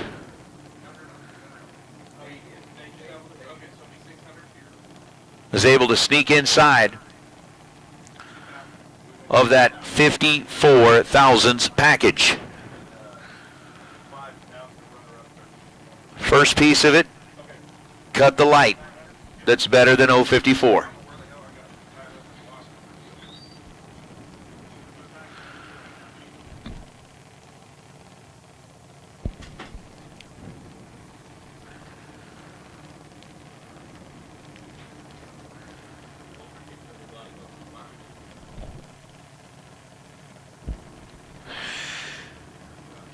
Oh, Caitlin, pre-stage bulbs are lit. 075 on the tree, not going to be enough to get inside of the 054, so Allison Bolay, unofficially according to what we got, it'll be Allison. Caitlin was 75 on the tree and goes 802 on an 801, and oh, by the way, you know, Ryan kind of pointed this out a minute ago, and I was looking at it myself. So, you know, you got the younger kids that a lot of times everybody's like, oh, you know, the older juniors are way better than the younger kids. Well, guess what? Group 3, the younger kids destroyed you. Had the 032 total package. Good thing it wasn't combined, huh? That's all good, though. Parker Schroeder, 32 total, gets the win light, or gets the run for the money there, and Allison Bollet, 54 total, gets the run for the money there. Pretty cool deal.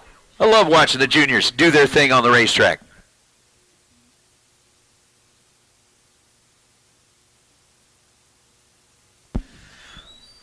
So that was a lot of fun. That was a lot of fun. Again, juniors, remember, we are going to have the last man standing. If you want to get into that before we get into eliminations tomorrow, you still got time. I mean, you got time before we get into eliminations tomorrow, but if you want to come sign up for that last man standing, we'd certainly love to have you as part of that. I understand we have got 9 Super Pro cars back in the staging lanes getting ready to go. We got a little kind of swap over and adjustments to be made here on the racetrack. We're going to get all the juniors taken care of, and we'll be at it soon. Again, it is a K&N Southwest Showdown on a Hughes Performance Saturday. All put together by the folks at West Coast Bracket Racing, Silver State Refrigeration, and HVAC, bringing you a live feed. Kid Performance and Dyno, the Friday day sponsor. Tomorrow is going to be Mosier Engineering Sunday, where we've kind of rolled all of the Friday money together, and we're going to be racing for another $20,000 worth of cash for Super Pro. 10 grand will be up for grabs in Pro. Again, racers, remember, we're going to be doing a little adjustment on the schedule tomorrow. So juniors, be ready for the call to go out at 8:15 a.m. tomorrow. 8:15 a.m. tomorrow.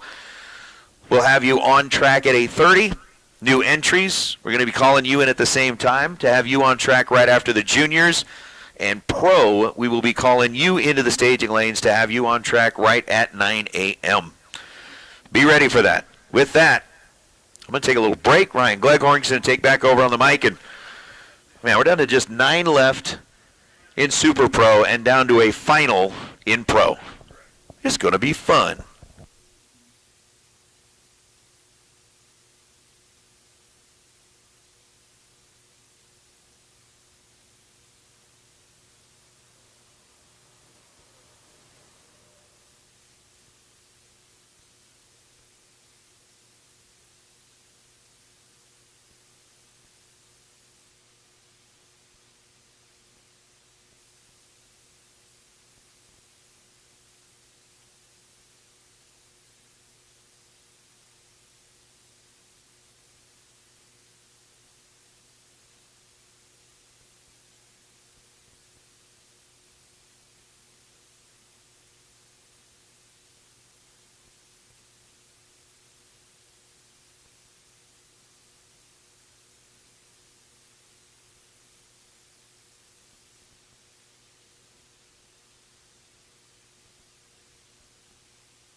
So down to 9 cars here for $20,000 on the Super Pro side. Dustin Wirtz is on the bye.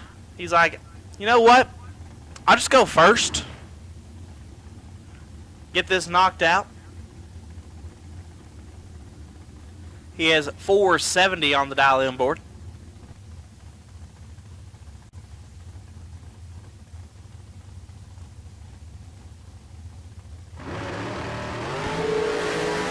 He turns it 7th thou red.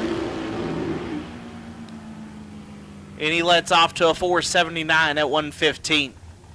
So Wirtz will be down to 5.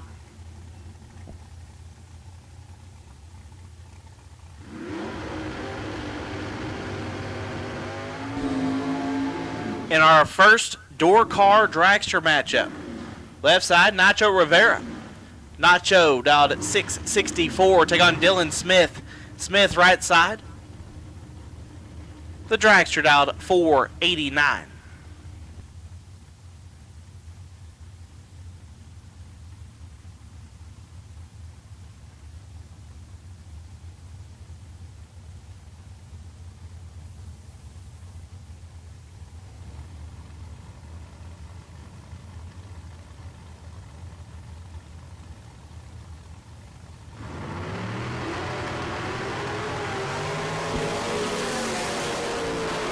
Nacho in control, win light Nacho. 14, take 3 to be 4 above. Smith 033 and 3 above, no good. Nacho Rivera down to 5.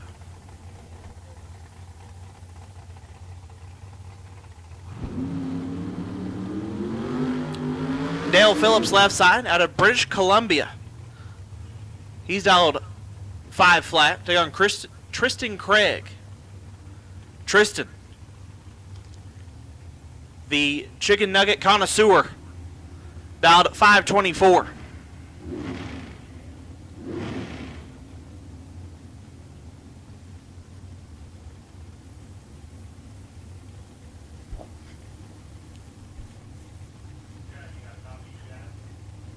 Canada versus Nevada. Tristan is from Henderson, around the Las Vegas area.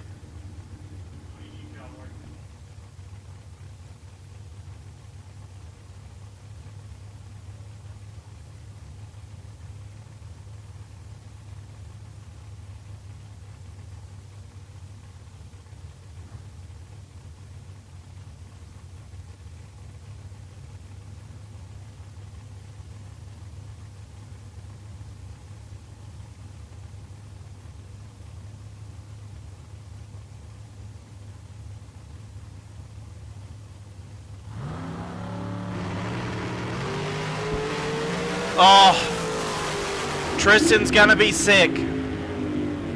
Tristan 3 thou red. Dale is late and idles down the racetrack. Dale Phillips.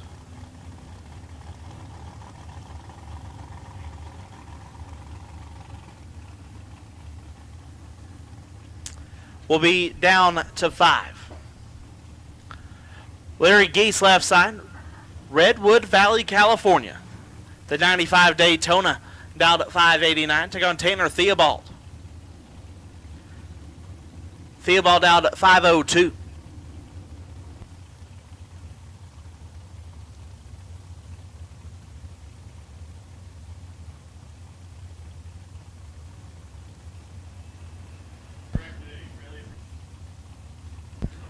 Larry Geese, Tanner Theobald.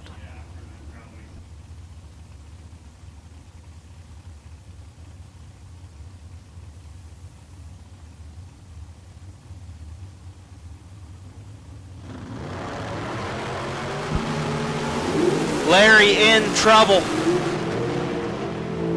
Give it to Theobald. 10, take 16 to be 3 above. Larry missed it and put it dead on 7. Tanner Theobald down to 5.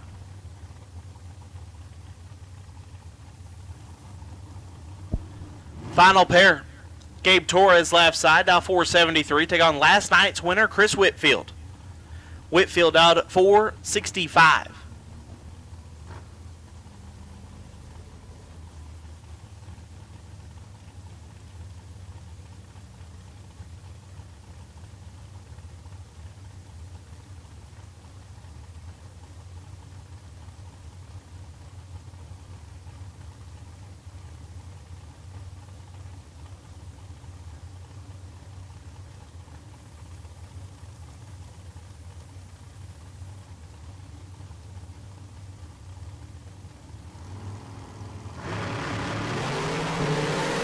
Torres is 12 thou red. Give the win light to Whitfield. 8 dead, 5 lays down, 13 total. Torres 12 thou red and 26 thou under. Chris Whitfield will move on to the quarterfinals, and that'll wrap up the round of 9.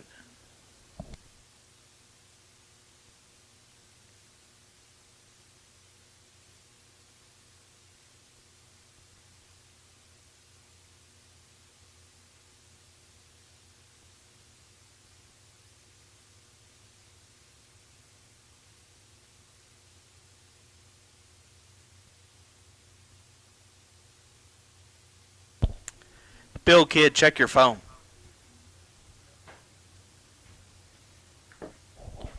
As our pro final, I do believe, is back in the lanes.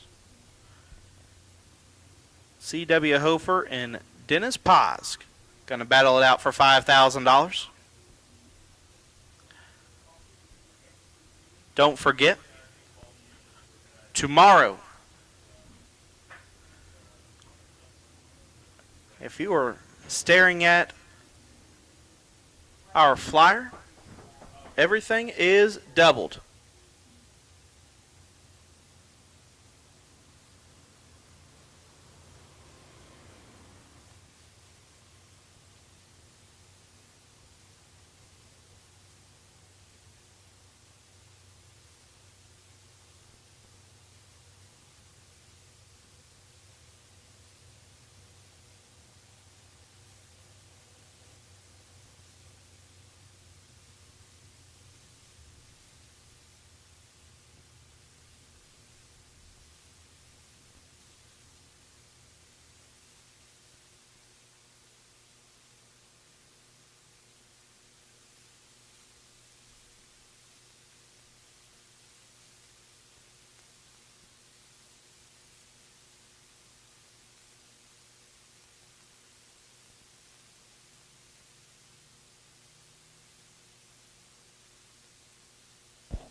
Once again, everything on the flyer is doubled, but the buyback.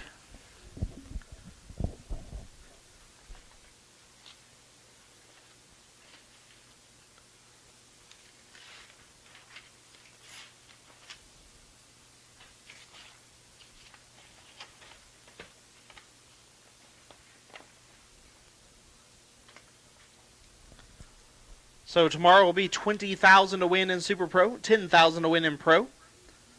All the round money was doubled as well. So $5,000 to runner-up in Super Pro, $2,000 semi, $1,200 a quarter, $600, then $300. On the pro side, 10 to win, 2 to runner-up, $1,200 semi, $800 quarter, then $400 and $200. But instead of doubling that buyback, like they very well could have, kept it reasonable. On the Super Pro side, instead of making it 200, keeping it 160 like it was today. And then on the Pro side, could have very easily been $160. Chris said 100's good enough. So everything's doubled but the buyback.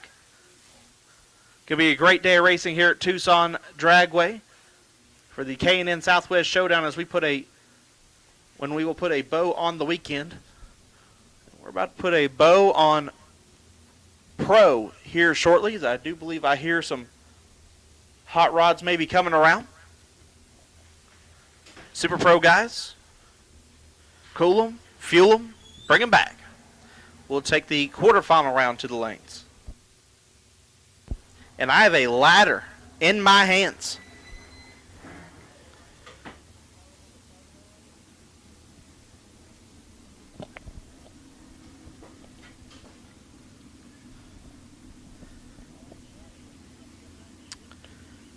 And this guy just keeps going rounds. Chris Whitfield will be on the bye next round.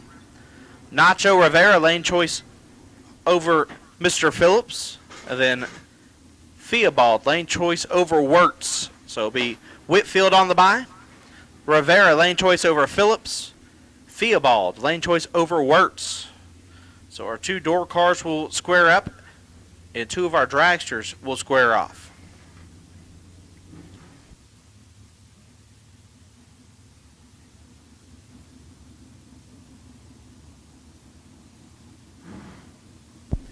But here we go, pro final round.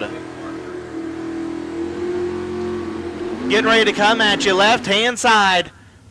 Stockton, California's Dennis Paz, the El Camino out 674. We'll take on C.W. Hofer. Hofer, the Firebird out 756. So for sure, California taking home the pro win for $5,000. Is it going to Paz? Is it going to Hofer?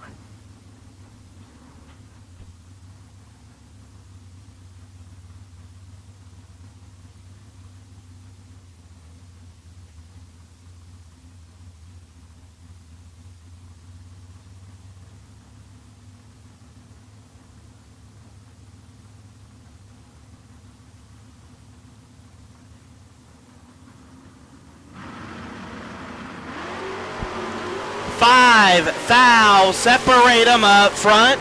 Win light will go to C.W. Hofer, 20, take 24 to be 1 above 2. Paz had the advantage up front, was 0-15. Puts it 4 above to be 24. Foul behind. C.W. Hofer will be your pro winner here on Hughes Performance Saturday.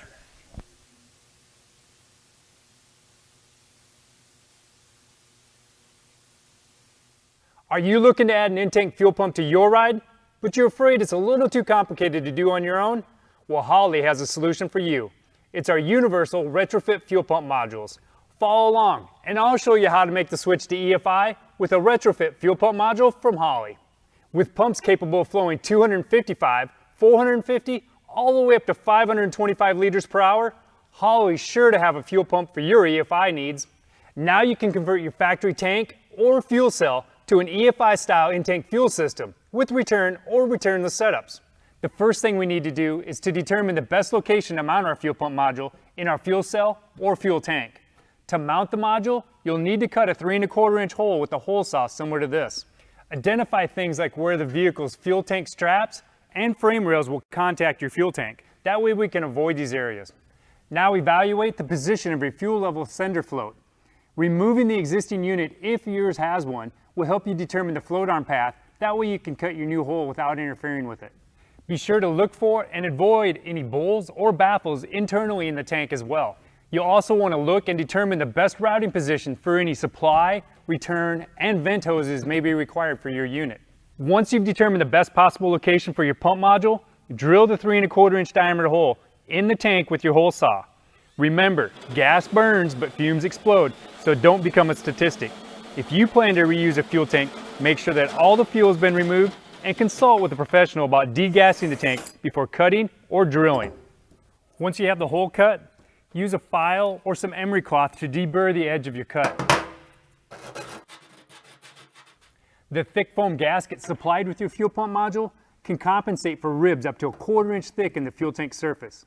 If your tank has deeper ribs or the ribs are perpendicular and have sharp edges, you'll need to use some additional sealant, such as Dow Corning's 730 RTV. Apply the sealant between the foam ring and the tank surface to seal it properly. Remove and clean any debris that may have fallen into the tank during the hole cutting process before you start the installation. Next, we need to measure the tank depth from the highest part of the fuel tank to the very bottom of the floor directly below. The maximum tank depths that our pump modules can accommodate vary from 12 to 13 7/32 of an inch, depending on which pump module you choose. And minimum depth requirements range from 7 to 9 inches depending on the model. Now take this tank depth measurement and insert it into the chart found in the instructions. Subtract your depth measurement from the supply hose specifications listed for your specific model to get the proper length for the supply and return hose. Now measure and mark your return hose, starting with the end of the tape at the end of the hose and pulling back towards the module. Once you have your mark, you can cut the hose to length. Now cut the supply line that's already pre-attached to your fuel pump using the same method, pulling from the end of the hose back towards the fuel pump. then mark and cut. To determine the length we'll need for our pump hanger bracket, you'll use the same measurements that we used earlier for our return and supply lines. Using your measurement, place a mark on the hanger bracket, then cut the hanger at the mark. Install the pump hanger bracket to the flange boss using the 2 screws and lock washers supplied with your kit. Install the bracket so that the groove is facing your fuel pump. You'll have to remove the foam ring in order to access both holes. Install the pump hanger bracket to the flange boss using the 2 screws and lock washers supplied with your kit. Then torque them to 12 to 18 inch-pounds. Don't forget to reinstall the foam gasket. Slide the screw clamp over the supply hose and push the hose outlet onto the hose barb found in the pump module body. In order to gain better access to the clamp screw, you can remove one of the clamping lugs. Next, rotate the pump until it contacts the hanger bracket. Then slide the hose clamp towards the pump and over the hose barb. Tighten it to 13.5 inch-pounds. Now install the 2 2-inch diameter screw clamps around the pump module and mounting bracket. Place a clamp at each end of the foam sleeve on the pump. If you've chosen an EFI system that's capable of being run returnless, why not choose one of our returnless fuel pump modules? The installation is the same as before, but be sure to check the chart included in the instructions, since the base measurements change with the returnless style pump modules. When you go to install the hydromat filter onto your fuel pump module, position the hydromat so that the shortest length of filter is closest to the wall of the fuel tank, and the longer section is pointed towards the center of your tank.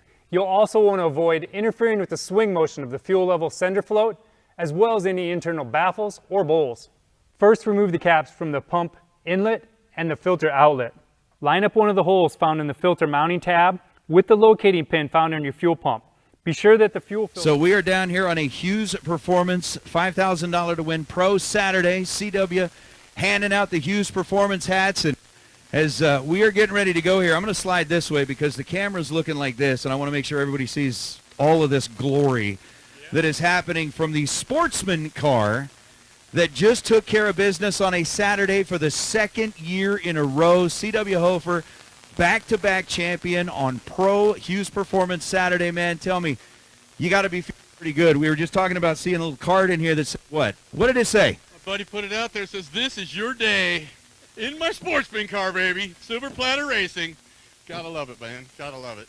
It definitely is your day. I mean, this car is like unstoppable, and you on the tree today were pretty much unstoppable. I mean, 20 in that last round, I think, was the slowest that you were all day long. You were just knocking it down. Man, you had to be feeling it. You had to be feeling pretty good. I was feeling pretty good, but the guy I had to race in the semis, I had a long time to figure out where his front end was. I lost to him twice last year, and I made sure I was out front this time. So it was a great day. Had some good lights, car ran well, things worked out, you know. But the best part is this is a true sportsman car, and I have no idea why the sportsman guys don't show up to race this race. This is just I don't understand it. I don't either. I mean, you look at it, Sasha's been down there into the finals as well. You've been winning it now twice. These sportsman cars are knocking guys out left and right. And you guys, I mean, you did it today. Knocked them out one by one, and now you're standing here. I put up $500 if they showed 20 sportsman cars here to have a last man standing, and we got 4, and 3 of them are from my camp. So I guess we saved $500, huh? I guess you did. You can take that down to the Skino, maybe turn it into like 10 grand tonight. Because, like it said, this is your day. This is my day. I want to thank God, thank you, and I want to thank Chris for doing these races. These are awesome, and Jim Hughes on the track were perfect. You know what? This has become one of our favorite places right next to Las Vegas. Vegas is a good place, too. You guys clean house there, but, man, back-to-back $5,000 Saturday champion. Congratulations. We're not done yet. Hold on. We got more stuff for you. You've got the Hughes Performance Winter Circle hat. There it is. Chris snuck around behind me. Got the big check and the trophy, custom built by the folks over there at Theobald, man. $5,000 pro winner. Ladies and gentlemen, everybody that's around here, make a whole lot of noise for C.W. Hofer, your pro champion, back-to-back years here at the Southwest Showdown. Congratulations, man.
Missing one car in Super Pro. Missing one car in Super Pro. Need you here.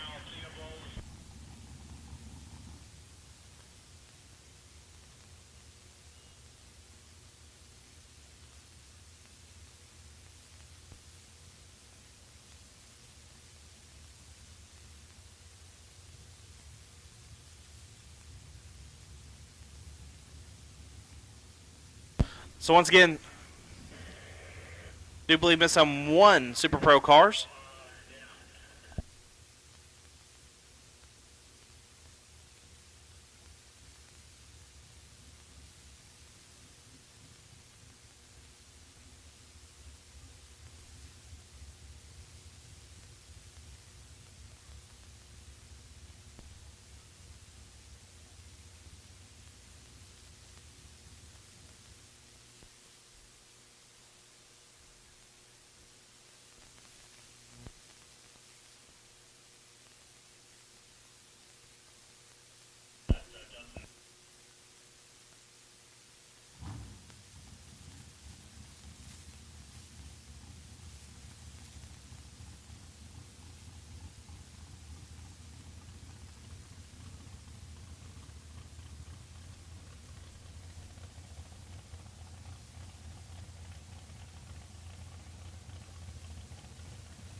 So, Chris going to get us kicked off. Whitfield going to take his solo shot into the semifinals. Got 495 on the scoreboard. Looks like he's going to let off somewhere around half track, try to put it dead on.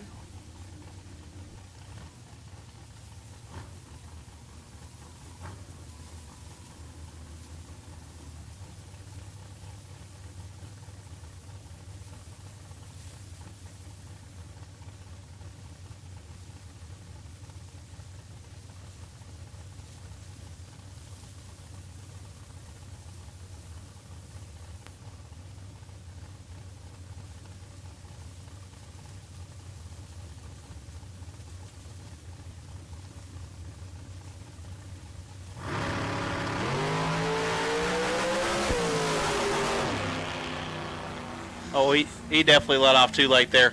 19 and 51 thou under. Whitfield will move to the semifinals.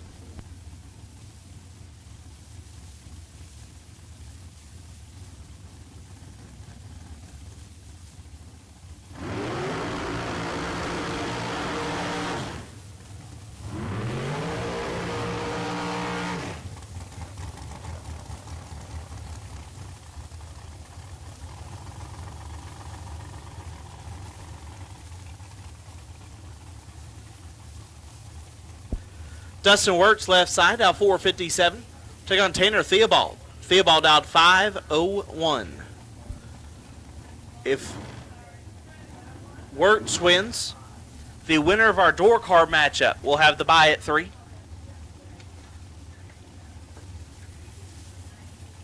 Theobald trying to steal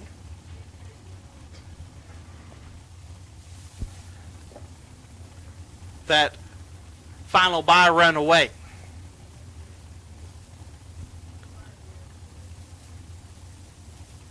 Idaho versus Utah here at 5 cars.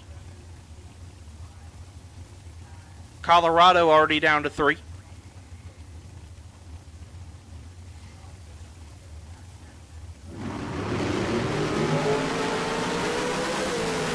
It's not great. Wirtz 45 and 1 above gets the win. Sprayed, stopped, wind light came on. Theobald 38 gets there 43 to be 25 thou under. Dustin Wirtz will go to the semis. And that makes our final matchup the race for the bye to the final.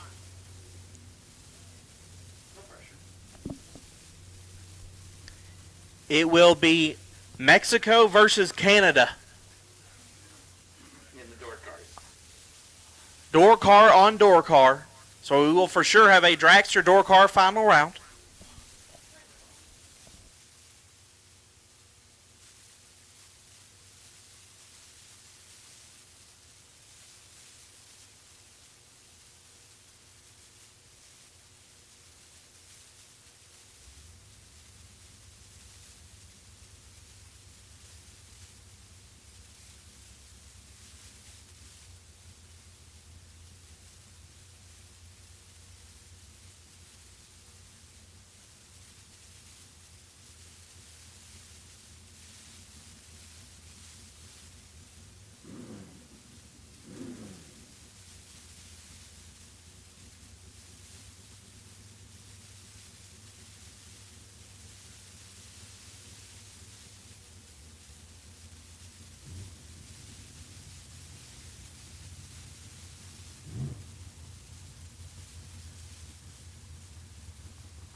Left-hand side, Nacho Rivera.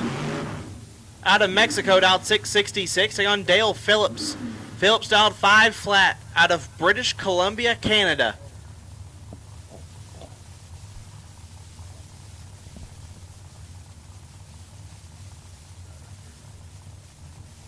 The Mopar versus the Ford. Mexico versus Canada. Winner here gets the bye to the final.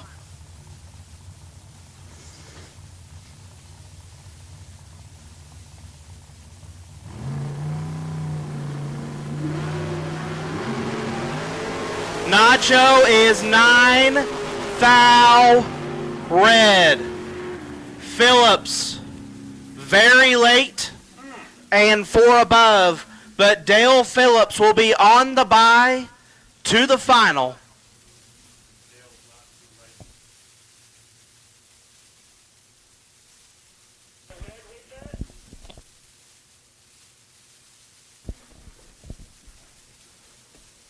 Whitfield will have lane choice over Wirtz. Phillips on the bye to the final. Give you guys a couple of minutes, cool them, fuel them, and bring them back for our $20,000 semifinal here on Hughes Performance Saturday.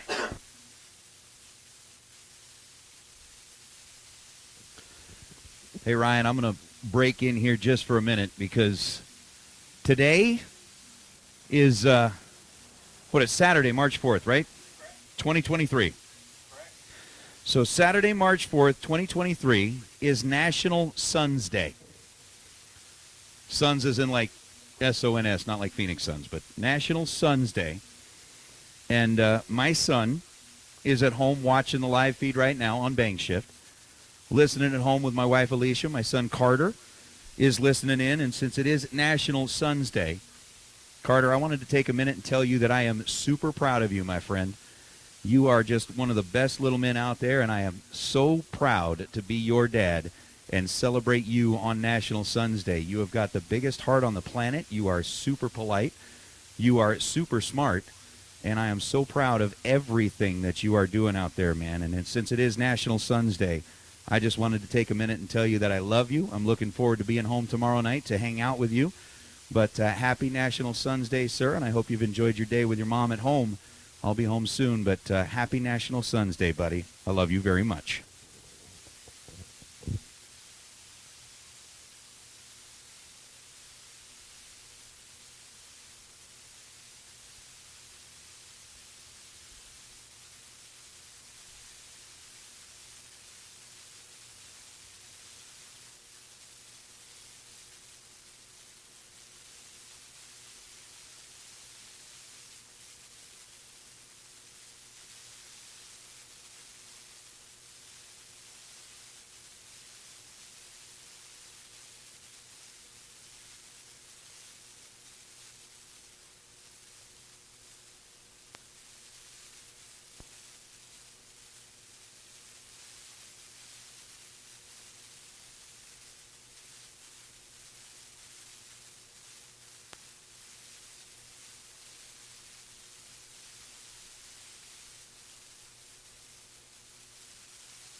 Well, gang, we are getting close.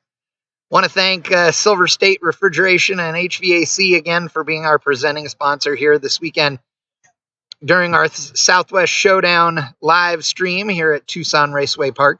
Also want to thank Kid Performance and Dyno, Hughes Performance, and Mosier Engineering for being daily sponsors of the event as a whole. You saw CJ Hofer. He took the win in pro for the second year in a row. This time for 10 grand. What a great deal. $10,000 to win in pro, 20 grand to win in super pro tonight. We have the semis. We have 3 cars left. The semifinal is coming up next, and then the final. One of the guys in our final 3 obviously getting the bye run, as you heard Nate talking about just before or just after that last pair. It's going to be an interesting evening, that's for sure. This next 3 is definitely, or next pair leading into the final, is going to be one to watch. Quite frankly, the round before last, there were guys that just, it was like they showed up and it was the first run they'd made all weekend. Definitely not what some of these guys wanted to see out of their cars and out of themselves, this evening. It's so hard when you go this many rounds to stay up on everything. We've seen some cars having some issues today, a couple of cars that didn't shift. Not sure if you guys could tell that, from the audio on the feed or not. It's tough, man. These guys are really battling it out. This is a lot of great drag racing, really tight packages. It means you have to be on the ball. And man, just the slightest little hiccup in the car, in your procedure on the starting line, whatever. We saw guys who were doing a little bit of staging duels earlier today. This is real money, and so guys are racing, hard for it, for sure. So it's fun to watch, for sure. I wish I was out there racing with these guys instead of filming, but it is cool to watch. These guys are doing a great job. As always, West Coast bracket races, just awesome racing, great people. The racers that show up for these are top notch, really know what they're doing and do a great job. And so it's been fun to watch today. Now, tomorrow is going to be a carbon copy of today, another 20 grand and 10 grand up for grabs, because we combined Friday's purse with tomorrow's purse, because we didn't get to run our Thursday 25K race on Thursday and instead ran it last night, if you missed that. So it is chilly, as you can tell. It's not freezing cold, but it's cold. And when you're up here 15 feet in the air and the scissor lift, it's way colder than on the ground. Yeah, thanks for the support. Thanks for being here.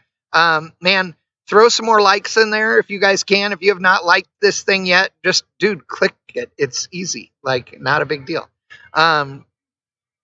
Jay Allen, dude, your face has got to be massively chapped with that wind.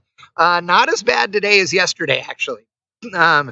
But definitely the wind came up for a little while.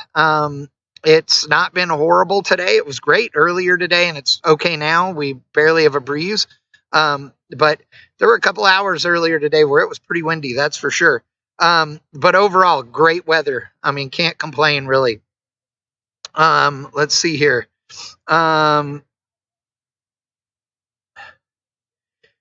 Chad, thank you so much. Chad Simonton in the chat.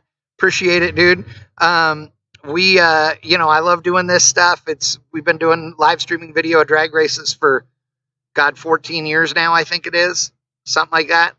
And it's a lot of work. There's no doubt, but we do it for the sport. It's great for it. And it's why we keep bringing you free live streams. And the reason we can do it free is because of companies like Silver State. Well, Silver State. If they weren't stepping up, if they weren't helping so that events like this can get us out here, if we didn't have great sponsors like Holly as a presenting sponsor of our live streams, then we wouldn't be able to do this kind of stuff. So thank you to all of you guys. We appreciate it. Nate, that's not what we were saying. I know Nate was saying Chad is horrible. Yeah. Oh, for all you people at home that didn't get to see this part. So I went live at like 10:30 or whatever it was, 10:45 this morning. So the last time that I went and used the facilities was at 10 a.m. this morning. Okay. Until just before the winner's circle. When I went to that commercial was because there ain't ever been anybody who gets down here to the damn winner's circle without it taking 48 years of me sitting here waiting on him with the camera, except CJ Hofer. And so everybody else takes their damn time. Let me tell you, the studio do. It's like worse than them coming to the staging lanes. Anyway, so I bumped this down, hit a commercial, and trotted over to the restrooms, peed, came back. And I'm on my way back, and Nate's starting to talk. He's like, where's Chad? Hey, Chad, are you aiming the camera over here? You know, blah, blah, blah. No, where's Chad? And I wave and yelled, I'm right here, you know. So I climb up here, and we got it in, and it was good. And he only had to wait a minute, maybe a minute and a half. So, you know, it wasn't a big deal, but it was pretty funny. So, you know, again, congratulations to the winners so far this weekend. Great job. I believe it was Whitfield last night. CJ so far tonight. We'll see who's going to win. We got 3 left. Don't ask me their names because I can't remember. Half the time I can't hear anyway. So, to all the people though that work here at Tucson Dragway, I love this racetrack. This racetrack is awesome. It has the coolest looking tower in drag racing. There's nothing fancy about it. In fact, I've actually never been in the tower here, but I hear there's nothing fancy about it in there. But it is the coolest painted tower in drag racing for sure. So, I also want to congratulate all the 32 cars that made it into the World Series of Pro Mod. Quite frankly, I don't care about any of you except number 21, the number 21 qualifier, my boy Lyle Barnett, in Chip King's badass Mustang, which you know I don't say that about Fords very often, but this thing is a wheel standing bitch, dude. That thing is up on the tire every run. Lyle driving it like a madman. Qualified 366 with a 5 in the 21 spot. The top 32 are separated by 0.07 seconds. It's awesome. So there's some very, very cool stuff going on in Bradenton. I wish I was there on the one hand, but glad to be here helping out and making sure we got a great live stream of the West Coast bracket races. But yeah, Lyle in the number 21 spot. It's chip draw tomorrow. And if you're in Florida or if you're betting on the race or if you're racing in the race and you happen to hear this, 0.07, you better be on the tree, dude, because my boy Lyle, that he could be slow by a 10th and still own you on the tree. So I'm just saying. But I hear cars. Yay! Semifinal. This makes me so happy. I'm ready to go. I got to be back here early in the morning. So just so you know, we are going to go hot with racing around 9 a.m. tomorrow morning. So local Arizona time, which is 8 a.m. California time, 10 a.m. Central time. So Arizona's on Mountain Time, which almost nobody is, but you know what I mean. Anyway, look it up. So yeah, awesome. Gonna go show you some drag racing now, and then we'll be back for the final. Oh wait, I'm listening to what Nate's saying. Tomorrow morning, 8:15 a.m. We're going to be on line calling juniors into the stage lane, calling new entries into the stage lane, so we can get running at 8:30 a.m. And we'll be ready to go with program number 1 at 9 a.m. Yes, so 9 a.m. we are going to start actual eliminations at 9 a.m. So I will see you at 9 a.m. again in the morning. But for now, what?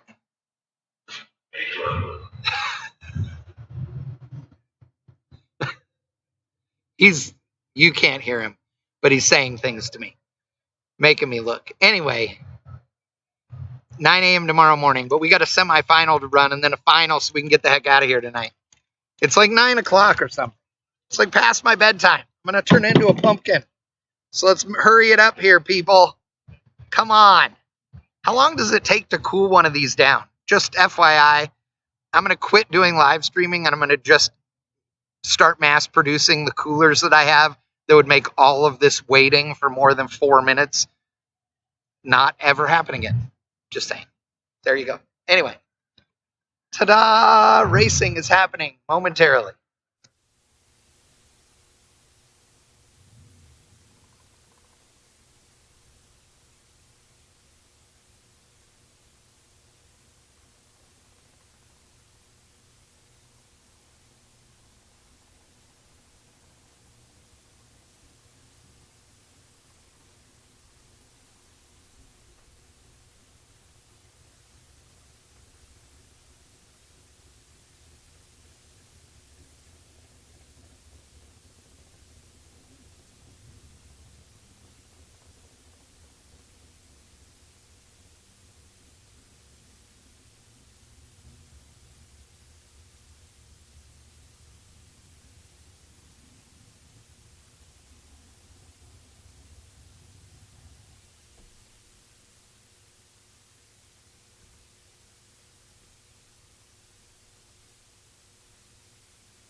All right, well, we've got our semifinals sitting back in the staging lanes, and as Ryan had noted,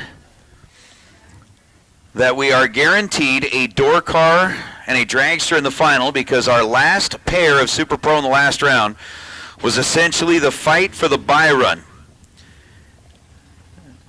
Came down to a battle between Nacho and Dale. Dale ended up winning it as Nacho went red by 9/1000ths of a second, and now Dale has made his way back into the staging lanes and said, you know what, guys?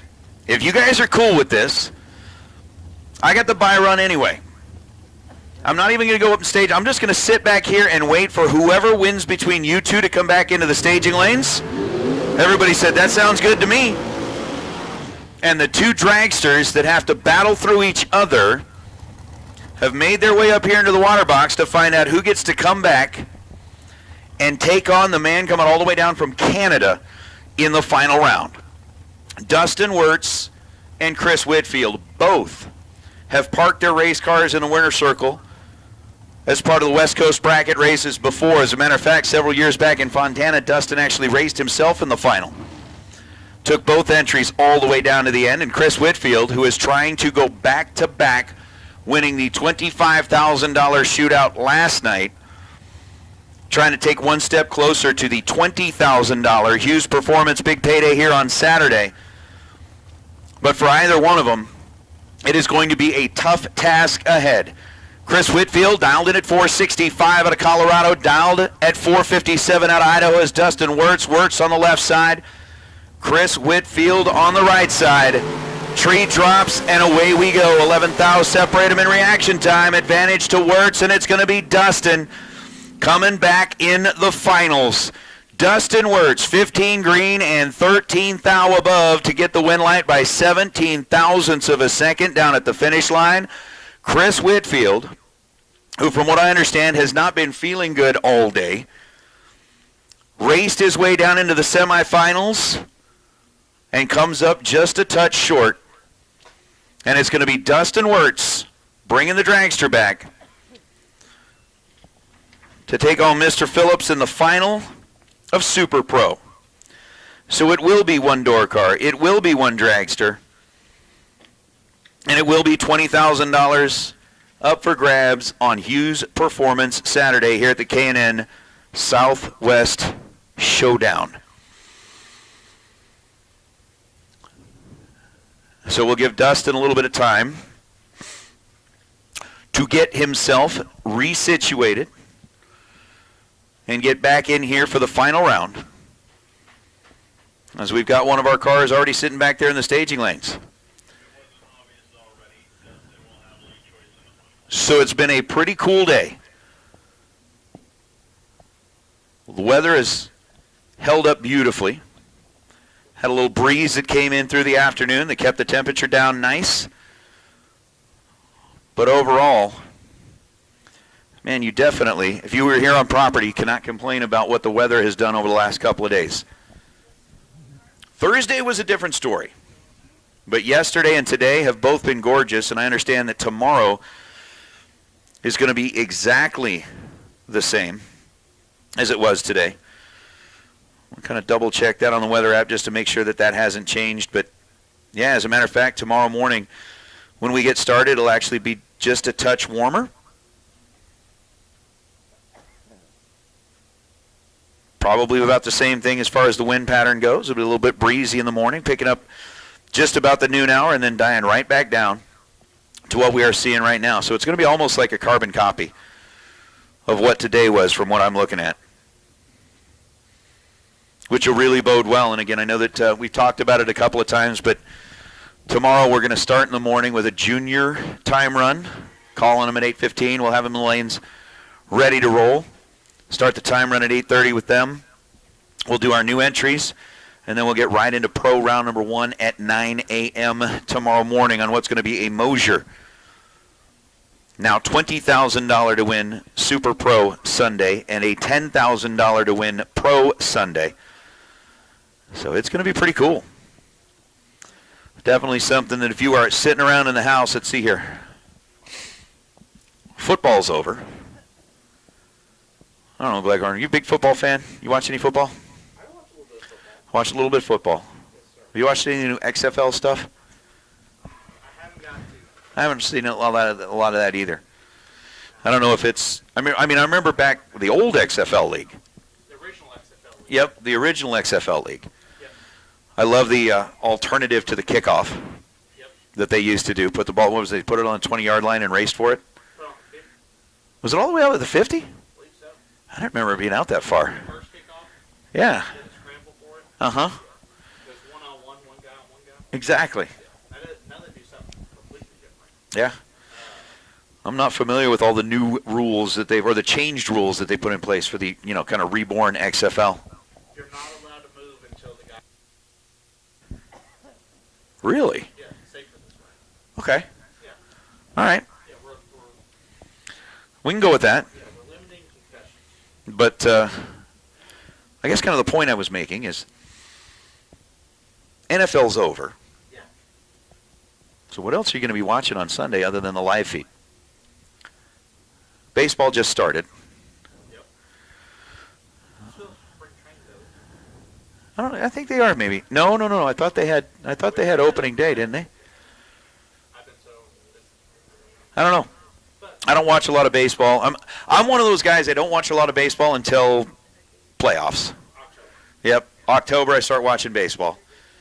Basketball, it's not my thing either. I just don't have a whole lot of interest in basketball. But I definitely watch a little bit of racing. You can have the Bang Shift live feed going on. And, of course, tomorrow, NASCAR in Vegas. I will take odds on Kyle Busch winning. You're going to take odds on Kyle Busch winning? If we're close enough to the casino that would take odds, I absolutely would. Okay. He won the truck race. Yeah, he won the truck race. Yeah, which I mean, that's like, clubbing baby seals in the truck race. My wife loves baseball. Does she? Yeah. I got to make sure. What's her team?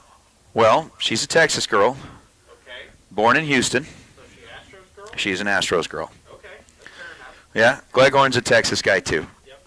So are you a Texan? Are you I'm more of a Rangers guy. more of a Rangers guy? Yeah. Okay. Yeah. Fair enough. Yeah. Houston definitely has more success than we do, but it's fine. Yeah, there are a lot of folks that have certain opinions about the Astros, Yeah. I mean, but may or may not have been the first one. may or may not. May or may not.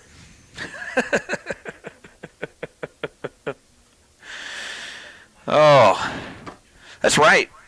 Alicia was telling me a story. I didn't even hear about this until last night. But apparently during the truck race, you know how all the weather was crazy down south? Well, apparently when the truck race started last night, when the green flag dropped, not all of the pit crews had made it to the track yet.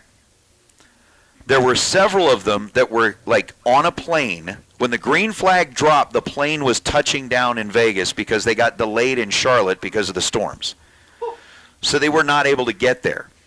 So they basically had like replacement pit crews of the guys that were like normally the truck drivers, like that drive the haulers and all of that kind of stuff. They were like standing down there like at the ready, and they were literally counting the seconds from the time the green flag dropped. They got them a police escort from the airport to the racetrack, and right about the time it was time for the first pit stop, they actually showed the guys running, like from where they dropped them off over to the garages and back to pit road so that they were there just in time for the trucks to roll in and make their first pit stop.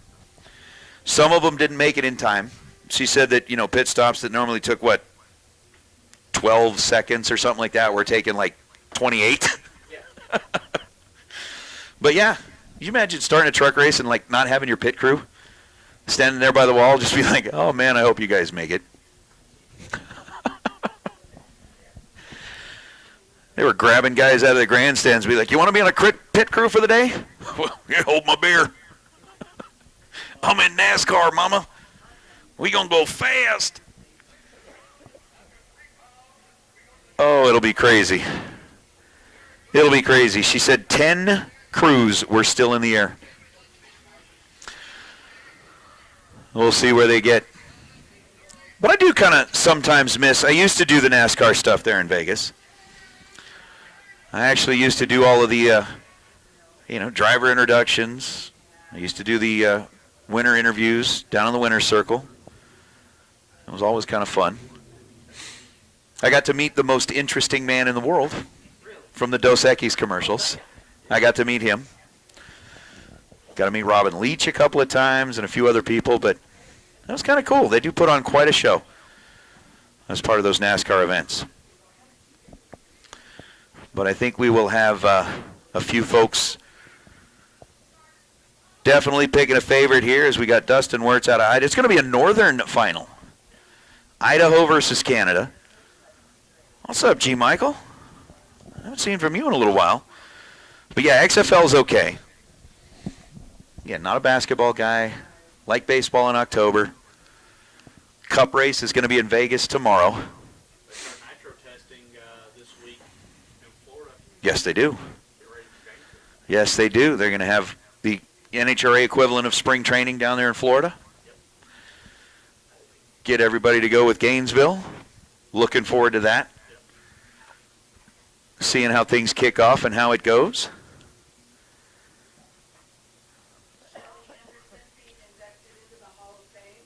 Wait, what? International Drag Racing Hall of Fame. Really? Shelly Anderson Payne is getting inducted into the Drag Racing Hall of Fame. Sure is. That is awesome. That is really cool. Favorite female fuel driver of all. She deserves that. She is a really, really cool person. Definitely brings a lot of spirit, spunk, a lot of fun stuff to the sport. Uh-huh. Maddie Payne's out there. Toby's in the car. But it's pretty cool. It's pretty cool. I mean, Maddie following in their footsteps. But she's in the alcohol car now. And is finding some success already. So that's really cool. I am glad to see that.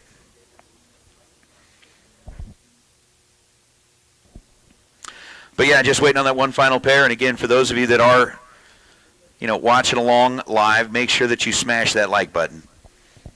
And again, make sure that you thank Silver State Refrigeration and HVAC for sponsoring the live feed. Make sure that you thank the folks at Hughes Performance for sponsoring today. Make sure you thank Mark Kidd and his family for all that they do at Kidd Performance and Dyno, being big parts of the sponsorship out here. They were yesterday's day sponsor. And of course, thank the folks at Mosier for being tomorrow's day sponsor. And thank Ryan Gleghorn.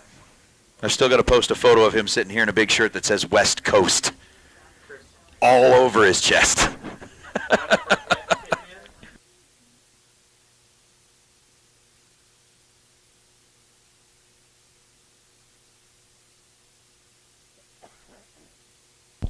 So you're saying the Founders Award is going, Force is getting in? Force is getting in. Bunny Burkett's getting in. Bunny Burkett. Graham Cowan. Okay. Ron Hatchbury. Okay. Sonny Mesner. All right. Vinny and Richard Knapp. Founders Award, Bob Fry. Founders Award to Bob Fry. And then Pat Charlotte's Memorial Award, Linda Jones. Oh, cool. That Founders Award to Bob Fry. I told you a couple of nights ago just some of the cool things that I actually got to witness and got to see when I was working the national events with him and with Alan Reinhart. And, I think the two coolest things that stand, well, there's three really cool things that stand out in my mind. First of all, Bob Fry taught me a lot. I mean, coming in with some suggestions here and there about, hey, in a situation like that, you look at this, you look at that. He was there at like the first national event that I did in Vegas, the first national event I did on the road in Phoenix. That one was a tough one. It was the year that Antron Brown went over the wall, had some really bad accidents there, and he had a lot of great advice to help out there. But I think one of the favorite things that I was able to see is we were in Vegas one year, and Hulk Hogan actually came in as the honorary starter for the event.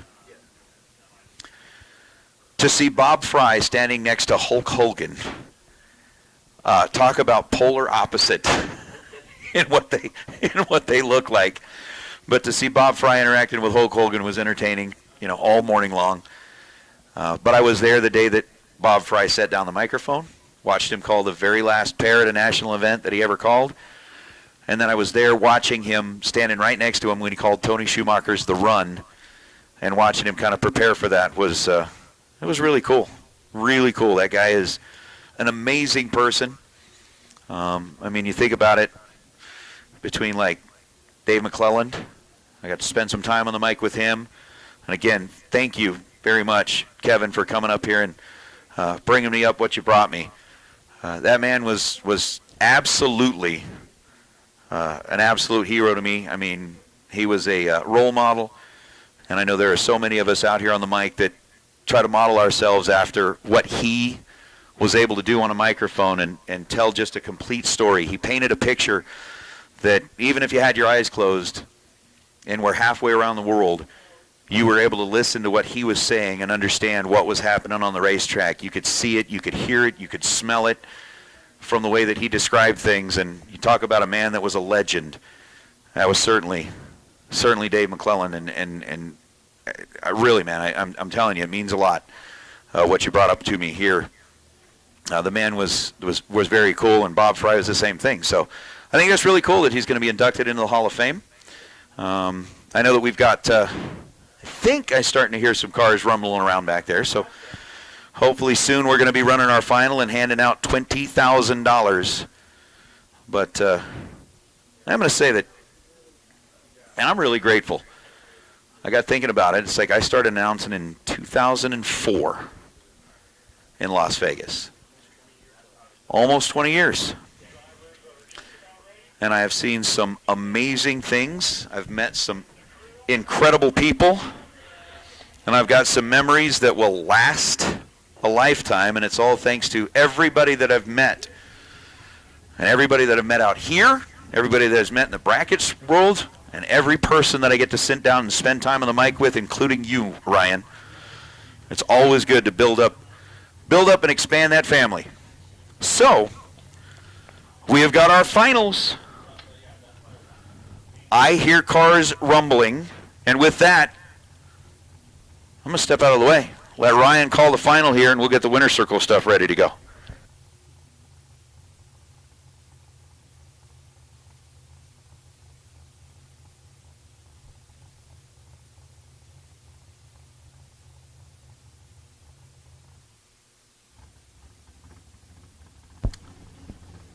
Final round, headed to the water. $20,000 on the line here on Hughes Performance Saturday. Last pass of the night. Getting ready to roll down Tucson Dragway.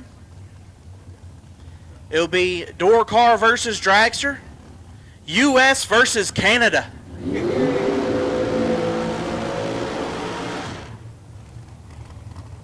Dustin Wirtz defending our freedom, dialed 457. We'll take on Dale Phillips. Phillips out of British Columbia, dialed 502 in the Mustang. Phillips has had some problems with his hot rod last couple of laps. Caught a couple breaks, found himself here in a $20,000 final round. Wirtz has been driving lights out since the word go. He's down 457 in his 2019 Miller Hot Rod.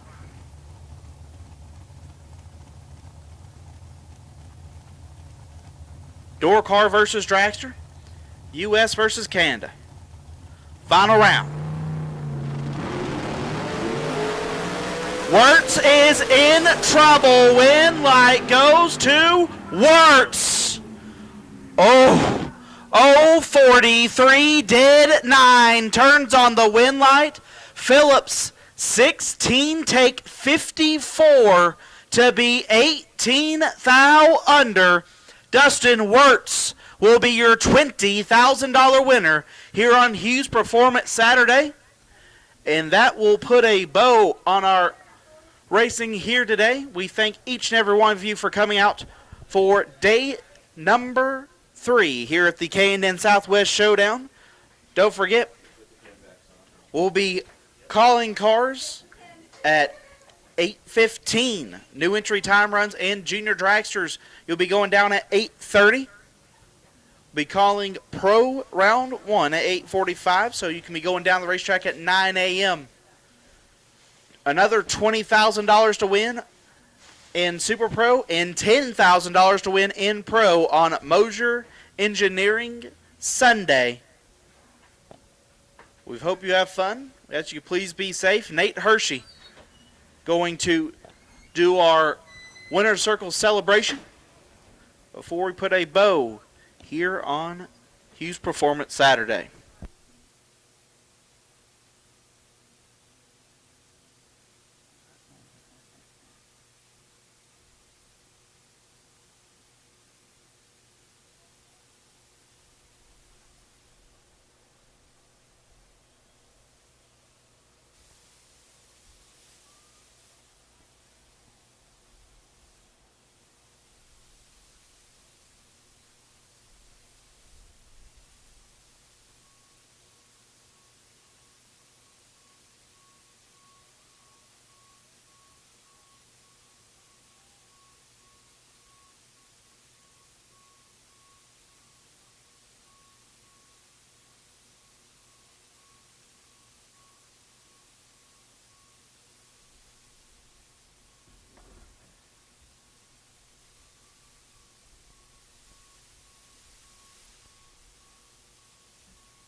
Well, guys, as we wait for the winner to come down here and get interviewed by Nate, I just want to say thank you one more time to Silver State Refrigeration and HVAC, as well as Holly, for being our presenting sponsors this weekend. Really appreciate all you guys tuning in. We'll see you at 9 o'clock Tucson time in the morning as we go live. If you wonder what time that is at your house, use Google. You have it. Just saying. Now to the winners. Good night, all.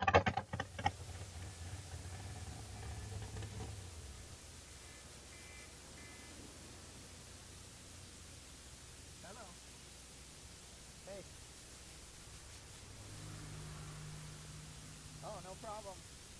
Yeah, I've got the camera on him, so I'm ready when you guys are. Okay. Bye.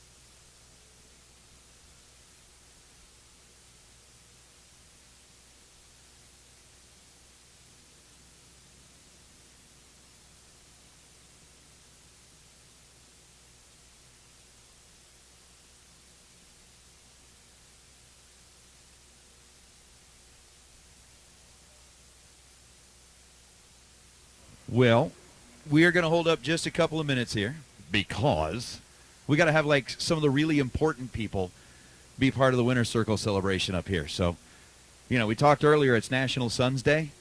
You can't be in the Winner's Circle without mom and dad. You just can't be in the Winner's Circle without mom and dad. So we're going to hold on here for a second. We'll be at it here in just a minute.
All right.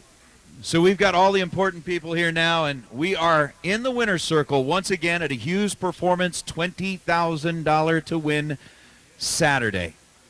I think the last time that we stood down here with Dustin Wirtz in the winner's circle was Fontana when you raced yourself in the final, and today everything clicked. You got back in the groove, ended up having an international affair in the final, came out on top. Man, tell me a little bit about how you feel right now. I feel really good. I mean, it's been a lot of sleepless nights and endless hours just trying to get back to the winner's circle, you know, at one of these races. So we've just had all kinds of problems with this car, and I've been trying to, you know, work the kinks out, and I finally was able to get on a roll today. And I mean, I got a couple lucky rounds, but, you know, like Chris said, I do think that you earn your luck in this sport. So, but yeah, I feel amazing. Well, persistence has definitely paid off. I mean, you had a couple of really tough ones there. There in that final round, he was out on you. We were watching it up there on the screen, saw that he had pretty much enough on you. What were you thinking as you were trying to run him down?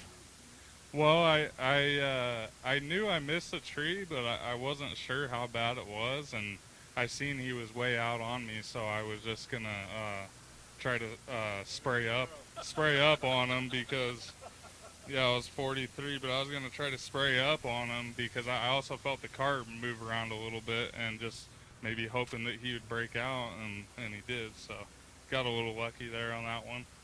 Well, hey, it panned out for you. You got a check for $20,000 coming from Hughes Performance. But before we hand over the check and the trophy, I want to ask you something just because we're talking Thursday morning, all right?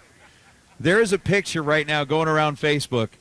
This place was covered in 5 inches of snow, and I did not know that snow would mold so perfectly to the body of a Corvette Roadster. But the picture of your car, what did you think? You walk out and you see your car, the cover's gone.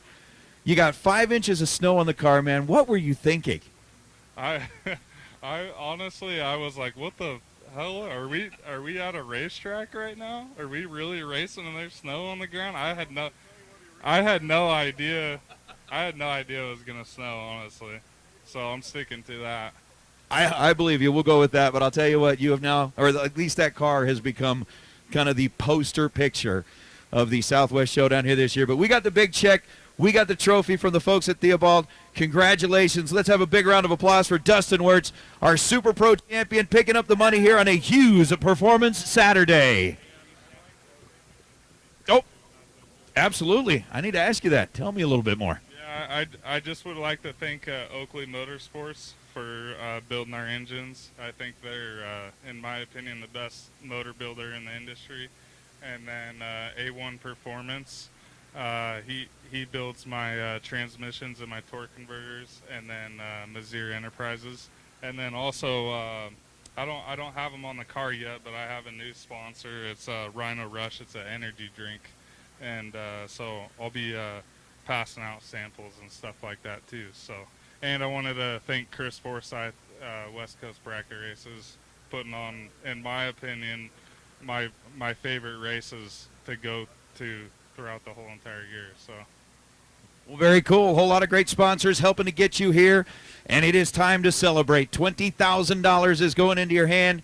It's going to be a lot of fun. Racers, that's going to wrap it up for us here on behalf of everybody at the West Coast Bracket Races, on behalf of everyone at Tucson Dragway. Want to say thank you to everybody for coming out here. We will get at it bright and early tomorrow morning. Again, we'll start calling cars at 8:15 a.m. Our juniors will come out for a time run at 8:30. We'll start calling our new entries then as well. But we're going to get Mom and Dad in here for a picture on National Sons Day. Dustin picking up the win. How cool is that? For everybody that is watching online still, we are signing off. We'll see you tomorrow morning.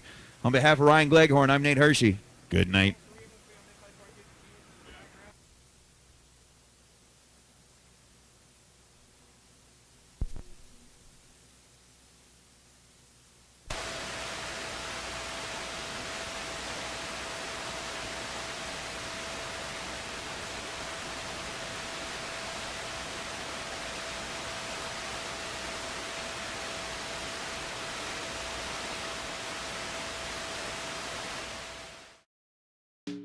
Redesigned from the ground up, MSD's Ultra 6A boasts a significant size reduction, making it 60% smaller, 50% lighter, and 35% more efficient.